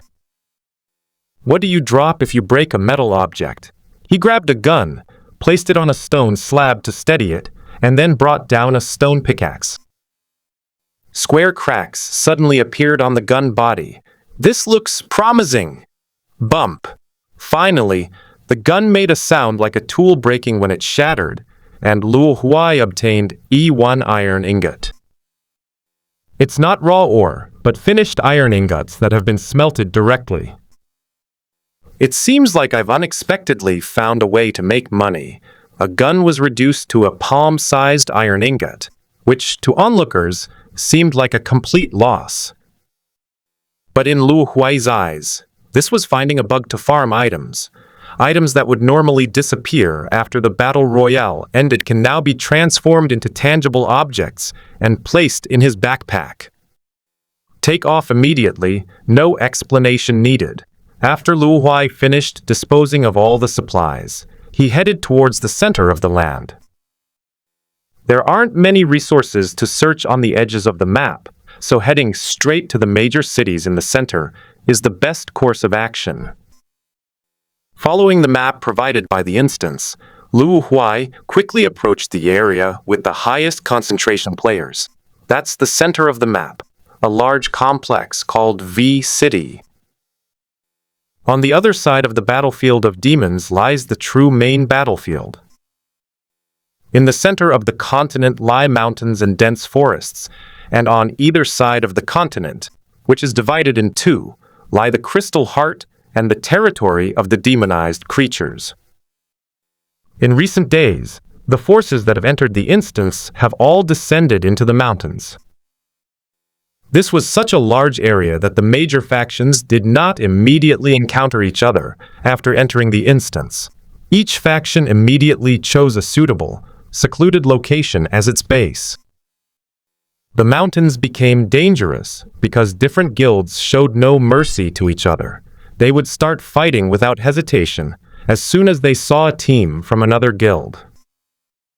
Therefore, it will be even more difficult for Night Madness and his partner, who are currently trapped at the supply point, to return to the guild headquarters.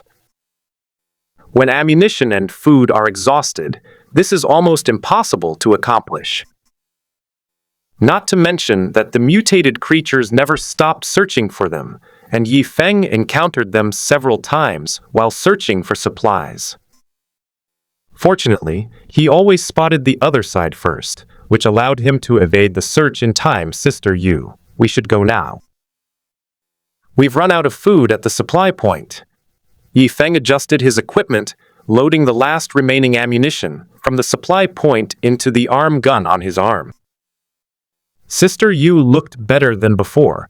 Her class was the citizen of nature, and she had mastered a healing spell that allowed her to heal herself. It's only a temporary relief. Whether it's magic or technology, healing serious injuries requires ample preparation and a favorable environment, so Sister Yu's waist was still wrapped in bandages, which were changed several times. Xiao Feng, my current physical condition doesn't allow for high-intensity off-roading. Sister Yu stood up, supporting herself on the edge of the bed, her steps still a little unsteady. Then I'll carry you on my back. Yifeng made no attempt to conceal the difference between men and women, squatting down to let Sister Yu climb onto his back. But if you carry me on your back, you won't be able to escape if you encounter someone. Besides, you're wearing an exoskeleton, and my wounds will get rubbed and torn. Sister Yu sat down again. Knowing Yifeng's feelings, she knew that he meant he had to go alone. Then I'll hold you! Little crazy! I can avoid everyone and will never fight anyone. Obedient! This time you'll listen to me! Ignoring Yu Ji's struggles, Yifeng bent down and picked her up. In a princess carry. Held tightly in Yifeng's arms, Yu Ji's face flushed red, and she stopped struggling. Never mind, as long as the two of us are together, that's fine. Sister Yu's body is very light, so it wasn't too difficult for Yifeng, who was wearing an exoskeleton, to carry her. Night Madness, how are you? Have you gone out? Qinglin asked through the headset on the other end of the communication. Yes, Yifeng wasn't reckless, nor was he blinded by emotions. Qinglin contacted him immediately after entering the instance. Yifeng immediately replied, I'm out.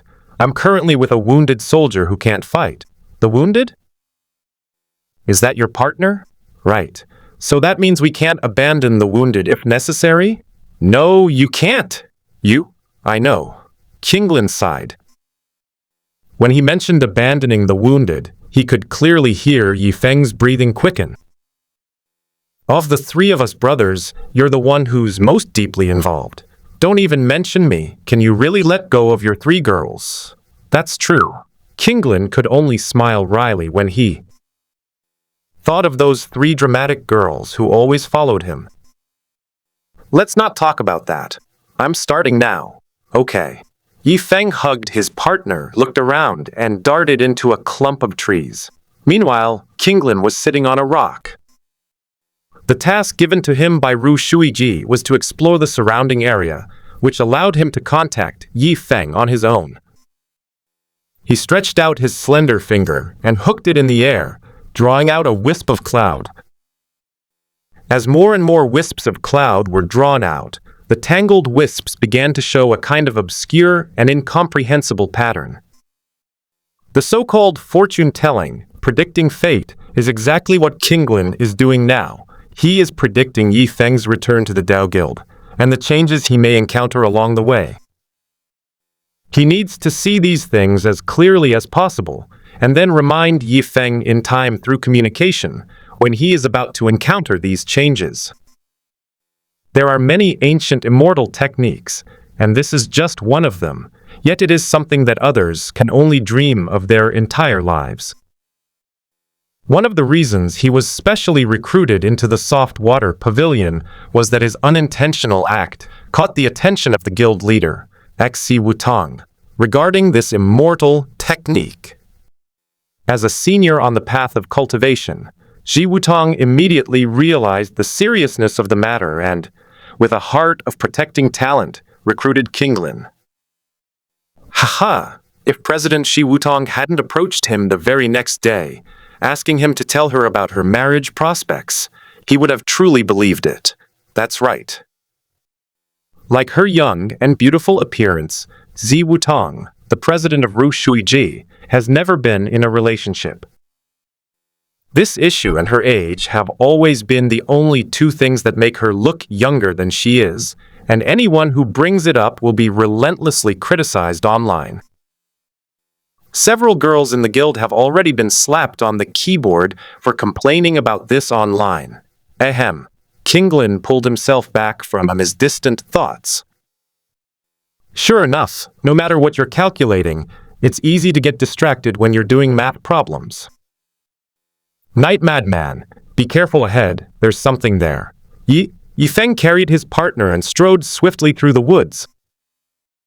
Upon hearing Kinglin's warning, he immediately stopped and hid behind a large tree nearby. Not long after he hid, a group of people emerged from the corner that was blocked by rocks ahead. They were from another guild. Nightmad didn't recognize the guild badges they were wearing, so they probably weren't a big guild. But even if they weren't a big guild, he would avoid them if possible. After a while, both Yifeng and Sister Yu held their breath. Finally, the group crossed this side and disappeared into the woods on the other side. Hurry up and leave now. The place you're staying in will probably turn into a battlefield in a little while. Kinglin's words were urging. Yifeng immediately grabbed Yu Jai and ran as fast as he could. Xiaofeng, isn't this too fast?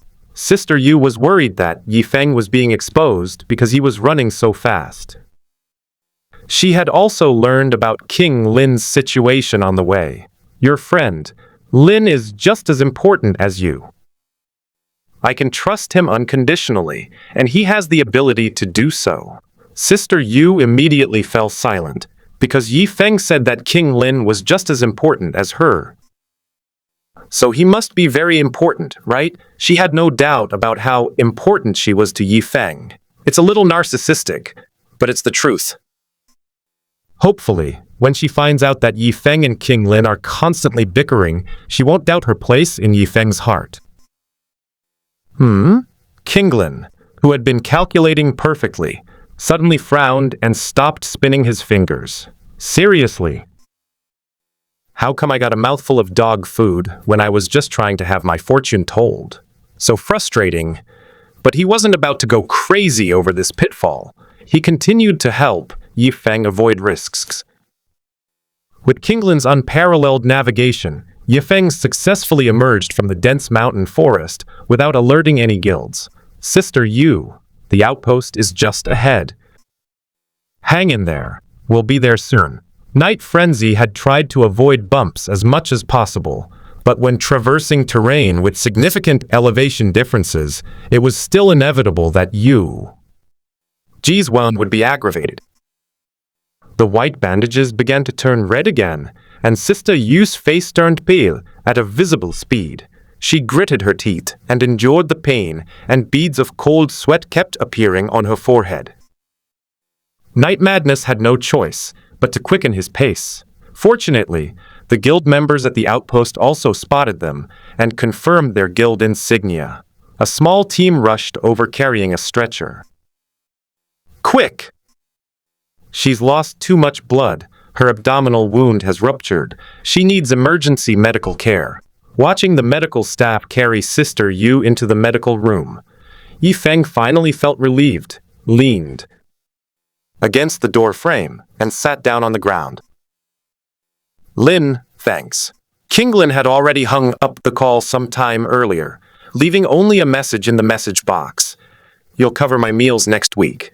I know, Yifeng chuckled foolishly, muttering to himself. He always knows how to take advantage of people in their vulnerable moments. Little fairy, where did you run off to? As soon as Kinglin returned to the temporary base that Ru Shuiji was establishing, the kite girl ran up and grabbed him, refusing to let go. I've gone to survey the terrain. You're talking nonsense. I was around here just now. How come I didn't see you? I went quite far. Trying to fool me. Don't forget that we partners can sense each other's location. The kite girl tapped the bracelet on her wrist. Kinglin had the same one. You've been staying in the same spot the whole time without moving. The kite girl stared at Kinglin with suspicion in her eyes. Kinglin avoided eye contact as he was being stared at. You know I know a lot of magic, and I can see into the distance without moving. You can't lie at all. The kite girl sneered twice, as if she had caught him cheating. "Show me the communication records." "Fine, I'll give it to you. I only talk to my two younger brothers. Kinglin has nothing to hide. His communications only contain records with Luo Huai and Yifeng." However, when the kite girl looked at the record column filled with late-night madness and wooden ghost, a tear of grievance still rolled down her cheek. Kinglin was confused at first. "I thought I was in contact with two men, right?" As the older brother, self-proclaimed, "Isn't it normal for me to care about my two younger brothers?" Under Kinglin's questioning gaze, the kite girl sobbed for 2 minutes before finally speaking. 28 records of the late-night madness, 11 records of the wooden ghost, and more than 30 missed communications to this Luo Huai. "Kinglin, so, is there a problem?" Seeing that Kinglin still didn't understand, the kite girl finally couldn't hold back any longer and yelled at Kinglin in a voice loud enough to attract the attention of all the girls around her. "You're always teaming up with 3 beautiful, youthful, and radiant young women. As so?" Kinglin said calmly. He even wanted to pick his nose. But, the kite girl was so angry that she could barely speak. "But you haven't called me even once. Not even Cotton Candy and Crane. We were the ones who called you first. After all, it's always you guys who ask me for help." Kinglin's statement, which revealed the truth, left the kite-flying girl speechless, and she coughed for a long time, patting her heaving chest. She finally managed to swallow her saliva, feeling both angry and embarrassed. Even so, don't you ever contact us regularly? My seclusion for spiritual cultivation is a genuine act of kindness. Then how do you find the time to contact your brother? The bond of kinship is as thick as blood. Then how about he and I each get 3 cotton candies? 1 god leading 3 falls. Us. Kinglin pondered for a moment, then added 2 more words, mentally exhausted. "You!" The kite girl pointed at Kinglin's nose. An excited heart, trembling hands. Just when everyone thought the kite girl was about to explode, she suddenly turned around and ran away, shouting as she went, "You heartless bastard. I can't live like this anymore. Go back to your brother and me." Kinglin just stood there. "I've always lived with those 2 guys. Didn't I mention this before? That's impossible." Kinglin couldn't understand it, and no matter how much he thought about it, he just couldn't figure it out. This is so boring. I'm already tired of this script. Can't you come up with something new? If this continues, I might as well get involved too. Don't even think about it. Little Fairy is the only supporting character in our guild. Those 3 girls have an advantage, but who would give you a chance? The group of young women who had been watching the drama unfold dispersed, each going about their own business. Today's plan has failed again. The kite girl returned to a newly built small room and said to Cotton Candy and Crane, who had been waiting for news there, "That guy is a blockhead. He talks about having a firm Tao heart, but I think he's just missing a screw in his head." The kite girl trembled as she recalled the fear of being dominated by an iron will. Sigh. Cotton Candy sighed, puzzled. Even though the 3 of us are on the same side, it's still no use. But deep down, she was actually a little happy after all. The 2 people in front of her were still her enemies in essence. What if Xiangxian Kinglin was tempted by them? It's best to wait until it's my turn to succeed. I think the root of the problem lies with the 2 younger brothers of Little Fairy. The wisest-looking Crane pointed out the crux of the problem. Yes, the kite girl rallied, slamming her hand on the table, clenching her fist, her eyes blazing with fury. Those two younger brothers are the biggest obstacles on my path to love. It's us. We're on the same side now, Crane reminded him solemnly. Oh, right, it was us. The kite girl seemed to just remember and corrected herself. It's all those two younger brothers' fault. Cotton Candy nodded in agreement.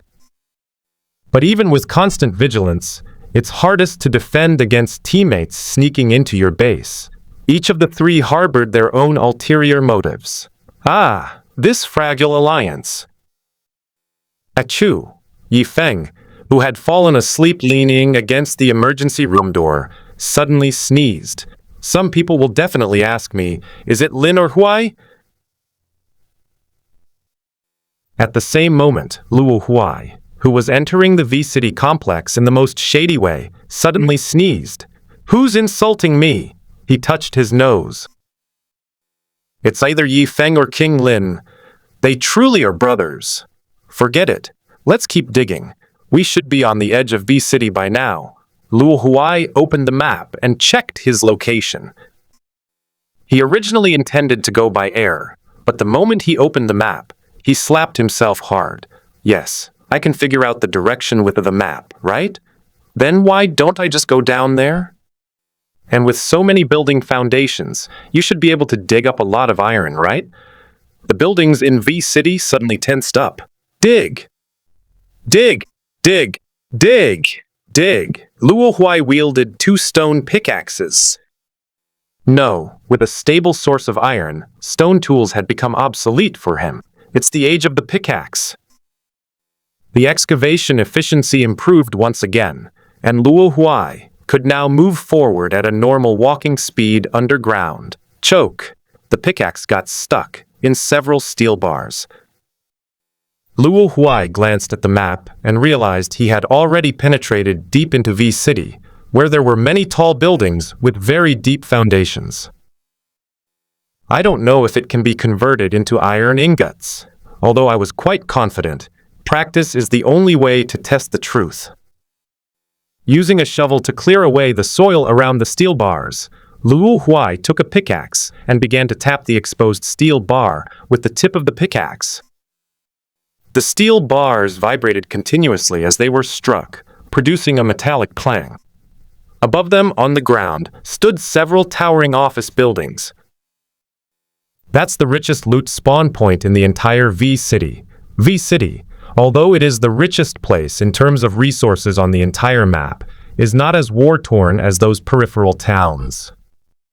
Instead, all the players held their breaths, and as time went on, more and more players would head here, all after they had gathered enough resources. The moment a shot is fired, countless cunning eyes will lock onto the shooter, turning this steel forest into a dark forest. I knew it would turn out like this. Player Old Gun leaned against a secluded corner of the street. A bunch of people huddled up somewhere in a creepy manner. It's pointless except for wasting time. He stroked his slightly curly beard. As a gunslinger of the warrior class, he disliked assassin-like snipers, as well as heavy machine gunners who stayed in one spot until their death without moving an inch. He only likes to charge in and be reckless. Whether it's in urban warfare or in open areas, he craves exhilarating gunfights between tough guys. This situation is really making him feel bad. But he didn't dare to be the one to ignite the fire, the one to stick out the trail, because that would be pointless. Hey, if you don't want the situation to stay deadlocked any longer, let's do something exciting. Unfortunately, nothing happened. There was no customer service in this game.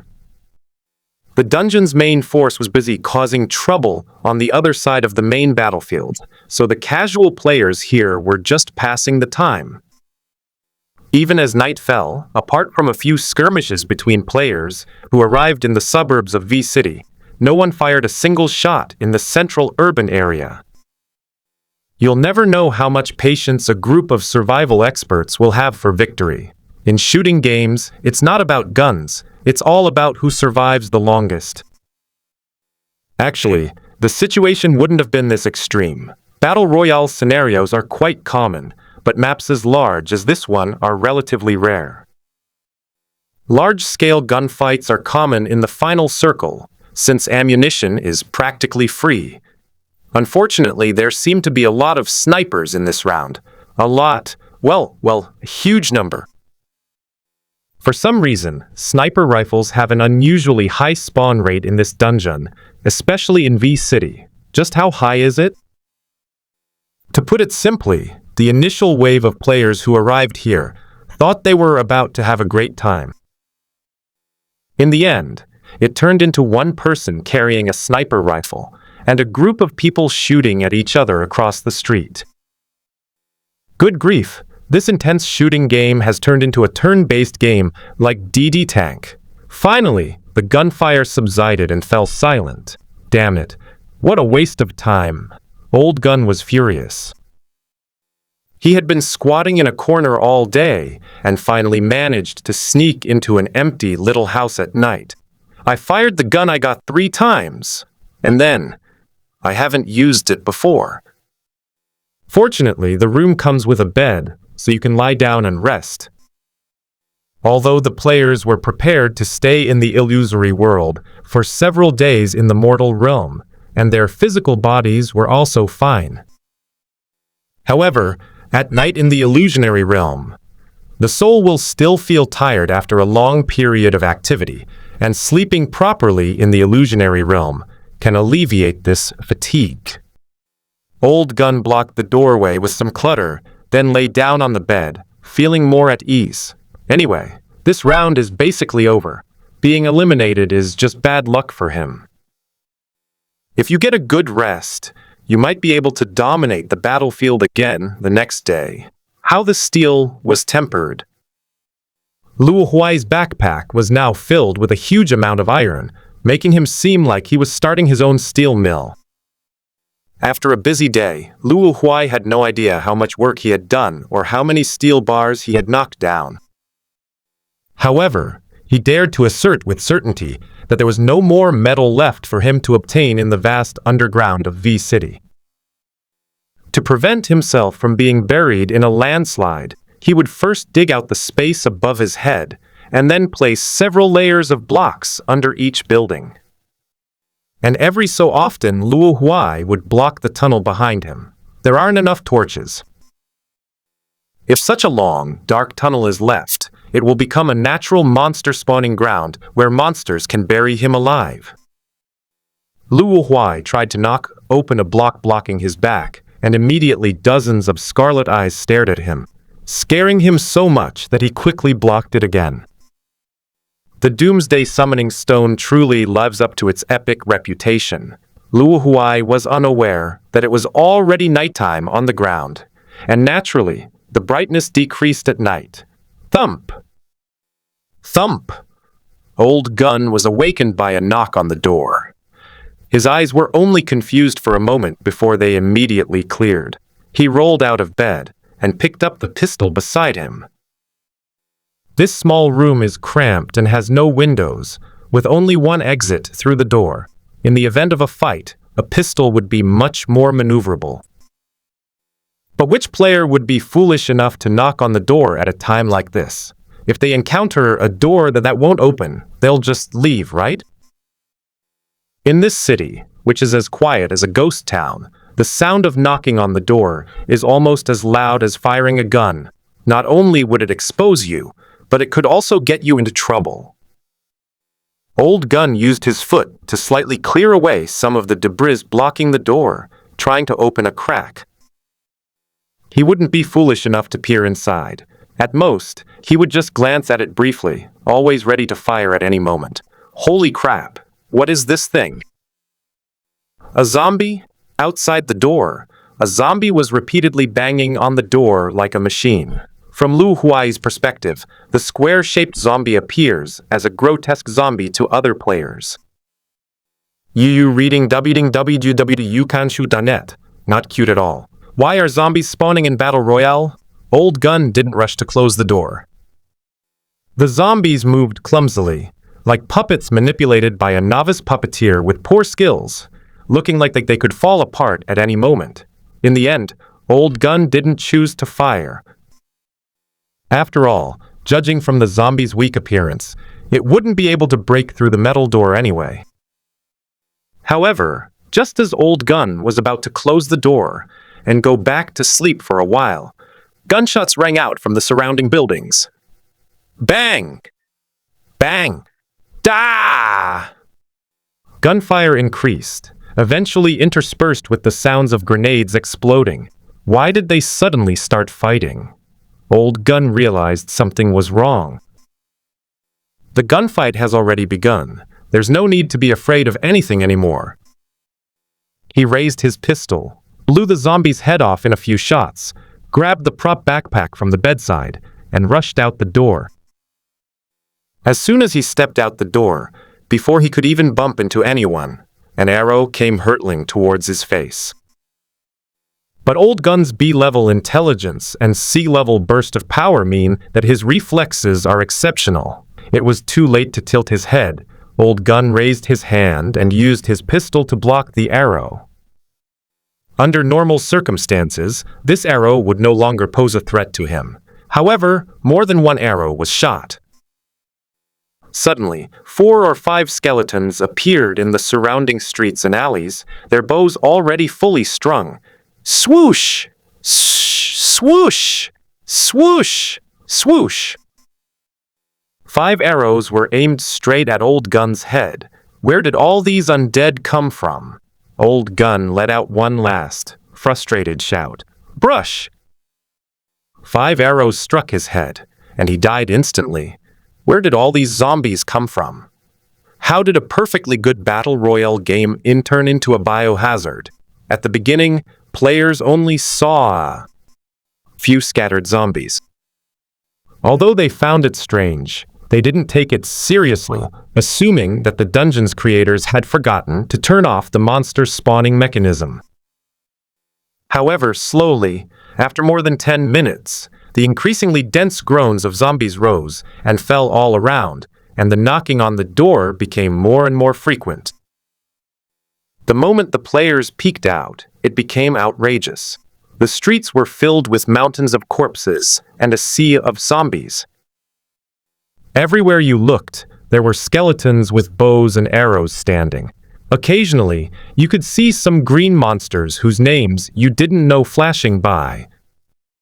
This is because the game's creators got angry at how well we were at hiding and changed the Battle Royale mode to a post-apocalyptic survival mode.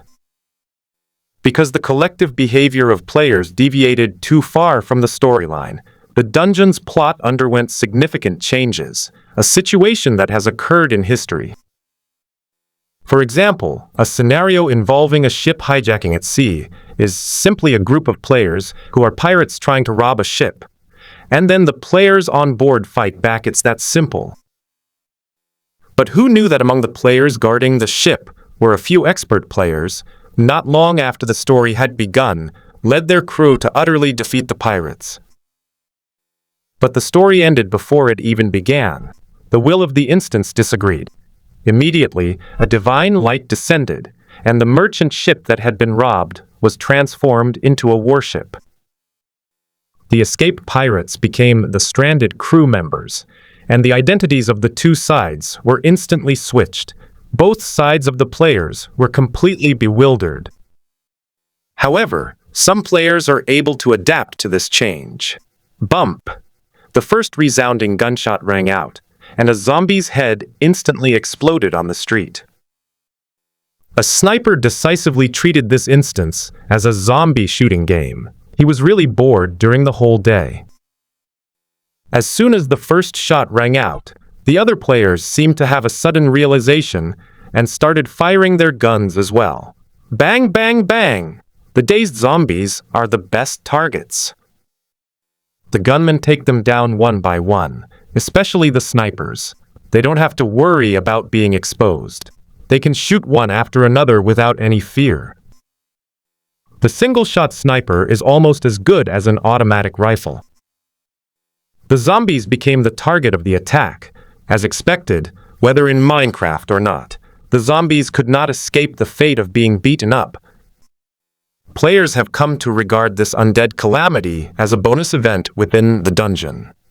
Finally, the skeleton archers standing on various high places seem to have had enough. The zombies are at least good meat shields on its side, even though they are often betrayed by the zombies for standing in its way. But you guys are bullying it like this. You're practically disrespecting me, the #1 sharpshooter on Minecraft. A skull that had just spawned on top of an abandoned street lamp on the side of the road raised a bow. If you looked closely, you could see that the bow in its hand was emitting a faint purple glow. That's an enchantment.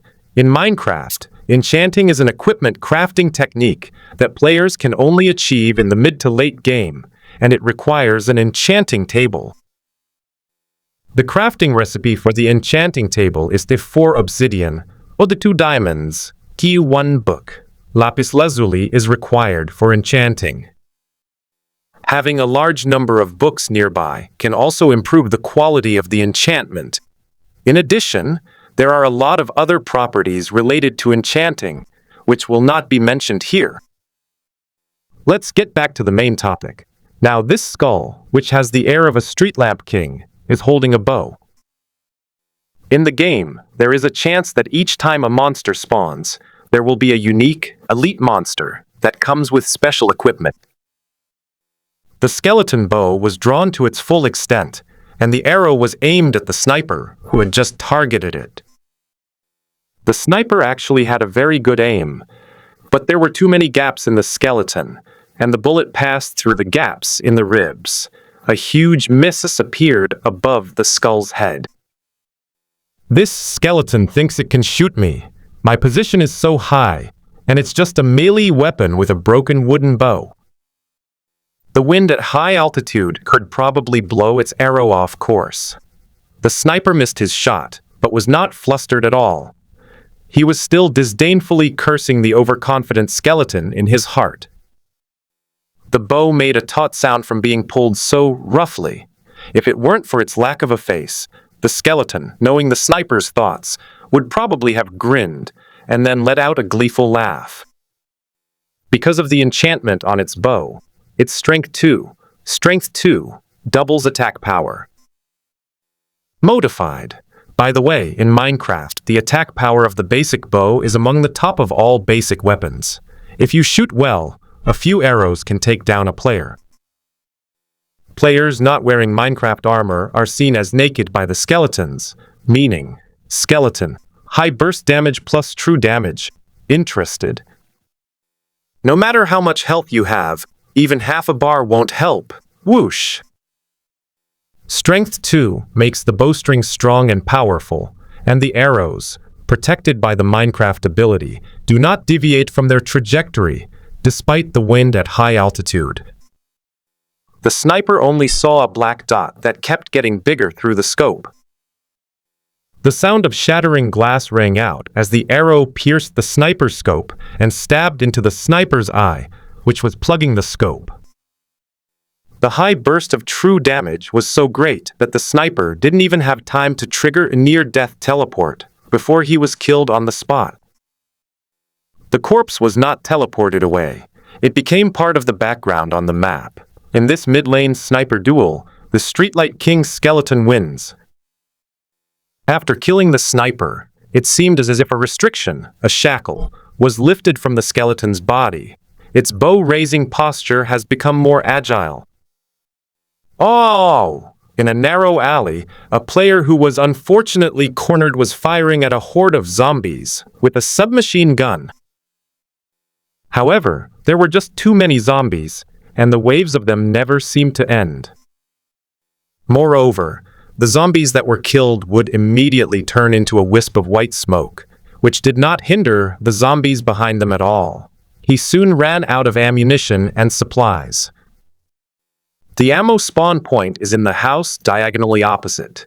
Just rush past the horde of zombies in front of you. The player gritted his teeth, thinking, "These zombies are so stiff. Even if I get scratched a few times, they can't possibly tear through my bulletproof vest, can they?" He pulled a small dagger from the pouch between his legs, rushed forward and stabbed it into the head of the foremost zombie. He paused for a moment, then twisted the hilt with all his might, and the zombie fell to the ground, dead. Ha ha ha!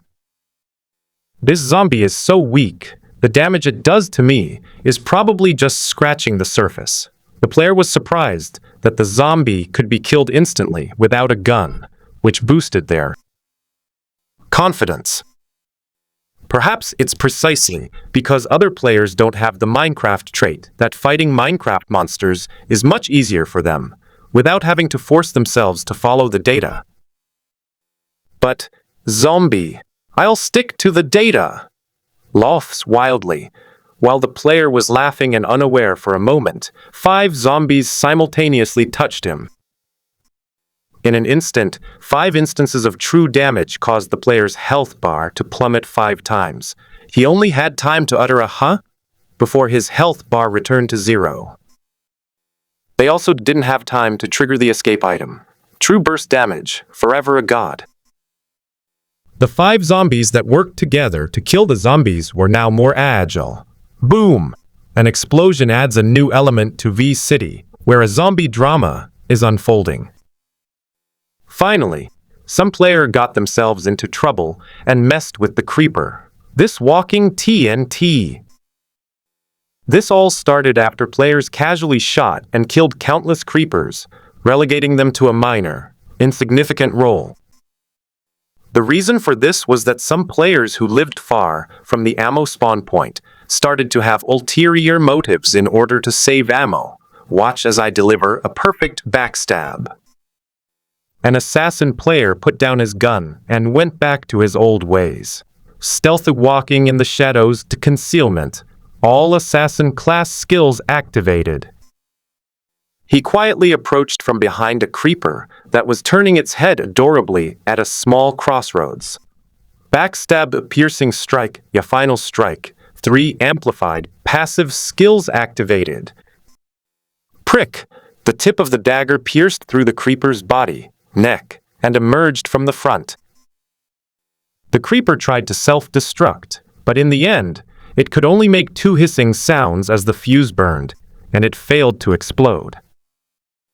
Just a regular soldier after all. Drawing his dagger, the assassin player let the creeper fall to the ground and, with the air of a master, vanished back into the shadows. He disappeared into the shadows. Wait, in the shadows. In the shadows. Floating in the chaotic void, the creeper's fading will suddenly surged up, and it cried out, "I can fight back! Kill!" Behind the cautious assassin player, a creeper suddenly spawned. It immediately sensed the enemy nearby and silently moved over. The stealth passive skill is maxed out.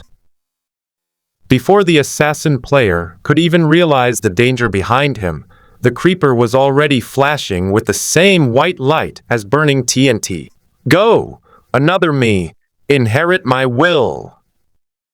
As if sensing the resentment of the creeper that had been stabbed in the back, the creeper's white light intensified. Sizzle! The sound of a fuse being pulled rang out, and the assassin player immediately spotted death behind him. Holy crap! Where did this come from? But it was too late. The white light on the creeper stopped flashing and remained at its strongest point. Explosions are art. Boom! A white shockwave swept out, and flame mushrooms rose up in its wake. Players and monsters on the street were instantly wiped out. In the face of the explosive force, friend and foe were equal. A creeper at point-blank range, even for a Minecraft player wearing armor, is no match for a shield-wielding player. Must die. The explosion, which lasted for 2 seconds, subsided, and most of the houses around the small intersection collapsed. Where the assassin player died, there stood a creeper. It is it, and it is also it. After killing its enemies, it, like its fellow zombie skeleton, changed. This is the most terrifying monster ever. This move stunned all the players who had been drawn to the area by the explosion. However, the changes continued. Suddenly, numerous cracks appeared in the ground began to sink, and buildings began to tilt. What's going on? The ground seems to have collapsed. Is that green monster really that powerful? Players on the tilted building dared not stay any longer and tried their best to jump to other nearby buildings. Several players standing at the highest point even took out their parachutes. They finally understood why resource points spawn parachutes. The towering building is tilting, and even in the dark of night, it is still awe-inspiring. Wow! The building collapsed, crushing an entire residential area, creating an extremely loud and chaotic scene. Not all players were lucky enough to escape. Dozens of lights shone from the ruins. However, they were lucky enough to be teleported away. The remaining players who successfully jumped felt a pang of sadness, their palms sweating as they gripped their guns. They were just a group of ordinary casual gamers. How often would they encounter such a movie-ending scene? However, just when the players thought they had escaped a calamity and were preparing to fight the monsters again, a scene that plunged them into despair appeared once more. There were a few more. No, it was the surrounding area. No! In the eyes of a parachute player floating in the sky, the entire city of V is collapsing. Deep underground, the culprit behind this sinkhole is frantically reinforcing the tunnel with blocks. Even so, the ground, which he had already dug into countless holes, still couldn't stop falling rocks, looking like it was about to collapse. Ah! Are two armies fighting up there? I'm going to die. Even cobblestone blocks can't withstand the pressure of a large area of land. Oh, right. I can use 9 iron ingots to craft a stronger iron block. You know, the kind of regular block that redstone players talk about. With lightning-fast reflexes, a set of 64 iron ingots filled the 9-square grid on the workbench, and with a snap, 6 iron blocks and the remaining iron ingot fell into his hand. Luo Huai immediately knocked off the round stone block above his head and replaced it with an iron block, then used the remaining 5 iron blocks to block his feet and the 4 sides. He huddled in a space that was only 1 cubic meter in size. All that could be heard outside was the surging of earth and rocks, and the screams of monsters being crushed and buried to death. After everything had collapsed, Luo Huai tried to break open an iron block on the side. It's time to go up to the ground and take a look. Luo Huai continued upwards, and after knocking off a cement slab, he finally saw the light of day again. Well, it's late at night and there's no sunrise to be seen. Emerging from the cave, all that could be seen were ruins. My God, which player did this? The power is so great. A classic example of someone criticizing themselves. Suddenly, from a corner of the ruins behind Luo Huai, a player crawled out. The survivor seemed to be terrified by the sight of the sky collapsing and the earth sinking. As soon as he saw Luo Huai, he hurriedly raised his gun. Just as he aimed at Luo Huai's head and was about to pull the trigger, he suddenly saw himself in Luo Huai's face. So he subconsciously paused. The gun barrel tilted, and the shot missed. Self-discipline, passive effect activated. That shot just happened to take away his last bullet. I didn't expect self-discipline to be so strong. Luo Huai turned around and said blankly, lightly touching the corner of his eye with his fingertip, where a bullet had just grazed. The gun in this player's hand was no ordinary item.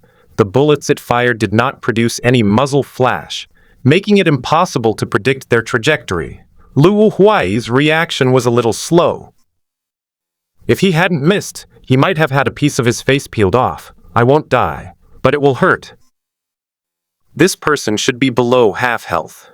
Luo Huai walked up to the player, whose feet were already injured. No matter what level the player was, he was unlikely to be a match for Luo Huai now. The Eye of Destiny, open. Luo Huai silently recited the command in his mind, and a purplish-black vertical pupil on his forehead opened. He now has 5 kill points.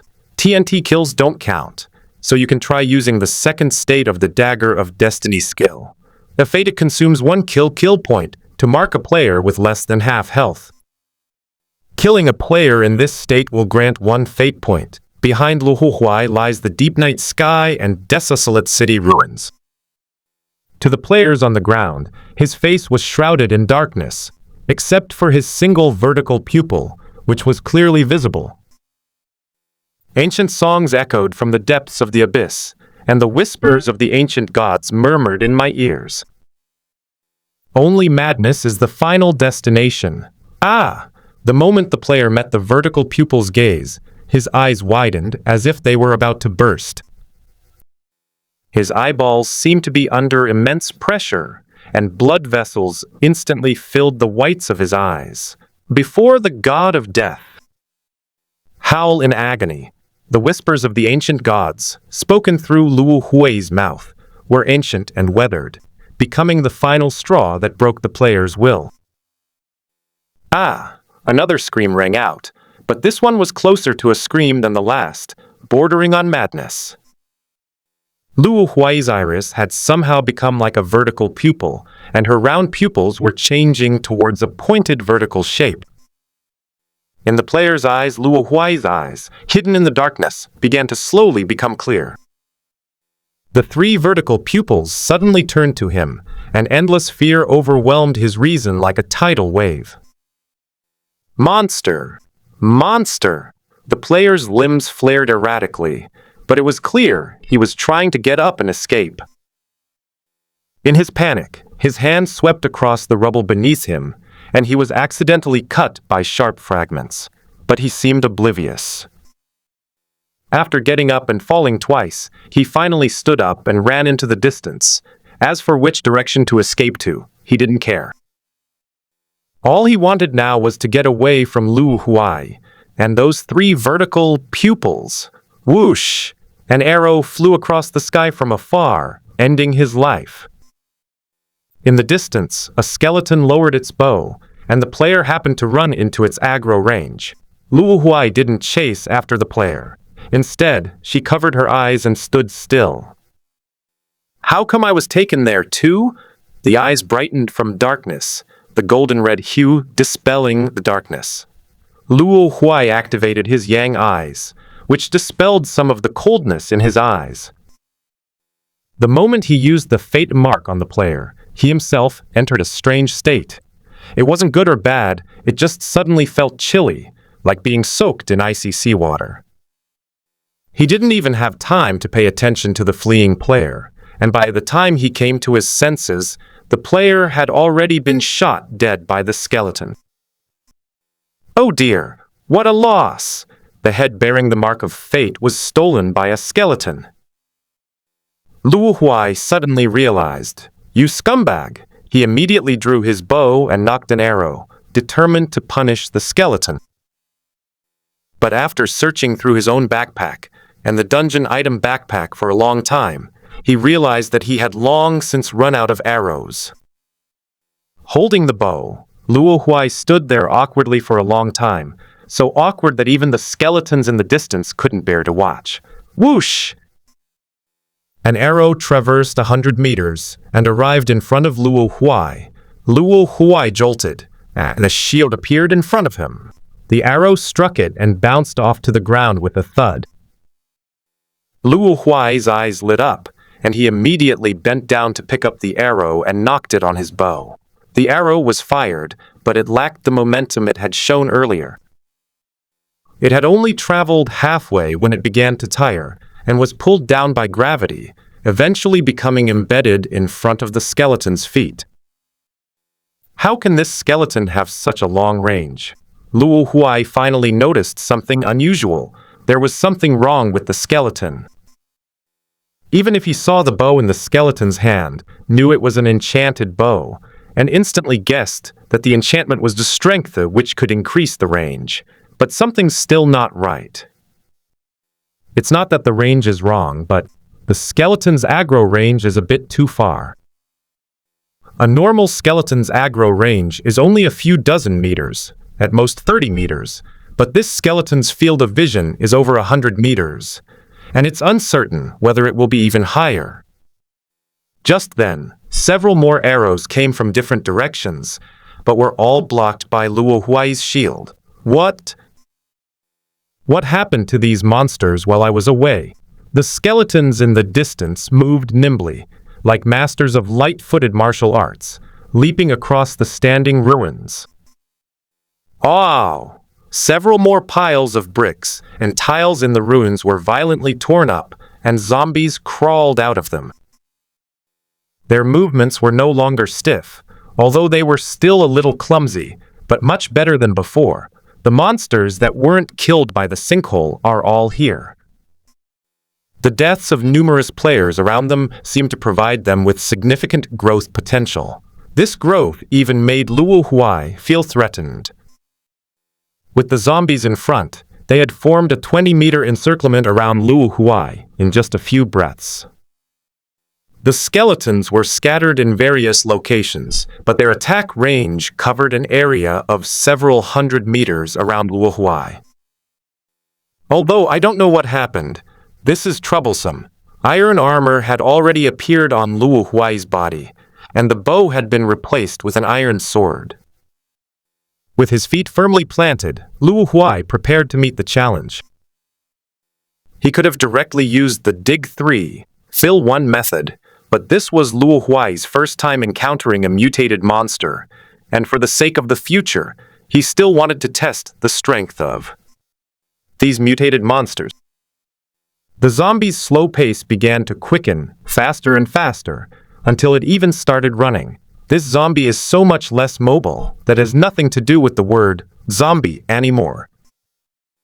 Luo Huai scanned his surroundings, found the weakest point in the zombie encirclement, and charged forward. The zombies in that direction also fearlessly launched an attack on Luo Huai.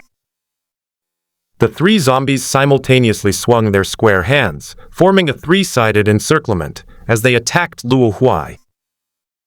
Luo Huai remained calm, immediately turning the iron sword to a reverse grip, then holding the shield horizontally with both arms against the handle, instantly tensing the muscles in his waist to lift his upper body. Shield sweep! The shield successfully blocked 3 attacks from different directions and triggered its parrying ability. The 3 zombies were forced back a meter. Although they did not suffer any real damage, the encirclement was torn open. Luo Huai seized the opportunity and rushed out.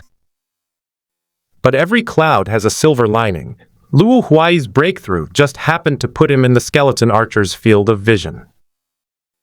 The mutated skeletons had refrained from attacking to avoid accidentally harming the zombies, but now that they no longer had that concern, they all raised their bows in unison.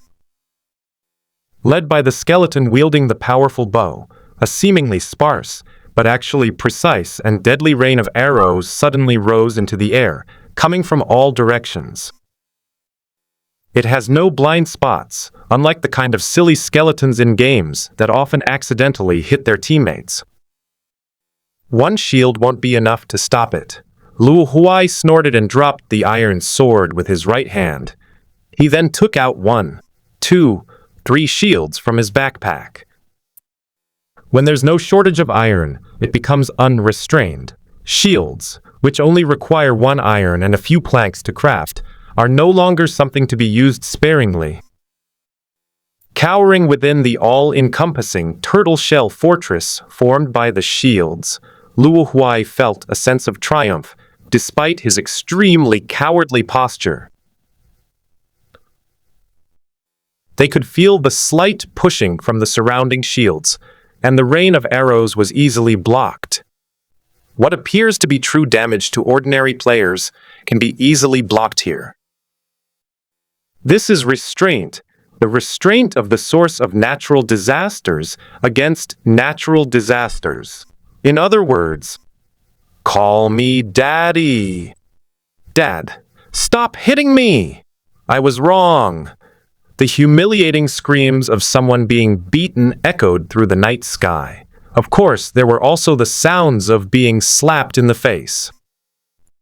After all, even if he is a father, he can't resist the hordes of filial sons. Behind him, a dark mass of zombie heads darted about. Having easily defended against the volley of skeletons, Luo Huai intended to pick up his iron sword again and wreak havoc. But he didn't realize that he had been in one place for too long, and the monsters were constantly respawning. Moreover, perhaps because a large number of players had just died, the zombie spawn rate was unusually high. Even with the aura of the Doomsday Summoning Stone, it shouldn't be this outrageous. If I had to describe this refresh rate in one word, it would be diarrhea. Yula-la-la-la! There were too many zombies, surging towards Luo Huai like a tidal wave. Note that the word surge here is not a metaphor, but a very realistic description. Oh my God! To increase his running speed, Luo Huai put away all his shields, spread his arms wide, and started running with long strides. The ruins beneath his feet were full of obstacles, and Luo Huai had to be careful to do parkour while running. Thanks to the armor, he wasn't hit by the stones when he rolled to dissipate the force. The subsequent zombie horde completely disregarded this and overwhelmed them all. While running, Luo Huai would occasionally throw a few small blocks behind him, which could act as both bombs and obstacles. But there are monsters everywhere. While escaping, Luo Huai also had to guard against monsters that suddenly spawned in front of him. If these newly spawned monsters weren't as dull-witted as the original ones, Luo Huai might have actually been stopped. It won't work.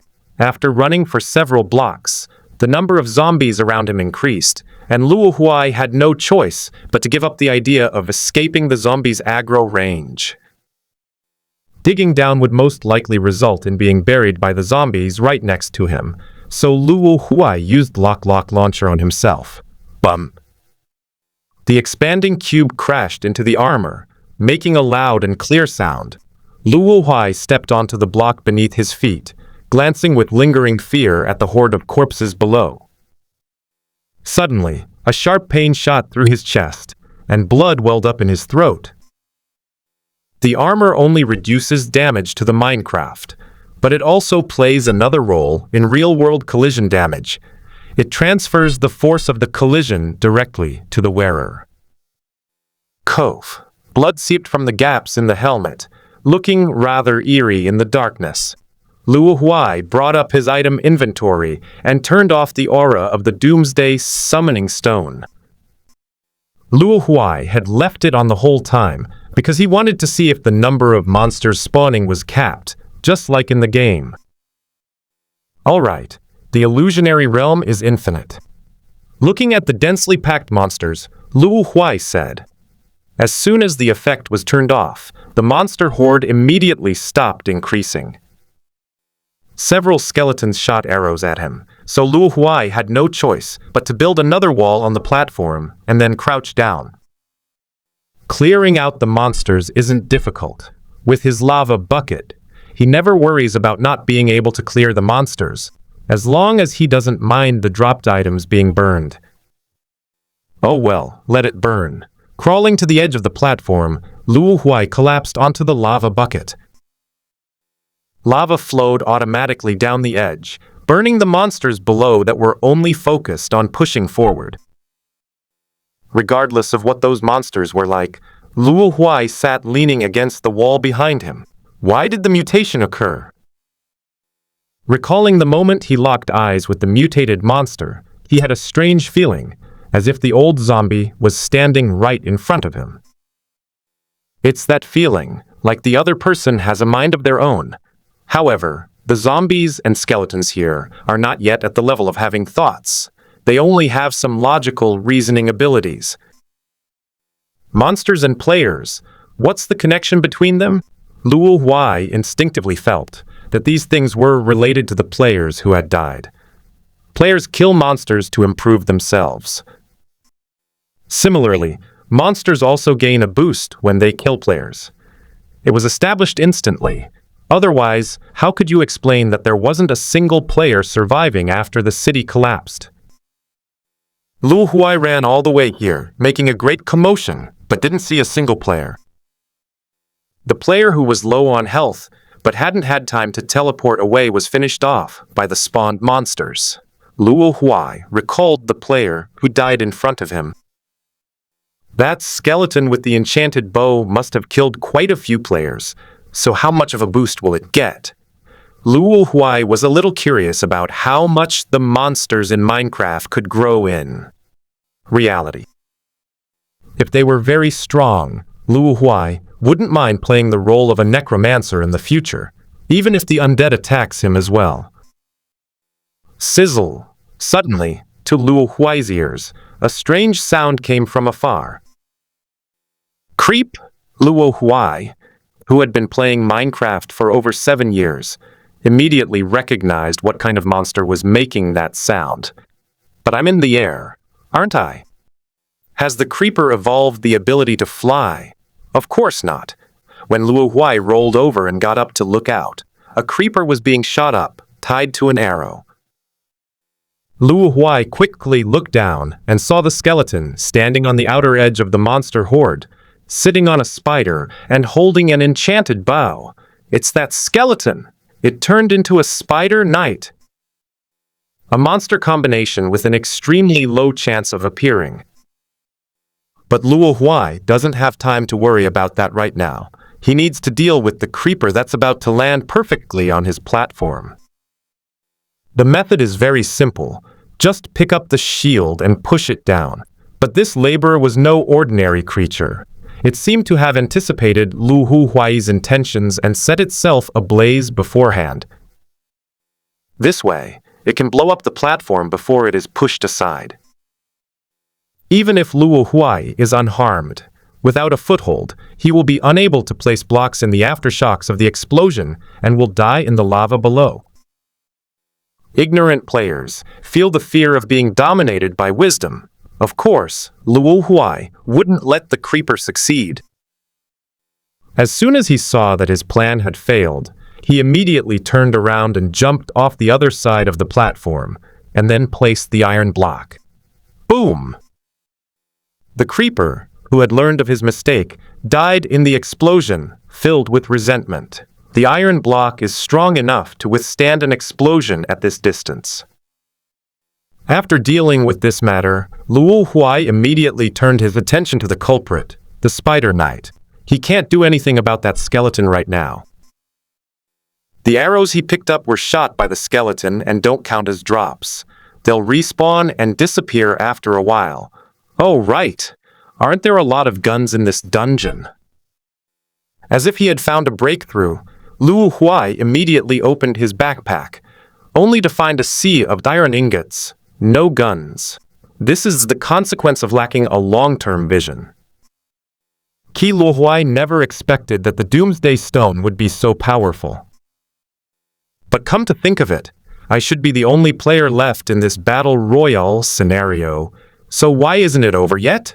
Logically speaking, he should have won by now. Even if the dungeons doesn't erase this land, it should at least give him a reward, right? Unless Luo Huai tilted his head and dodged an arrow that flew towards him.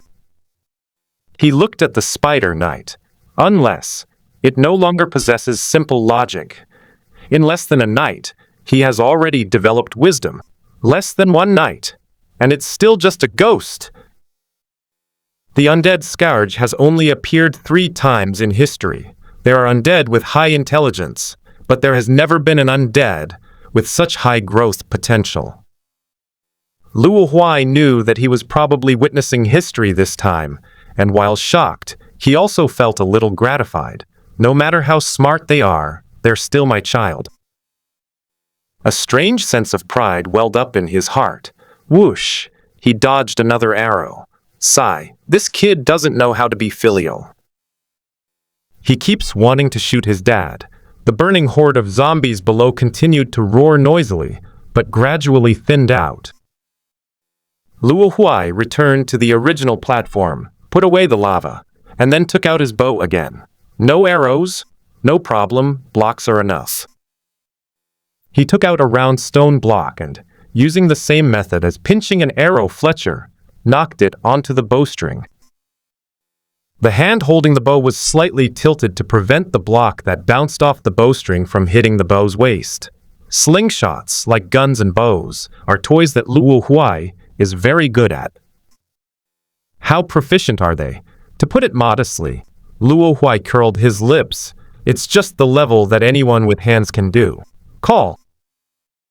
The sudden shot of the cube cut through the air with a whooshing sound. However, Luo Huai wasn't aiming at the skull's head. The skull wasn't moving, so shooting at it would just create more obstacles and hinder subsequent attacks. The skeleton reacted incredibly quickly. Although it didn't actually have any nerves or other bodily tissues, it immediately raised its bow, and after a very short time of charging, fired an arrow. The arrow struck the block, which was still flying in the air, with pinnacle upon impact. The block blocked Luo Huai's view, so he immediately leaped onto it, preparing to launch his next attack from there.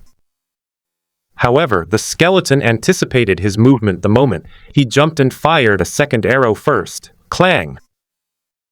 Luo Huai had barely stepped onto the block, and hadn't even gotten a firm footing, when he was caught off guard and struck in the head by an arrow. The arrowhead hit Luo Huai's helmet, sending a strong shockwave into his brain. Luo Huai didn't even utter a sound. His consciousness was almost shattered, and his vision went black. He staggered back a step, but unexpectedly missed his footing. A feeling of weightlessness came over me, and below me was a height of 5 or 6 stories. Whether he can get up after falling is another matter, but the skeleton will definitely finish him off before that happens. He'd feel how much blood that arrow had just taken from him. Nearly half of them were in full-body iron suits, but at this critical moment, the Eye of Destiny on Luo Huai's forehead suddenly opened, emitting a bright light. A cool sensation immediately surged into his mind, quickly eliminating the lingering tremors in his brain and forcibly pulling his spirit, which had almost left his body, back into his body. In other words, the stun buff on him was removed. However, Luo Huai's vision had not recovered, and he was still in a state of dizziness. The Eye of Destiny immediately lit up again, and a field of vision, unlike the eyes, located on the forehead, was forcibly transmitted into Luo Huai's mind. The edges of the cube appear in the field of view. Surprisingly, Luo Huai didn't get dizzy from this special perspective like she did the first time. She swiftly reached out and gripped the edge of the cube tightly with her fingers, preventing herself from falling. The skeleton wanted to shoot another arrow, but Luo Huai fell backward, and the block blocked his view. The skeleton immediately directed the spider beneath it to move. Taking advantage of the opportunity, Luo Huai did a one-arm pull-up and climbed back onto the block. Luo Huai's vision began to slowly return, but as soon as she opened her eyes, the vision of all 3 eyes overlapped, and she felt dizzy again.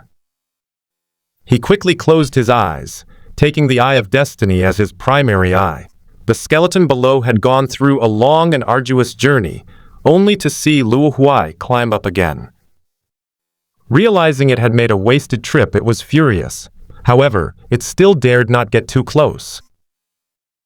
If it entered Luo Huai's pouncing range, it would definitely be caught in close combat and lose its only advantage.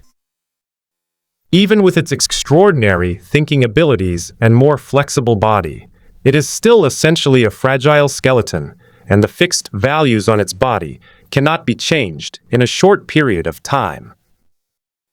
The situation returned to the initial sniping duel, only this time Luo Huai was closer to the skeleton, and the skeleton chose to strike first. The Eye of Destiny instantly locked onto the incoming arrow, its reaction speed even faster than Luo Huai's bullet-dodging reflexes, as if it had already locked onto the arrow the moment it was fired. Luo Huai's attention followed the gaze of the Eye of Destiny. Strangely, despite only having the perspective of one eye, Luo Huai did not lose his ability to judge three-dimensional space. This perspective even subtly expands and extends, giving the objects in the field of vision a more three-dimensional sense of space. Luo Huai's skill level was already easy to master, but with this boost, it has instantly improved significantly. Snap! With 3 fingers of his right hand holding 2 small cubes, he quickly pulled the bowstring twice, firing a double shot of cubes. Under his control, the 2 blocks were positioned at slightly different angles. One block blocked the arrows, while the other continued along its original path. No matter how agile the skeleton was, it couldn't possibly be as agile as Luo Huai, a living person, at least not at present. Sure enough, the skeleton didn't have time to shoot down the second one, but it immediately made the right judgment and urged the spider beneath it to retreat. However, the spider beneath it was just an ordinary spider that hadn't mutated.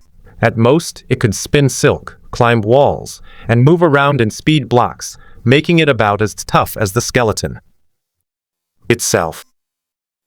Luo Huai aimed at the ground beneath the spider, aiming for an effect similar to that of the sleeping golem that was killed by being shoved.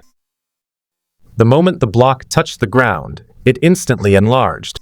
The skull eye had no time to dodge and immediately jumped off the spider, while the poor tool spider took the hit for it. Pong! A little spider successfully ascended to heaven.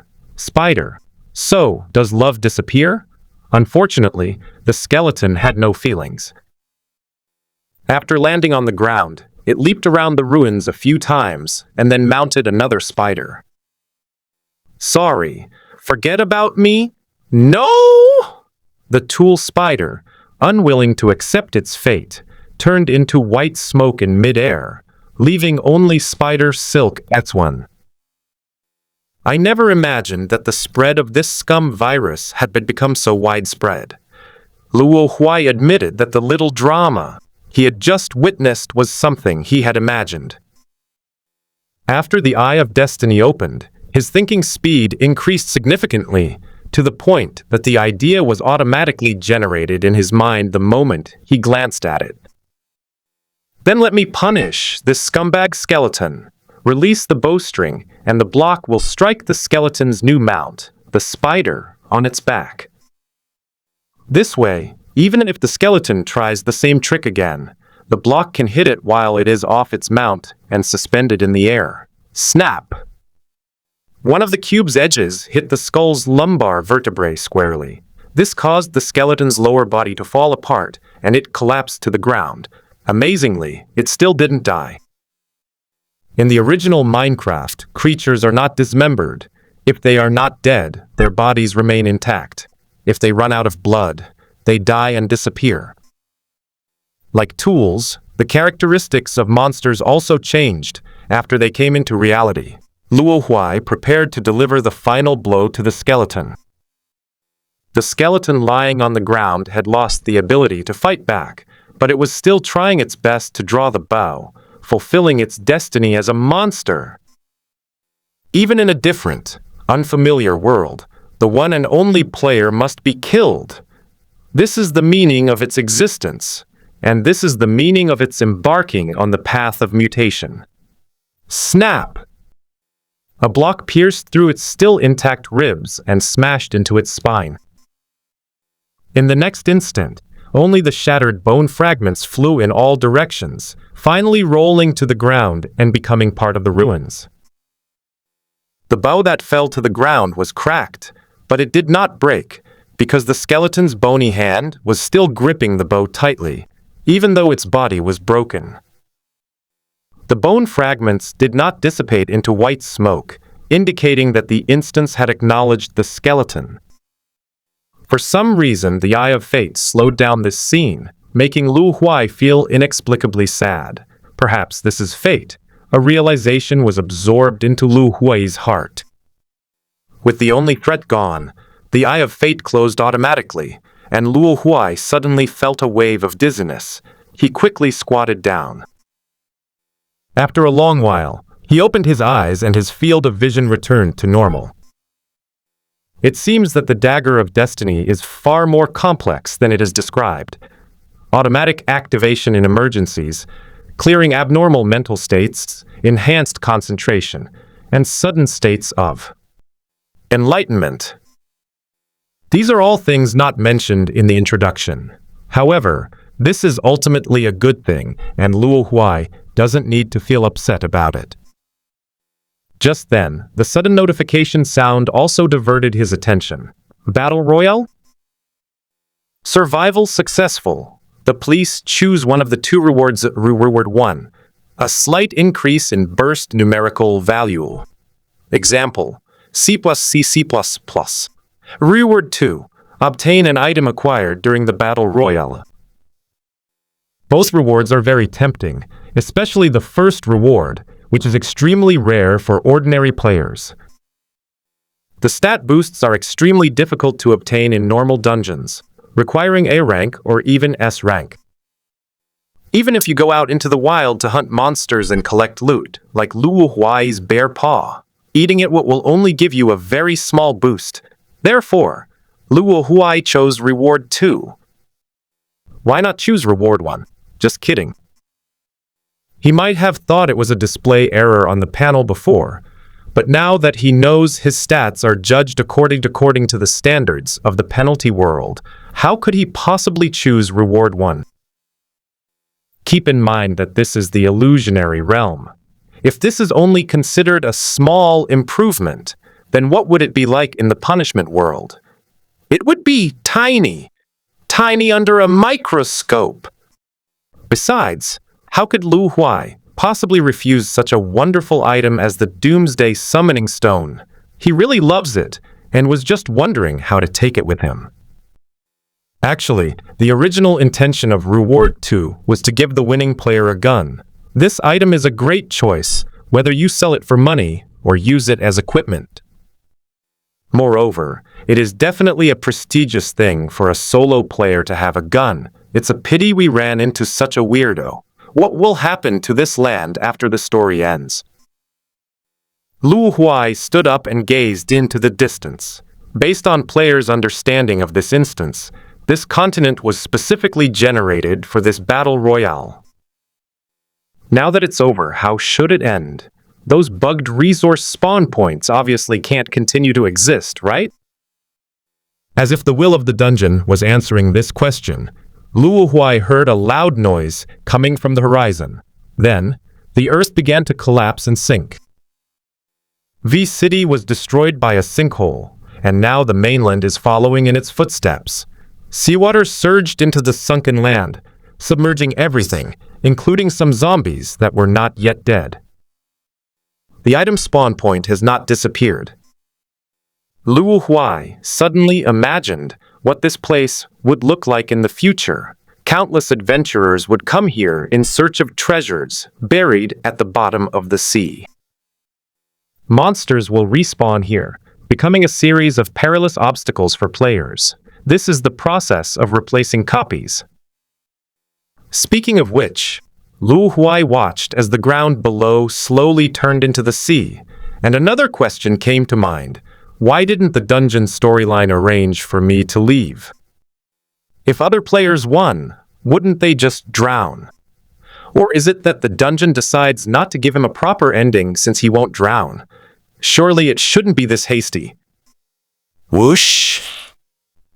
Whoosh! Suddenly, the sound of a propeller came from overhead, and a helicopter appeared abruptly. Eating. Players can choose to leave the instance or stay. P.S. Thanks for the reminder. Oh? Luo Huai. Is it really that hasty? Yifeng is still on the other side of the sea, and King Lin is here too. How can I leave? Once out of the instance, it wouldn't be possible to re-enter for a while, so Luo Huai, who really missed his two good brothers, naturally chose to stay. Leave. No sooner had the words left his mouth than a huge tentacle, 2 meters in diameter, suddenly appeared on the sea below and pulled the helicopter down. I believe this helicopter will one day become part of the treasure. You reading www.youcanshoot.net. Luo Huai stood there, his face splashed with water. The tentacle had been only a meter or two away from him when the helicopter exploded, and the rotor blade had grazed right in front of his nose.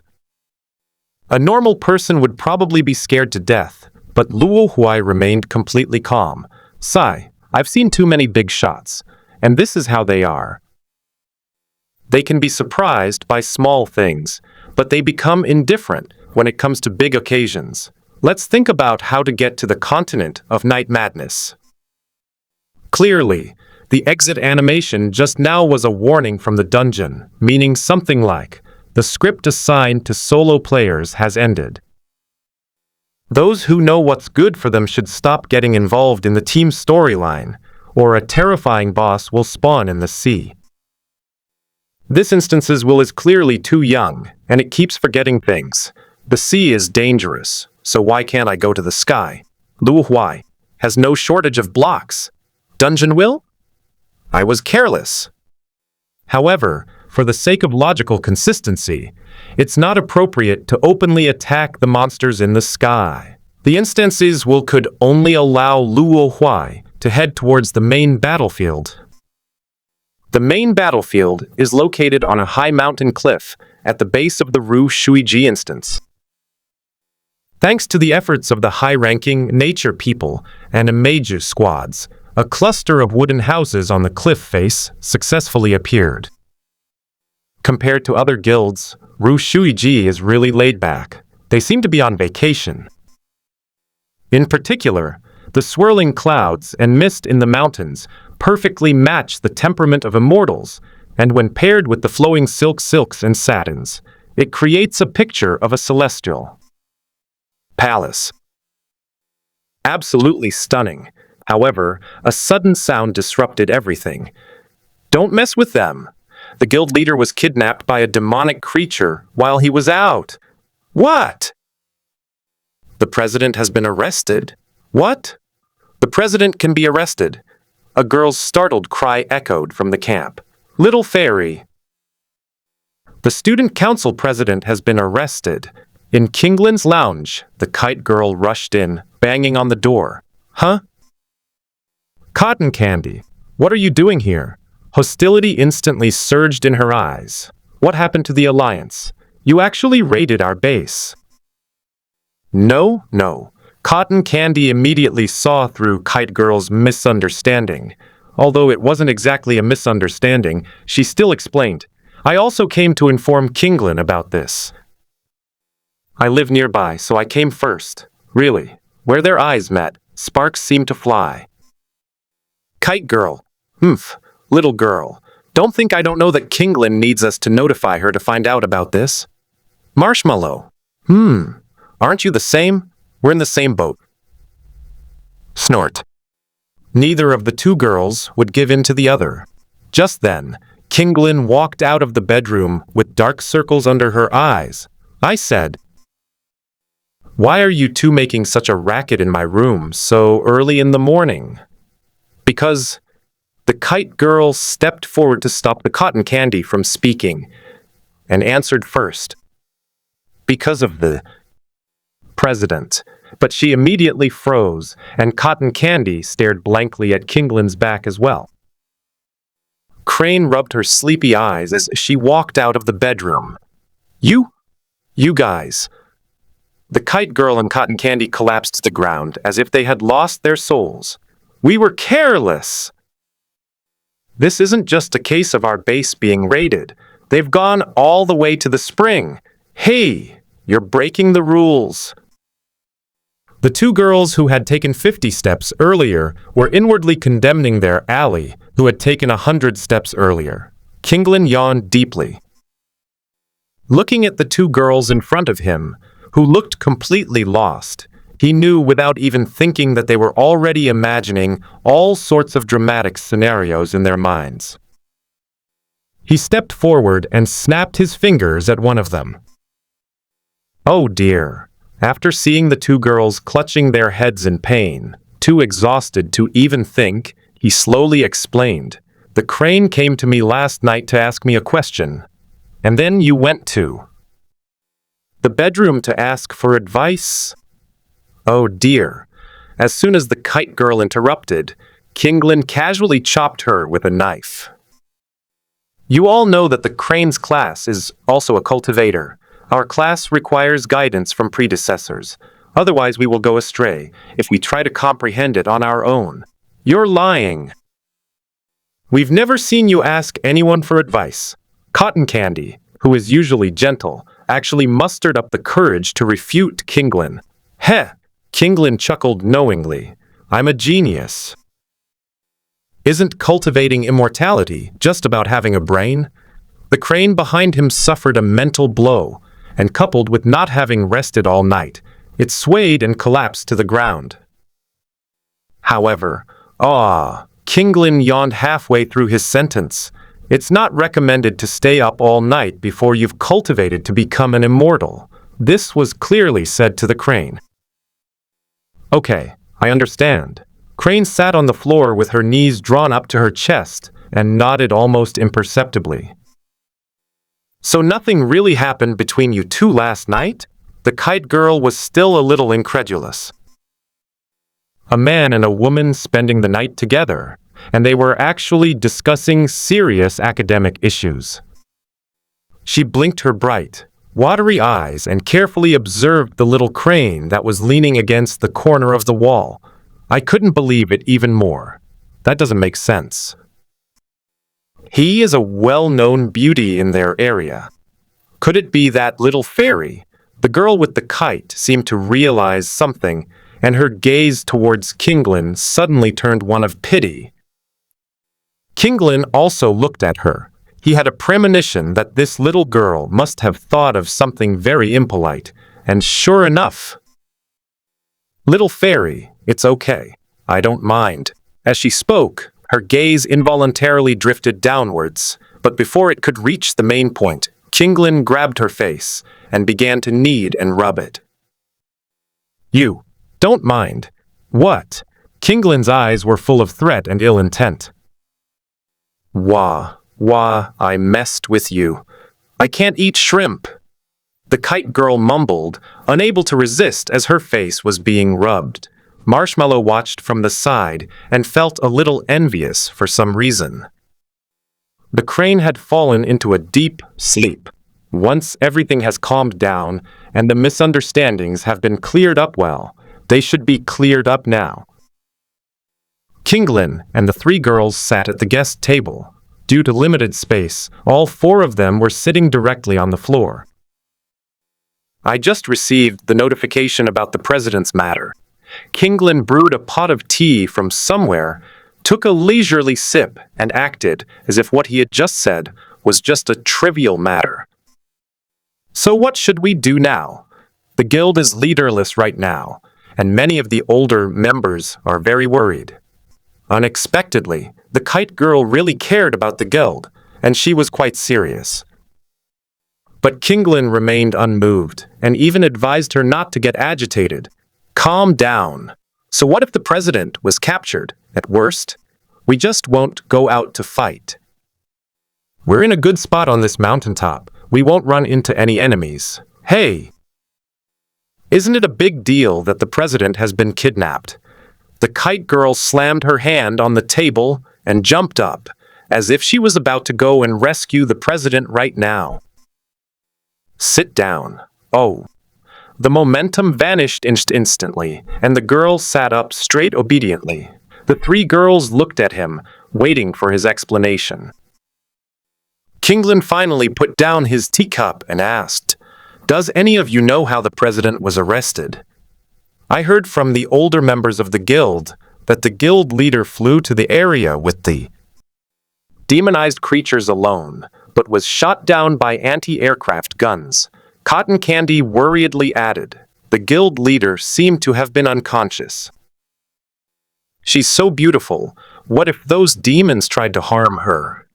Even if the illusory realm has such protection, it's still hard to say. Cotton Candy blushed and covered her cheeks with her hands. Kinglin couldn't help but roll her eyes. What kind of indescribable things did this guy usually secretly look at? All right. Stop overthinking. Demons have a different aesthetic sense than us. Besides, with the guild leader's cultivation level of over 100 years, how could she possibly be hit by a physical cannonball? It's obvious she's just bored and looking for fun on her own. Kinglin explained the reasons for his calmness in detail. Kite girl, what if that cannonball has special effects? If you expect the devil to use his brain and high technology, you might as well hope to become a top student yourself. Yeah, wait a minute. The kite girl agreed, but immediately realized that Kinglin was mocking her. What do you mean? As she spoke, she reached out to pinch Kinglin, taking the opportunity to get revenge for rubbing his face earlier. Kinglin scoffed, completely disregarding her. He slowly uttered, question. What are the rules governing complex reactions between elements and matter? The kite girl was struck dumb as if by lightning, and her upper body, which had been leaning forward, slumped weakly onto the table. Even Cotton Candy frowned, feeling dizzy. Crane, who had fallen asleep on the table again, suddenly opened her eyes wide in anger, recalling the fear of being dominated by knowledge points last night. Ask another question. Kinglin took a sip of tea and asked calmly, what are the specific energy conversion efficiencies of the energy gathering array and the energy releasing array? And what happens when the energy attributes change? 3 academically challenged girls experienced severe discomfort throughout their bodies. Master, stop reading. We were wrong. Fire. On one side of the main battlefield is the main stronghold of the demonized creatures in the dungeon. As dawn breaks, the demonic creatures prepare to look up and bask in the warmth of the sunlight. Despite being classified as demons, they actually quite enjoy sunbathing. The warm morning sun is very comforting, especially when they see the clear sky at dawn. Their hearts can find a rare peace during the day. This is also one of their sources of comfort after months of fighting, but all of that was shattered this morning. At first, a fiery bird? Anyway, it flew over from the other side of the beastman's territory, hovering around their heads like a fly. That's obviously not possible. The sentry on the watchtower immediately pulled the air raid alarm. In an instant, smoke and fire filled the demonized city, although in their memory, these things had never hit their targets, let alone something so agile. Thud. A huge fireball struck the giant fly. Hey, what day is it today? The demonic gunner who fired the cannon stared blankly at his hands, tears streaming down his face. After so many years, this predestined encounter has finally arrived. The amazing thing is that the big fly didn't die after it fell to the ground. Its skin wasn't even broken, it just fell unconscious. The demons judged it. This fly belongs to the Beast clan, and is quite powerful. She might be an important figure. Let's lock her up in the dungeon first. When in doubt, they'd throw their problems into the dungeon and wait for the city lord to handle them. That was their laid-back principle. Similar to human guilds, demons also have their city lords and lords, who are usually the wise leaders of the entire city. To put it simply, he's the only one in the whole city who likes to use his brain. The living conditions of the demonized people made them dislike using their brains for things outside of combat. God knows how they survived, but let's put all that aside for now. The real beauty is feeling the first rays of sunlight and that clear sky. Holy crap! What is that big horizontal bar? Suddenly, a straight road appeared in the sky, standing there abruptly and obstructing the view. The demons followed the straight path to its source, where there was an endless sea, and they didn't know whether it led into the sea or into the sky. What is this? Is this a magical sky road? Wait, there's something up there. The mutated humans' enhanced vision allowed them to spot a four-limbed creature, and it was this creature that extended the straight path slightly with each swing of its arms. Air raid! The sentries in the watchtower would sound the alarm at the slightest provocation. Once again, massive fireballs erupted. What's going on? Why are there so many huge fireballs all of a sudden? In the sky, Luo Huai, who had been traveling all night, was in a strange state of semi-consciousness and semi-automatism when a sudden fireball startled him. Perhaps it would be more accurate to say that it caught his attention. He lay down and poked his head out from the edge of the stone path. Wow, after a whole night of waiting, I've finally made it to the main battlefield. But the area below doesn't seem very friendly. Boom! There was no chance at all. 3 large fireballs struck Luo Huai from 3 directions, and the explosions created huge plumes of smoke in the air. The next moment, Luo Huai, his entire body charred black, fell from the sky, trailing a long plume of smoke. It wasn't that he didn't dodge or that he couldn't react in time. It was just that the fireball was too big. Even though Luo Huai instantly used the cube launcher on himself, he still couldn't escape the range. The power of the main city-class shells should not be underestimated. Luo Huai lost consciousness mid-air. The Eye of Fate wasn't activated either, because there was no room for maneuver. It was beyond the capacity of the support. But perhaps by divine intervention, or perhaps by a miracle, Luo Huai fell into a pool in the Devil Castle and did not die. The Eye of Destiny activated instantly, and Luo Huai's consciousness began to rapidly return to its place. The moment his vision came into view, Luo Huai saw the demons surrounding him. He immediately held his breath and pretended to be dead. In fact, apart from being conscious, he is no different from being dead. The demonized soldiers who surrounded him nudged Luo Huai's arm, and the latter helplessly allowed himself to be manipulated. Looks like they're ripe. It's not just cooked, it's burnt. Then throw them into the dungeon. Consider it an extra treat for the little ones. The little guys here refers to the mounts and pets that have corrupted people. If you're ever unsure what to do, just throw yourself in the dungeon. So a demonized soldier dragged Luo Huai's corpse into a downward passage. Luo Huai saw himself being dragged into a tunnel, with cell after cell on both sides.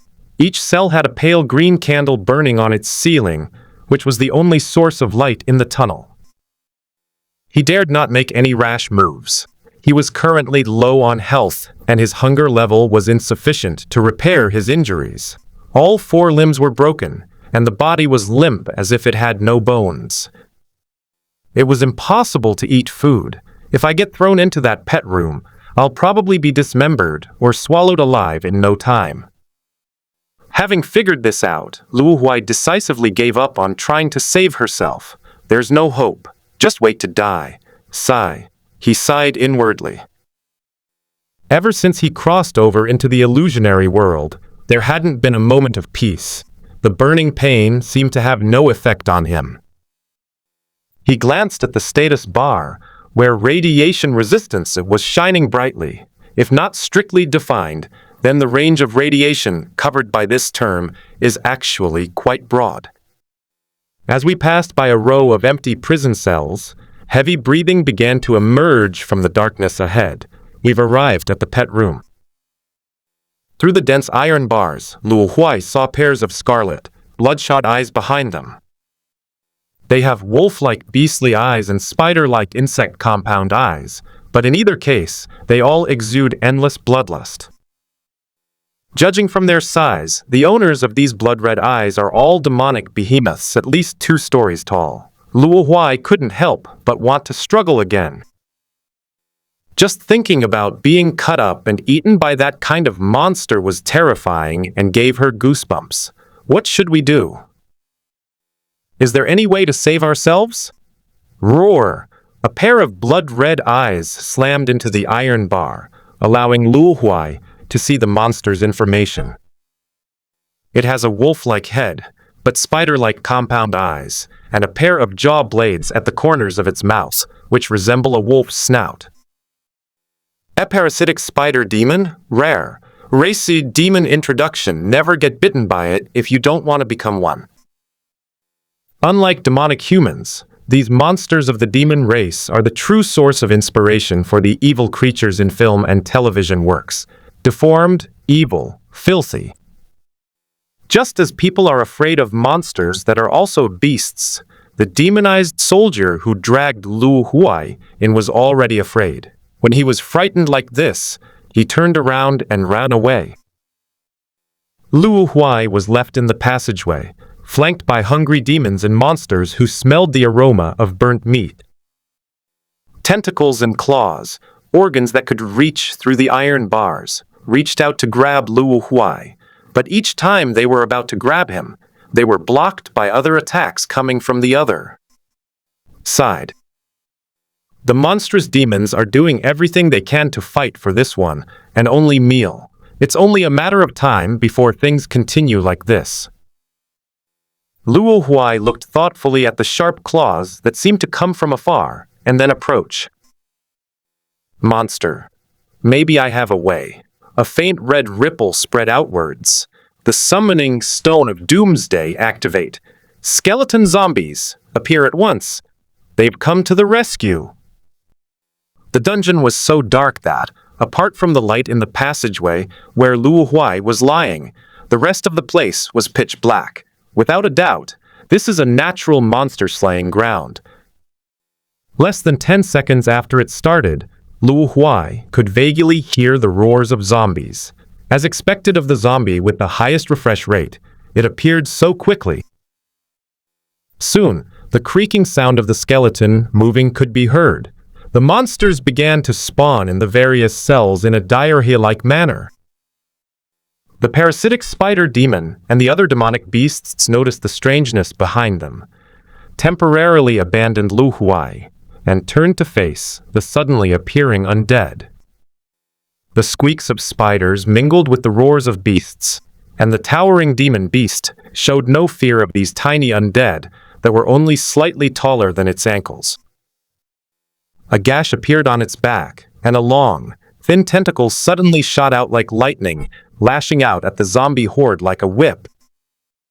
Suddenly, a clearing was cleared in the darkness, and the newly hatched zombies, which had not yet mutated, were no match for it.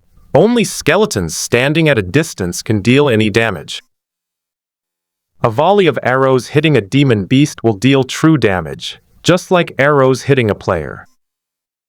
No matter how high Deviman's defense is, arrows with special properties can at least penetrate its flesh. The demons, in pain, were no longer satisfied with ranged attacks like tentacles and lunged forward with their massive bodies. Each sweep of the claw blades can cut down a large number of monsters, but even the devil beast cannot avoid being injured by the last blows of some zombies before they die. Over time, Deviman also began to back down. Monsters of the demon race are inherently very resilient in battle because of their passive racial talent. They are born for combat.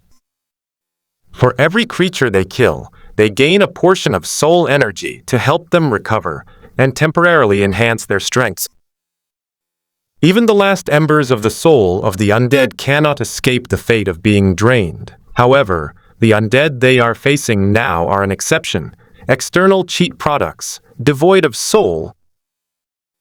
Demonic beast. Damn it! My health pack is gone. Even the thickest health bar can't withstand the damage from this swarm of ants.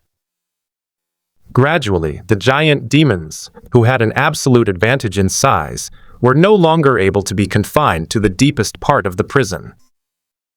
They could only rely on magic to dispel the ever-growing hordes of monsters.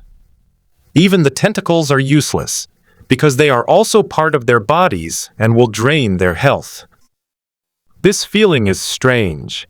Even though only a part of the body is injured, it feels like the whole body is damaged, but you can't feel the specific damage. This is what makes data-driven attacks so terrifying. Don't come any closer. The demonic behemoths finally panicked because they felt that the inexplicable damage to their bodies had reached a critical point. On the other side of this critical point, they clearly felt that death awaited them. Fire, lightning, all sorts of magic that demons excel at were unleashed without regard to cost. The hordes of zombies and skeletons were cleared wave after wave, but there was no end in sight. Fortunately, most of the Minecraft monsters spawn on the ground. Otherwise, they would spawn directly above the demon beasts, giving them no chance to even attack. Although things aren't much better now.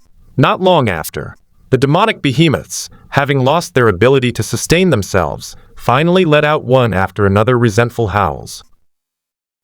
The enormous body collapsed to the ground, finally dead. As expected, even a lot of ants can kill an elephant. The eye of fate kept turning, and Luo Huai, lying on the ground, witnessed the whole process. In the instant the demonic behemoth fell, he witnessed several zombies and skeletons mutate. These demonic behemoths seemed to be giving a lot of experience. Luo Huai had a premonition that this mutated monster would be even more troublesome than the last one.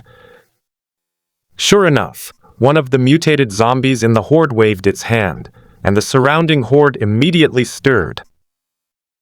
They all began to vibrate strangely, and then one by one they fell down, died, and turned into white smoke. The white smoke did not dissipate directly as usual. Instead, it all gathered together, and was eventually inhaled by the mutated zombie. The mutated zombie's entire aura changed instantly. Luo Huai recalled how the players had become agile and nimble after the last monster kill. Beast talent, better overall abilities, a well-balanced physique.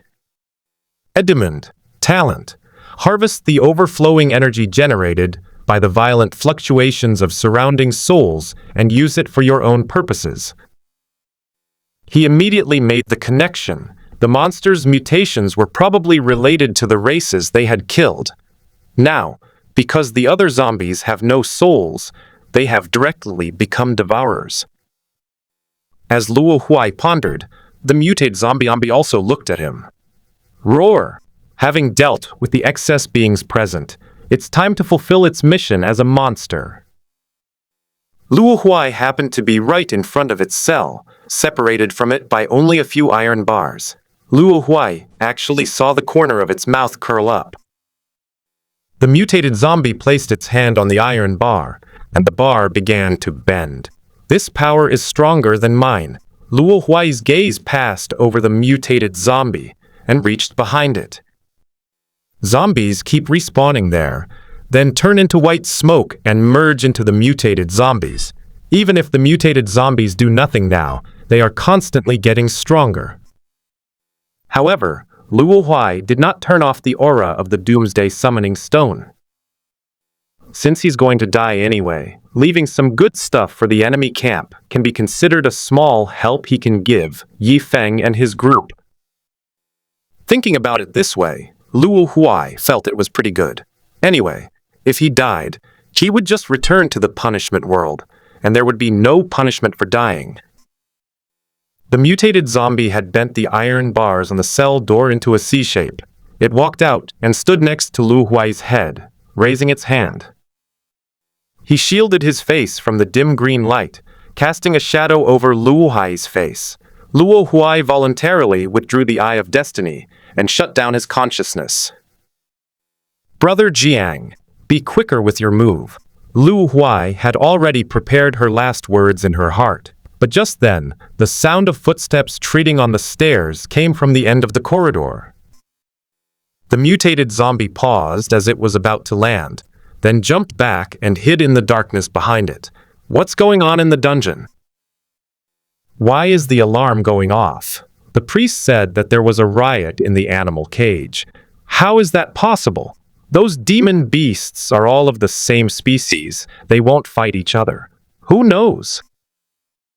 Anyway, the priest saw a lot of magical fluctuations in the cell through his magic eye. Could it be that human from before? Could she have infiltrated on purpose? You're asking me? Who am I supposed to ask? Anyway, hurry up.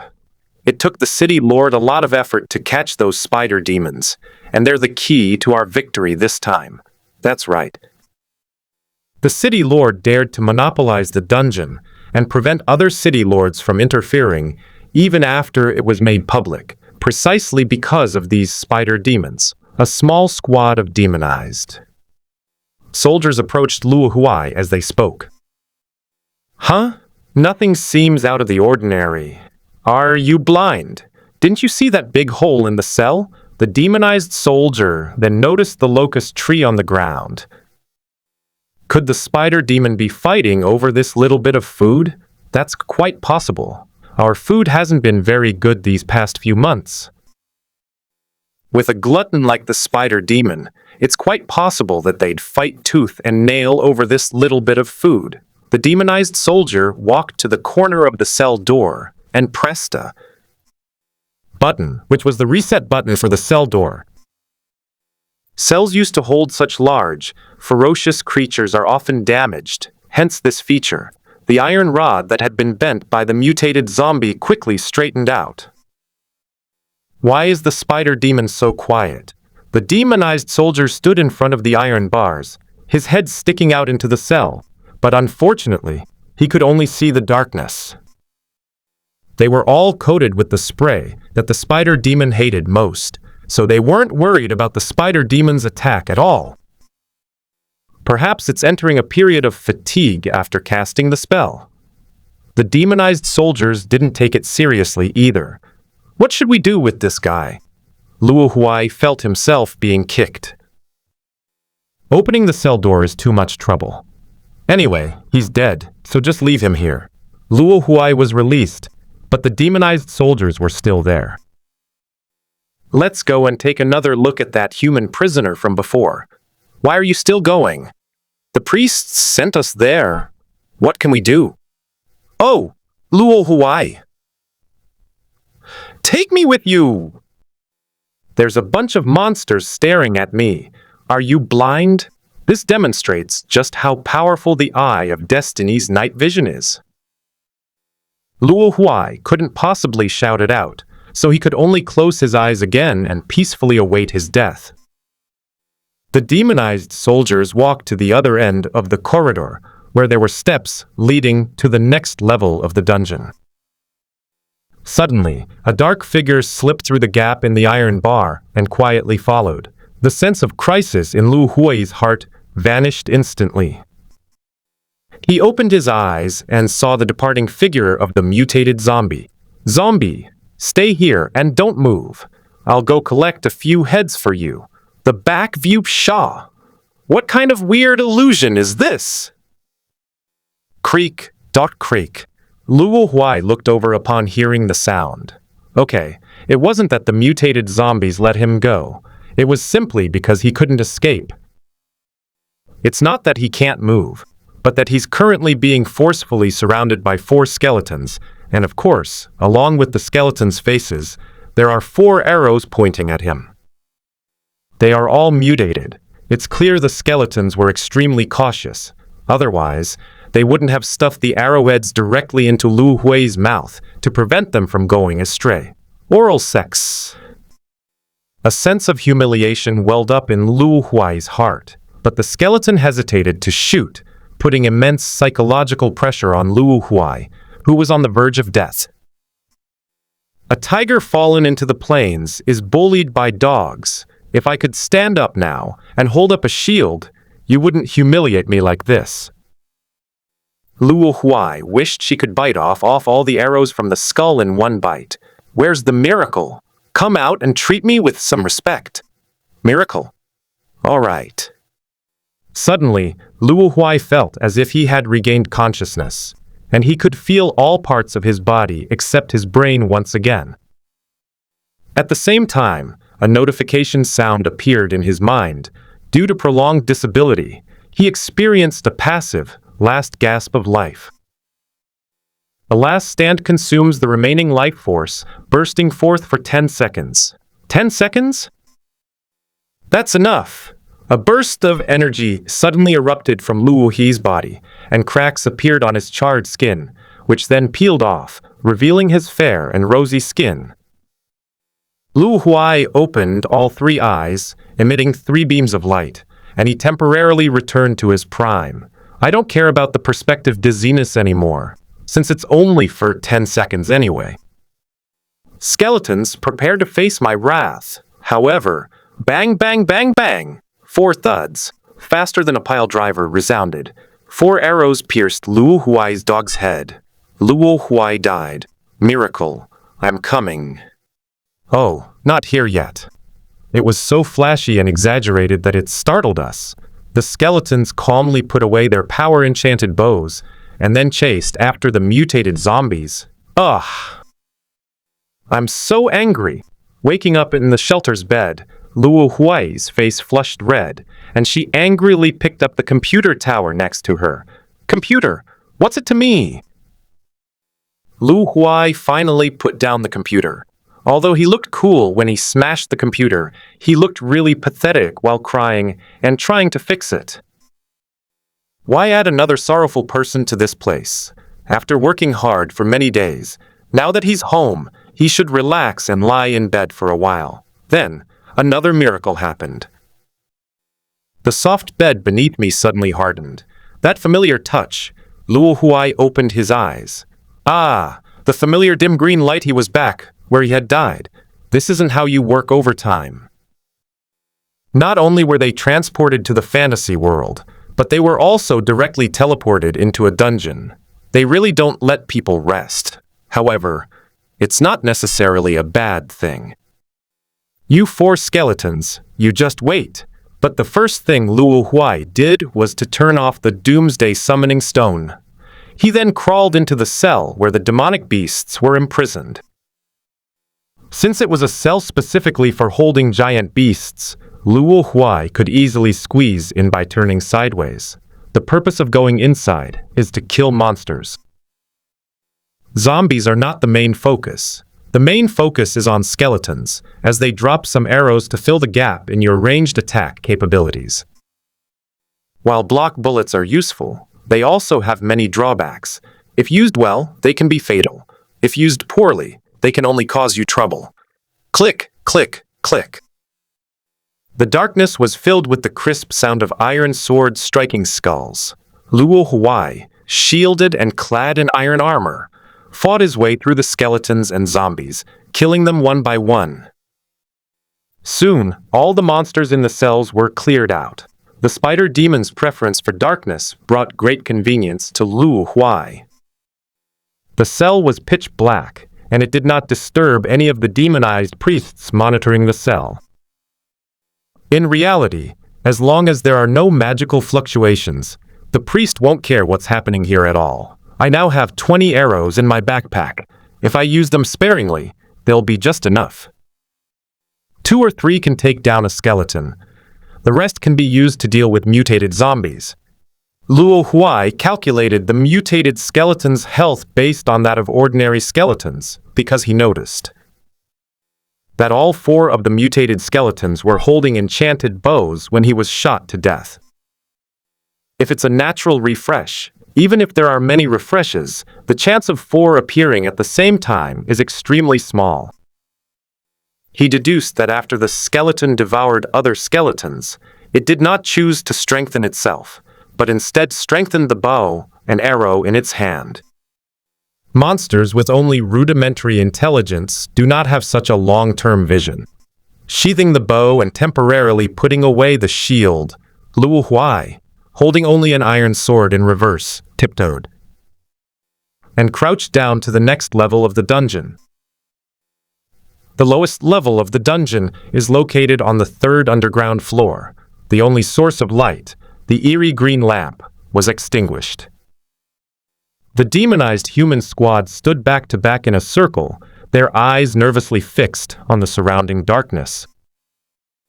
Just now, one of their companions was dragged into the darkness, only managing to scream once before silence fell. The demonized man who was dragged away was instantly killed. His teammates didn't even sense the soul fluctuations at the moment of his death. Was the one who launched the sneak attack also a demon? The demonized soldier thought to himself in horror.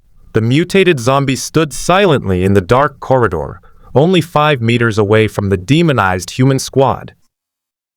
However, it was completely blended into the darkness at this moment, and the demonized soldiers could not even detect which direction it was in.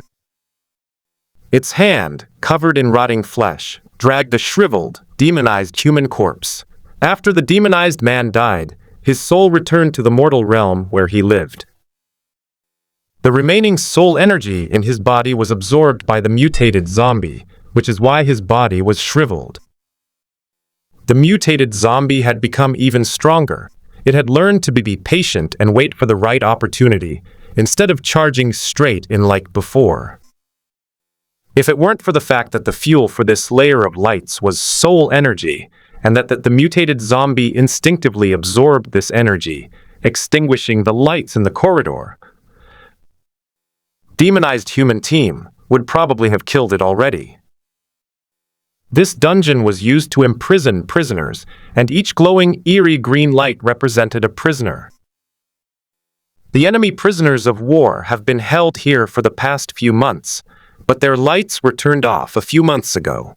After the fighting became deadlocked, only one prisoner was brought in today.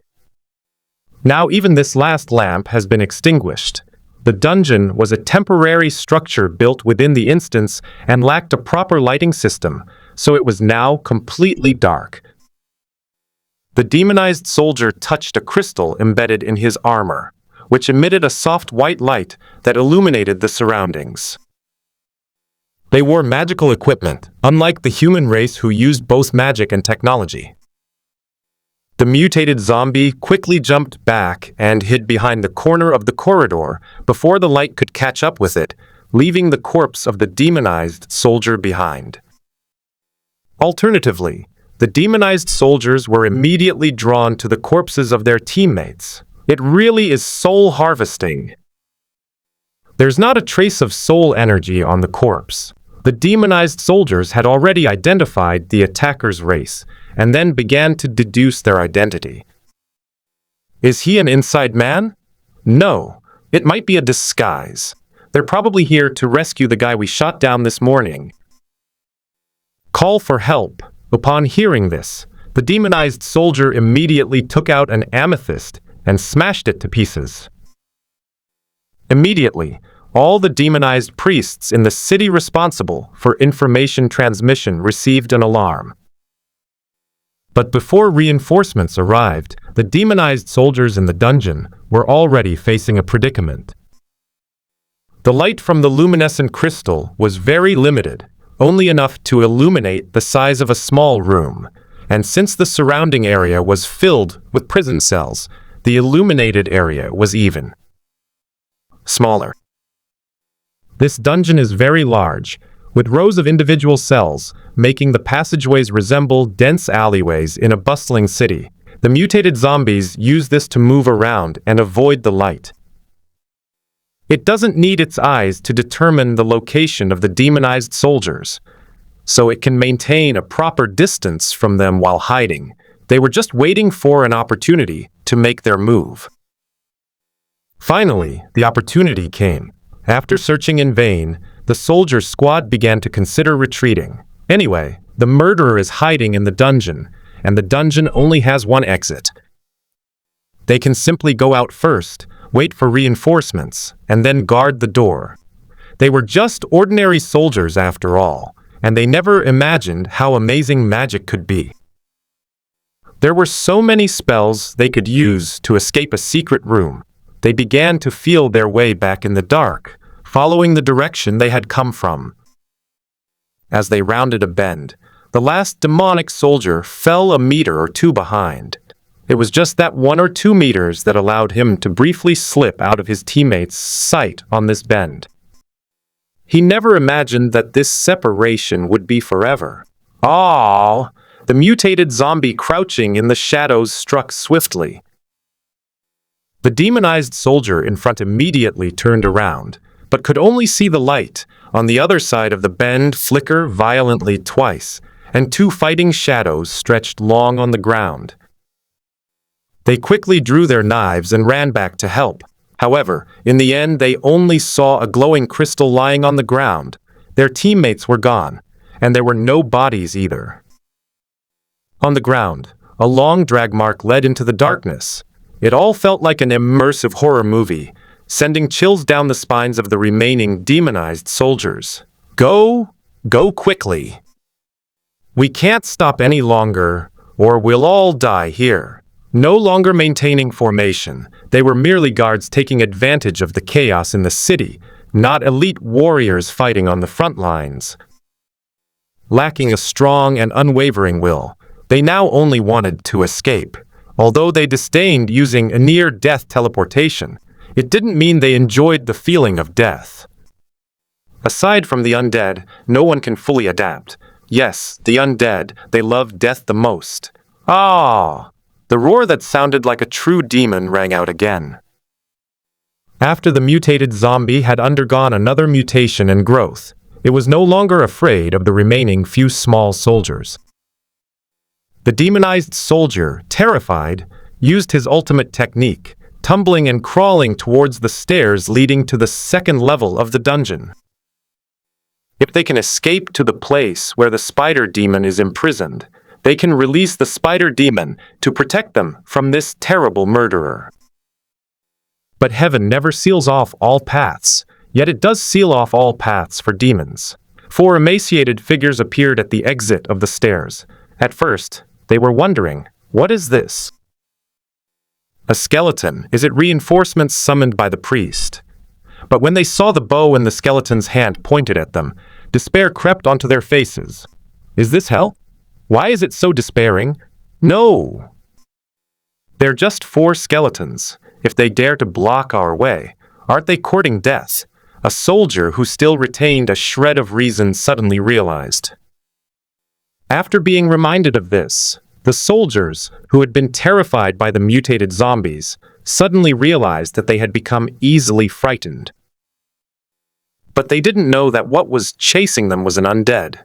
If they had known, they probably wouldn't have been so confident. But at least for now, unaware of the situation, they were able to muster the courage to rush forward. At the exit, 4 skeletons stood side by side, their postures casual, exuding an air of authority. Seeing the soldiers charging towards them, they casually raised their bows, and 4 arrows whistled through the air. The arrows pierced flesh, striking the 4 soldiers at the forefront precisely between the eyebrows. The immense force of the arrows not only halted their advance, but also propelled their bodies backward a distance. Heaven knows how many ordinary skeletons' power they poured into the bow to make it this powerful. 4 more died, leaving only the captain and vice-captain of the demonized human squad. Team. Captain, let's just exit the dungeon. Impossible. That would be desertion. And do you know what kind of punishment deserters receive? But we have no choice. It's a dead end. The judges won't listen to any of that. Then let's go for it. At least we can gain a good reputation. Good.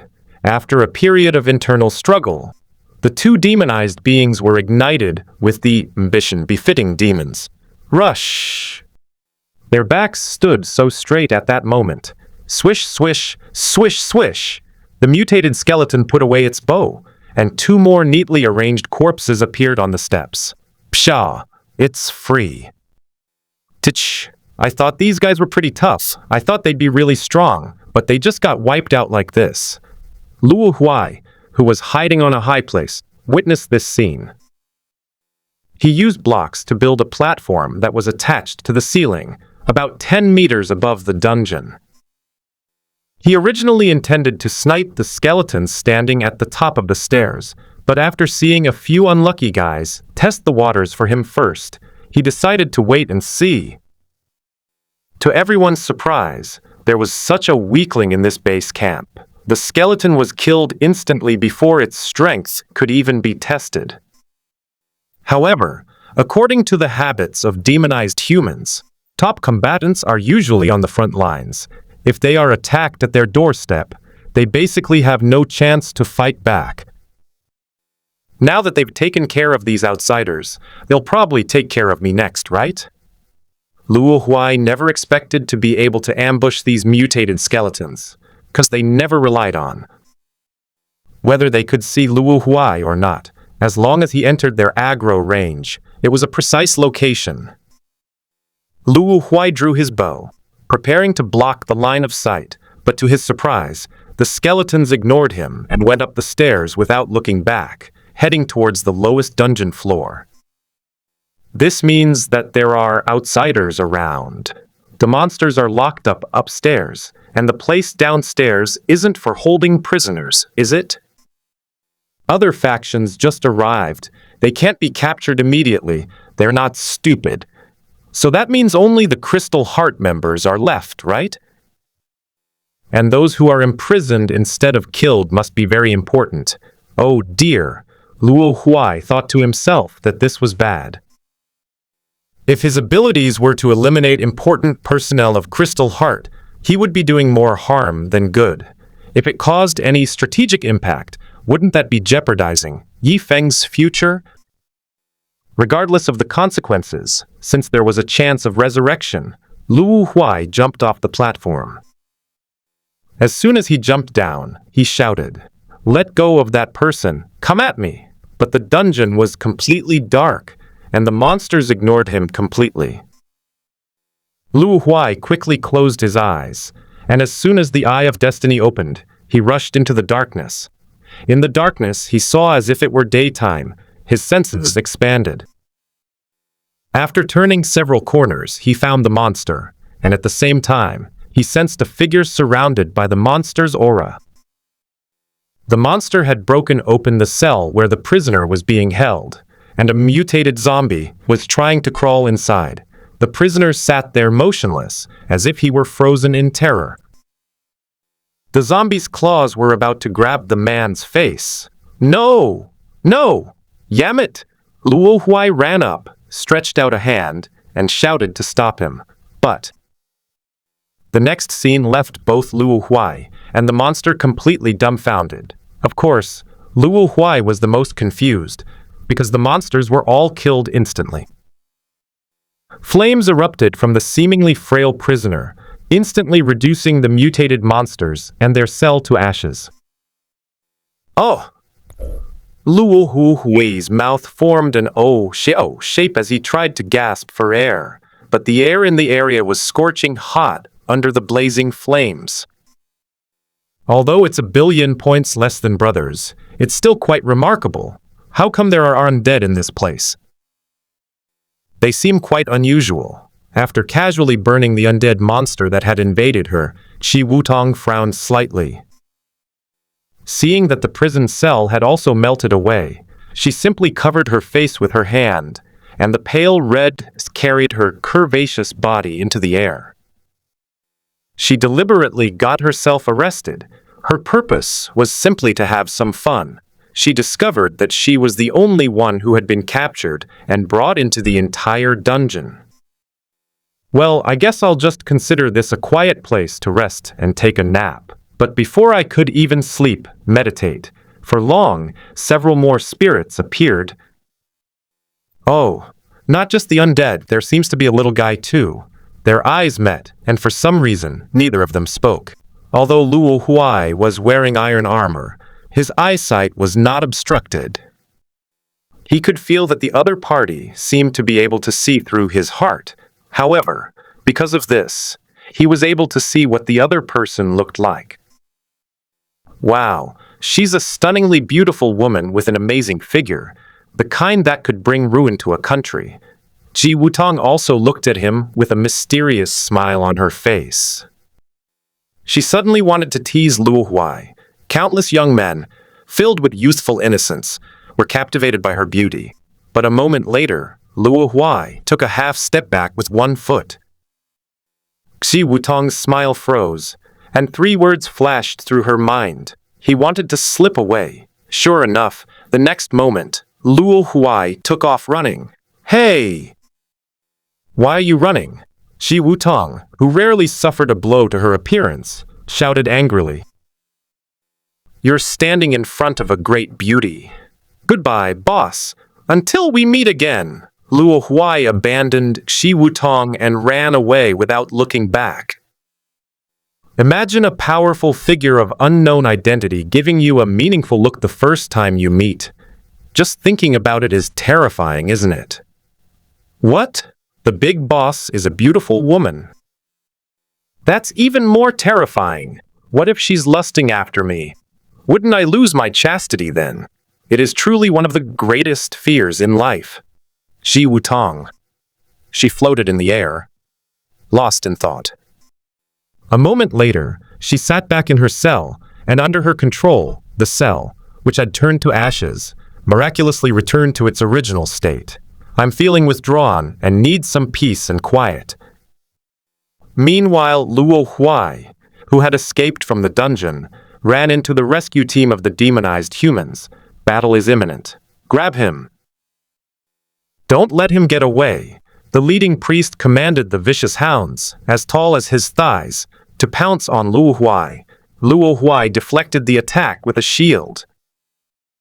Then he slammed the block into the ground while simultaneously using his shield to protect himself, launching himself into the air. "Goodbye, you bunch of guys who can't fly." Luo Huai stood on the platform in the air, just as she had come. Yes, just like when we arrived. The demonic sentry not far away had just finished dozing off when he looked up and saw Luo Huai in the sky.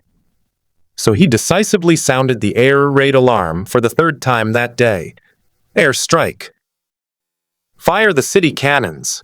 7 or 8 fireballs rose slowly into the air. I'm swearing. Looking at the incredibly familiar scene around him, Luo Huai felt 1,000 curses. Boom!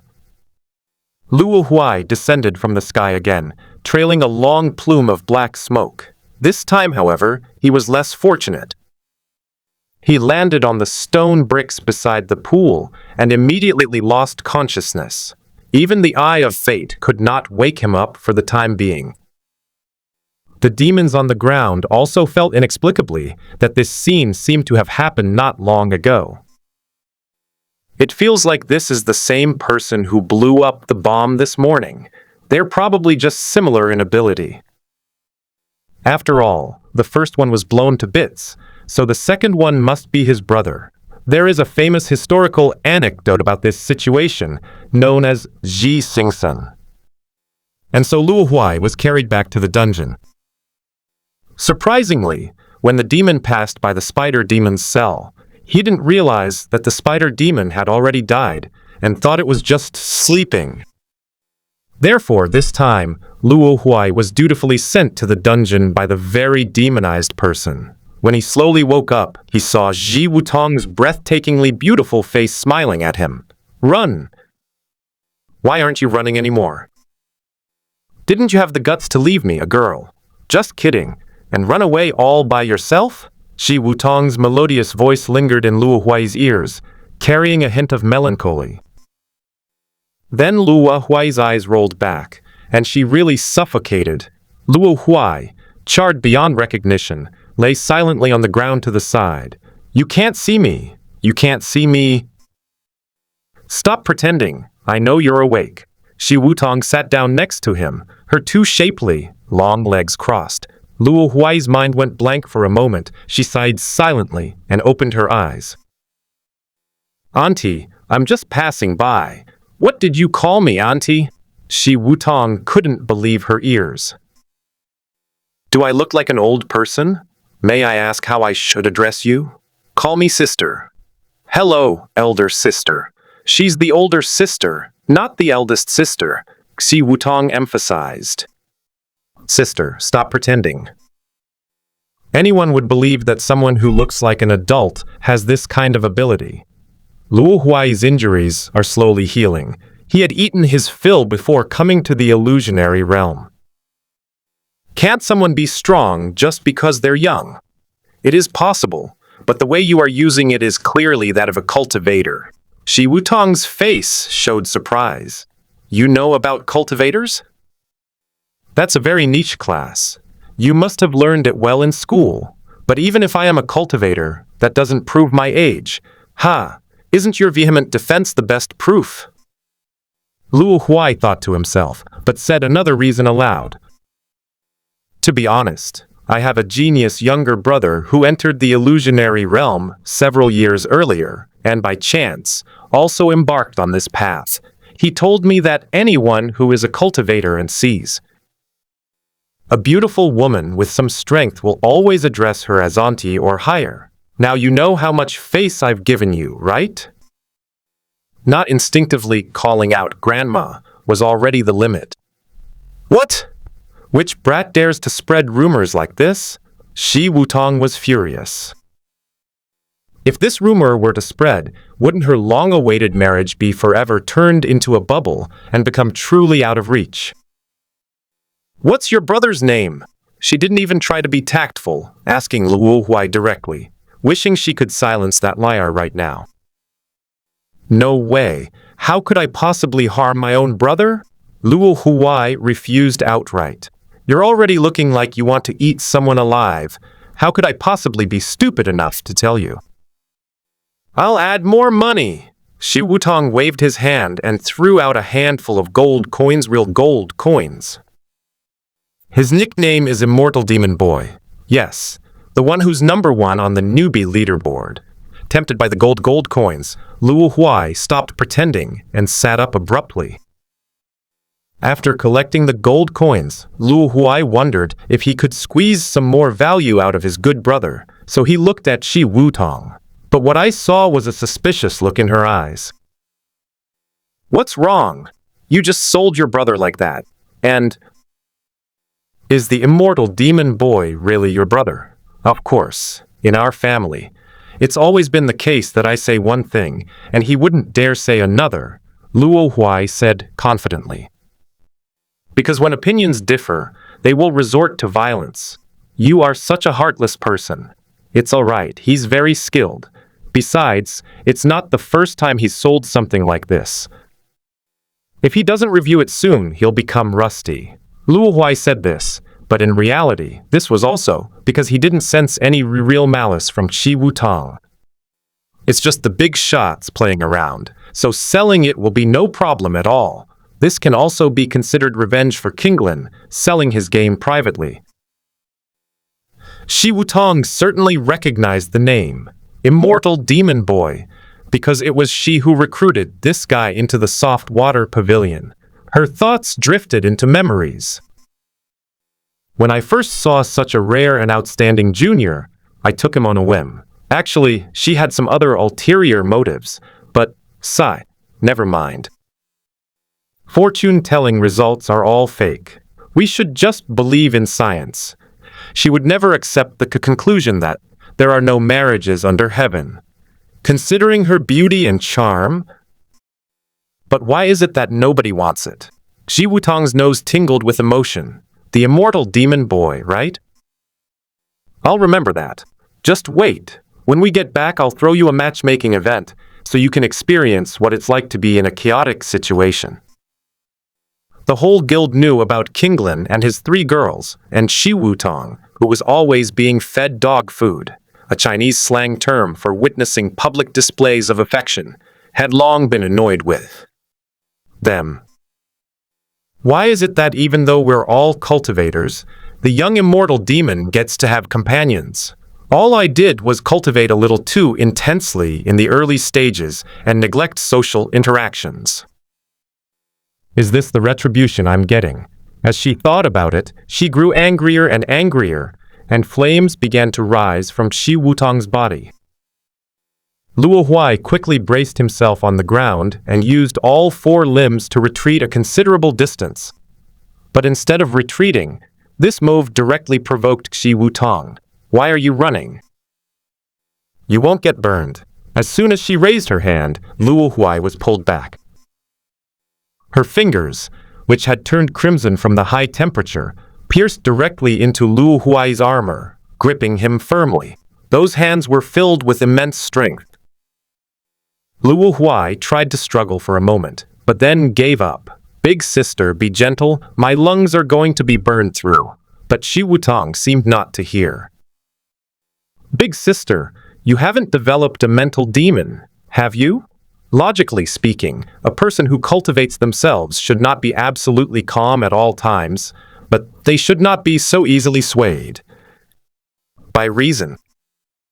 The word inner demon suddenly calmed Shi Wutong down. She loosened her grip, and Luo Huai fell to the ground. Luo Huai coughed violently a few times. "Sorry, I got a little excited." Shi Wutong quickly went to his side and took out the medicine for treatment. It was a pill that was floating in the air. "It's nothing." Luo Huai raised his hand to stop her, removed his hand from his chest, and revealed the healthy skin below. The iron breastplate just now made a cracking sound as it shattered into pieces. The durability was burned out. Skin injuries heal automatically. Yabu reading www.yumshu.net. Your recovery ability. Shi Wutong was immediately amazed and didn't retract her hand that was handing over the pill. She clearly remembered that her fingers had burned through Luo Huai's ribs when she came to her senses. Well, that sounds a bit scary, but their strength speaks for itself. "I only know a few tricks," Luo Huai replied dismissively, then moved to the side for safety reasons. The amplitude was very small. He tried his best not to irritate Shi Wutong. But Shi Wutong still noticed that her eyes dimmed almost imperceptibly. The hand that had been extended to hand over the medicine was withdrawn. Oh well, I should have gotten used to it by now. Whether it's people around her or members of her guild, they all unconsciously react this way after spending some time with her. The cultivation method she practices causes those who are close to her. No, even those who get close to her to feel a burning discomfort, which is at a subconscious level. Even if you don't feel it at first, you can't escape it in the end. Especially as her strength grew, she could not control this power until she had reached perfection. That was the power of the flames. I'm just doing this for safety reasons." Luo Huai took in Shi Wutong's expression clearly. Although he didn't know what she was thinking, Luo Huai still awkwardly offered an explanation. "It's nothing. It's my fault." Shi Wutong consciously stepped back a little. "If you step back a little more and stay by my side, your headache will start soon." Luo Huai was immediately puzzled. Had he forgotten something? He was simply afraid of having his chest pierced again. What kind of headache are you talking about?"